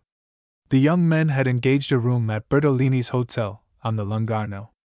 Bertolini's was not expensive, but Aaron knew that his friends would not long endure hotel life. However, he went along with the other two, trusting to find a cheaper place on the morrow. It was growing quite dark as they drove to the hotel, but still was light enough to show the river rustling, the Ponte Vecchio spanning its little stories across the flood, on its low, heavy piers, and some sort of magic of the darkening, varied houses facing, on the other side of the stream. Of course they were all enchanted. "I knew," said Francis. "We should love it." Aaron was told he could have a little back room and pension terms for 15 lire a day, if he stayed at least 15 days. The exchange was then at 45. So 15 lire meant just 6 shillings and 6 pence a day, without extras. Extras meant wine, tea, butter, and light. It was decided he should look for something cheaper next day. By the tone of the young men, he now gathered that they would prefer it if he took himself off to a cheaper place. They wished to be on their own. Well then, said Francis, you will be in to lunch here, won't you? Then we'll see you at lunch. It was as if both the young men had drawn in their feelers now. They were afraid of finding the new man an incubus. They wanted to wash their hands of him. Aaron's brow darkened. Then morning found him out early, before his friends had arisen. It was sunny again. The magic of Florence at once overcame him, and he forgot the bore of limited means and hotel costs. He went straight out of the hotel door, across the road, and leaned on the river parapet. There ran the Arno, not such a flood after all, but a green stream with shoals of pebbles in its course. Across, and in the delicate shadow of the early sun, stood the opposite Lungarno, the old flat houses, pink, or white, or grey stone, with their green shutters, some closed, some opened. It had a flowery effect, the skyline irregular against the morning light. To the right the delicate Trinita Bridge, to the left, the old bridge with its little shops over the river. Beyond, towards the sun, glimpses of green, sky-bloomed country, Tuscany.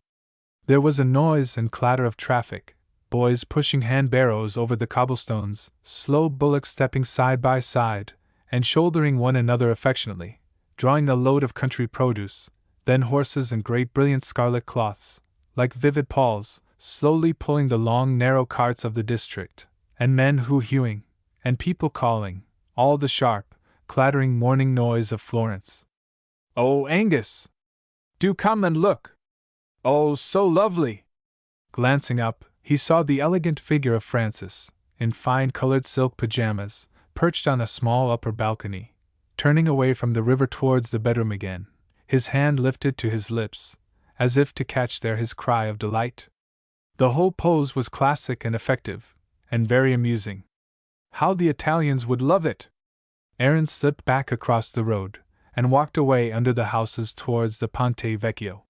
He passed the bridge, and past the Uffizi, watching the green hills opposite, and San Miniato. Then he noticed the overdramatic group of statuary in the Piazza Mentana, male and physical and melodramatic, and then the corner house. It was a big old Florentine house, with many green shutters and wide eaves. There was a notice plate by the door. Pension Nardini. He came to a full stop. He stared at the notice plate, stared at the glass door, and turning round, stared at the overpathetic dead soldier on the arm of his overheroic pistol-firing comrade, Mentana, and the date. Aaron wondered what and where Mentana was. Then at last he summoned his energy, opened the glass door, and mounted the first stairs. He waited some time before anybody appeared. Then a maid-servant. "Can I have a room?" said Aaron. The bewildered, wild-eyed servant maid opened a door and showed him into a heavily gilt, heavily plushed drawing-room with a great deal of frantic grandeur about it. There he sat and cooled his heels for half an hour. Arrived at length a stout young lady, handsome, with big dark blue Italian eyes, but anemic and too stout. "Oh," she said as she entered, not knowing what else to say. "Good morning," said Aaron awkwardly. "Oh, good morning. English?" "Yes." "Oh, I am so sorry to keep you, you know, to make you wait so long. I was upstairs, you know, with a lady. Will you sit?" "Can I have a room?" said Aaron. "A room? Yes, you can. What terms?" "Terms? Oh.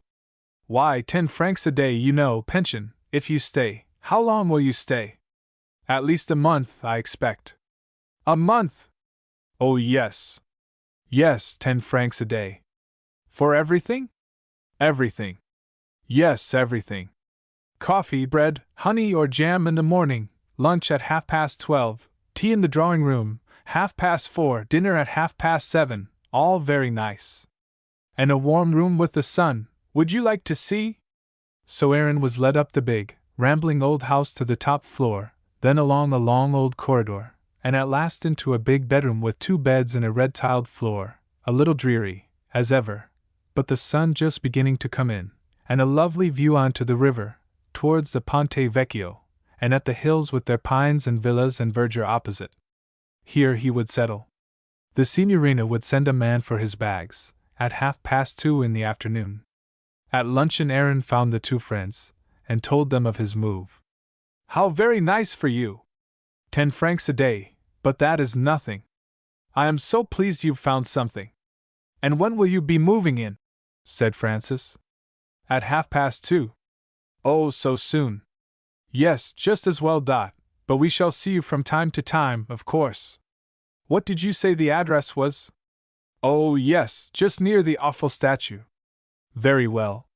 We can look you up any time, and you will find us here. Leave a message if we should happen not to be in. We've got lots of engagements." Chapter 16. Florence. The very afternoon after Aaron's arrival in Florence, the sky became dark, the wind cold, and rain began steadily to fall. He sat in his big, bleak room above the river, and watched the pale green water fuse with yellow, the many-threaded streams fuse into one, as swiftly the surface flood came down from the hills. Across, the dark green hills looked darker in the wet, the umbrella pines held up in vain above the villas. But away below, on the Lungarno, traffic rattled as ever. Aaron went down at 5 o'clock to tea, and found himself alone next a group of women, mostly Swedes or Danish or Dutch, drinking a peculiar brown herb brew which tasted like nothing else on earth, and eating 2 thick bits of darkish bread smeared with a brown smear which hoped it was jam, but hoped in vain. Unhappily he sat in the gilt and red, massively ornate room, while the foreign women eyed him. Oh, bitter to be a male under such circumstances! He escaped as soon as possible back to his far-off regions, lonely and cheerless, away above. But he rather liked the far-off remoteness in the big old Florentine house. He did not mind the peculiar dark, uncosy dreariness. It was not really dreary, only indifferent. Indifferent to comfort, indifferent to all homeliness and coziness. The overbig furniture trying to be impressive, but never to be pretty or bright or cheerful. There it stood, ugly and apart. And there let it stand. Either did he mind the lack of fire, the cold somberness of his big bedroom. At home, in England, the bright grate and the ruddy fire, the thick hearth rug and the man's armchair, these had been inevitable. And now he was glad to get away from it all. He was glad not to have a cozy hearth, and his own armchair. He was glad to feel the cold, and to breathe the unwarmed air. He preferred the Italian way of no fires, no heating. If the day was cold, he was willing to be cold too. If it was dark, he was willing to be dark. The cozy brightness of a real home, it had stifled him till he felt his lungs would burst. The horrors of real domesticity.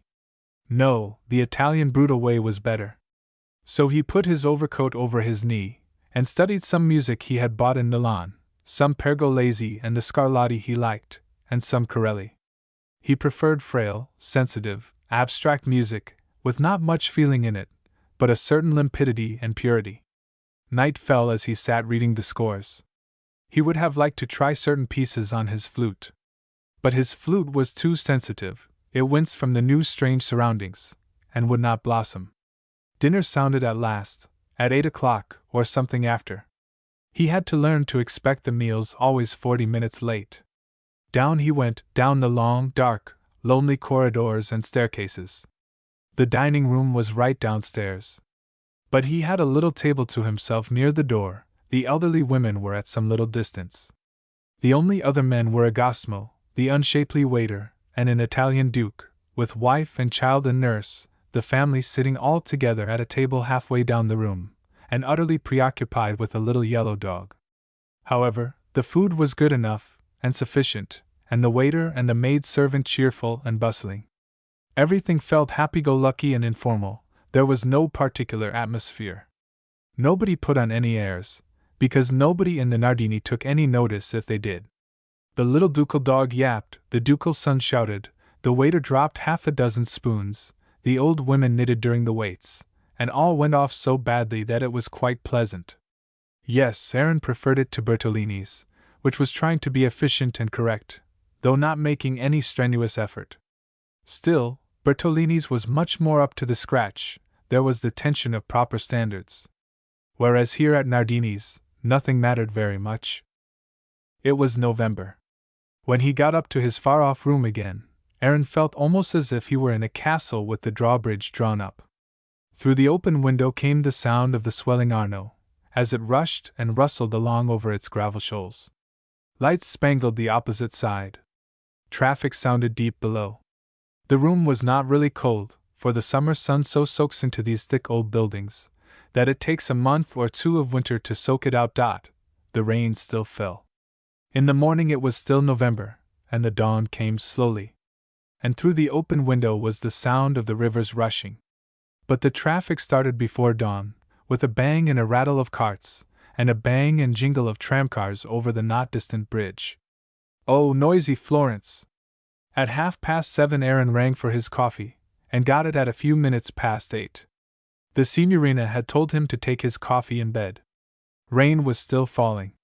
But towards 9 o'clock it lifted, and he decided to go out. A wet, wet world. Carriages going by, with huge wet shiny umbrellas, black and with many points, erected to cover the driver and the tail of the horse and the box seat.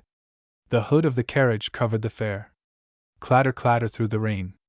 Peasants with long wagons and slow oxen, and pale green huge umbrellas erected for the driver to walk beneath. Men tripping along in cloaks, shawls, umbrellas, anything, quite unconcerned. A man loading gravel in the riverbed, in spite of the wet. And innumerable bells ringing, but innumerable bells. The great soft trembling of the cathedral bell felt in all the air. Anyhow, it was a new world. Aaron went along close to the tall thick houses, following his nose. And suddenly he caught sight of the long slim neck of the Palazzo Vecchio up above, in the air. And in another minute he was passing between massive buildings, out into the Piazza della Signoria. There he stood still and looked round him in real surprise, and real joy. The flat empty square with its stone paving was all wet. The great buildings rose dark. The dark, sheer front of the Palazzo Vecchio went up like a cliff, to the battlements, and the slim tower soared dark and hawk-like, crested, high above. And at the foot of the cliff stood the great naked David, white and stripped in the wet, white against the dark, warm dark cliff of the building, and near, the heavy naked men of Bandinelli. The first thing he had seen, as he turned into the square, was the back of one of these Bandinelli statues, a great naked man of marble, with a heavy back and strong naked flanks over which the water was trickling. And then to come immediately upon the David, so much whiter, glistening skin white in the wet, standing a little forward, and shrinking. He may be ugly, too naturalistic, too big, and anything else you like. But the David in the Piazza della Signoria, there under the dark great palace, in the position Michelangelo chose for him, there, standing forward stripped and exposed and eternally half-shrinking, half-wishing to expose himself, he is the genius of Florence. The adolescent, the white, self-conscious, physical adolescent, enormous, in keeping with the stark, grim, enormous palace, which is dark and bare as he is white and bare. And behind, the big, lumpy Bandinelli men are in keeping too. They may be ugly, but they are there in their place, and they have their own lumpy reality. And this morning in the rain, standing unbroken, with the water trickling down their flanks and along the inner side of their great thighs, they were real enough, representing the undaunted physical nature of the heavier Florentines. Aaron looked and looked at the three great naked men. David so much white, and standing forward, self-conscious, then at the great splendid front of the Palazzo Vecchio, and at the fountain splashing water upon its wet, wet figures, and the distant equestrian statue, and the stone flag space of the grim square. And he felt that here he was in one of the world's living centers, here, in the Piazza della Signoria. The sense of having arrived, of having reached a perfect center of the human world, this he had. And so, satisfied, he turned round to look at the bronze Perseus which rose just above him. Benvenuto Cellini's dark hero looked female, with his plump hips and his waist, female and rather insignificant, graceful, and rather vulgar. The clownish Bandinellis were somehow more to the point than all the statuary in the loggia. But that is a mistake. It looks too much like the yard of a monumental mason. The great, naked men in the rain, under the dark grey November sky, in the dark, strong inviolable square. The wonderful hawk head of the old palace. The physical, self-conscious adolescent, Michelangelo's David, shrinking and exposing himself, with his white, slack limbs. Florence, passionate, fearless Florence had spoken herself out. Aaron was fascinated by the Piazza della Signoria. He never went into the town, nor returned from it to his lodging, without contriving to pass through the square. And he never passed through it without satisfaction. Here men had been at their intensest, most naked pitch, here, at the end of the old world and the beginning of the new. Since then, always rather puling and apologetic. Aaron felt a new self, a new life urge rising inside himself. Florence seemed to start a new man in him. It was a town of men. On Friday morning, so early, he heard the traffic. Early, he watched the rather low, two-wheeled traps of the peasants spanking recklessly over the bridge, coming into town. And then, when he went out, he found the Piazza della Signoria packed with men, but all men. And all farmers, landowners and land workers. The curious, fine-nosed Tuscan farmers, with their half-sardonic, amber-colored eyes. Their curious individuality, their clothes worn so easy and reckless, their hats with the personal twist. Their curious full oval cheeks, their tendency to be too fat, to have a belly and heavy limbs. Their close-sitting dark hair. And above all, their sharp, almost acrid, mocking expression, the silent curl of the nose, the eternal challenge, the rock-bottom unbelief, and the subtle fearlessness. The dangerous, subtle, never-dying fearlessness, and the acrid unbelief. But men! Men! A town of men, in spite of everything. The one manly quality, undying, acrid fearlessness. The eternal challenge of the unquenched human soul. Perhaps too acrid and challenging today, when there is nothing left to challenge. But men, who existed without apology and without justification. Men who would neither justify themselves nor apologize for themselves. Just men. The rarest thing left in our sweet Christendom. Altogether Aaron was pleased with himself, for being in Florence. Those were early days after the war, when as yet very few foreigners had returned, and the place had the native somberness and intensity. So that our friend did not mind being alone. The third day, however, Francis called on him. There was a tap at the bedroom door, and the young man entered, all eyes of curiosity. "Oh, there you are!" he cried, flinging his hand and twisting his waist and then laying his hand on his breast. "Such a long way up to you! But Miles! Well, how are you? Are you quite all right here? You are? I'm so glad. We've been so rushed, seeing people that we haven't had a minute. But not a minute! People! People! People! Isn't it amazing how many there are, and how many one knows, and gets to know? But amazing! Endless acquaintances, oh, and such quaint people here! So odd! So more than odd! Oh, extraordinary!"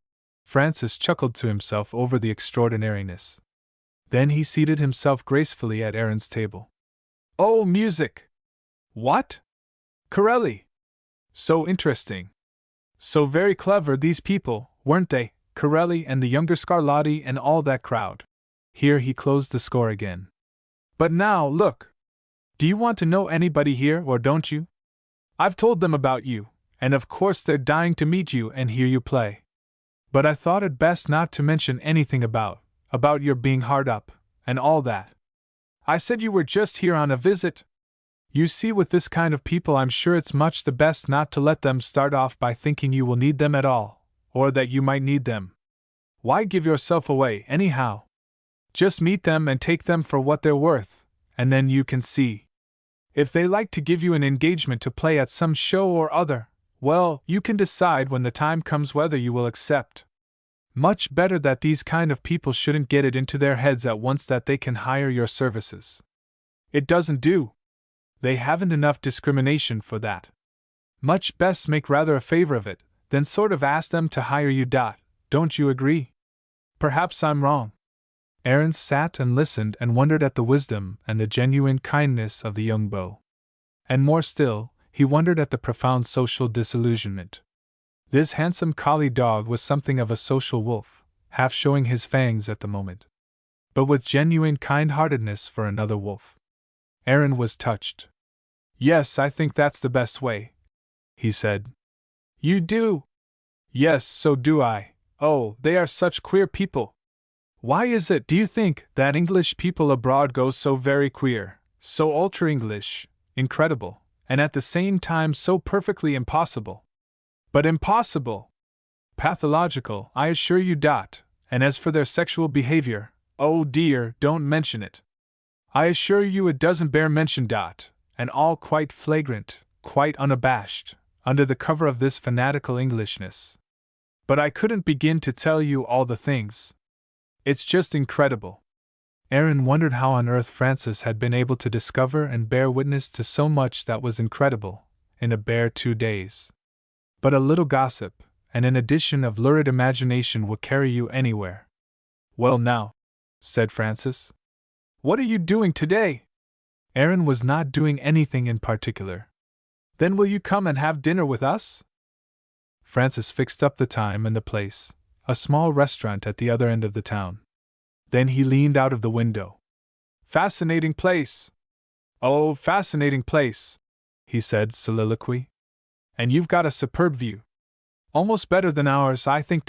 Well then, 7:30.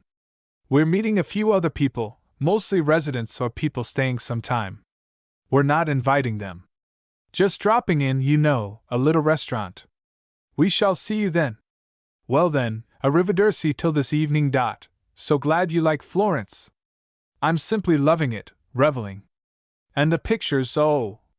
The party that evening consisted all of men, Francis and Angus, and a writer, James Argyle, and little Algy Constable, and tiny Louis Me, and deaf Walter Rosen. They all snapped and rattled at one another, and were rather spiteful but rather amusing. Francis and Angus had to leave early. They had another appointment. And James Argyle got quite tipsy, and said to Aaron, "But my boy, don't let yourself be led astray by the talk of such people as Algy. Beware of them, my boy, if you've a soul to save. If you've a soul to save!" And he swallowed the remains of his leader. Algy's nose trembled a little, and his eyes blinked. "And if you've a soul to lose," he said, "I would warn you very earnestly against Argyle." Whereupon Algy shut one eye and opened the other so wide that Aaron was almost scared. "Quite right, my boy. Ha! Ha! Never a truer thing said. Ha ha ha!" Argyle laughed his Mephistophelian tipsy laugh. "They'll teach you to save. Never was such a lot of ripe old savers. Save their old trouser buttons. Go to them if you want to learn to save. Oh yes, I advise it seriously. You'll lose nothing, not even a reputation. You may lose a soul, of course. But that's a detail, among such a hoard of banknotes and trouser buttons. Ha ha! What's a soul to them? What is it to you, is perhaps the more pertinent question," said Algy, flapping his eyelids like some crazy owl. "It is you who specialize in the matter of soul, and we who are in need of enlightenment." "Yes, very true, you are. You are in need of enlightenment. A set of benighted wise virgins. Ha ha ha! That's good, that, benighted wise virgins. What?" Argyle put his red face near to Aaron's, and made a moo, narrowing his eyes quizzically as he peered up from under his level grey eyebrows. "Sit in the dark to save the lamp oil, and all no good to them. When the bridegroom cometh. Ha ha! Good that. Good, my boy, the bridegroom." He giggled to himself. "What about the bridegroom, Algy, my boy?" "Eh? What about him?" "Better trim your wick, old man, if it's not too late." "We were talking of souls, not wicks, Argyle," said Algy. "Same thing. Upon my soul, it all amounts to the same thing. Where's the soul in a man that hasn't got a bedfellow? Answer me that.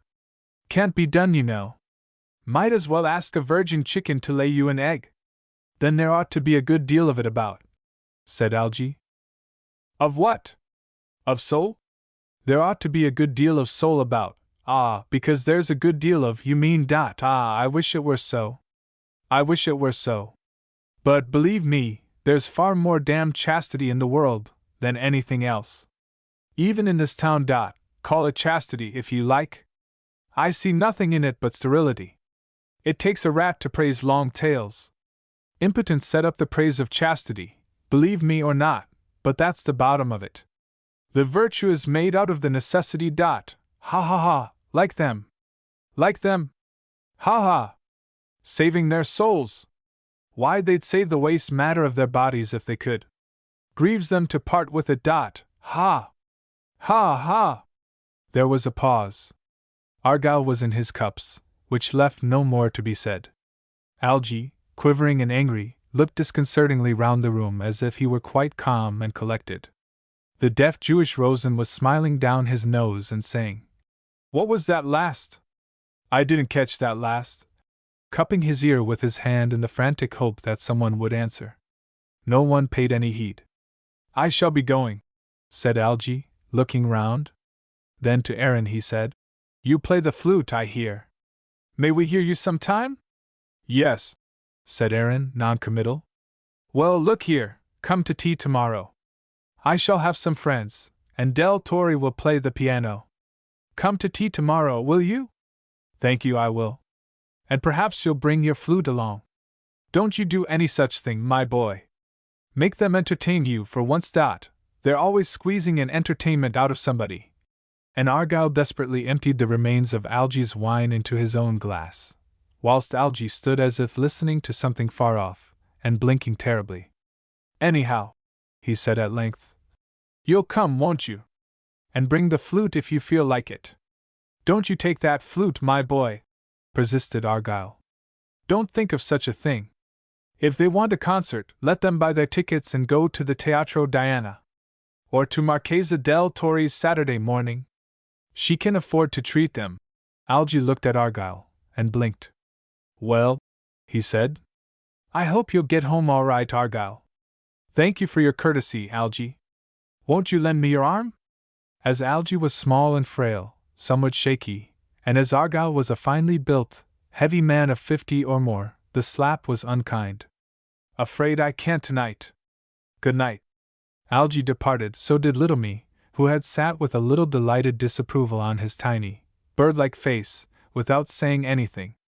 And even the Jew Rosen put away his deaf machine and began awkwardly to take his leave. His long nose was smiling to itself complacently at all the things Argyll had been saying.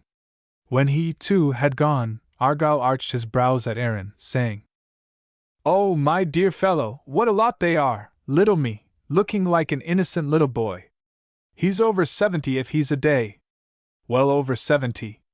Well, you don't believe me. Ask his mother, ask his mother. She's 95. Old lady of 95. Argyll even laughed himself at his own preposterousness. "And then Algy's not a fool, you know. Oh, he can be most entertaining, most witty and amusing.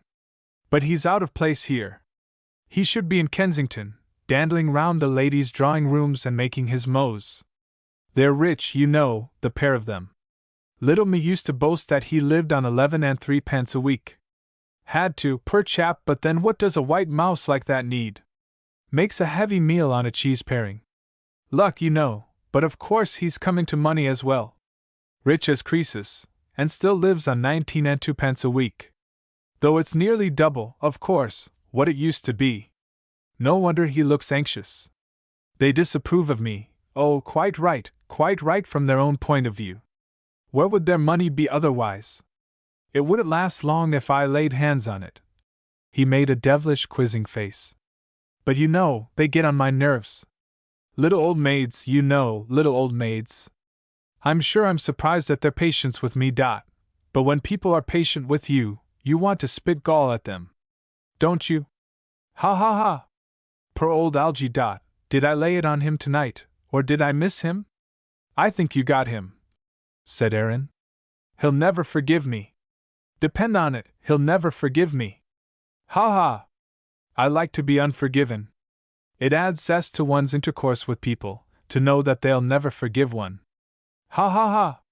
Little old maids, who do their knitting with their tongues. Poor old Algy, he drops his stitches now. Ha ha ha, must be 80, I should say." Aaron laughed. He had never met a man like Argyll before, and he could not help being charmed. The other man had a certain wicked whimsicality that was very attractive, when leveled against someone else, and not against oneself. He must have been very handsome in his day, with his natural dignity, and his clean-shaven, strong, square face. But now his face was all red and softened and inflamed, his eyes had gone small and wicked under his bushy gray brows. Still he had a presence. And his gray hair, almost gone white, was still handsome. "And what are you going to do in Florence?" asked Argyll. Aaron explained. "Well," said Argyll, "make what you can out of them, and then go. Go before they have time to do the dirty on you. If they think you want anything from them, they'll treat you like a dog, Oh, they're very frightened of anybody who wants anything of them, frightened to death. I see nothing of them. Live by myself, see nobody. Can't stand it, you know, their silly little tea parties, simply can't stand it. No, I live alone, and shall die alone. At least, I sincerely hope so. I should be sorry to have any of them hanging round." The restaurant was empty. The pale, malarial waiter, he had of course contracted malaria during the war, was looking purple round the eyes. But Argyll callously sat on. Aaron therefore rose to his feet. "Oh, I'm coming," said Argyll. He got unsteadily to his feet. The waiter helped him on with his coat, and he put a disreputable-looking little curly hat on his head. Then he took his stick. "Don't look at my appearance, my dear fellow," said Argyll. "I am frayed at the wrists. Look here." He showed the cuffs of his overcoat, just frayed through. "I've got a trunk full of clothes in London, if only somebody would bring it out to me. Ready then. Avanti!" And so they passed out into the still rainy street. Argyll lived in the very center of the town, in the Cathedral Square. Aaron left him at his hotel door. "But come and see me," said Argyll. "Call for me at 12 o'clock, or just before 12, and let us have luncheon together." "What? Is that all right?" "Yes, come just before 12. When? Tomorrow? Tomorrow morning? Will you come tomorrow?" Aaron said he would on Monday.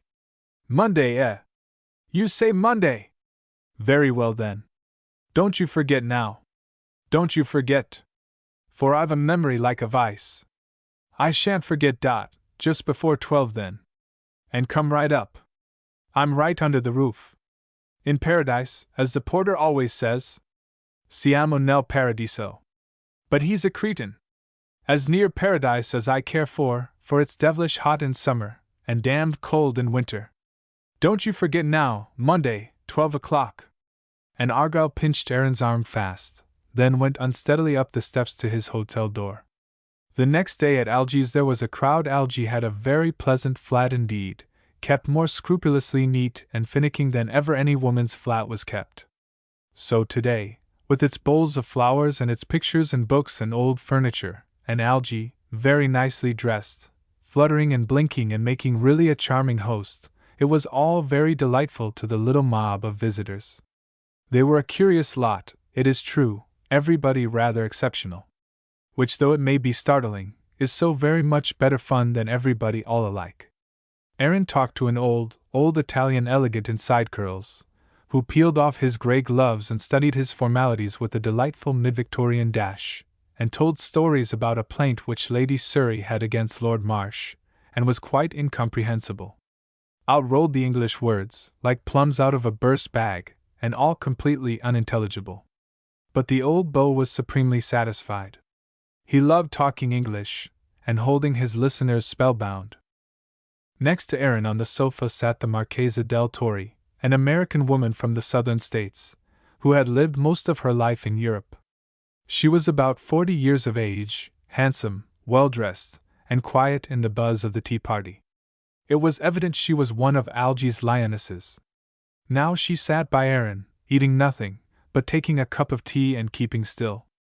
She seemed sad, or not well perhaps. Her eyes were heavy. But she was very carefully made up, and very well dressed, though simply, and sitting there, full-bosomed, rather sad, remote-seeming, she suggested to Aaron a modern Cleopatra brooding, Anthony less. Her husband, the Marchese, was a little intense Italian in a colonel's gray uniform, cavalry, leather gaiters. He had blue eyes, his hair was cut very short, his head looked hard and rather military.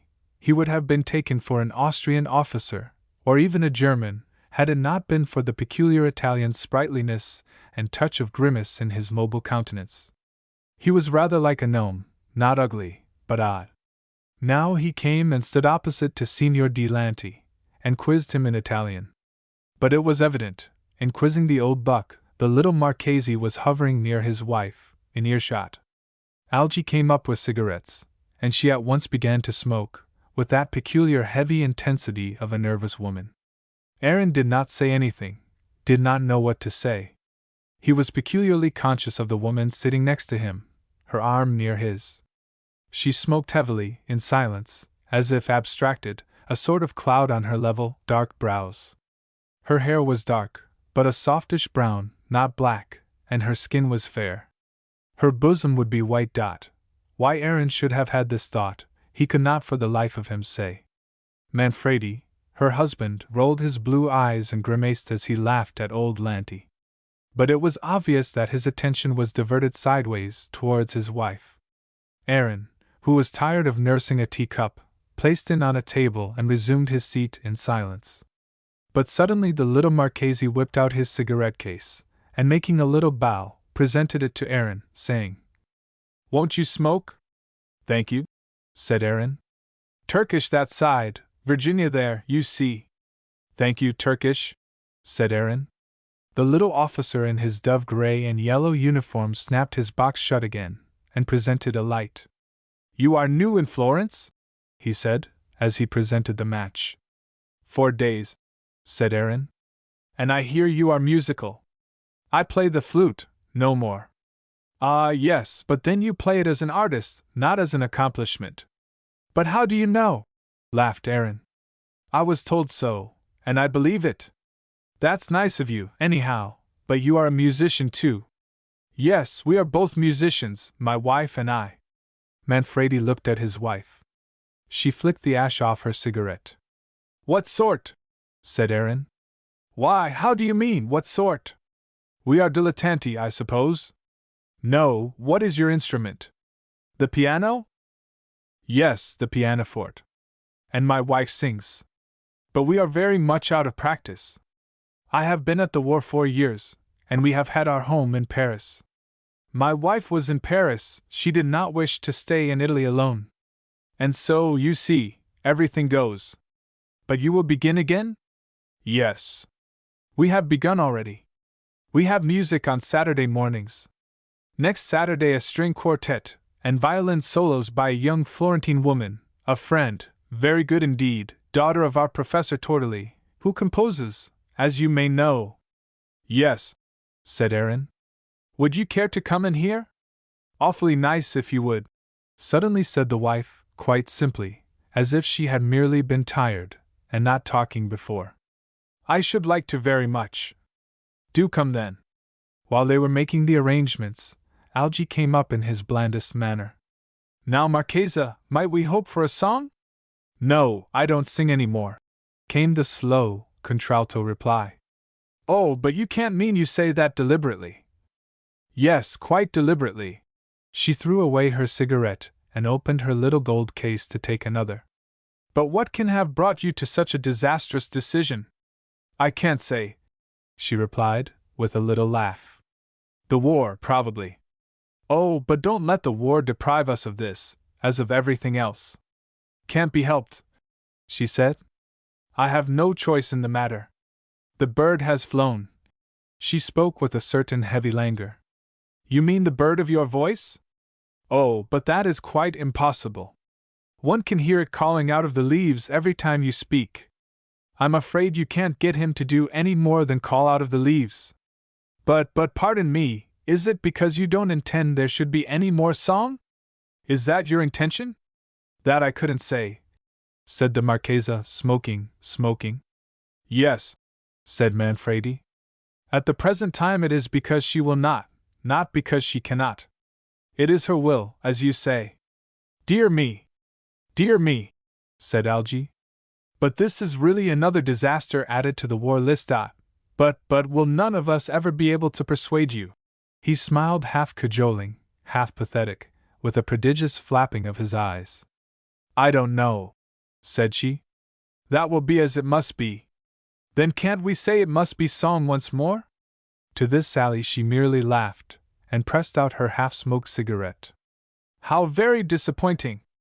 How very cruel of fate, and the war, and all the sum total of evils, said Algy. Perhaps, here the little and piquant host turned to Aaron. Perhaps, Mr. Sisson, your flute might call out the bird of song. As thrushes call each other into challenge, you know. Don't you think that is very probable? I have no idea, said Aaron. But you, Marchese, won't you give us hope that it might be so? I've no idea either, said she. But I should very much like to hear Mr. Sisson's flute. It's an instrument I like extremely. There now. You see you may work the miracle, Mr. Sisson. Won't you play to us? I'm afraid I didn't bring my flute along, said Aaron. I didn't want to arrive with a little bag. Quite, said Algy. What a pity it wouldn't go in your pocket. Not music and all, said Aaron. Dear me! What a cumble of disappointment. I never felt so strongly, Marchesa, that the old life and the old world had collapsed. Really, I shall soon have to try to give up being cheerful at all. Don't do that, said the Marchesa. It isn't worth the effort. Ah, I'm glad you find it so. Then I have hope. She merely smiled, indifferent. The tea party began to break up. Aaron found himself going down the stairs with the Marchesa and her husband. They descended all three in silence, husband and wife in front. Once outside the door, the husband asked, How shall we go home, dear? Tram or carriage? It was evident he was economical. Walk, she said, glancing over her shoulder at Aaron. We are all going the same way, I believe. Aaron said where he lived. They were just across the river. And so all three proceeded to walk through the town. You are sure it won't be too much for you, too far?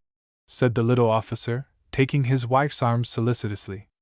She was taller than he. But he was a spirited fellow. No, I feel like walking. So long as you don't have to pay for it afterwards. Aaron gathered that she was not well. Yet she did not look ill, unless it were nerves. She had that peculiar heavy remote quality of preoccupation and neurosis. The streets of Florence were very full this Sunday evening, almost impassable, crowded particularly with gangs of gray-green soldiers. The three made their way brokenly, and with difficulty. The Italian was in a constant state of returning salutes. The gray-green, sturdy, unsoldierly soldiers looked at the woman as she passed. I am sure you had better take a carriage, said Manfredi. No, I don't mind it. Do you feel at home in Florence? Aaron asked her. Yes, as much as anywhere. Oh, yes, quite at home. Do you like it as well as anywhere? He asked. Yes, for a time. Paris for the most part. Never America? No, never America. I came when I was quite a little girl to Europe, Madrid, Constantinople, Paris. I hardly knew America at all. Aaron remembered that Francis had told him the Marchesa's father had been ambassador to Paris. So you feel you have no country of your own? I have Italy. I am Italian now, you know. Aaron wondered why she spoke so muted, so numbed. Manfredi seemed really attached to her, and she to him. They were so simple with one another. They came towards the bridge where they should part. Won't you come and have a cocktail? She said. Now? Said Aaron. Yes. This is the right time for a cocktail. What time is it, Manfredi? 6:30. Do come and have one with us, said the Italian. We always take one about this time. Aaron continued with them over the bridge. They had the first floor of an old palazzo opposite, a little way up the hill.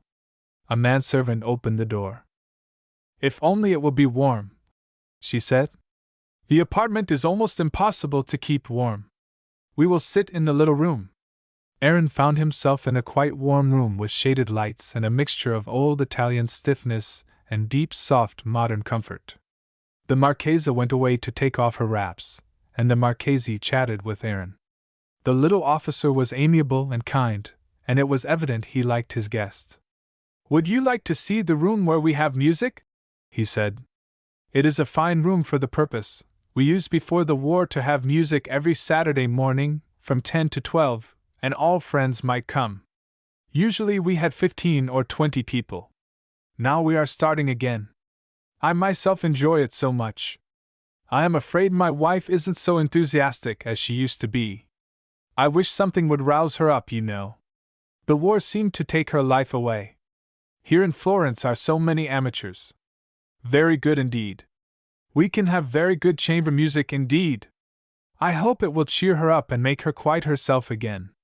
I was away for such long periods, at the front. And it was not good for her to be alone. I am hoping now all will be better."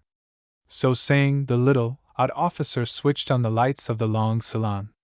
It was a handsome room in the Italian mode of the Empire period, beautiful old faded tapestry panels, reddish, and some ormolu furniture, and other things mixed in, rather conglomerate, but pleasing, all the more pleasing.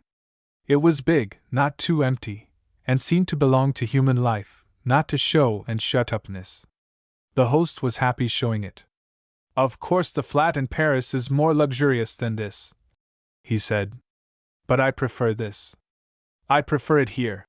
There was a certain wistfulness as he looked round, then began to switch off the lights. They returned to the little salata. The Marchesa was seated in a low chair. She wore a very thin white blouse, that showed her arms and her throat. She was a full-breasted, soft-skinned woman, though not stout. "Make the cocktails then, Manfredi," she said. "Do you find this room very cold?" she asked of Aaron. "Not a bit cold," he said. "The stove goes all the time," she said, "but without much effect." "You wear such thin clothes," he said. "Ah, no, the stove should give heat enough. Do sit down. Will you smoke? There are cigarettes, and cigars if you prefer them." "No, I've got my own, thanks."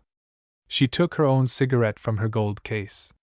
"It is a fine room, for music, the big room," said he. "Yes, quite. Would you like to play for us some time, do you think? Do you want me to? I mean, does it interest you?" "What, the flute?" "No, music altogether." "Music altogether? Well, I used to love it. Now, I'm not sure. Manfredi lives for it, almost." "For that and nothing else?" asked Aaron. "No, no! No, no! Other things as well. But you don't like it much any more?" "I don't know. Perhaps I don't.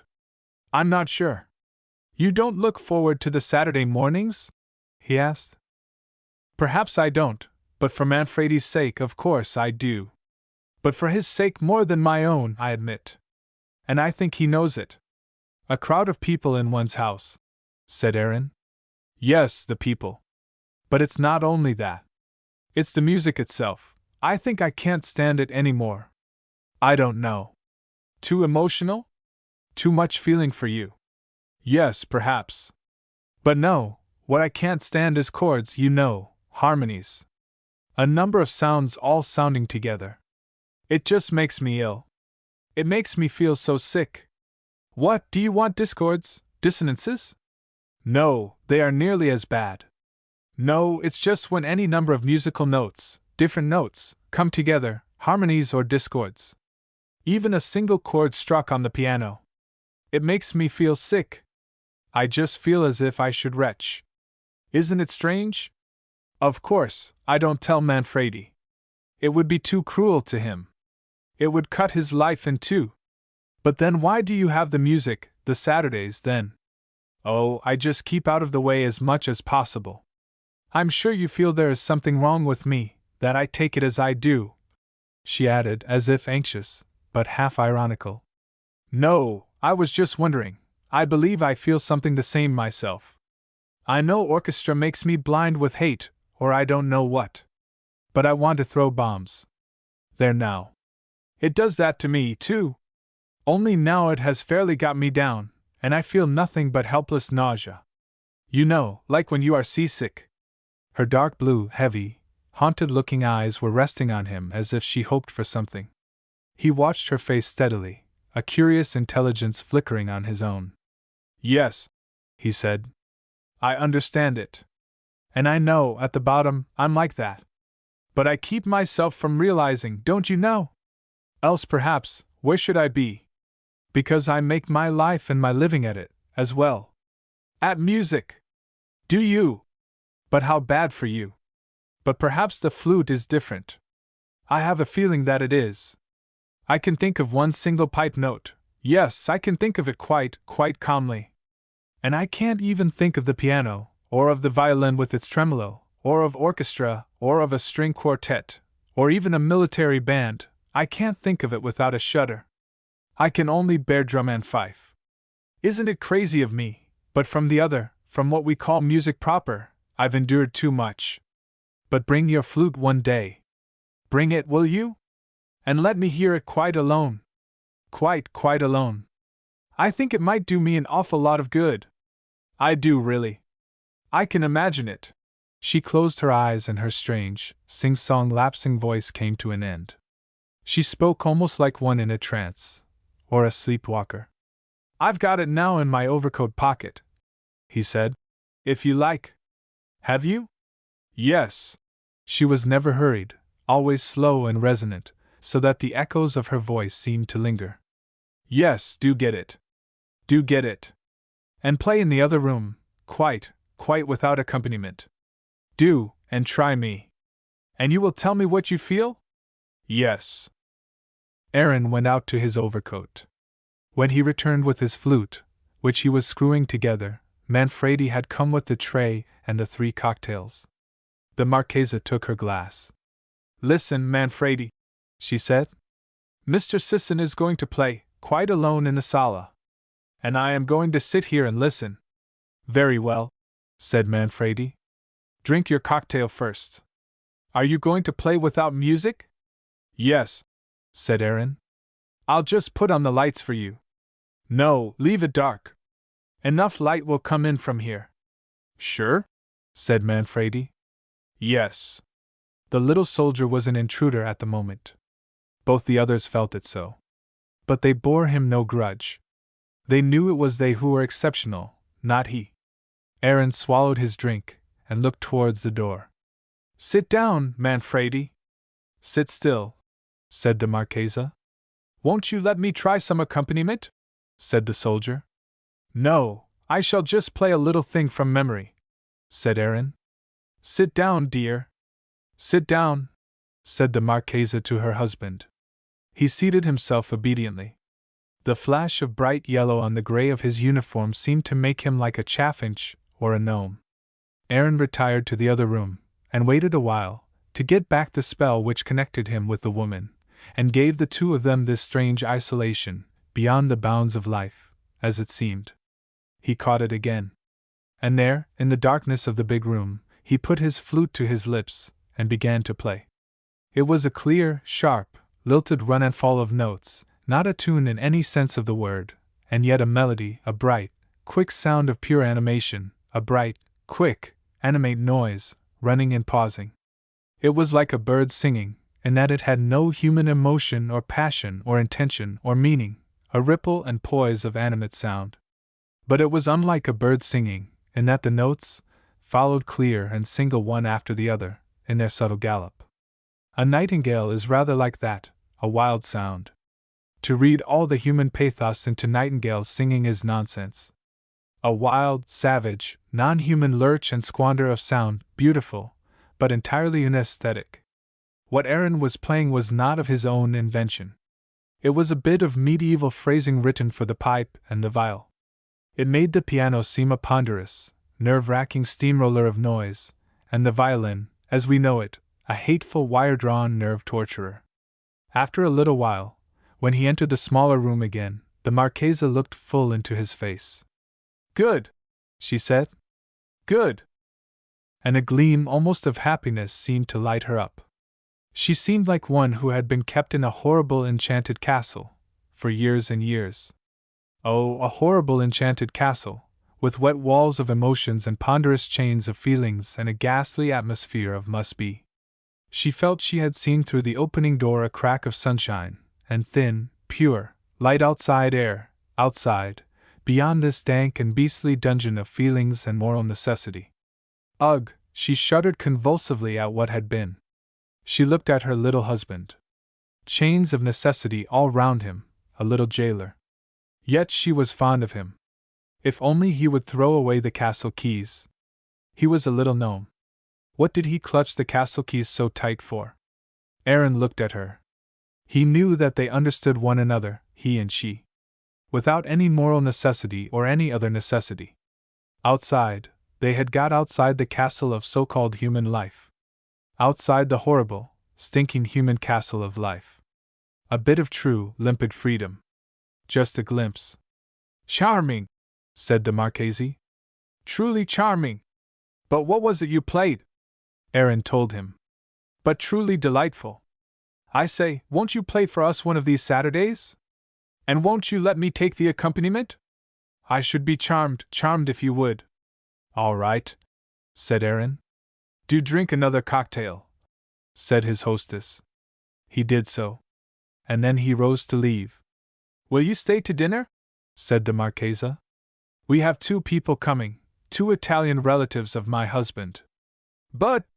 No, Aaron declined to stay to dinner. Then won't you come on, let me see, on Wednesday? Do come on Wednesday. We are alone. And do bring the flute. Come at 6:30, as today, will you? Yes? Aaron promised, and then he found himself in the street. It was 7:30. Instead of returning straight home, he crossed the Ponte Vecchio and walked straight into the crowd. The night was fine now. He had his overcoat over his arm, and in a sort of trance or frenzy, whirled away by his evening's experience, and by the woman, he strode swiftly forward, hardly heeding anything, but rushing blindly on through all the crowd, carried away by his own feelings, as much as if he had been alone, and all these many people merely trees. Leaving the Piazza Vittorio Emanuele, a gang of soldiers suddenly rushed round him, buffeting him in one direction, whilst another gang, swinging round the corner, threw him back helpless again into the midst of the first gang. For some moments he struggled among the rude, brutal little mob of grey-green coarse uniforms that smelt so strong of soldiers. Then, irritated, he found himself free again, shaking himself and passing on towards the cathedral. Irritated, he now put on his overcoat and buttoned it to the throat, closing himself in, as it were, from the brutal insolence of the Sunday night mob of men. Before, he had been walking through them in a rush of naked feeling, all exposed to their tender mercies. He now gathered himself together. As he was going home, suddenly, just as he was passing the Bargello, he stopped. He stopped, and put his hand to his breast pocket. His letter case was gone. He had been robbed. It was as if lightning ran through him at that moment, as if a fluid electricity rushed down his limbs, through the sluice of his knees, and out at his feet, leaving him standing there almost unconscious. For a moment unconscious and superconscious he stood there. He had been robbed. They had put their hand in his breast and robbed him. If they had stabbed him, it could hardly have had a greater effect on him. And he had known it. He had known it. When the soldiers jostled him so evilly they robbed him. And he knew it. He had known it as if it were fate. Even as if it were fated beforehand. Feeling quite weak and faint, as if he had really been struck by some evil electric fluid, he walked on. And as soon as he began to walk, he began to reason. Perhaps his letter case was in his other coat. Perhaps he had not had it with him at all. Perhaps he was feeling all this, just for nothing. Perhaps it was all folly. He hurried forward. He wanted to make sure. He wanted relief. It was as if the power of evil had suddenly seized him and thrown him, and he wanted to say it was not so, that he had imagined it all, conjured it up. He did not want to admit the power of evil, particularly at that moment.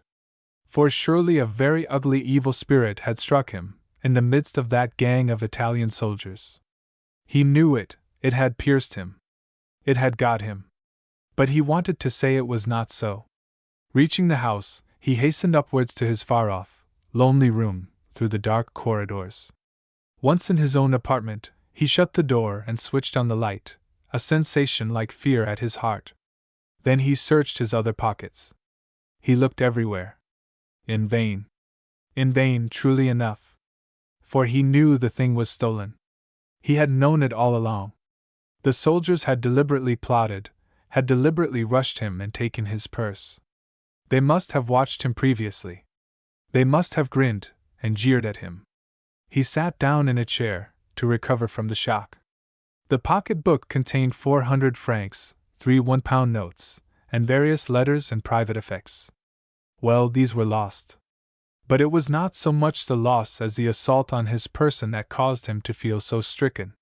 He felt the jeering, gibing blows they had given as they jostled him. And now he sat, weak in every limb, and said to himself, "Yes, and if I hadn't rushed along so full of feeling, if I hadn't exposed myself, if I hadn't got worked up with the Marchesa, and then rushed all kindled through the streets, without reserve, it would never have happened. I gave myself away, and there was someone ready to snatch what I gave. I gave myself away. It is my own fault.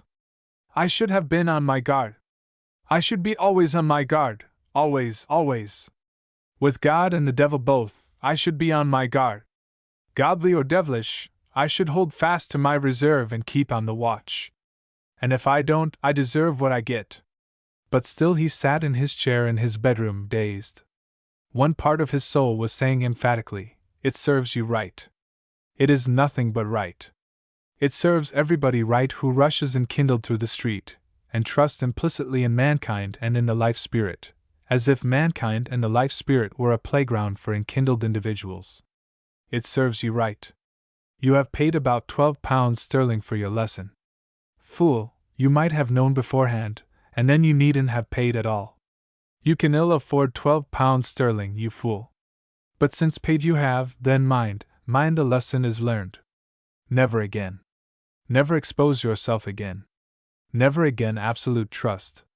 It is a blasphemy against life, is absolute trust. Has a wild creature ever absolute trust? It minds itself. Sleeping or waking it is on its guard. And so must you be, or you'll go under. Sleeping or waking, man or woman, God or the devil, keep your guard over yourself. Keep your guard over yourself, lest worse befall you. No man is robbed unless he incites a robber. No man is murdered unless he attracts a murderer. Then be not robbed, it lies within your own power. And be not murdered. Or if you are, you deserve it. Keep your guard over yourself, now, always and forever. Yes, against God quite as hard as against the devil. He's fully as dangerous to you. Thus thinking, not in his mind but in his soul, his active, living soul, he gathered his equanimity once more, and accepted the fact. So he rose and tidied himself for dinner. His face was now set and still. His heart also was still and fearless. Because its sentinel was stationed. Stationed forever. And Aaron never forgot. After this, it became essential to him to feel that the sentinel stood guard in his own heart. He felt a strange unease the moment he was off his guard. Asleep or awake, in the midst of the deepest passion or the suddenest love, or in the throes of greatest excitement or bewilderment, somewhere, some corner of himself was awake to the fact that the sentinel of the soul must not sleep, no, never, not for one instant. Chapter 17. High up over the cathedral square. Aaron and Lily sat in Argyle's little loggia, high up under the eaves of the small hotel, a sort of long attic terrace just under the roof, where no one would have suspected it. It was level with the grey conical roof of the baptistry. Here sat Aaron and Lily in the afternoon, in the last of the lovely autumn sunshine. Below, the square was already cold in shadow, the pink and white and green baptistry rose lantern-shaped as from some seashore, cool, cold and wan now the sun was gone. Black figures, innumerable black figures, curious because they were all on end, up on end. Aaron could not say why he expected them to be horizontal. Little black figures upon end, like fishes that swim on their tails, wiggled endlessly across the piazza. Little carriages on natural all fours rattled tinily across, the yellow little tramcars, like dogs, slipped round the corner. The balcony was so high up that the sound was ineffectual. The upper space, above the houses, was nearer than the undercurrents of the noisy town. Sunlight, lovely full sunlight, lingered warm and still on the balcony. It caught the facade of the cathedral sideways, like the tips of a flower, and sideways lit up the stem of Giotto's tower, like a lily stem, or a long, lovely pale pink and white and green pistil of the lily of the cathedral. Florence, the flowery town. Firenze, the flowery town, the red lilies. The Fiorentini, the flowers sold. Flowers with good roots in the mud and muck, as should be, and fearless blossoms in air, like the cathedral and the tower and the David. I love it, said Lily. I love this place, I love the cathedral and the tower. I love its pinkness and its paleness. The Gothic souls find fault with it, and say it is gimcrack and tawdry and cheap. But I love it, it is delicate and rosy, and the dark stripes are as they should be, like the tiger marks on a pink lily. It's a lily, not a rose, a pinky white lily with dark tigery marks. And heavy, too, in its own substance, earth substance, risen from earth into the air, and never forgetting the dark, black, fierce earth. I reckon here men for a moment were themselves, as a plant and flower is for the moment completely itself. Then it goes off. As Florence has gone off. No flowers now. But it has flowered. And I don't see why a race should be like an aloe tree, flower once and die. Why should it? Why not flower again? Why not? If it's going to, it will, said Aaron. Our deciding about it won't alter it. The decision is part of the business. Here they were interrupted by Argyll, who put his head through one of the windows. He had flecks of lather on his reddened face. Do you think you're wise now, he said, to sit in that sun? In November? Laughed Lily. Always fear the sun when there's an R in the month, said Argyll. Always fear it or no R, I say. I'm frightened of it. I've been in the South, I know what it is. I tell you I'm frightened of it. But if you think you can stand it, well, it won't last much longer anyhow, said Lily. Too long for me, my boy. I'm a shady bird, in all senses of the word, in all senses of the word. Now are you comfortable? What? Have another cushion? A rug for your knees? You're quite sure now? Well, wait just one moment till the waiter brings up a siphon, and you shall have a whiskey and soda. Precious, oh yes, very precious these days, like drinking gold. 35 lire a bottle, my boy.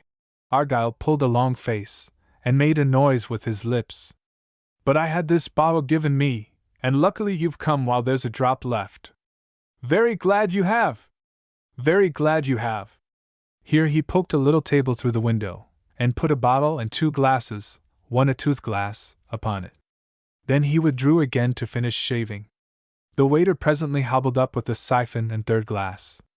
Argyll pushed his head through the window, that was only a little higher than the balcony. He was soon neatly shaved, and was brushing his hair. Go ahead, my boys, go ahead with that whiskey, he said. We'll wait for you, said Lily. No, don't think of it. However, if you will, I shall be 1 minute only, 1 minute only. I'll put on the water for the tea now. Oh, damned bad methylated spirit they sell now. And 6 francs a litre. 6 francs a litre. I don't know what I'm going to do, the air I breathe costs money nowadays. Just one moment and I'll be with you. Just one moment. In a very little while he came from the tiny attic bedroom, through the tiniest cupboard of a sitting room under the eaves, where his books were, and where he had hung his old red India tapestries, or silk embroideries, and he emerged there up above the world on the loggia. Now then, siamo nel paradiso, eh? Paradisal enough for you, is it? The devil looking over Lincoln, said Lily laughing, glancing up into Argyll's face. The devil looking over Florence would feel sad, said Argyll. The place is fast growing respectable. Oh, piety makes the devil chuckle. But respectability, my boy, argues a serious diminution of spunk. And when the spunk diminishes it's enough to make the most sturdy devil look sick. What? No doubt about it, no doubt whatever there. He had just finished settling his tie and buttoning his waistcoat. How do I look, eh? Presentable, I've just had this suit turned. Clever little tailor across the way there. But he charged me 120 francs. Argyle pulled a face, and made the little trumping noise with his lips. However, not bad, is it? He had to let in a bit at the back of the waistcoat, and a gusset, my boy, a gusset, in the trousers back. Seems I've grown in the arsal region. Well, might do worse. Is it all right? Lily eyed the suit. Very nice. Very nice indeed. Such a good cloth. That makes all the difference. Oh, my dear fellow, all the difference. This suit is 11 years old, 11 years old. But beautiful English cloth, before the war. It looks quite wonderfully expensive and smart now, said Lily. Expensive and smart, eh? Ha ha ha! Well, it cost me 120 francs to have it turned, and I found that expensive enough. Well, now come. Here Argyle's voice took on a new gay cheer. A whiskey and soda, Lily? Say when? Oh, nonsense, nonsense! You're going to have double that. You're no lily of the valley here, remember. Not with me. Not likely. Siamo nel paradiso, remember. But why should we drink your whiskey? Tea would do for us just as well. Not likely. Not likely. When I have the pleasure of your company, my boy, we drink a glass of something, unless I am utterly stripped. Say when, Aaron? When? Said Aaron. Argyle at last seated himself heavily in a small chair. The sun had left the loggia, but was glowing still on Giotto's tower and the top of the cathedral facade, and on the remoter great red-tiled dome. Look at my little red monthly rose, said Argyle. Wonderful little fellow! I wouldn't have anything happen to him for the world. Oh, a Bacchic little chapter one made Pasquale wear a wreath of them on his hair. Very becoming they were, very. Oh, I've had a charming show of flowers. Wonderful creatures sunflowers are. They got up and put their heads over the balcony, looking down on the square below. Oh, great fun. Yes, I had a charming show of flowers, charming. Zinnias, petunias, ranunculus, sunflowers, white stocks. Oh, charming. Look at that bit of honeysuckle. You see the berries where his flowers were. Delicious scent, I assure you. Under the little balcony wall Argyle had put square red-tiled pots, all round, and in these still bloomed a few pansies and asters, whilst in a corner a monthly rose hung flowers like round blood drops. Argyle was as tidy and scrupulous in his tiny rooms and his balcony as if he were a first-rate seaman on a yacht. Lily remarked on this. Do you see signs of the old maid coming out in me? Oh, I don't doubt it. I don't doubt it. We all end that way. Age makes old maids of us all. And Tanny is all right, you say? Bring her to see me. Why didn't she come today? You know you don't like people unless you expect them. Oh, but my dear fellow, you and Tanny, you'd be welcome if you came at my busiest moment. Of course you would. I'd be glad to see you if you interrupted me at any crucial moment. I am alone now till August. Then we shall go away together somewhere. But you and Tanny, why, there's the world, and there's Lily, that's how I put it, my boy. All right, Argyle. Hofflichkeiten. What? Gar keine Hofflichkeiten. Wahrhaftiger Kurl bin ich. When am I going to see Tanny? When are you coming to dine with me? After you've dined with us, say the day after tomorrow. Right you are. Delighted. Let me look if that water's boiling. He got up and poked half himself inside the bedroom. Not yet. Damned filthy methylated spirit they sell. Look, said Lily. There's Del Torre. Like some sort of midge, in that damned grey and yellow uniform. I can't stand it, I tell you. I can't stand the sight of any more of these uniforms. Like a blight on the human landscape. Like a blight. Like green flies on rose trees, smother flies. Europe's got the smother fly in these infernal shoddy militarists. Del Torre's coming out of it as soon as he can, said Lily. I should think so, too. I like him myself, very much. Look, he's seen us. He wants to come up, Argyle. What, in that uniform? I'll see him in his grandmother's crinoline first. Don't be fanatical, it's bad taste. Let him come up a minute. Not for my sake. But for yours he shall. Argyle stood at the parapet of the balcony and waved his arm. Yes, come up, he said.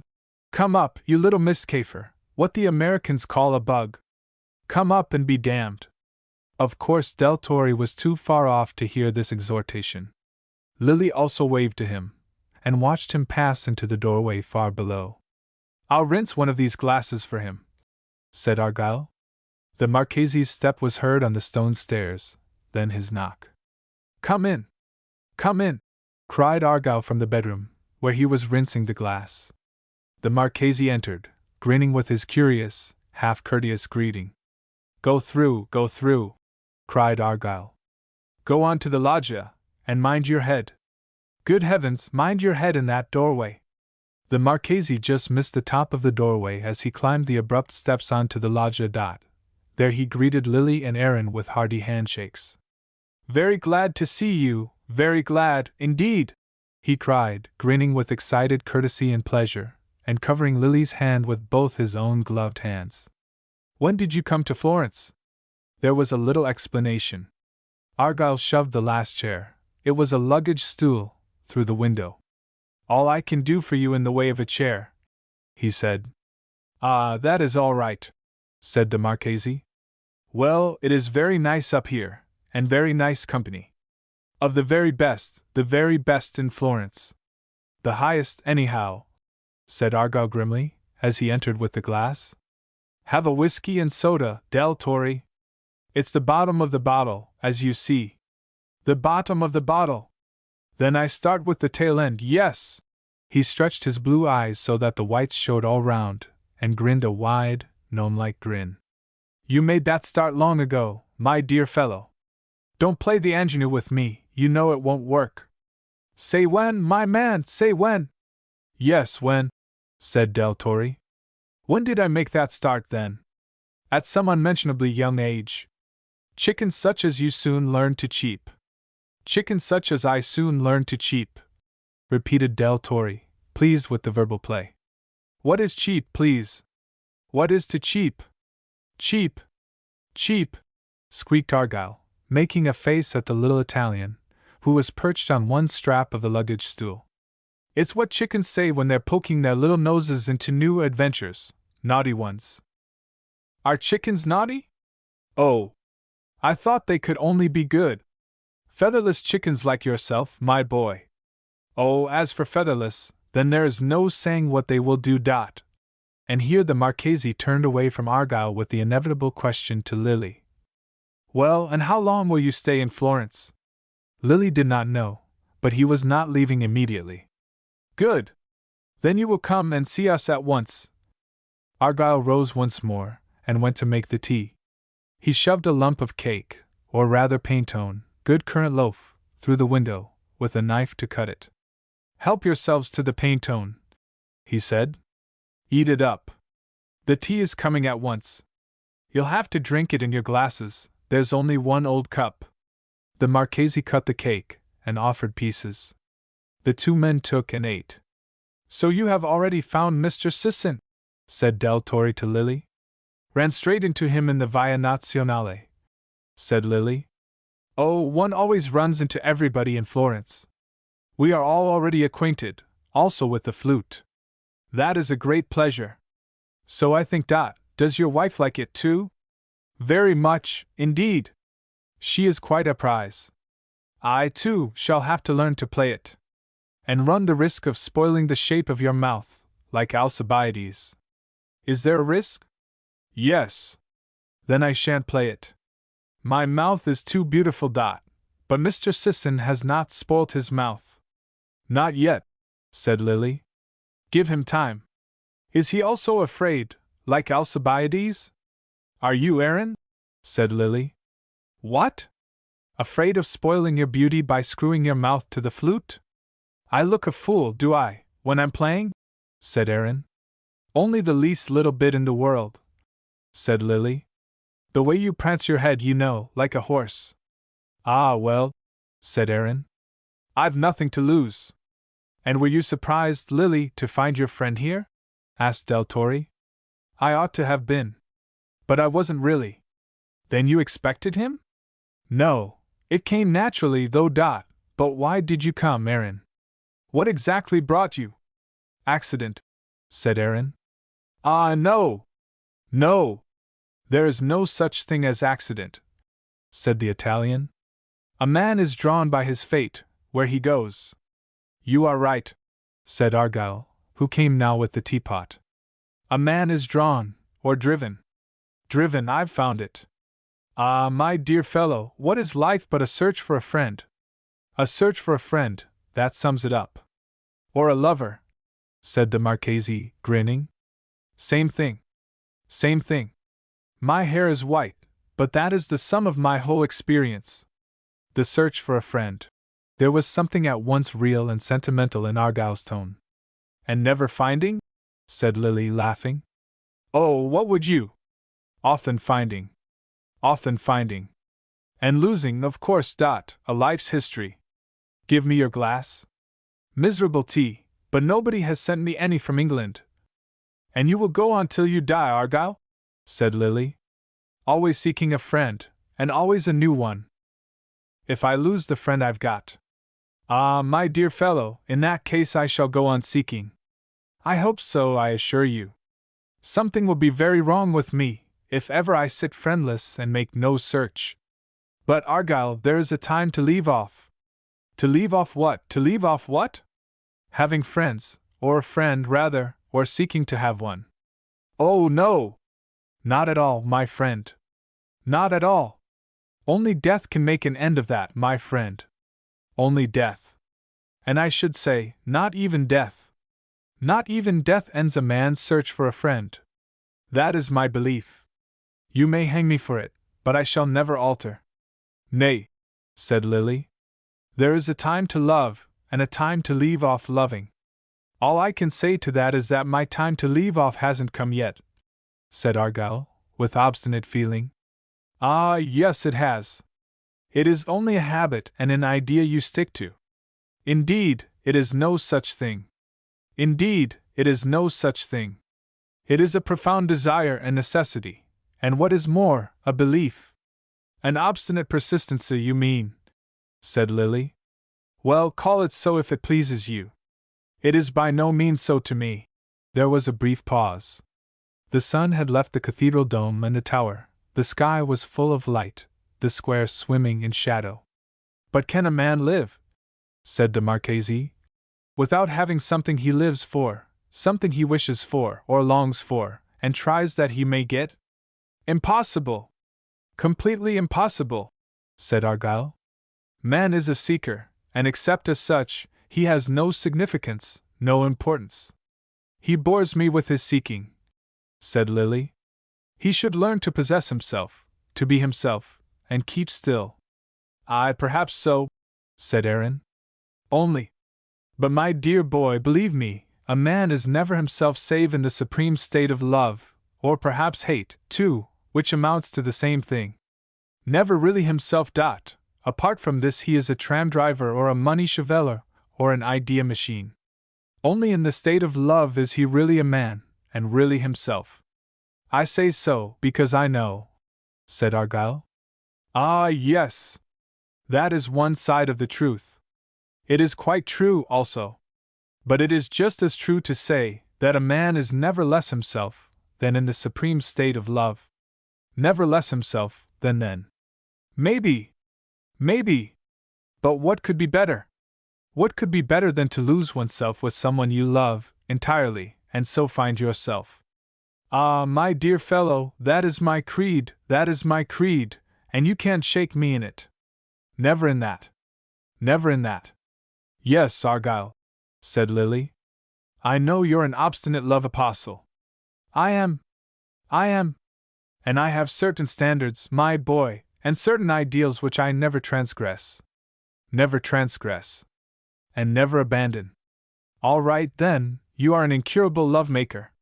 Pray God I am, said Argyle. Yes, said the Marchese. Perhaps we are also. What else do you give? Would you have us make money? Or do you give the center of your spirit to your work? How is it to be? I don't vitally care either about money or my work or. Lily faltered. Or what, then? Or anything. I don't really care about anything.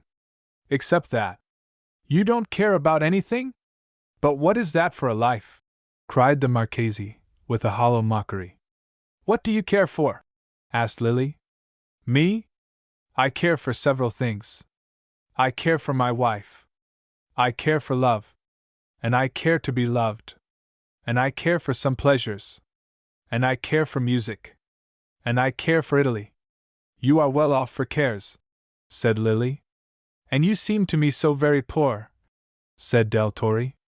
I should say so, if he cares for nothing, interjaculated Argyle. Then he clapped Lily on the shoulder with a laugh. Ha! Ha! Ha! But he only says it to tease us, he cried, shaking Lily's shoulder. He cares more than we do for his own way of loving. Come along, don't try and take us in. We are old birds, said Argyle. But at that moment he seemed a bit doddering. A man can't live, said the Italian, without an object. Well, and that object? Said Lily. Well, it may be many things. Mostly it is two things, love and money. But it may be many things, ambition, patriotism, science, art, many things. But it is some objective.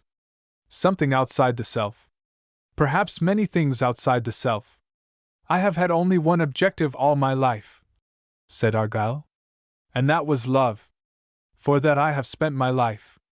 And the lives of a number of other people, too, said Lily. Admitted. Oh, admitted. It takes two to make love, unless you're a miserable.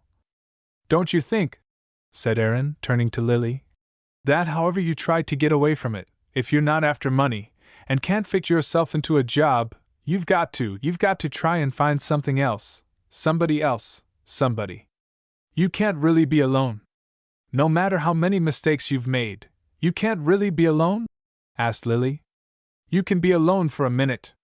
You can be alone just in that minute when you've broken free, and you feel heart thankful to be alone, because the other thing wasn't to be born. But you can't keep on being alone. No matter how many tunes you've broken free, and feel, thank God, to be alone, nothing on earth is so good as to breathe fresh air and be alone. No matter how many times you've felt this, it wears off every time, and you begin to look again, and you begin to roam round. And even if you won't admit it to yourself, still you are seeking. Aren't you? Aren't you yourself seeking? Oh, that's another matter, put in Argyle. Lily is happily married and on the shelf. With such a fine woman as Tanny, I should think so, rather. But his is an exceptional nature, and an exceptional case. As for me, I made a hell of my marriage, and I swear it nearly sent me to hell. But I didn't forswear love, when I forswore marriage and woman. Not by any means. Are you not seeking any more, Lily? Asked the Marchese. Do you seek nothing? We married men who haven't left our wives, are we supposed to seek anything? Said Lily. Aren't we perfectly satisfied and in bliss with the wonderful women who honor us as wives? Ah, yes, said the Marchese. But now we are not speaking to the world. Now we try to speak of that which we have in our center of our hearts. And what have we there? Said Lily. Well, shall I say? We have unrest. We have another need. We have something that hurts and eats us, yes, eats us inside. Do I speak the truth? Yes. But what is the something? I don't know. But it is something in love, I think. It is love itself which gnaws us inside, like a cancer, said the Italian. But why should it? Is that the nature of love? Said Lily. I don't know.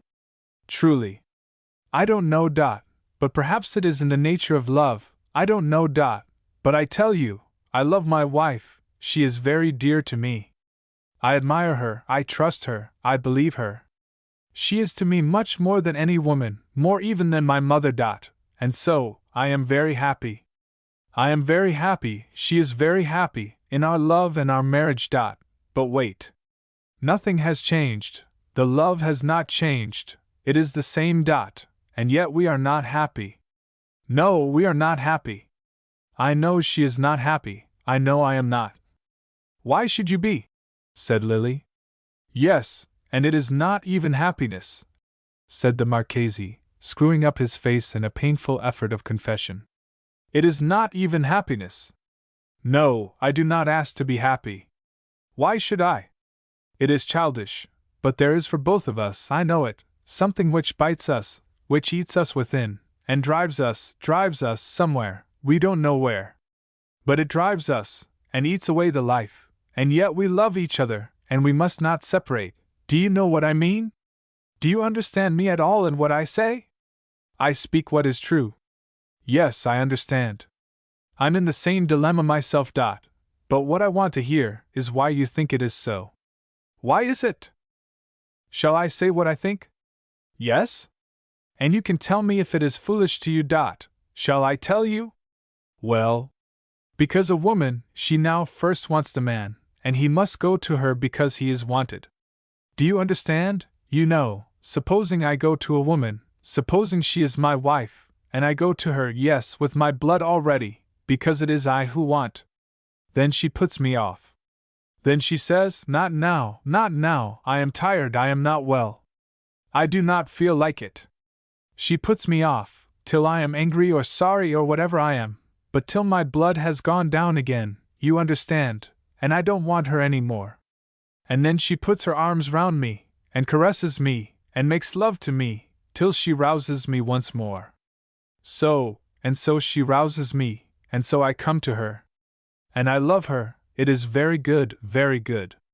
But it was she who began, it was her initiative, you know. I do not think, in all my life, my wife has loved me from my initiative, you know. She will yield to me, because I insist, or because she wants to be a good submissive wife who loves me. So she will yield to me. But what is it, you know? What is it, a woman who allows me, and who has no answer? It is something worse than nothing, worse than nothing. And so it makes me very discontented and unbelieving. If I say to her, she says it is not true, not at all true. Then she says all she wants is that I should desire her, that I should love her and desire her. But even that is putting her will first. And if I come to her so, if I come to her of my own desire, then she puts me off. She puts me off, or she only allows me to come to her. Even now it is the same after 10 years, as it was at first. But now I know, and for many years I did not know. The little man was intense. His face was strained, his blue eyes so stretched that they showed the whites all round. He gazed into Lily's face. But does it matter? Said Lily slowly. In which of you the desire initiates? Isn't the result the same? It matters. It matters, cried the Marchese. Oh, my dear fellow, how much it matters, interrupted Argyll sagely. Aye, said Aaron. The Marchese looked from one to the other of them. It matters, he cried. It matters life or death. It used to be that desire started in the man, and the woman answered. It used to be so for a long time in Italy. For this reason the women were kept away from the men. For this reason our Catholic religion tried to keep the young girls in convents, and innocent, before marriage. So that with their minds they should not know, and should not start this terrible thing, this woman's desire over a man, beforehand. This desire which starts in a woman's head, when she knows, and which takes a man for her use, for her service. This is Eve. Ah, I hate Eve. I hate her, when she knows, and when she wills. I hate her when she will make of me that which serves her desire. She may love me, she may be soft and kind to me, she may give her life for me. But why? Only because I am hers. I am that thing which does her most intimate service. She can see no other in me.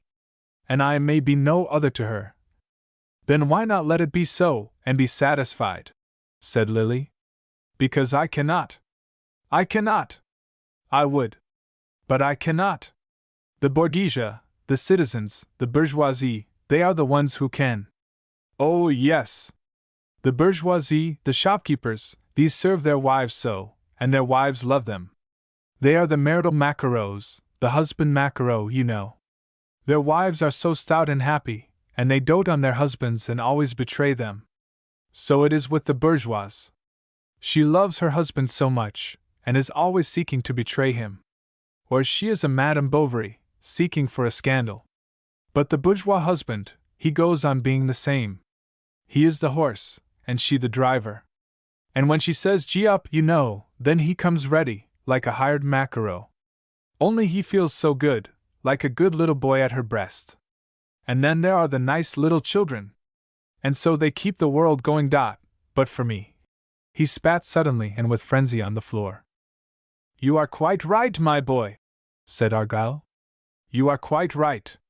They've got the start of us, the women, and we've got to canter when they say gee up. I went through it all.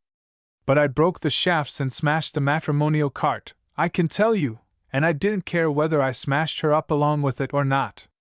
I didn't care one single bit, I assure you. And here I am. And she is dead and buried these dozen years. Well, well. Life, you know, life.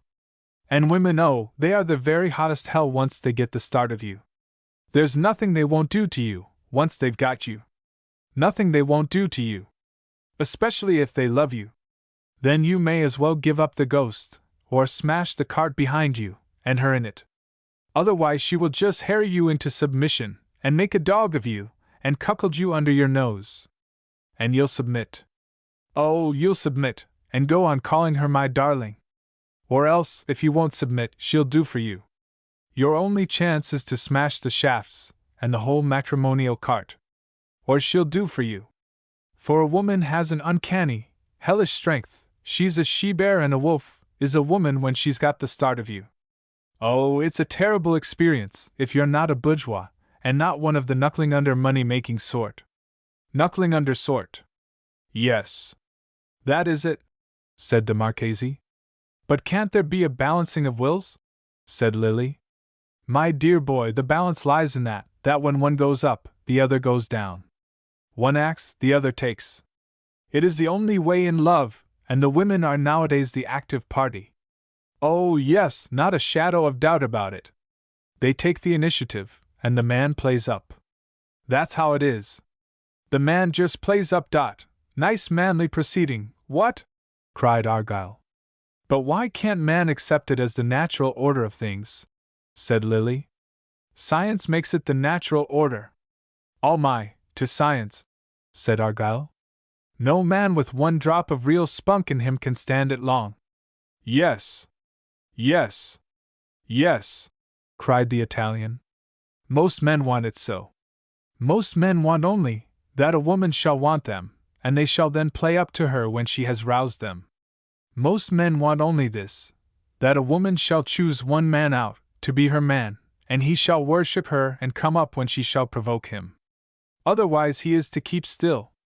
And the woman, she is quite sure of her part. She must be loved and adored, and above all, obeyed, particularly in her sex desire. There she must not be thwarted, or she becomes a devil. And if she is obeyed, she becomes a misunderstood woman with nerves, looking round for the next man whom she can bring under. So it is. Well, said Lily. And then what? Nay, interrupted Aaron. But do you think it's true what he says? Have you found it like that? You're married. Has your experience been different, or the same? What was yours? Asked Lily. Mine was the same. Mine was the same, if ever it was, said Aaron. And mine was extremely similar, said Argyle with a grimace. And yours, Lily? Asked the Marchese anxiously. Not very different, said Lily. Ah, cried Del Torre, jerking up erect as if he had found something. And what's your way out? Aaron asked him. I'm not out, so I won't holloa, said Lily. But Del Torre puts it best. What do you say is the way out, Del Torre? The way out is that it should change, that the man should be the asker and the woman the answerer. It must change. But it doesn't. Prrr. Argyle made his trumpeting noise. Does it? Asked Lily of the Marchese. No, I think it does not. And will it ever again? Perhaps never. And then what? Then? Why then man seeks a peace-aller. Then he seeks something which will give him answer, and which will not only draw him, with a terrible sexual will.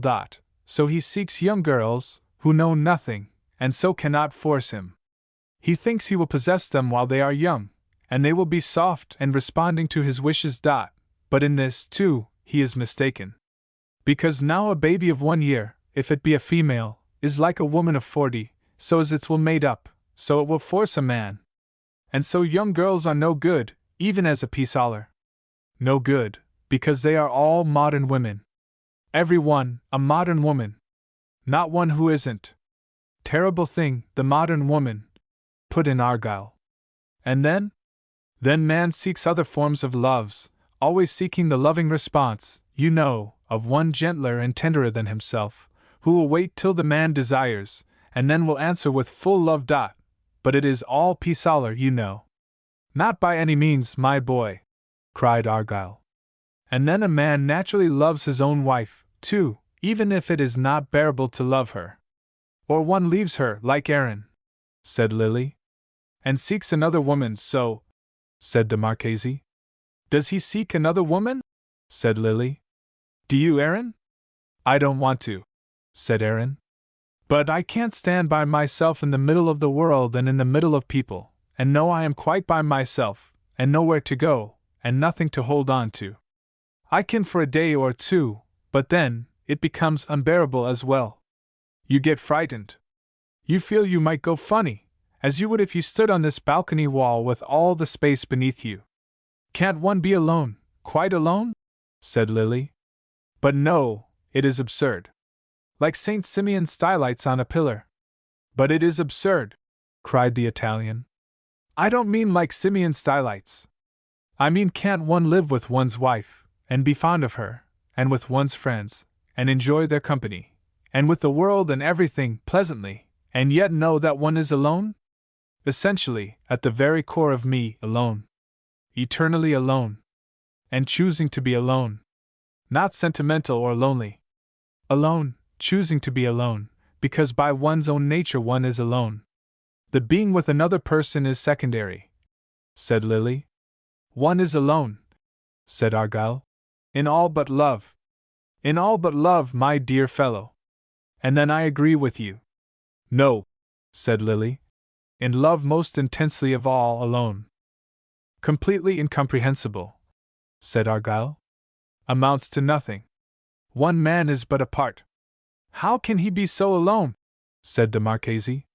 In so far as he is a single individual soul, he is alone, ipso facto.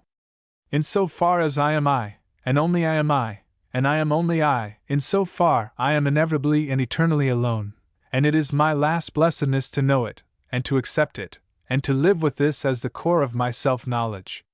My dear boy, you are becoming metaphysical, and that is as bad as softening of the brain, said Argyll. All right, said Lily.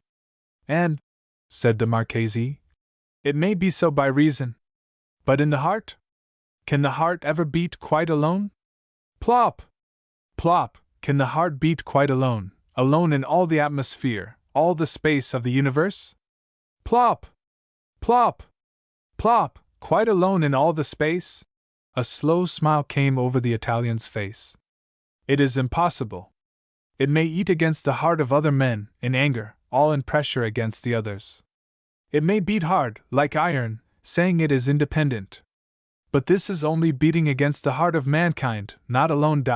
But either with or against the heart of mankind, or the heart of someone, mother, wife, friend, children, so must the heart of every man beat. It is so.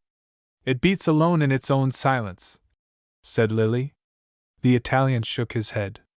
We'd better be going inside anyhow, said Argyll. Some of you will be taking cold. Aaron, said Lily. Is it true for you? Nearly, said Aaron, looking into the quiet, half-amused, yet frightening eyes of the other man. Or it has been. A miss is as good as a mile, laughed Lily, rising and picking up his chair to take it indoors. And the laughter of his voice was so like a simple, deliberate amiability, that Aaron's heart really stood still for a second. He knew that Lily was alone, as far as he, Aaron, was concerned. Lily was alone, and out of his isolation came his words, indifferent as to whether they came or not. And he left his friends utterly to their own choice. Utterly to their own choice. Aaron felt that Lily was there, existing in life, yet neither asking for connection nor preventing any connection. He was present, he was the real center of the group.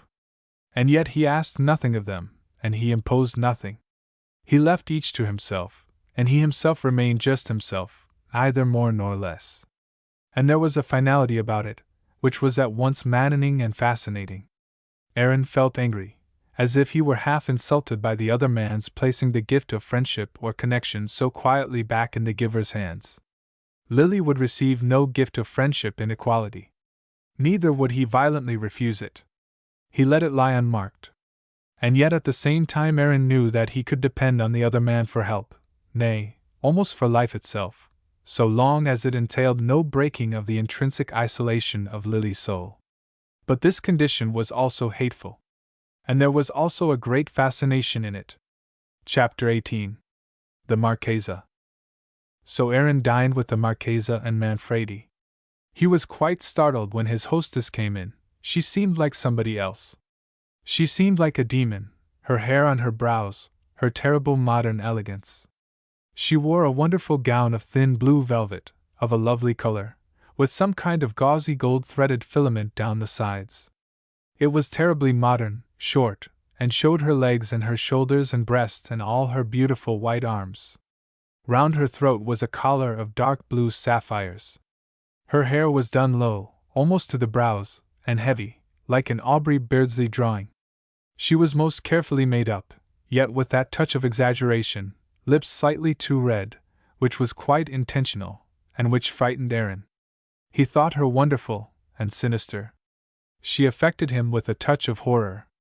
She sat down opposite him, and her beautifully shopen legs, in frail, goldish stockings, seemed to glisten metallic naked, thrust from out of the wonderful, wonderful skin, like periwinkle blue velvet. She had tapestry shoes, blue and gold, and almost one could see her toes, metallic naked. The gold-threaded gauze slipped at her side.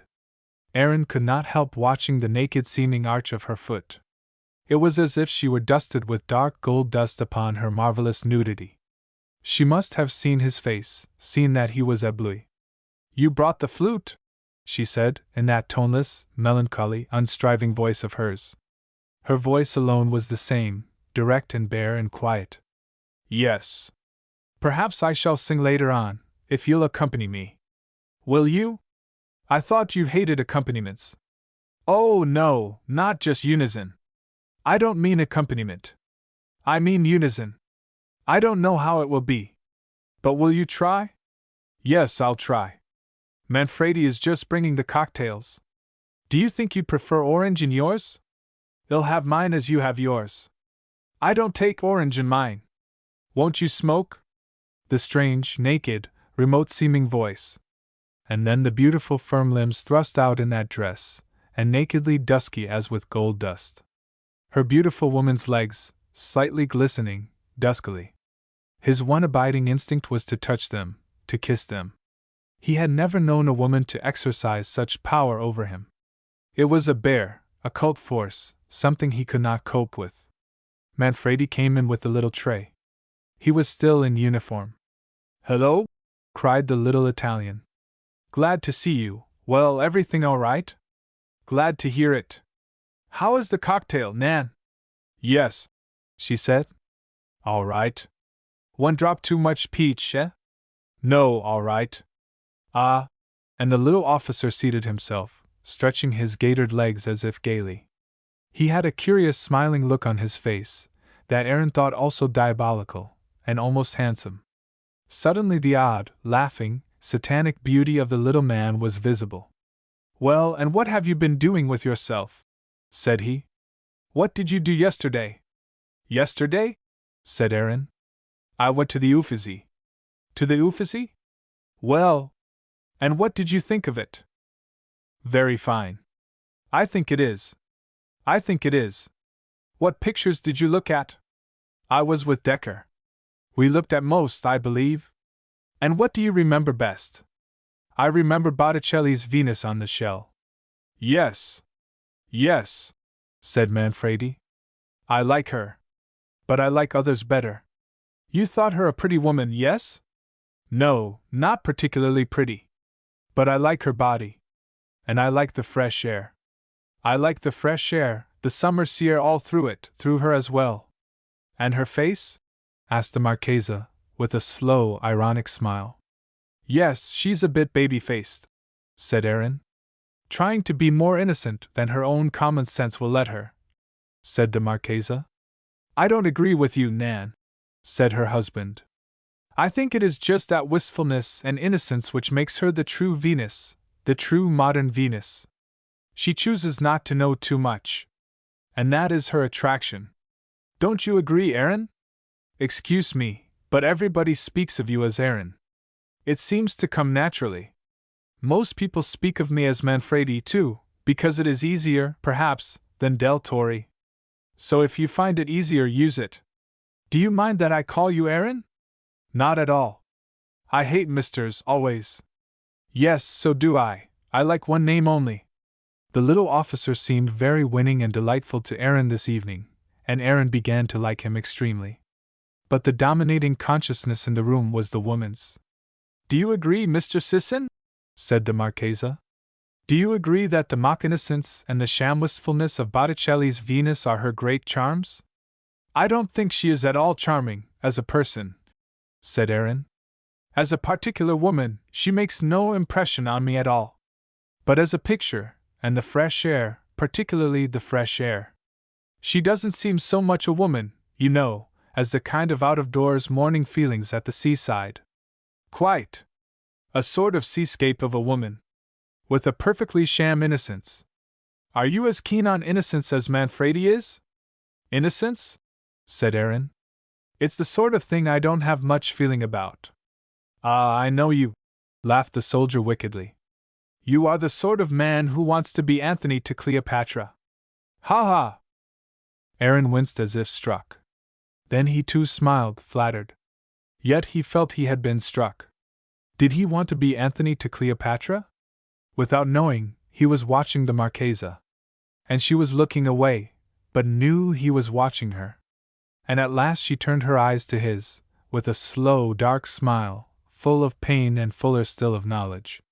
A strange, dark, silent look of knowledge she gave him, from so far away, it seemed.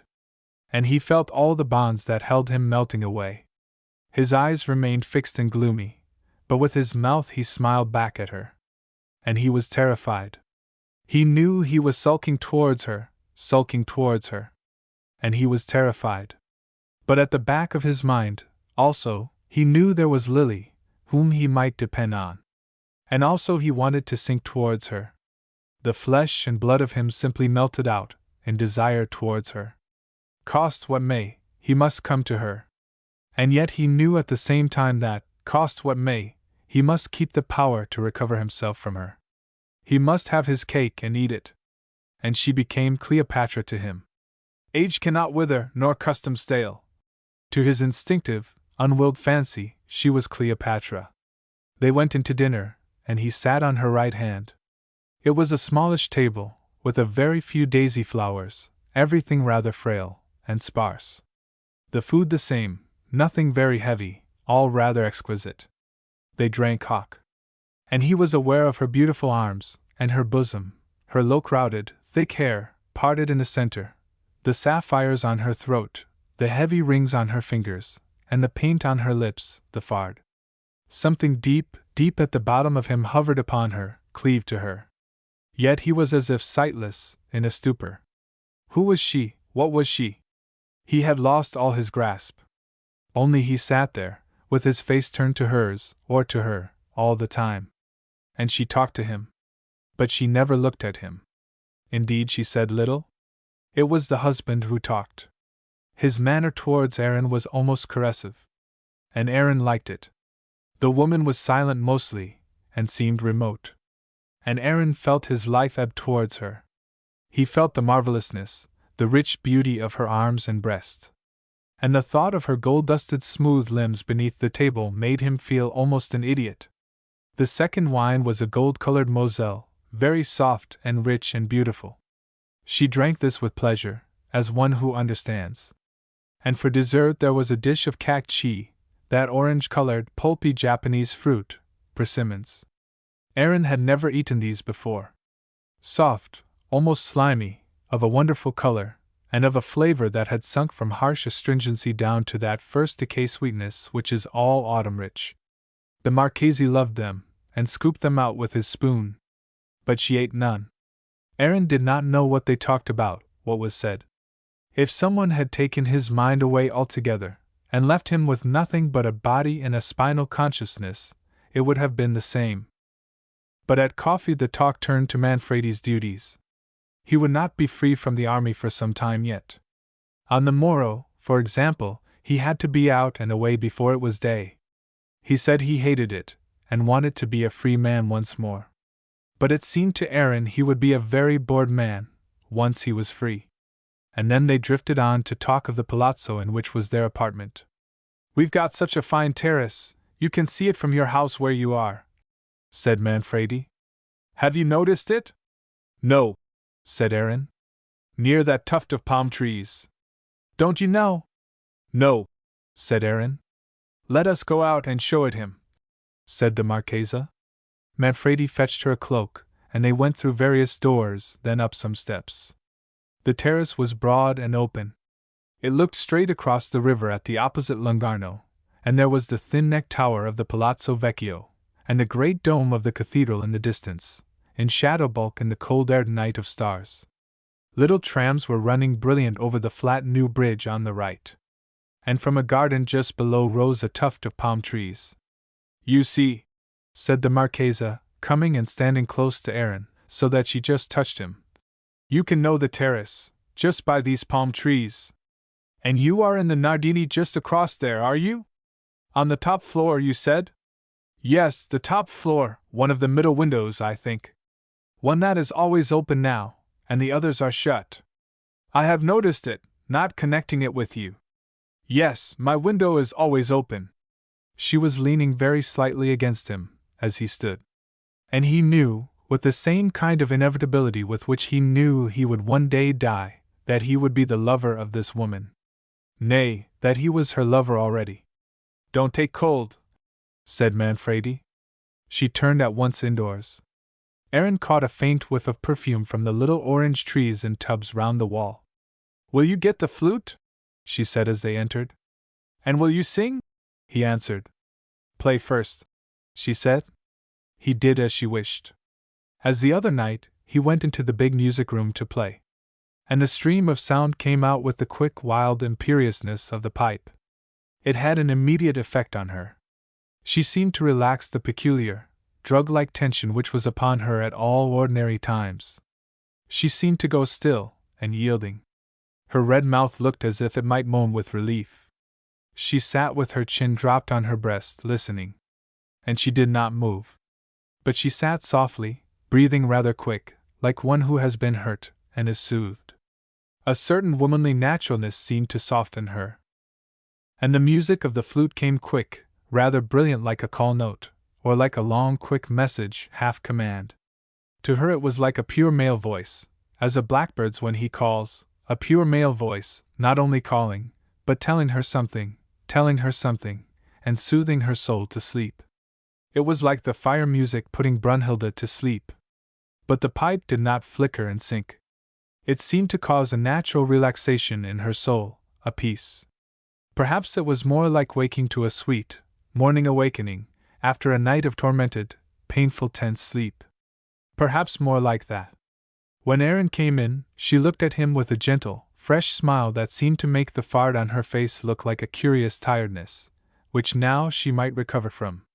And as the last time, it was difficult for her to identify this man with the voice of the flute. It was rather difficult. Except that, perhaps, between his brows was something of a doubt, and in his bearing an aloofness that made her dread he might go away and not come back. She could see it in him, that he might go away and not come back. She said nothing to him, only just smiled. and the look of knowledge in her eyes seemed, for the moment, to be contained in another look, a look of faith, and at last happiness. Aaron's heart stood still. No, in her moment's mood of faith and at last peace, life trust, he was perhaps more terrified of her than in her previous sinister elegance. His spirit started and shrank. What was she going to ask of him? "I am so anxious that you should come to play one Saturday morning," said Manfredi. "With an accompaniment, you know. I should like so much to hear you with piano accompaniment." "Very well," said Aaron. "Will you really come? And will you practice with me, so that I can accompany you?" said Manfredi eagerly. "Yes, I will," said Aaron. "Oh, good! Oh, good! Look here, come in on Friday morning and let us both look through the music. If Mr. Sisson plays for the public," said the Marchesa, "he must not do it for charity. He must have the proper fee." "No, I don't want it," said Aaron. "But you must earn money, mustn't you?" said she. "I must," said Aaron. "But I can do it somewhere else." "No, if you play for the public, you must have your earnings. When you play for me, it is different." "Of course," said Manfredi. "Every man must have his wage. I have mine from the Italian government, dash." After a while, Aaron asked the Marchesa if she would sing. "Shall I?" she said. "Yes, do. Then I will sing alone first, to let you see what you think of it. I shall be like Trilby. I won't say like Yvette Gilbert, because I daren't. So I will be like Trilby, and sing a little French song. Though not Malbrouck, and without a Svengali to keep me in tune." She went near the door, and stood with Air hands by her side. There was something wistful, almost pathetic now, in her elegance. She had a beautiful, strong, sweet voice. But it was faltering, stumbling, and sometimes it seemed to drop almost to speech. After 3 verses she faltered to an end, bitterly chagrined. "No," she said. "It's no good. I can't sing." And she dropped in her chair.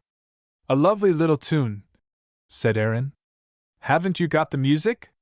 She rose, not answering, and found him a little book. "What do the words mean?" he asked her. She told him.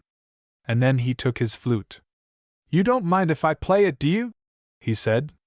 So he played the tune. It was so simple. And he seemed to catch the lilt and the timbre of her voice. "Come and sing it while I play," he said. "I can't sing," she said, shaking her head rather bitterly. "But let us try," said he, disappointed. "I know I can't," she said. But she rose. He remained sitting at the little table, the book propped up under the reading lamp. She stood at a little distance, unhappy. "I've always been like that," she said. "I could never sing music, unless I had a thing drilled into me, and then it wasn't singing any more." But Aaron wasn't heeding. His flute was at his mouth, he was watching her. He sounded the note, but she did not begin. She was twisting her handkerchief. So he played the melody alone.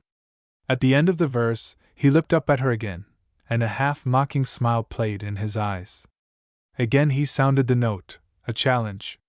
And this time, as at his bidding, she began to sing.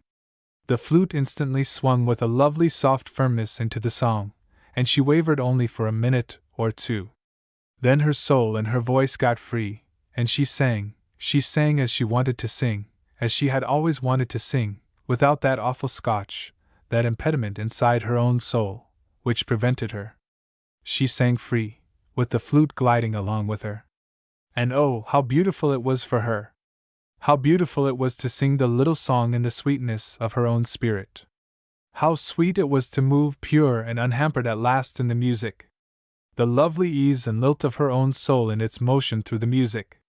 She wasn't aware of the flute. She didn't know there was anything except her own pure lovely songdrift. Her soul seemed to breathe as a butterfly breathes, as it rests on a leaf and slowly breathes its wings. For the first time her soul drew its own deep breath. All her life, the breath had caught halfway. And now she breathed full, deep, to the deepest extent of her being. And oh, it was so wonderful, she was dazed. The song ended, she stood with a dazed, happy face, like one just coming awake. And the fard on her face seemed like the old night crust, the bad sleep. New and luminous she looked out. And she looked at Aaron with a proud smile. "Bravo, Nan!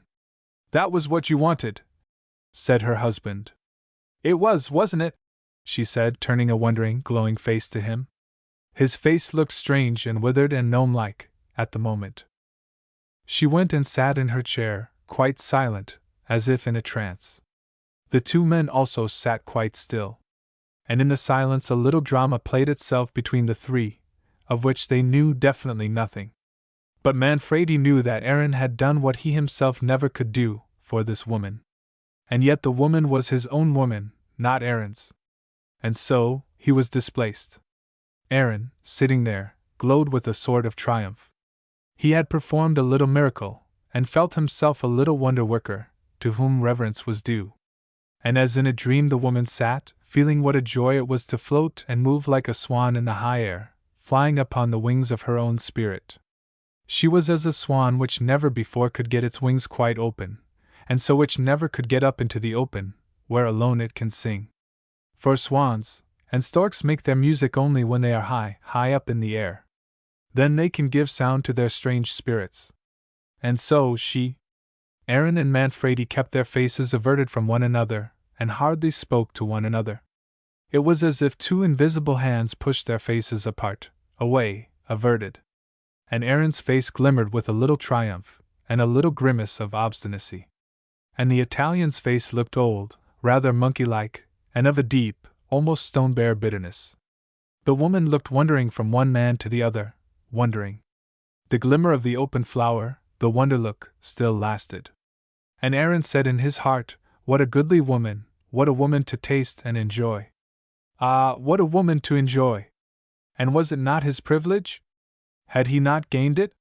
His manhood, or rather his maleness, rose powerfully in him, in a sort of mastery. He felt his own power, he felt suddenly his own virile title to strength and reward. Suddenly, and newly flushed with his own male superpower, he was going to have his reward. The woman was his reward. So it was in him. And he cast it over in his mind. He wanted her, didn't he? But the husband sat there, like a soapstone Chinese monkey, grayish-green.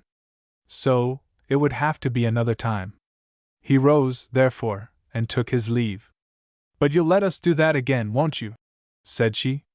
"When you tell me, I'll come," said he. "Then I'll tell you soon," said she. So he left, and went home to his own place, and there to his own remote room. As he laid his flute on the table he looked at it, and smiled. He remembered that Lily had called it Aaron's rod. "So you blossom, do you, and thorn as well?" said he. For such a long time he had been gripped inside himself, and withheld. For such a long time it had been hard and unyielding, so hard and unyielding. He had wanted nothing, his desire had kept itself back, fast back. For such a long time his desire for woman had withheld itself, hard and resistant. All his deep, desirous blood had been locked, he had wanted nobody, and nothing. And it had been hard to live, so. Without desire, without any movement of passionate love, only gripped back and recoil. That was an experience to endure. And now came his desire back. But strong, fierce as iron. Like the strength of an eagle with the lightning in its talons. Something to glory in, something overweening, the powerful male passion, arrogant, royal, Jove's thunderbolt. Aaron's black rod of power, blossoming again with red Florentine lilies and fierce thorns. He moved about in the splendor of his own male lightning, invested in the thunder of the male passion power. He had got it back, the male godliness, the male godhead. So he slept, and dreamed violent dreams of strange, black strife, something like the street riot in Milan, but more terrible. In the morning, however, he cared nothing about his dreams. As soon as it was really light, he rose, and opened his window wide. It was a gray, slow morning. But he saw neither the morning nor the river nor the woman walking on the gravel riverbed with her goose nor the green hill up to San Miniato. He watched the tuft of palm trees, and the terrace beside it. He could just distinguish the terrace clearly, among the green of foliage. So he stood at his window for a full hour, and did not move. Motionless, planted, he stood and watched that terrace across above the Arno. But like a statue. After an hour or so, he looked at his watch. It was 9 o'clock. So he rang for his coffee, and meanwhile still stood watching the terrace on the hill. He felt his turn had come. The phoenix had risen in fire again, out of the ashes. Therefore at 10 o'clock he went over the bridge. He wrote on the back of his card a request, would she please let him have the little book of songs, that he might practice them over. The manservant went, and came back with the request that Aaron should wait. So Aaron entered, while the man took his hat. The manservant spoke only French and Spanish, no English. He was a Spaniard, with grayish hair and stooping shoulders, and dark, mute-seeming eyes. He spoke as little as possible. The Marchesa had inherited him from her father. Aaron sat in the little sitting-room and waited. After a rather long time the Marchesa came in, wearing a white, thin blouse and a blue skirt. She was hardly made up at all. She had an odd, pleased, yet brooding look on her face as she gave Aaron her hand. Something brooded between her brows. And her voice was strange, with a strange, secret undertone, that he could not understand. He looked up at her. And his face was bright, and his knees, as he sat, were like the knees of the gods.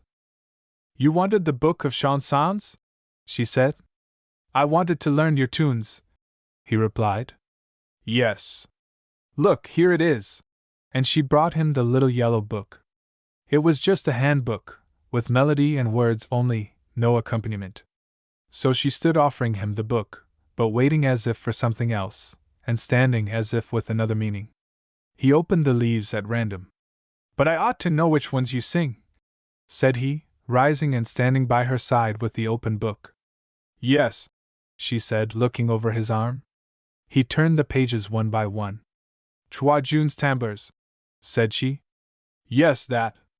Yes, and Passant par la Lorraine. Opers de ma blonde.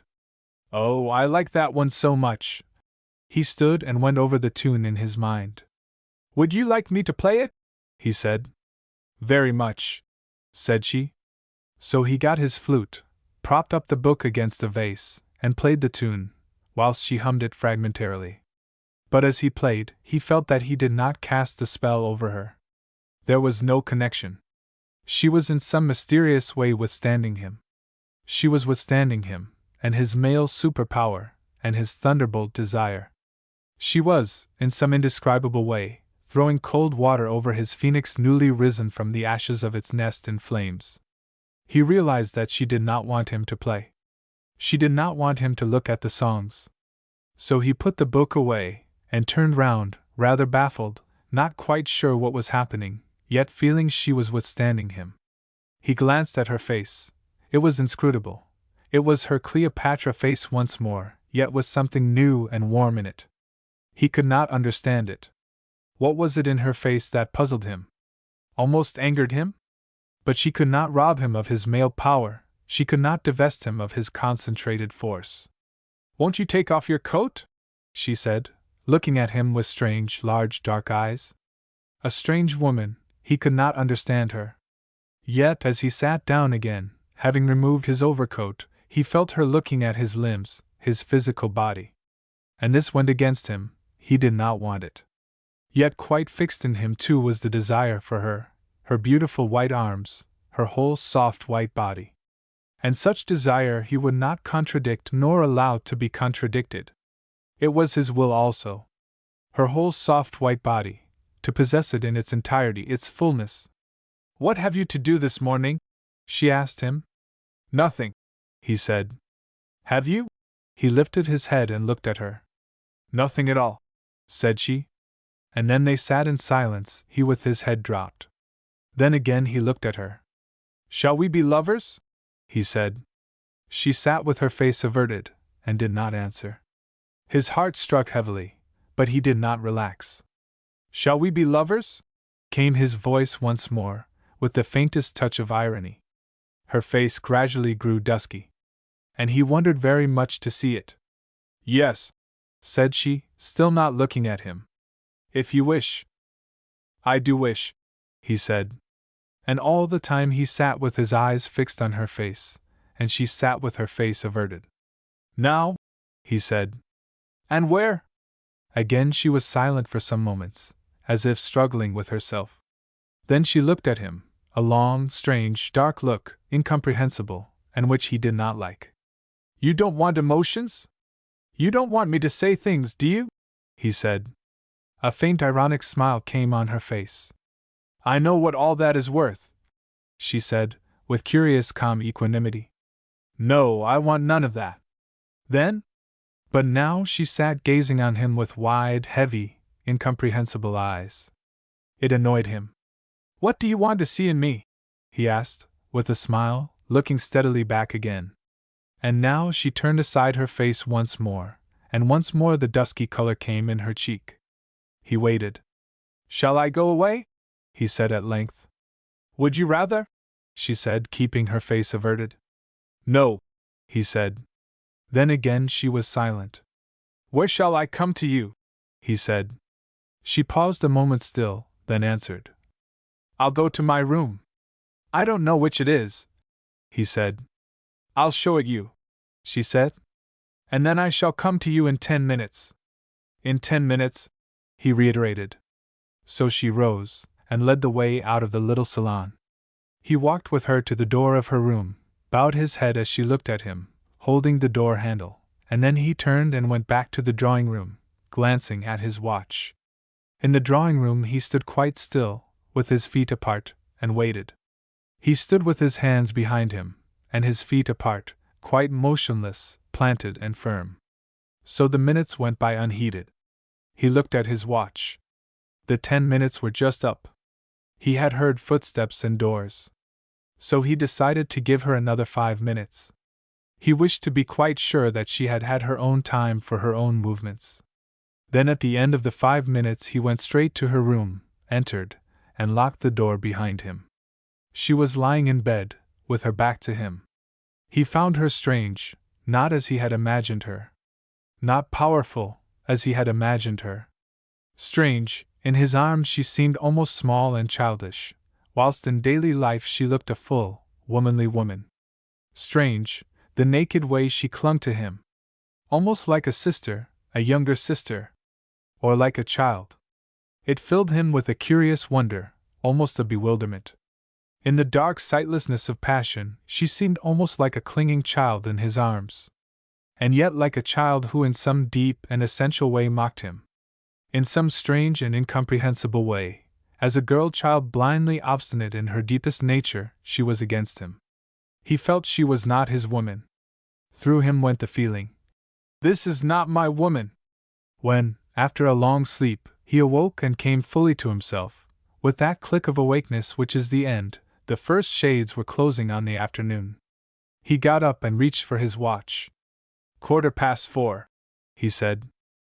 Her eyes stretched wide with surprise as she looked at him. But she said nothing. The same strange and wide, perhaps insatiable childlike curiosity was in her eyes as she watched him. He dressed very quickly. And her eyes were wide, and she said no single word. But when he was dressed, and bent over her to say goodbye, she put her arms round him, that seemed such frail and childish arms now, yet withal so deadly in power. Her soft arms round his neck, her tangle of hair over his face. And yet, even as he kissed her, he felt her deadly. He wanted to be gone. He wanted to get out of her arms and her clinging and her tangle of hair and her curiosity and her strange and hateful power. You'll come again. We'll be like this again? She whispered. And it was hard for him to realize that this was that other woman, who had sat so silently on the sofa, so darkly and reservedly, at the tea at Algy's. Yes. I will. Goodbye now. And he kissed her, and walked straight out of the room. Quickly he took his coat and his hat, quickly, and left the house. In his nostrils was still the scent with which the bed linen was faintly scented. He did not know what it was. But now he wiped his face and his mouth, to wipe it away. He had eaten nothing since coffee that morning, and was hungry, faint feeling. And his face, and his mind, felt withered. Curiously, he felt blasted as if blighted by some electricity. And he knew quite well he was only in possession of a tithe of his natural faculties. And in his male spirit he felt himself hating her deeply, damnably. But he said to himself, "No, I won't hate her. I won't hate her." So he went on, over the Ponte Vecchio, where the jewelers' windows on the bridge were already blazing with light, on into the town. He wanted to eat something, so he decided to go to a shop he knew, where one could stand and eat good tiny rolls split into truffle or salami sandwiches, and drink marsala. So one after the other he ate little truffle rolls, and drank a few glasses of marsala. And then he did not know what to do. He did not want to eat any more, he had had what he wanted. His hunger had been more nervous than sensual. So he went into the street. It was just growing dark and the town was lighting up. He felt curiously blazed, as if some flame or electric power had gone through him and withered his vital tissue. Blazed, as if some kind of electric flame had run over him and withered him. His brain felt withered, his mind had only one of its many-sided eyes left open and unscorched. So many of the eyes of his mind were scorched now and sightless. Yet a restlessness was in his nerves. What should he do? He remembered he had a letter in his pocket from Sir William Franks. Sir William had still teased him about his fate and his providence, in which he, Aaron, was supposed to trust. "I shall be very glad to hear from you, and to know how your benevolent providence, or was yours a fate, has treated you since we saw you, dash." So, Aaron turned away, and walked to the post office. There he took paper, and sat down at one of the tables in the writing room, and wrote his answer. It was very strange, writing thus when most of his mind's eyes were scorched, and it seemed he could hardly see to hold the pen, to drive it straight across the paper. Yet write he must. And most of his faculties being quenched or blasted for the moment, he wrote perhaps his greatest, or his innermost, truth. "I don't want my fate or my providence to treat me well. I don't want kindness or love. I don't believe in harmony and people loving one another. I believe in the fight and in nothing else. I believe in the fight which is in everything. And if it is a question of women, I believe in the fight of love, even if it blinds me. And if it is a question of the world, I believe in fighting it and in having it hate me, even if it breaks my legs. I want the world to hate me, because I can't bear the thought that it might love me. For of all things love is the most deadly to me, and especially from such a repulsive world as I think this is." Well, here was a letter for a poor old man to receive. But in the dryness of his withered mind, Aaron got it out of himself. When a man writes a letter to himself, it is a pity to post it to somebody else. Perhaps the same is true of a book. His letter written, however, he stamped it and sealed it and put it in the box. That made it final. Then he turned towards home. One fact remained unbroken in the debris of his consciousness, that in the town was Lily, and that when he needed, he could go to Lily, also, that in the world was Lottie, his wife, and that against Lottie, his heart burned with a deep, almost unreachable bitterness. Like a deep burn on his deepest soul, Lottie. And like a fate which he resented, yet which steadied him, Lily. He went home and lay on his bed. He had enough self-command to hear the gong and go down to dinner. White and abstract-looking, he sat and ate his dinner. And then, thank God, he could go to bed alone, in his own cold bed alone, thank God. To be alone in the night. For this he was unspeakably thankful. Chapter 19. Cleopatra, but not Anthony. Aaron awoke in the morning feeling better, but still only a part himself. The night alone had restored him.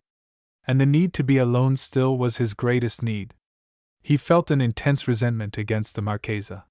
He felt that somehow, she had given him a scorpion. And his instinct was to hate her. And yet he avoided hating her. He remembered Lily, and the saying that one must possess oneself, and be alone in possession of oneself. And somehow, under the influence of Lily, he refused to follow the reflex of his own passion. He refused to hate the Marchesa. He did like her. He did esteem her. And after all, she too was struggling with her fate. He had a genuine sympathy with her. Nay, he was not going to hate her. But he could not see her. He could not bear the thought that she might call and see him. So he took the tram to Settignano, and walked away all day into the country, having bread and sausage in his pocket. He sat for long hours among the cypress trees of Tuscany. And never had any trees seemed so like ghosts, like soft, strange, pregnant presences.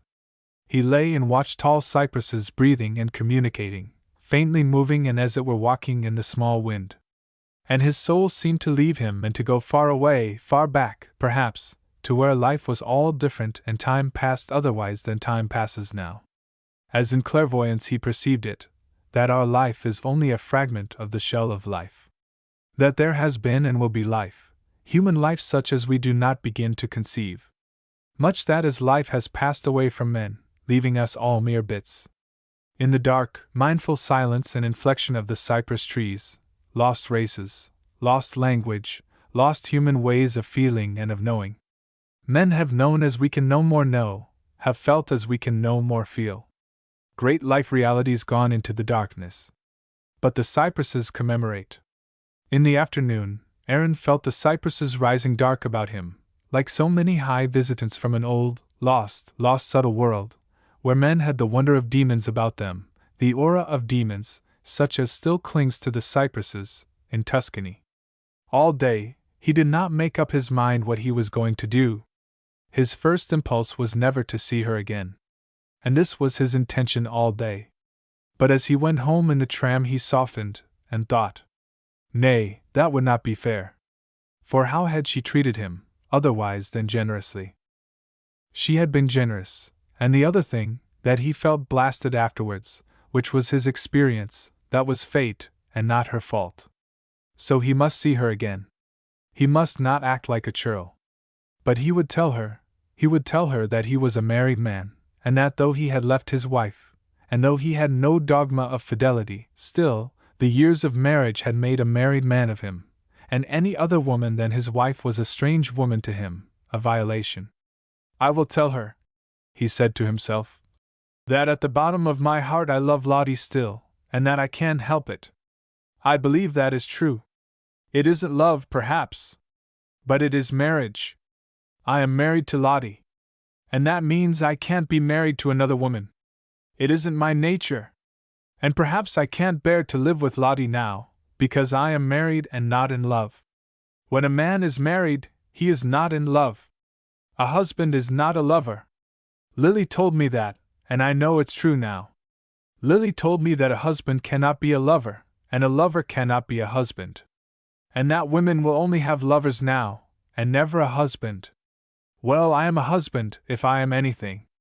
And I shall never be a lover again, not while I live. No, not to anybody. I haven't it in me. I'm a husband, and so it is finished with me as a lover.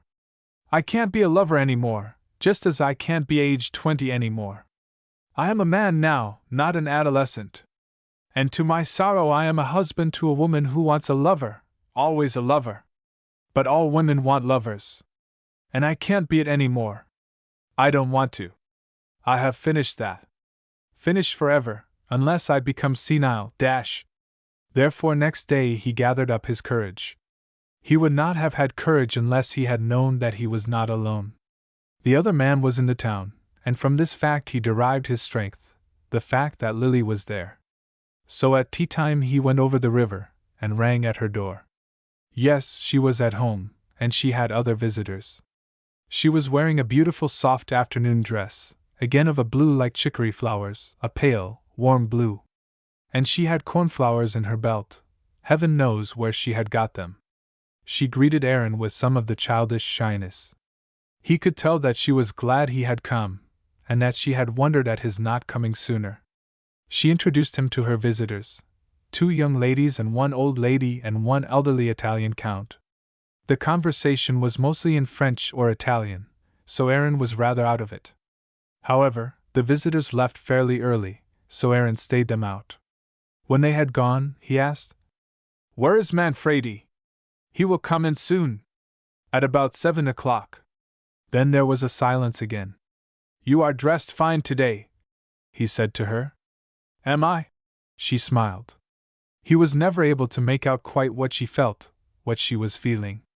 But she had a quiet little air of proprietorship in him, which he did not like. You will stay to dinner tonight, won't you? She said. No, not tonight, he said.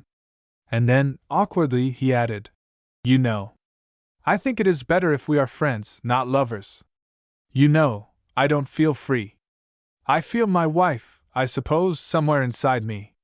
And I can't help it, dash. She bent her head and was silent for some moments. Then she lifted her face and looked at him oddly. Yes, she said.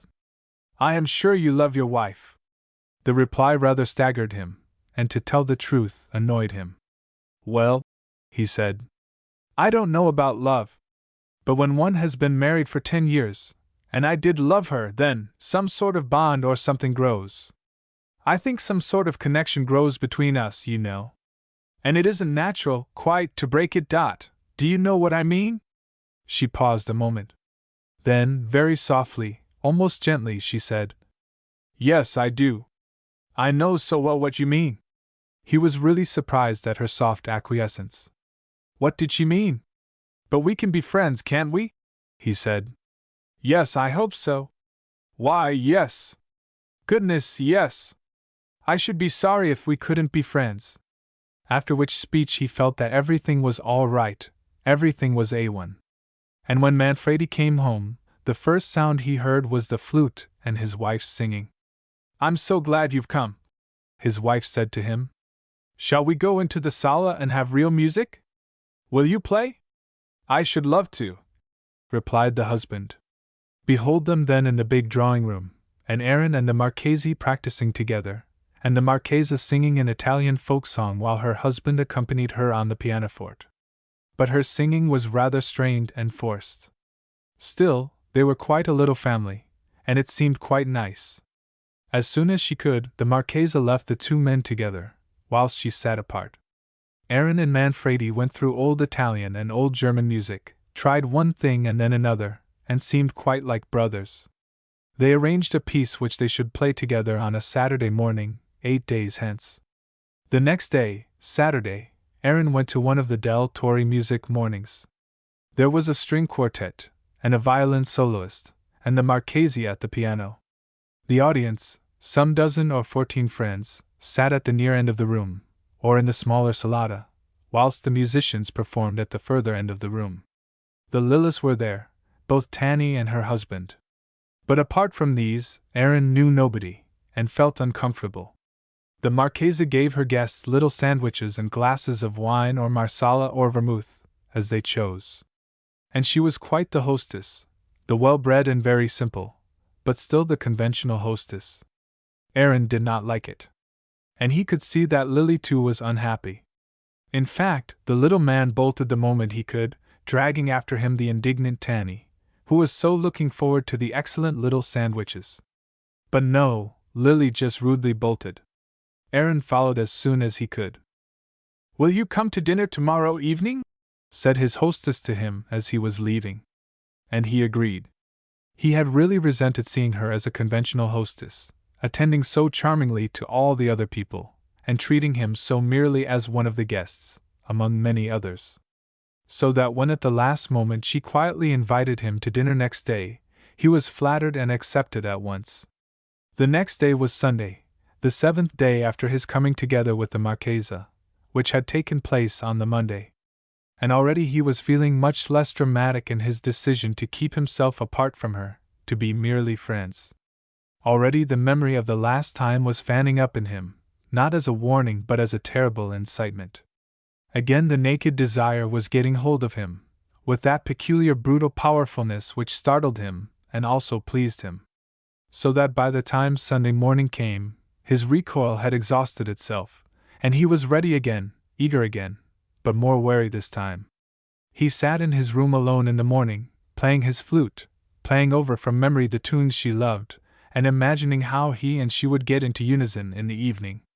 His flute, his Aaron's rod, would blossom once again with splendid scarlet flowers, the red Florentine lilies.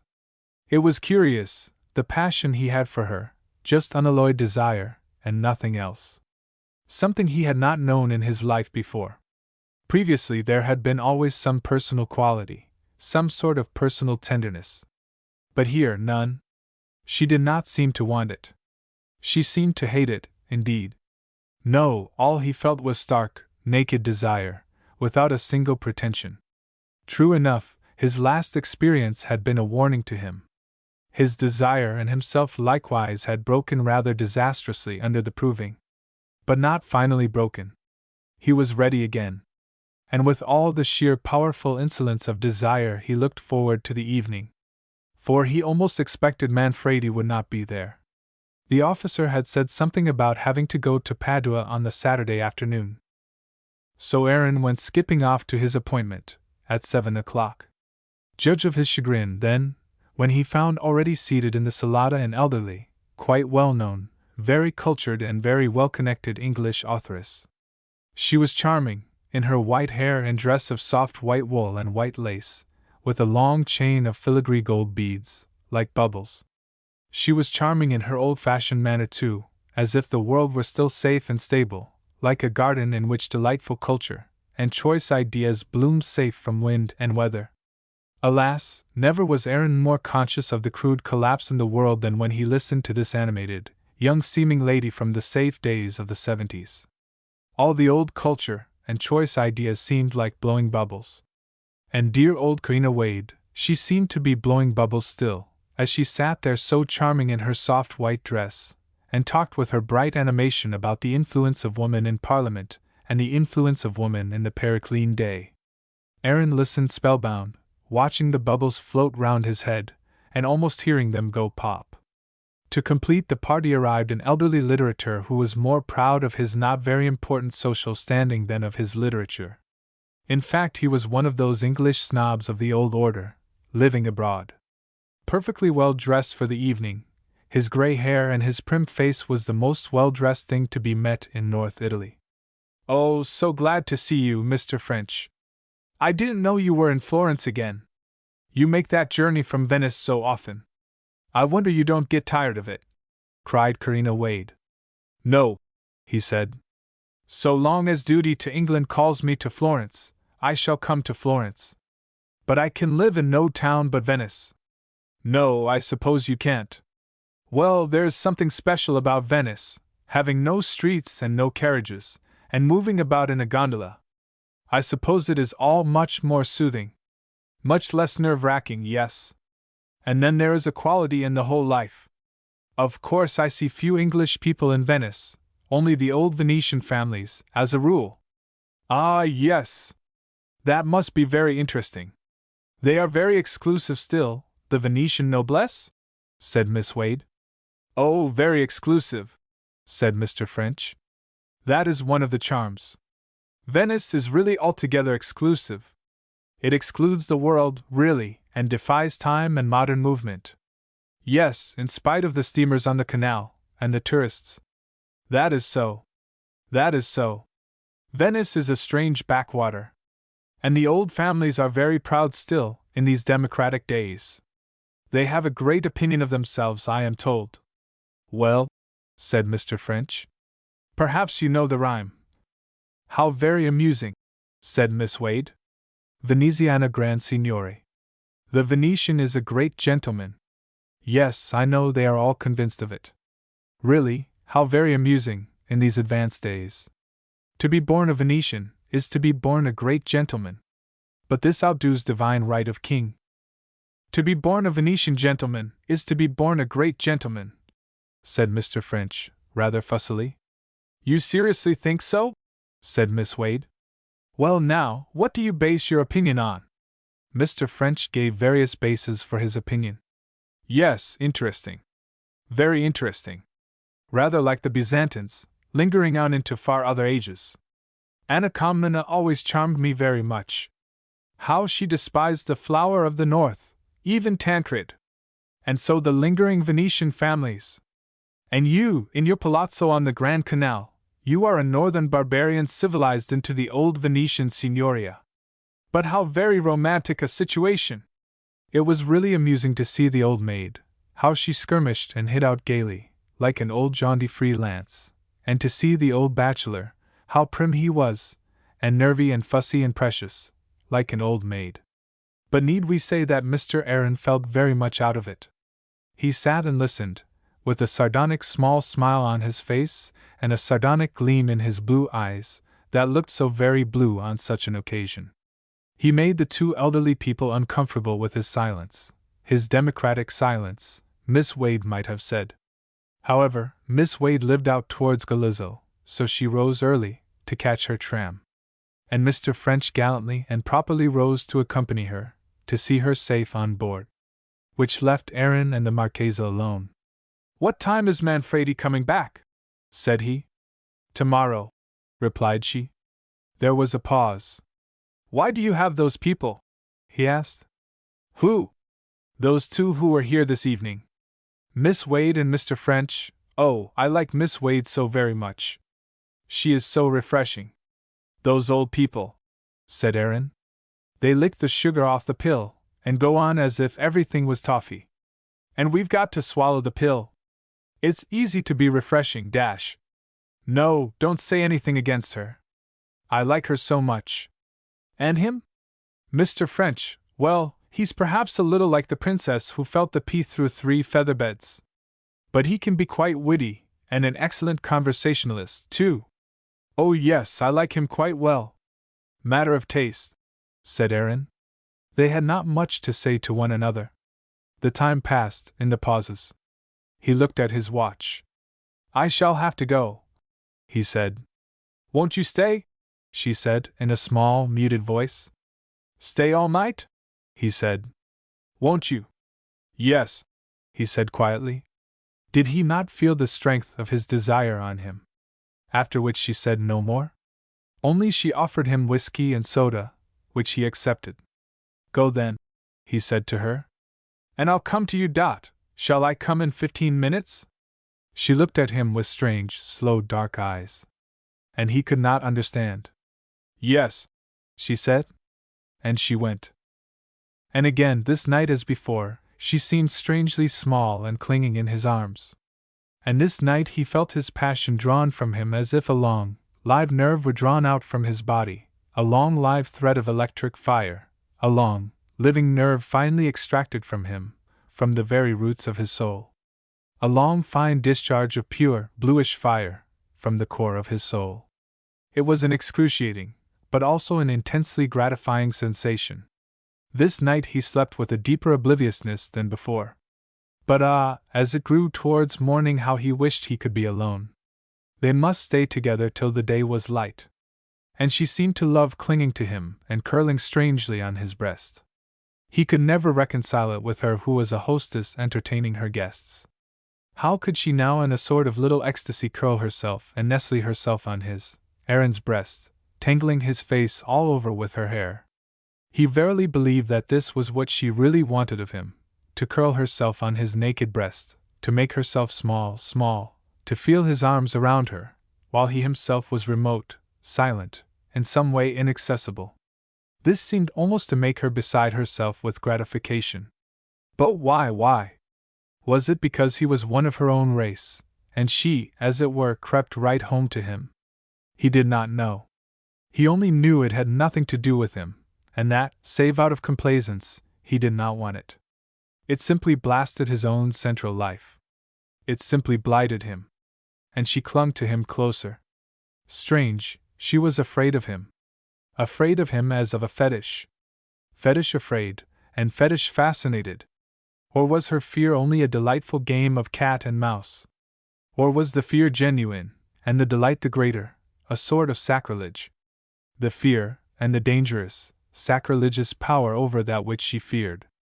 In some way, she was not afraid of him at all. In some other way she used him as a mere magic implement, used him with the most amazing priestess craft. Himself, the individual man which he was, this she treated with an indifference that was startling to him. He forgot, perhaps, that this was how he had treated her. His famous desire for her, what had it been but this same attempt to strike a magic fire out of her, for his own ecstasy? They were playing the same game of fire. In him, however, there was all the time something hard and reckless and defiant, which stood apart. She was absolutely gone in her own incantations. She was absolutely gone, like a priestess utterly involved in her terrible rites. And he was part of the ritual only, god and victim in one. God and victim. All the time, god and victim. When his aloof soul realized, amid the welter of incantation, how he was being used, not as himself but as something quite different, god and victim, then he dilated with intense surprise, and his remote soul stood up tall and knew itself alone. He didn't want it, not at all. He knew he was apart. And he looked back over the whole mystery of their love contact. Only his soul was apart. He was aware of the strength and beauty and godlikeness that his breast was then to her, the magic.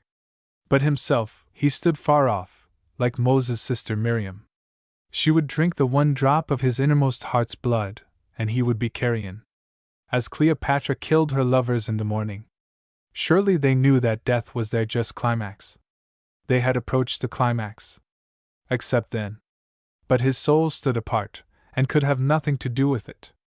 If he had really been tempted, he would have gone on, and she might have had his central heart's blood. Yes, and thrown away the carrion. He would have been willing. But fatally, he was not tempted. His soul stood apart, and decided. At the bottom of his soul he disliked her. Or if not her, then her whole motive. Her whole life mode. He was neither god nor victim, either greater nor less than himself. His soul, in its isolation as she lay on his breast, chose it so, with the soul's inevitability. So, there was no temptation. When it was sufficiently light, he kissed her and left her. Quietly he left the silent flat. He had some difficulty in unfastening the various locks and bars and catches of the massive door downstairs, and began, in irritation and anger, to feel he was a prisoner, that he was locked in. But suddenly the ponderous door came loose, and he was out in the street. The door shut heavily behind him, with a shudder. He was out in the morning streets of Florence. Chapter 20. The Broken Rod. The day was rainy. Aaron stayed indoors alone, and copied music and slept. He felt the same stunned, withered feeling as before, but less intensely, less disastrously this time.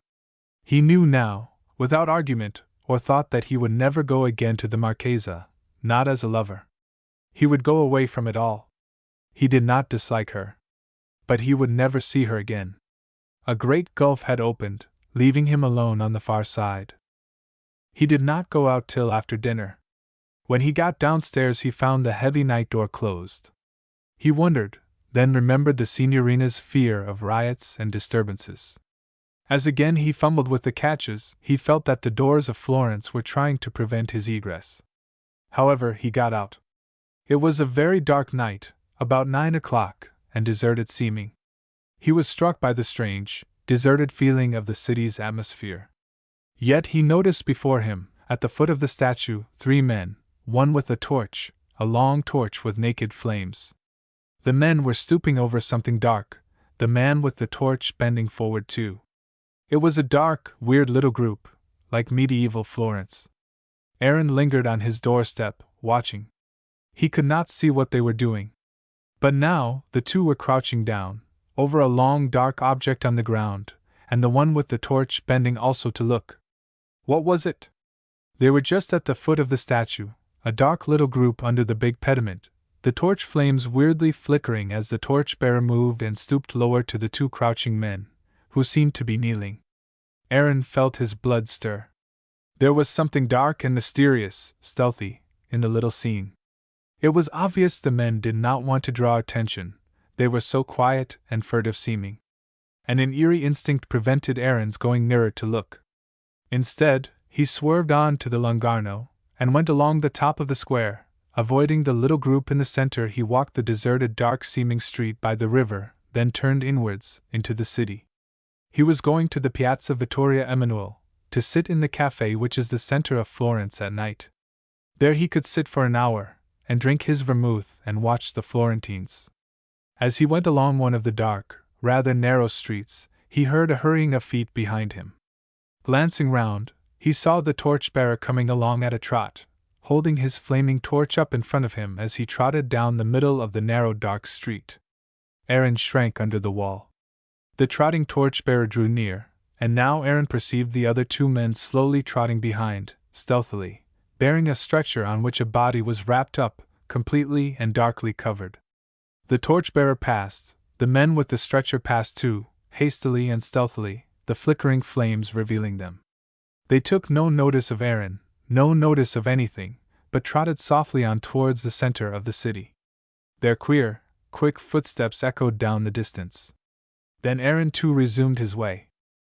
He came to the large, brilliantly lighted cafe. It was Sunday evening, and the place was full.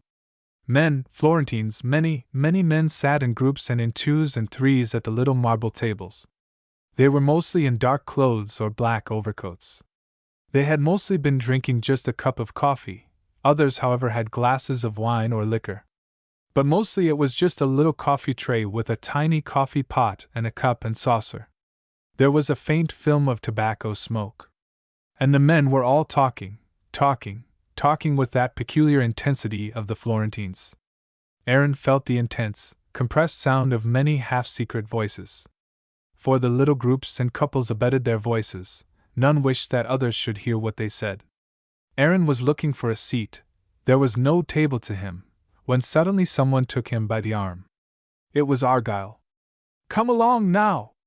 Come and join us! Here, this way! Come along!" Aaron let himself be led away towards a corner. There sat Lily and a strange man, called Levison. The room was warm.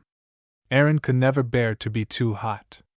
After sitting a minute, he rose and took off his coat, and hung it on a stand near the window. As he did so, he felt the weight of his flute. It was still in his pocket. And he wondered if it was safe to leave it.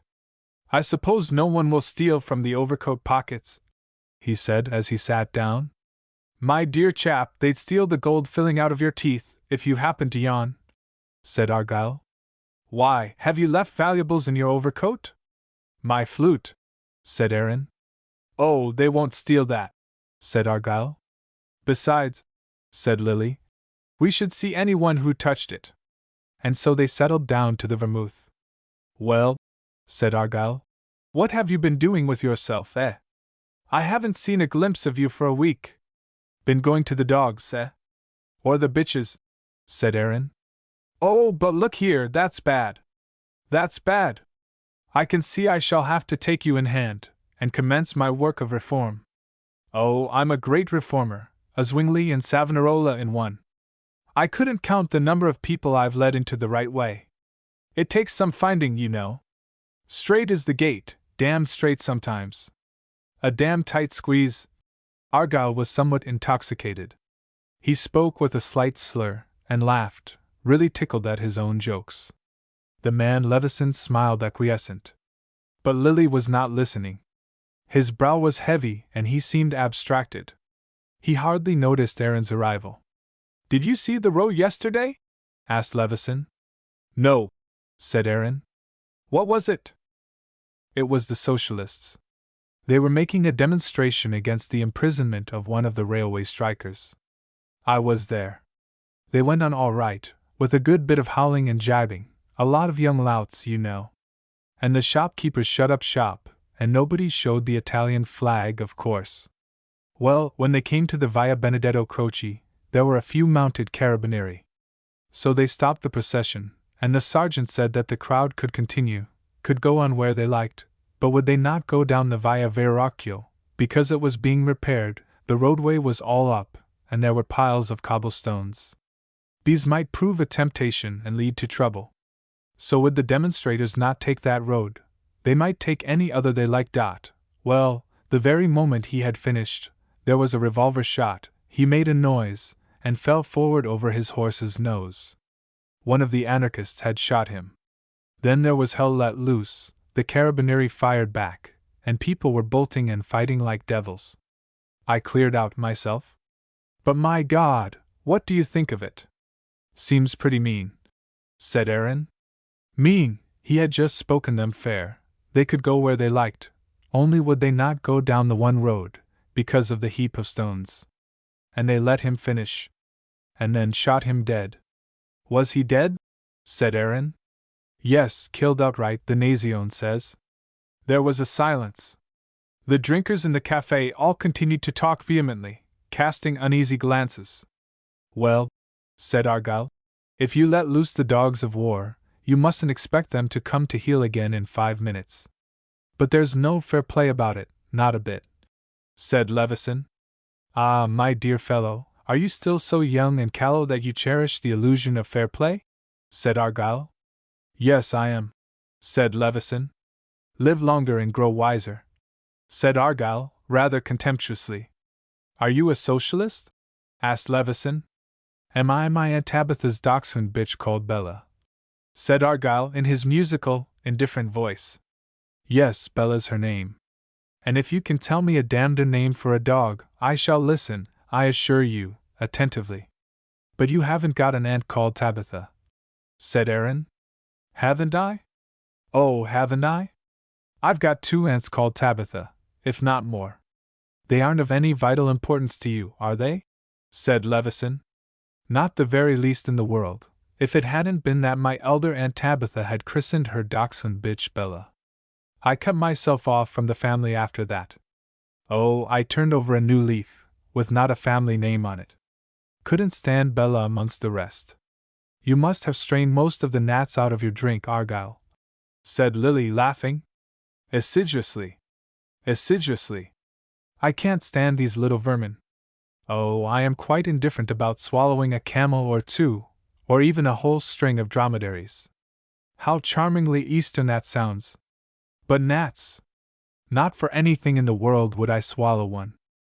You're a bit of a socialist, though, aren't you? Persisted Levison, now turning to Lily. No, said Lily. I was. And am no more, said Argyle sarcastically. My dear fellow, the only hope of salvation for the world lies in the reinstitution of slavery. What kind of slavery? Asked Levison. Slavery! Slavery! When I say slavery, I don't mean any of your damned modern reform cant. I mean solid sound slavery on which the Greek and the Roman world rested. Far finer worlds than ours, my dear chap. Oh, far finer! And can't be done without slavery. Simply can't be done. Oh, they'll all come to realize it, when they've had a bit more of this democratic washerwomen business.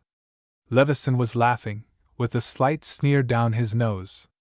Anyhow, there's no immediate danger or hope, if you prefer it, of the reinstituting of classic slavery, he said. Unfortunately, no, we are all such fools, said Argyle. Besides, said Levison, who would you make slaves of? Everybody, my dear chap, beginning with the idealists and the theorizing Jews, and after them your nicely bred gentlemen, and then perhaps your profiteers and Rothschilds, and all politicians, and ending up with the proletariat, said Argyle. Then who would be the masters? The professional classes, doctors, lawyers, and so on. What? Masters. They would be the sewerage slaves, as being those who had made most smells. There was a moment's silence. The only fault I have to find with your system, said Levison, rather acidly, is that there would be only one master, and everybody else slaves. Do you call that a fault? What do you want with more than one master? Are you asking for several? Well, perhaps there's cunning in that. Cunning devils, these theorizing slaves. And Argyle pushed his face with a devilish leer into Aaron's face. Cunning devils, he reiterated, with a slight tipsy slur. That befouled Epictetus wasn't the last of them, nor the first. Oh, not by any means, not by any means. Here Lily could not avoid a slight spasm of amusement. But returning to serious conversation, said Levison, turning his rather sallow face to Lily, I think you'll agree with me that socialism is the inevitable next step.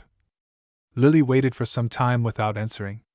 Then he said, with unwilling attention to the question, I suppose it's the logically inevitable next step. Use logic as lavatory paper, cried Argyle harshly. Yes, logically inevitable, and humanly inevitable at the same time. Some form of socialism is bound to come, no matter how you postpone it or try variations, said Levison. All right, let it come, said Lily. It's not my affair either to help it nor to keep it back, or even to try varying it. There, I don't follow you, said Levison. Suppose you were in Russia now. I watch it I'm not. But you're in Italy, which isn't far off. Supposing a socialist revolution takes place all around you. Won't that force the problem on you? It is every man's problem, persisted Levison. Not mine, said Lily. How shall you escape it? Said Levison. Because to me it is no problem. To bolsh or not to bolsh, as far as my mind goes, presents no problem. Not any more than to be or not to be. To be or not to be is simply no problem. No, I quite agree that since you are already existing, and since death is ultimately inevitable, to be or not to be is no sound problem, said Levison. But the parallel isn't true of socialism. That is not a problem of existence, but of a certain mode of existence which centuries of thought and action on the part of Europe have now made logically inevitable for Europe. And therefore there is a problem. There is more than a problem, there is a dilemma. Either we must go to the logical conclusion or somewhere else, said Lily. Yes. Precisely. But where else? That's the one half of the problem, supposing you do not agree to a logical progression in human social activity. Because after all, human society through the course of ages only enacts, spasmodically but still inevitably, the logical development of a given idea. Well then, I tell you, the idea and the ideal has for me gone dead as carrion. Which idea? Which ideal precisely? The ideal of love, the ideal that it is better to give than to receive, the ideal of liberty, the ideal of the brotherhood of man, the ideal of the sanctity of human life, the ideal of what we call goodness, charity, benevolence, public-spiritedness, the ideal of sacrifice for a cause, the ideal of unity and unanimity, all the lot, all the whole beehive of ideals, has all got the modern bee disease. And gone putrid, stinking. And when the ideal is dead and putrid, the logical sequence is only stink. Which, for me, is the truth concerning the ideal of good, peaceful, loving humanity and its logical sequence in socialism and equality, equal opportunity, or whatever you like. But this time he stinketh, and I'm sorry for any Christus who brings him to life again, to stink livingly for another 30 years, the beastly Lazarus of our idealism. That may be true for you. But it's true for nobody else, said Lily. All the worse for them. Let them die of the bee disease. Not only that, persisted Levison. But what is your alternative? Is it merely nihilism? My alternative, said Lily, is an alternative for no one but myself, so I'll keep my mouth shut about it. That isn't fair. I tell you, the ideal of fairness stinks with the rest. I have no obligation to say what I think.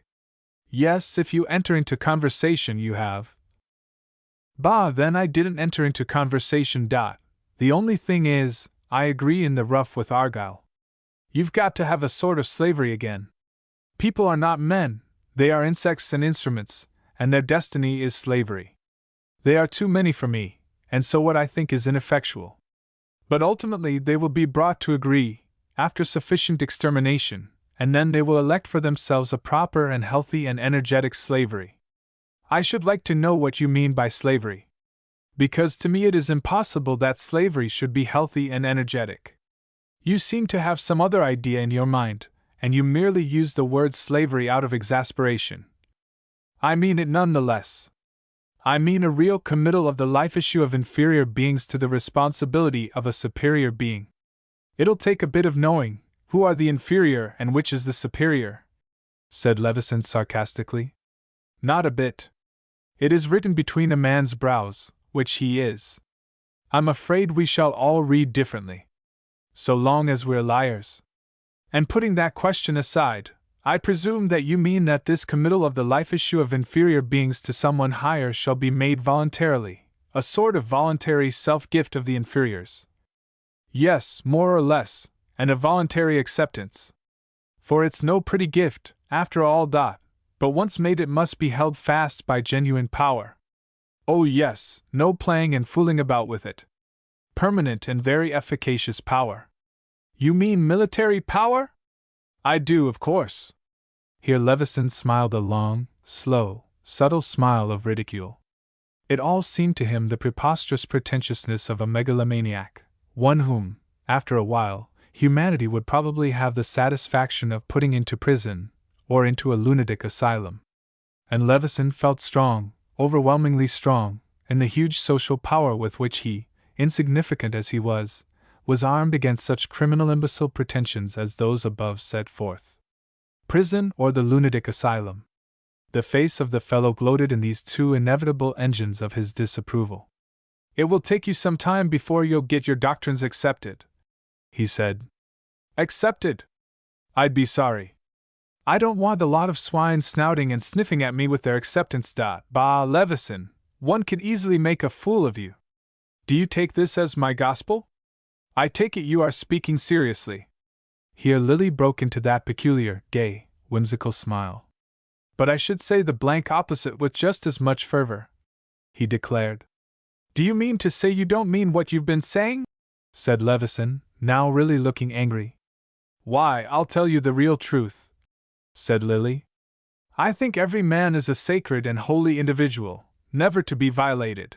I think there is only one thing I hate to the verge of madness, and that is bullying. To see any living creature bullied, in any way, almost makes a murderer of me. That is true. Do you believe it? Yes, said Levison unwillingly. That may be true as well. You have no doubt, like most of us, got a complex nature which. Crash. There intervened one awful minute of pure shock, when the soul was in darkness. Out of this shock Aaron felt himself issuing amid a mass of terrible sensations, the fearful blow of the explosion, the noise of glass, the hoarse howl of people, the rushing of men, the sudden gulf, the awful gulfing whirlpool of horror in the social life. He stood in agony and semi-blindness amid a chaos. Then, as he began to recover his consciousness, he found himself standing by a pillar some distance from where he had been sitting. He saw a place where tables and chairs were all upside down, legs in the air, amid debris of glass and breakage. He saw the cafe almost empty, nearly everybody gone. He saw the owner, or the manager, advancing aghast to the place of debris. He saw Lily standing not far off, white as a sheet, and as if unconscious. And still he had no idea of what had happened. He thought perhaps something had broken down. He could not understand. Lily began to look round. He caught Aaron's eye. And then Aaron began to approach his friend. What is it? He asked. A bomb, said Lily. The manager, and one old waiter, and 3 or 4 youths had now advanced to the place of debris. And now Aaron saw that a man was lying there, and horror, blood was running across the floor of the cafe. Men began now hastily to return to the place. Some seized their hats and departed again at once. But many began to crowd in, a black eager crowd of men pressing to where the bomb had burst, where the man was lying. It was rather dark, some of the lamps were broken, but enough still shone. Men surged in with that eager, excited zest of people, when there has been an accident. Grey carabinieri, and carabinieri in the cocked hat and fine Sunday uniform pressed forward officiously. Let us go, said Lily. And he went to the far corner, where his hat hung. But Aaron looked in vain for his own hat. The bomb had fallen near the stand where he had hung it, and his overcoat. My hat and coat, he said to Lily. Lily, not very tall, stood on tiptoe. Then he climbed on a chair and looked round. Then he squeezed past the crowd. Aaron followed. On the other side of the crowd excited angry men were wrestling over overcoats that were mixed up with a broken marble tabletop. Aaron spied his own black hat under the sofa near the wall. He waited his turn and then in the confusion pressed forward to where the coats were. Someone had dragged out his, and it lay on the floor under many feet. He managed, with a struggle, to get it from under the feet of the crowd. He felt at once for his flute. But his trampled, torn coat had no flute in its pocket. He pushed and struggled, caught sight of a section, and picked it up. But it was split right down, 2 silver stops were torn out, and a long thin spelch of wood was curiously torn off. He looked at it, and his heart stood still. No need to look for the rest. He felt utterly overcome, as if he didn't care what became of him any further. He didn't care whether he were hit by a bomb, or whether he himself threw the next bomb and hit somebody. He just didn't care any more about anything in life or death. It was as if the reins of his life slipped from his hands. And he would let everything run where it would, so long as it did run. Then he became aware of Lily's eyes on him, and automatically he joined the little man. "Let us go," said Lily. And they pushed their way through the door. The police were just marching across the square. Aaron and Lily walked in the opposite direction. Groups of people were watching. Suddenly Lily swerved. In the middle of the road was a large black glisten of blood, trickling horribly. A wounded man had run from the blow and fallen here. Aaron did not know where he was going. But in the Via Tornabuoni Lily turned towards the Arno, and soon they were on the Ponte Santa Trinita. "Who threw the bomb?" said Aaron. "I suppose an anarchist." "It's all the same," said Aaron. The two men, as if unable to walk any further, leaned on the broad parapet of the bridge and looked at the water in the darkness of the still, deserted night. Aaron still had his flute section in his hand, his overcoat over his arm. "Is that your flute?" asked Lily. "Bit of it. Smashed." "Let me look."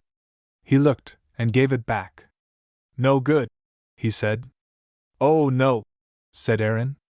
"Throw it in the river, Aaron," said Lily. Aaron turned and looked at him. "Throw it in the river," repeated Lily. "It's an end." Aaron nervously dropped the flute into the stream. The two men stood leaning on the bridge parapet, as if unable to move. "We shall have to go home," said Lily. "Tanny may hear of it and be anxious." Aaron was quite dumbfounded by the night's event, the loss of his flute. Here was a blow he had not expected. And the loss was for him symbolistic. It chimed with something in his soul, the bomb, the smashed flute, the end. "There goes Aaron's rod then," he said to Lily. "It'll grow again." "It's a reed, a water plant, you can't kill it," said Lily, unheeding. "And me? You'll have to live without a rod meanwhile." To which pleasant remark Aaron made no reply. Chapter 21. Words. He went home to bed, and dreamed a strange dream. He dreamed that he was in a country with which he was not acquainted. Night was coming on, and he had nowhere to sleep. So he passed the mouth of a sort of cave or house, in which a woman, an old woman, Saturday therefore he entered, and though he could not understand the language, still his second self understood. The cave was a house, and men came home from work. His second self assumed that they were tin miners. He wandered uneasily to and fro, no one taking any particular notice of him. And he realized that there was a whole vast country spreading, a sort of underworld country, spreading away beyond him. He wandered from vast apartment to apartment, down narrow corridors like the roads in a mine. In one of the great square rooms, the men were going to eat. And it seemed to him that what they were going to eat was a man, naked man. But his second self knew that what appeared to his eyes as a man was really a man's skin stuffed tight with prepared meat, as the skin of a bologna sausage. This did not prevent his seeing the naked man who was to be eaten walk slowly and stiffly across the gangway and down the corridor. He saw him from behind. It was a big, handsome man in the prime of life, quite naked and perhaps stupid. But of course he was only a skin stuffed with meat, whom the grey tin miners were going to eat. Aaron, the dream Aaron, turned another way, and strayed along the vast square rooms, cavern apartments. He came into one room where there were many children, all in white gowns. And they were all busily putting themselves to bed, in the many beds scattered about the room at haphazard. And each child went to bed with a wreath of flowers on its head, white flowers and pink, so it seemed. So there they all lay, in their flower crowns in the vast space of the rooms. And Aaron went away. He could not remember the following part. Only he seemed to have passed through many grey domestic apartments, where were all women, all greyish in their clothes and appearance, being wives of the underground tin miners. The men were away, and the dream Aaron remembered with fear the food they were to eat. The next thing he could recall was that he was in a boat. And now he was most definitely two people. His invisible, conscious self, what we have called his second self, hovered as it were before the prow of the boat, seeing and knowing, but unseen. His other self, the palpable Aaron, sat as a passenger in the boat, which was being rowed by the unknown people of this underworld. They stood up as they thrust the boat along. Other passengers were in the boat too, women as well, but all of them unknown people, and not noticeable. The boat was upon a great lake in the underworld country, a lake of dark blue water, but crystal clear and very beautiful in color. The second or invisible Aaron sat in the prow and watched the fishes swimming suspended in the clear, beautiful dark blue water. Some were pale fish, some frightening looking, like centipedes swimming, and some were dark fish, of definite form, and delightful to watch. The palpable or visible Aaron sat at the side of the boat, on the end of the middle seat, with his naked right elbow leaning out over the side. And now the boat entered upon shallows. The impalpable Aaron in the bows saw the whitish clay of the bottom swirl up in clouds at each thrust of the oars, whitish clay clouds which would envelope the strange fishes in a sudden mist. And on the right hand of the course stakes stood up in the water, at intervals, to mark the course. The boat must pass very near these stakes, almost touching. And Aaron's naked elbow was leaning right over the side. As they approached the first stake, the boatmen all uttered a strange cry of warning, in a foreign language. The flesh and blood Aaron seemed not even to hear. The invisible Aaron heard, but did not comprehend the words of the cry. So the naked elbow struck smartly against the stake as the boat passed. The rowers rowed on. And still the flesh and blood Aaron sat with his arm over the side. Another stake was nearing. Will he heed? Will he heed? Thought the anxious second self. The rowers gave the strange warning cry. He did not heed, and again the elbow struck against the stake as the boat passed. And yet the flesh and blood Aaron sat on and made no sign. There were stakes all along this shallow part of the lake. Beyond was deep water again. The invisible Aaron was becoming anxious. Will he never hear? Will he never heed? Will he never understand? He thought. And he watched in pain for the next stake. But still the flesh and blood Aaron sat on, and though the rowers cried so acutely that the invisible Aaron almost understood their very language, still the Aaron seated at the side heard nothing, and his elbow struck against the third stake. This was almost too much. But after a few moments, as the boat rowed on, the palpable Aaron changed his position as he sat, and drew in his arm, though even now he was not aware of any need to do so. The invisible Aaron breathed with relief in the bows, the boat swung steadily on, into the deep, unfathomable water again. They were drawing near a city. A lake city, like Mexico. They must have reached a city, because when Aaron woke up and tried to piece together the dream of which these are mere fragments, he could remember having just seen an idol. And Astarte he knew it as, seated by the road, and in her open lap, were some eggs, smallish hen's eggs, and one or two bigger eggs, like swans, and one single little roll of bread. These lay in the lap of the roadside Astarte. And then he could remember no more. He woke, and for a minute tried to remember what he had been dreaming, and what it all meant. But he quickly relinquished the effort. So he looked at his watch. It was only 3:30. He had one of those American watches with luminous, phosphorescent figures and fingers. And tonight he felt afraid of its eerily shining face. He was awake a long time in the dark, for 2 hours, thinking and not thinking, in that barren state which is not sleep, nor yet full wakefulness, and which is a painful strain. At length he went to sleep again, and did not wake till past 8 o'clock. He did not ring for his coffee till 9. Outside was a bright day, but he hardly heeded it. He lay profitlessly thinking. With the breaking of the flute, that which was slowly breaking had finally shattered at last. And there was nothing ahead, no plan, no prospect. He knew quite well that people would help him, Francis Decker or Angus Guest or the Marchese or Lily. They would get him a new flute, and find him engagements. But what was the good? His flute was broken, and broken finally. The bomb had settled it. The bomb had settled it, and everything. It was an end, no matter how he tried to patch things up. The only thing he felt was a thread of destiny attaching him to Lily. The rest had all gone as bare and bald as the dead orb of the moon. So he made up his mind, if he could, to make some plan that would bring his life together with that of his evanescent friend. Lily was a peculiar bird. Clever and attractive as he undoubtedly was, he was perhaps the most objectionable person to know. It was stamped on his peculiar face. Aaron thought of Lily's dark, ugly face, which had something that lurked in it as a creature under leaves. Then he thought of the wide-apart eyes, with their curious candor and surety. The peculiar, half-veiled surety, as if nothing could overcome him.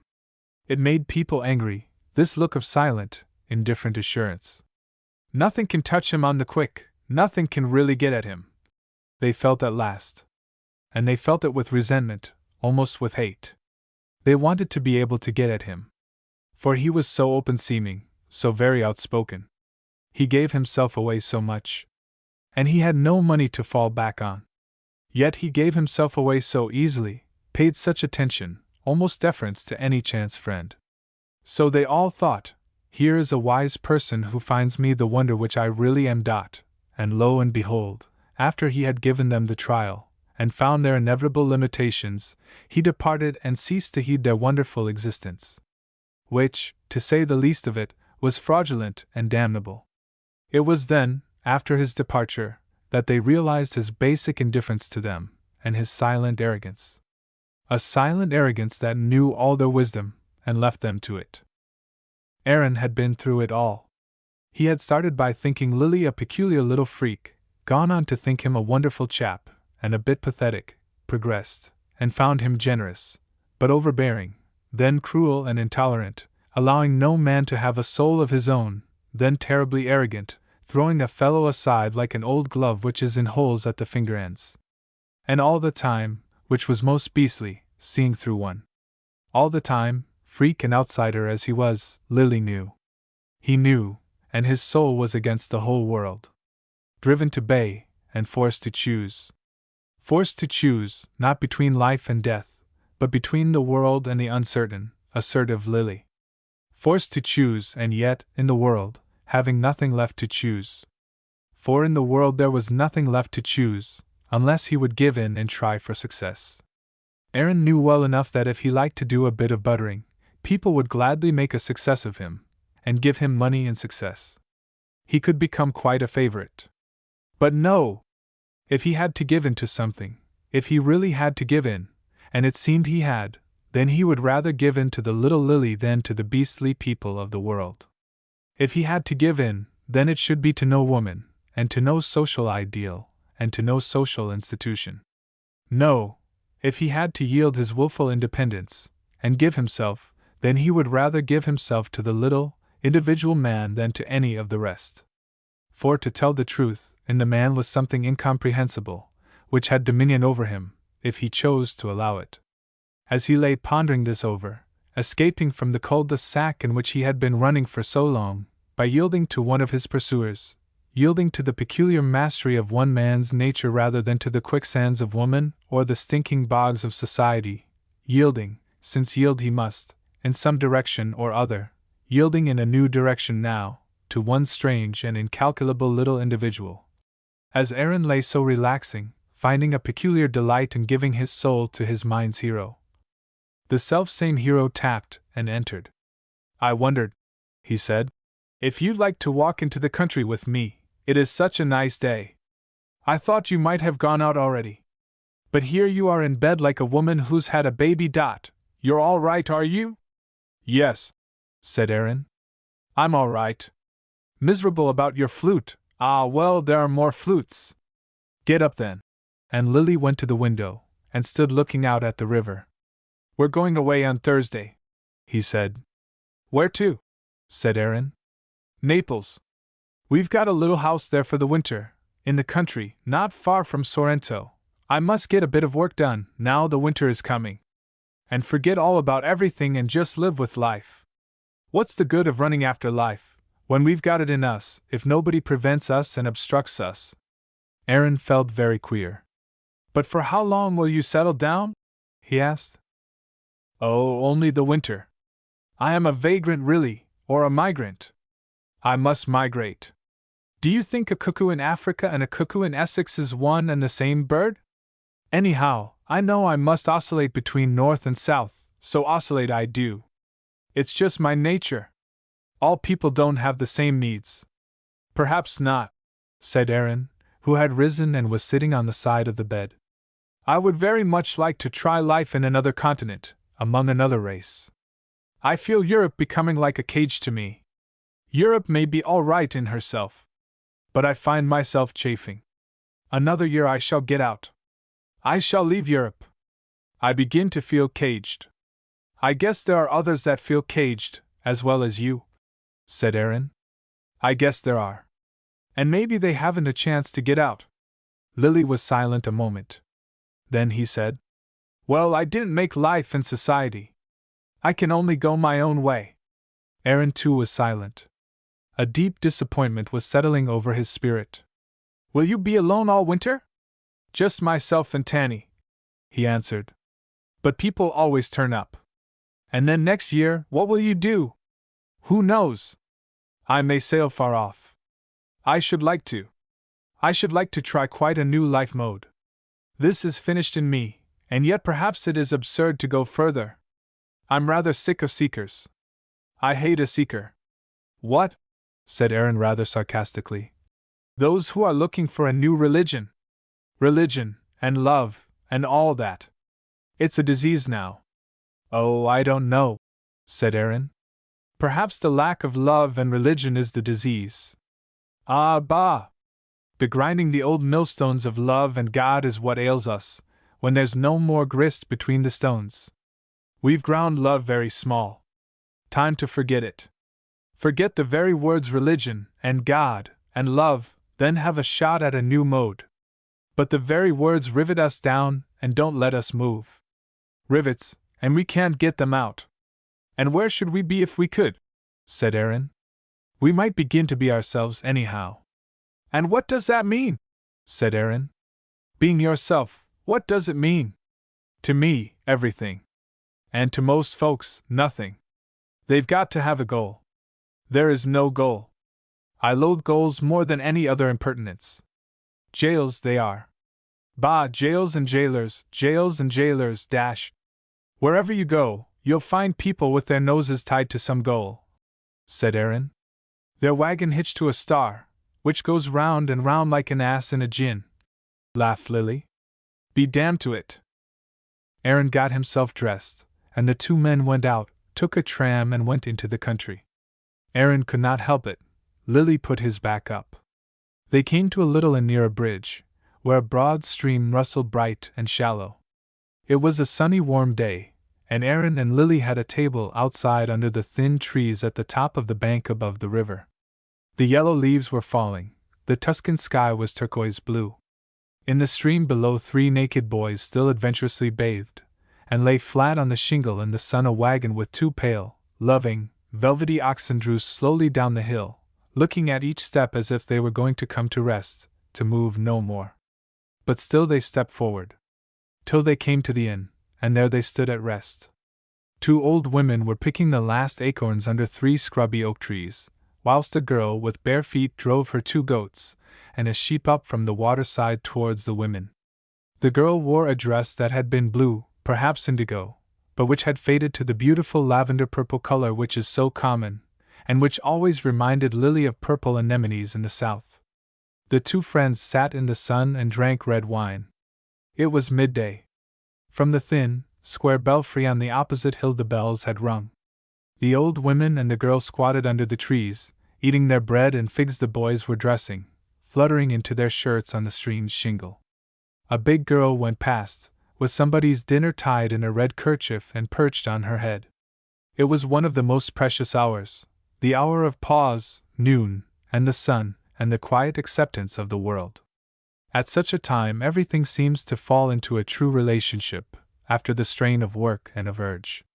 Aaron looked at Lily, and saw the same odd, distant look on his face as on the face of some animal when it lies awake and alert, yet perfectly at one with its surroundings. It was something quite different from happiness, an alert enjoyment of rest, an intense and satisfying sense of centrality. As a dog when it basks in the sun with one eye open and winking, or a rabbit quite still and wide-eyed, with a faintly twitching nose. Not passivity, but alert enjoyment of being central, life central in one's own little circumambient world. They sat thus still, or lay under the trees, for an hour and a half. Then Lily paid the bill, and went on. "What am I going to do this winter, do you think?" Aaron asked. "What do you want to do?" "Nay, that's what I want to know. Do you want anything? I mean, does something drive you from inside?" "I can't just rest," said Aaron. "Can't you settle down to something? To a job, for instance?" "I've not found the job I could settle down to yet," said Aaron. "Why not?" "It's just my nature." "Are you a seeker? Have you got a divine urge or need?" "How do I know?" laughed Aaron. "Perhaps I've got a damned urge at the bottom of me. I'm sure it's nothing divine." "Very well then. Now, in life, there are only two great dynamic urges. Do you believe me?" "How do I know?" laughed Aaron. "Do you want to be believed?" "No, I don't care a straw. Only for your own sake, you'd better believe me." "All right then, what about it?" "Well, then, there are only two great dynamic urges in life, love and power." "Love and power?" said Aaron. "I don't see power as so very important."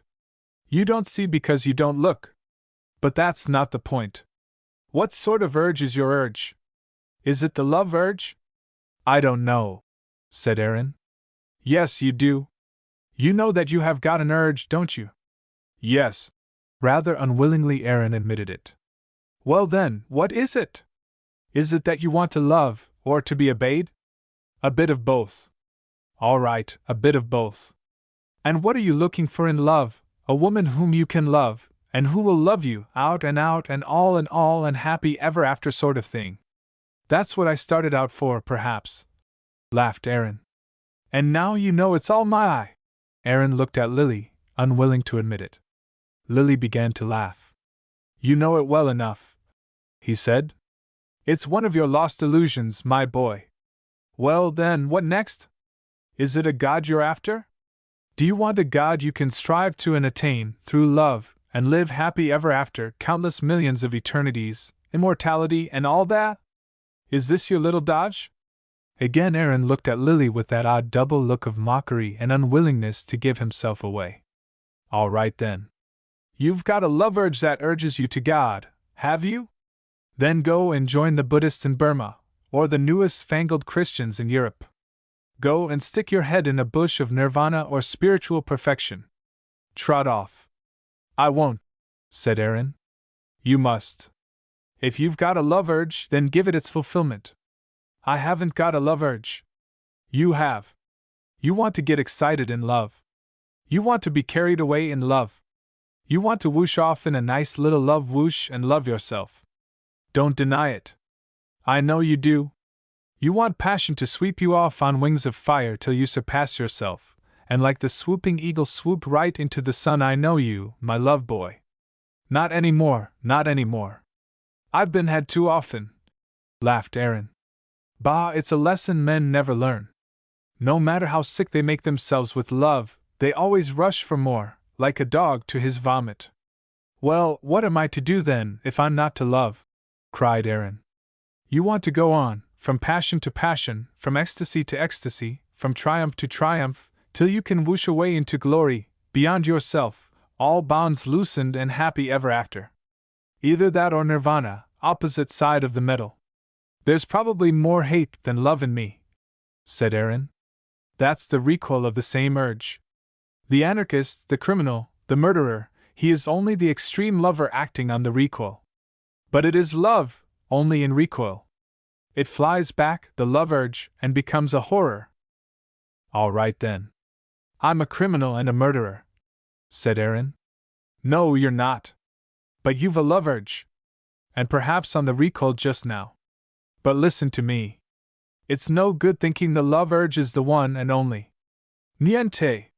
You can whoosh if you like, and get excited and carried away loving a woman, or humanity, or God. Swoop away in the love direction till you lose yourself.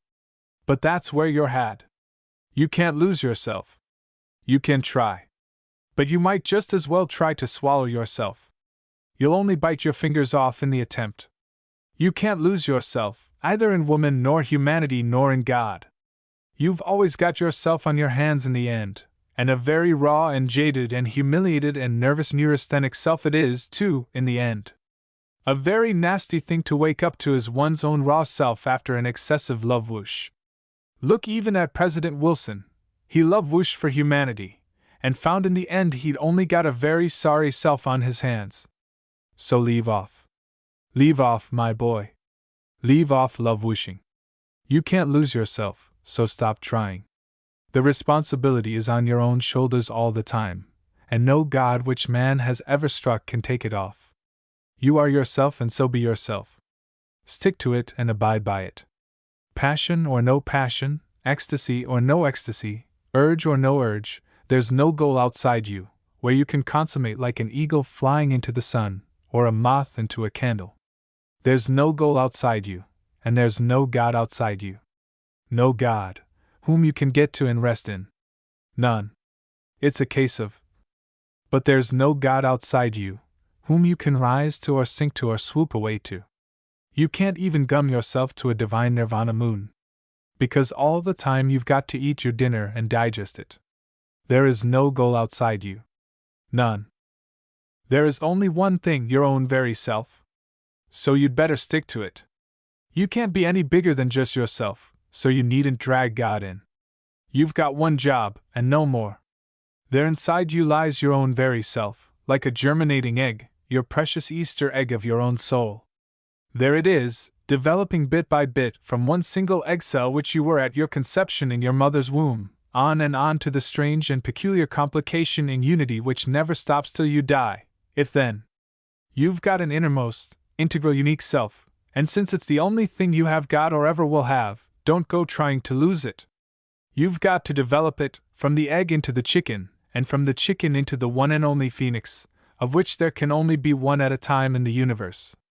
There can only be one of you at a time in the universe, and one of me. So don't forget it. Your own single oneness is your destiny.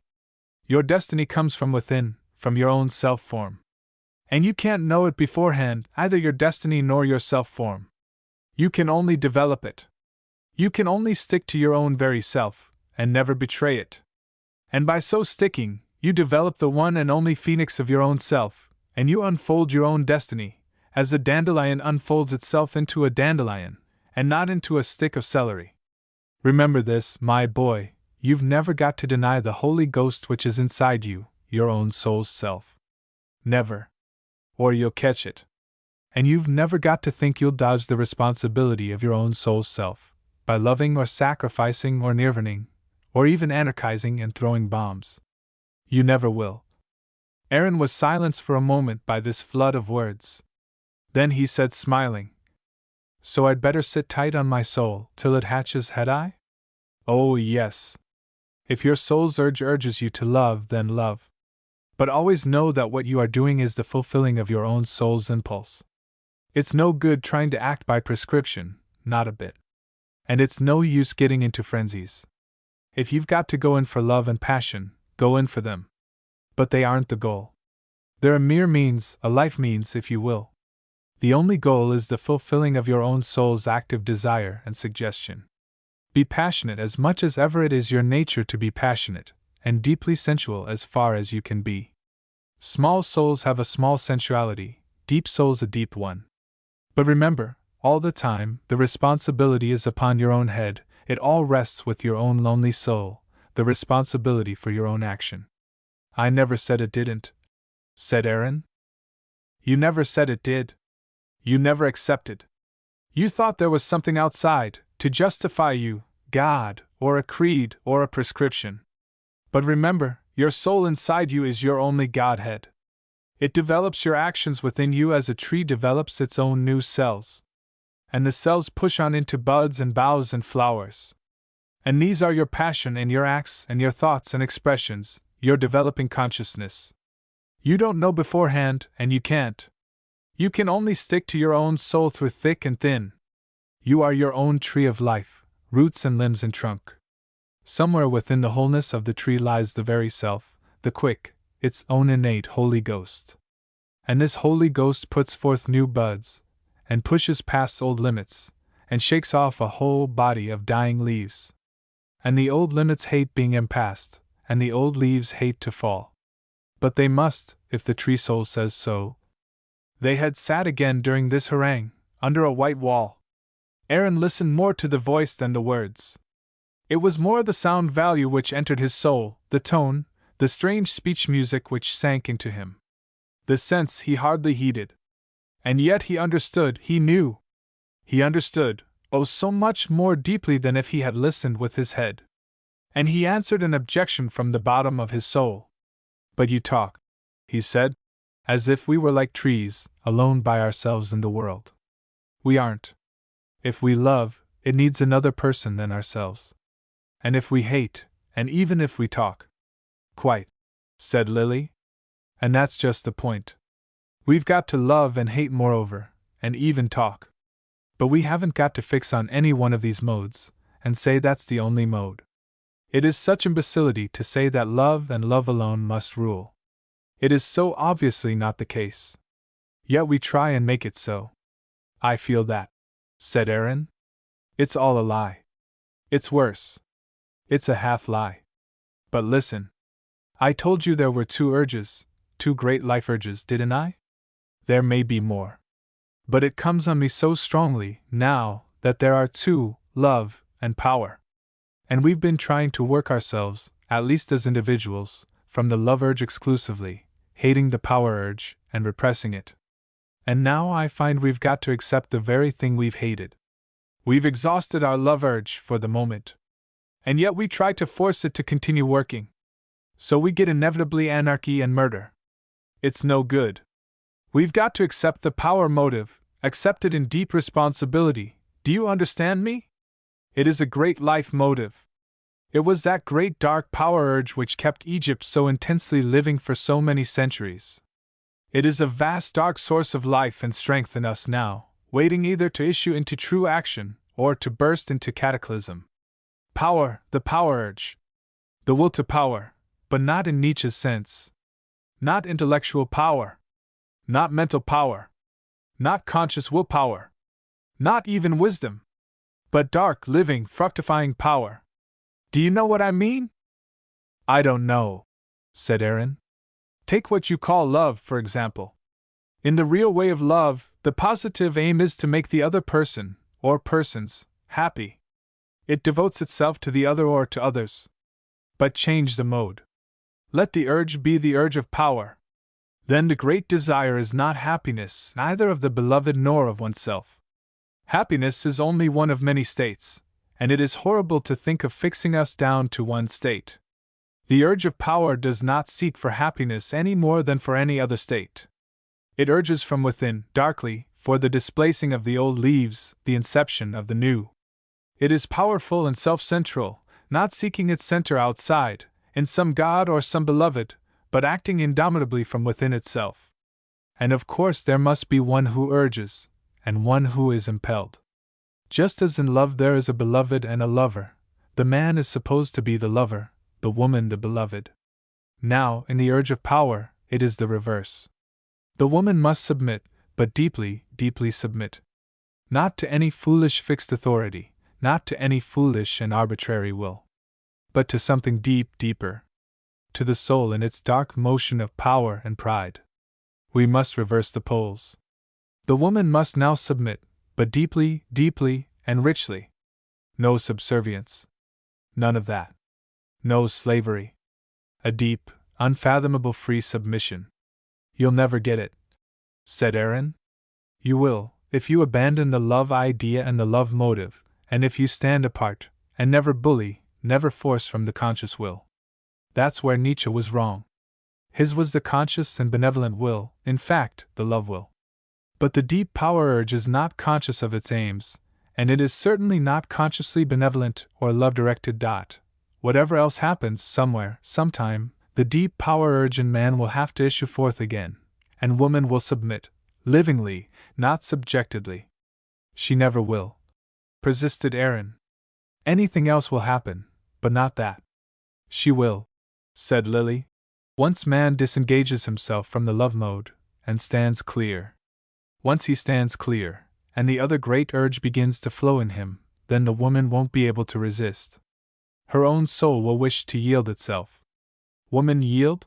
Aaron re-echoed. Woman, and man too. Yield to the deep power soul in the individual man, and obey implicitly. I don't go back on what I said before. I do believe that every man must fulfill his own soul, every woman must be herself only, not some man's instrument, or some embodied theory. But the mode of our being is such that we can only live and have our being whilst we are implicit in one of the great dynamic modes. We must either love or rule. And once the love mode changes, as change it must, for we are worn out and becoming evil in its persistence, then the other mode will take place in us. And there will be profound obedience in place of this love crying, obedience to the incalculable power urge. And men must submit to the greater soul in a man for their guidance, and women must submit to the positive power soul in man for their being. You'll never get it, said Aaron. You will, when all men want it. All men say they want a leader. Then let them in their souls submit to some greater soul than theirs. At present, when they say they want a leader, they mean they want an instrument, like Lloyd George. A mere instrument for their use. But it's more than that. It's the reverse. It's the deep, fathomless submission to the heroic soul in a greater man. You, Aaron, you too have the need to submit. You too have the need livingly to yield to a more heroic soul, to give yourself. You know you have. And you know it isn't love. It is life submission. And you know it. But you kick against the pricks. And perhaps you'd rather die than yield. And so die you must. It is your affair. There was a long pause. Then Aaron looked up into Lily's face. It was dark and remote seeming. It was like a Byzantine icon at the moment. And whom shall I submit to? He said. Your soul will tell you, replied the other. The end.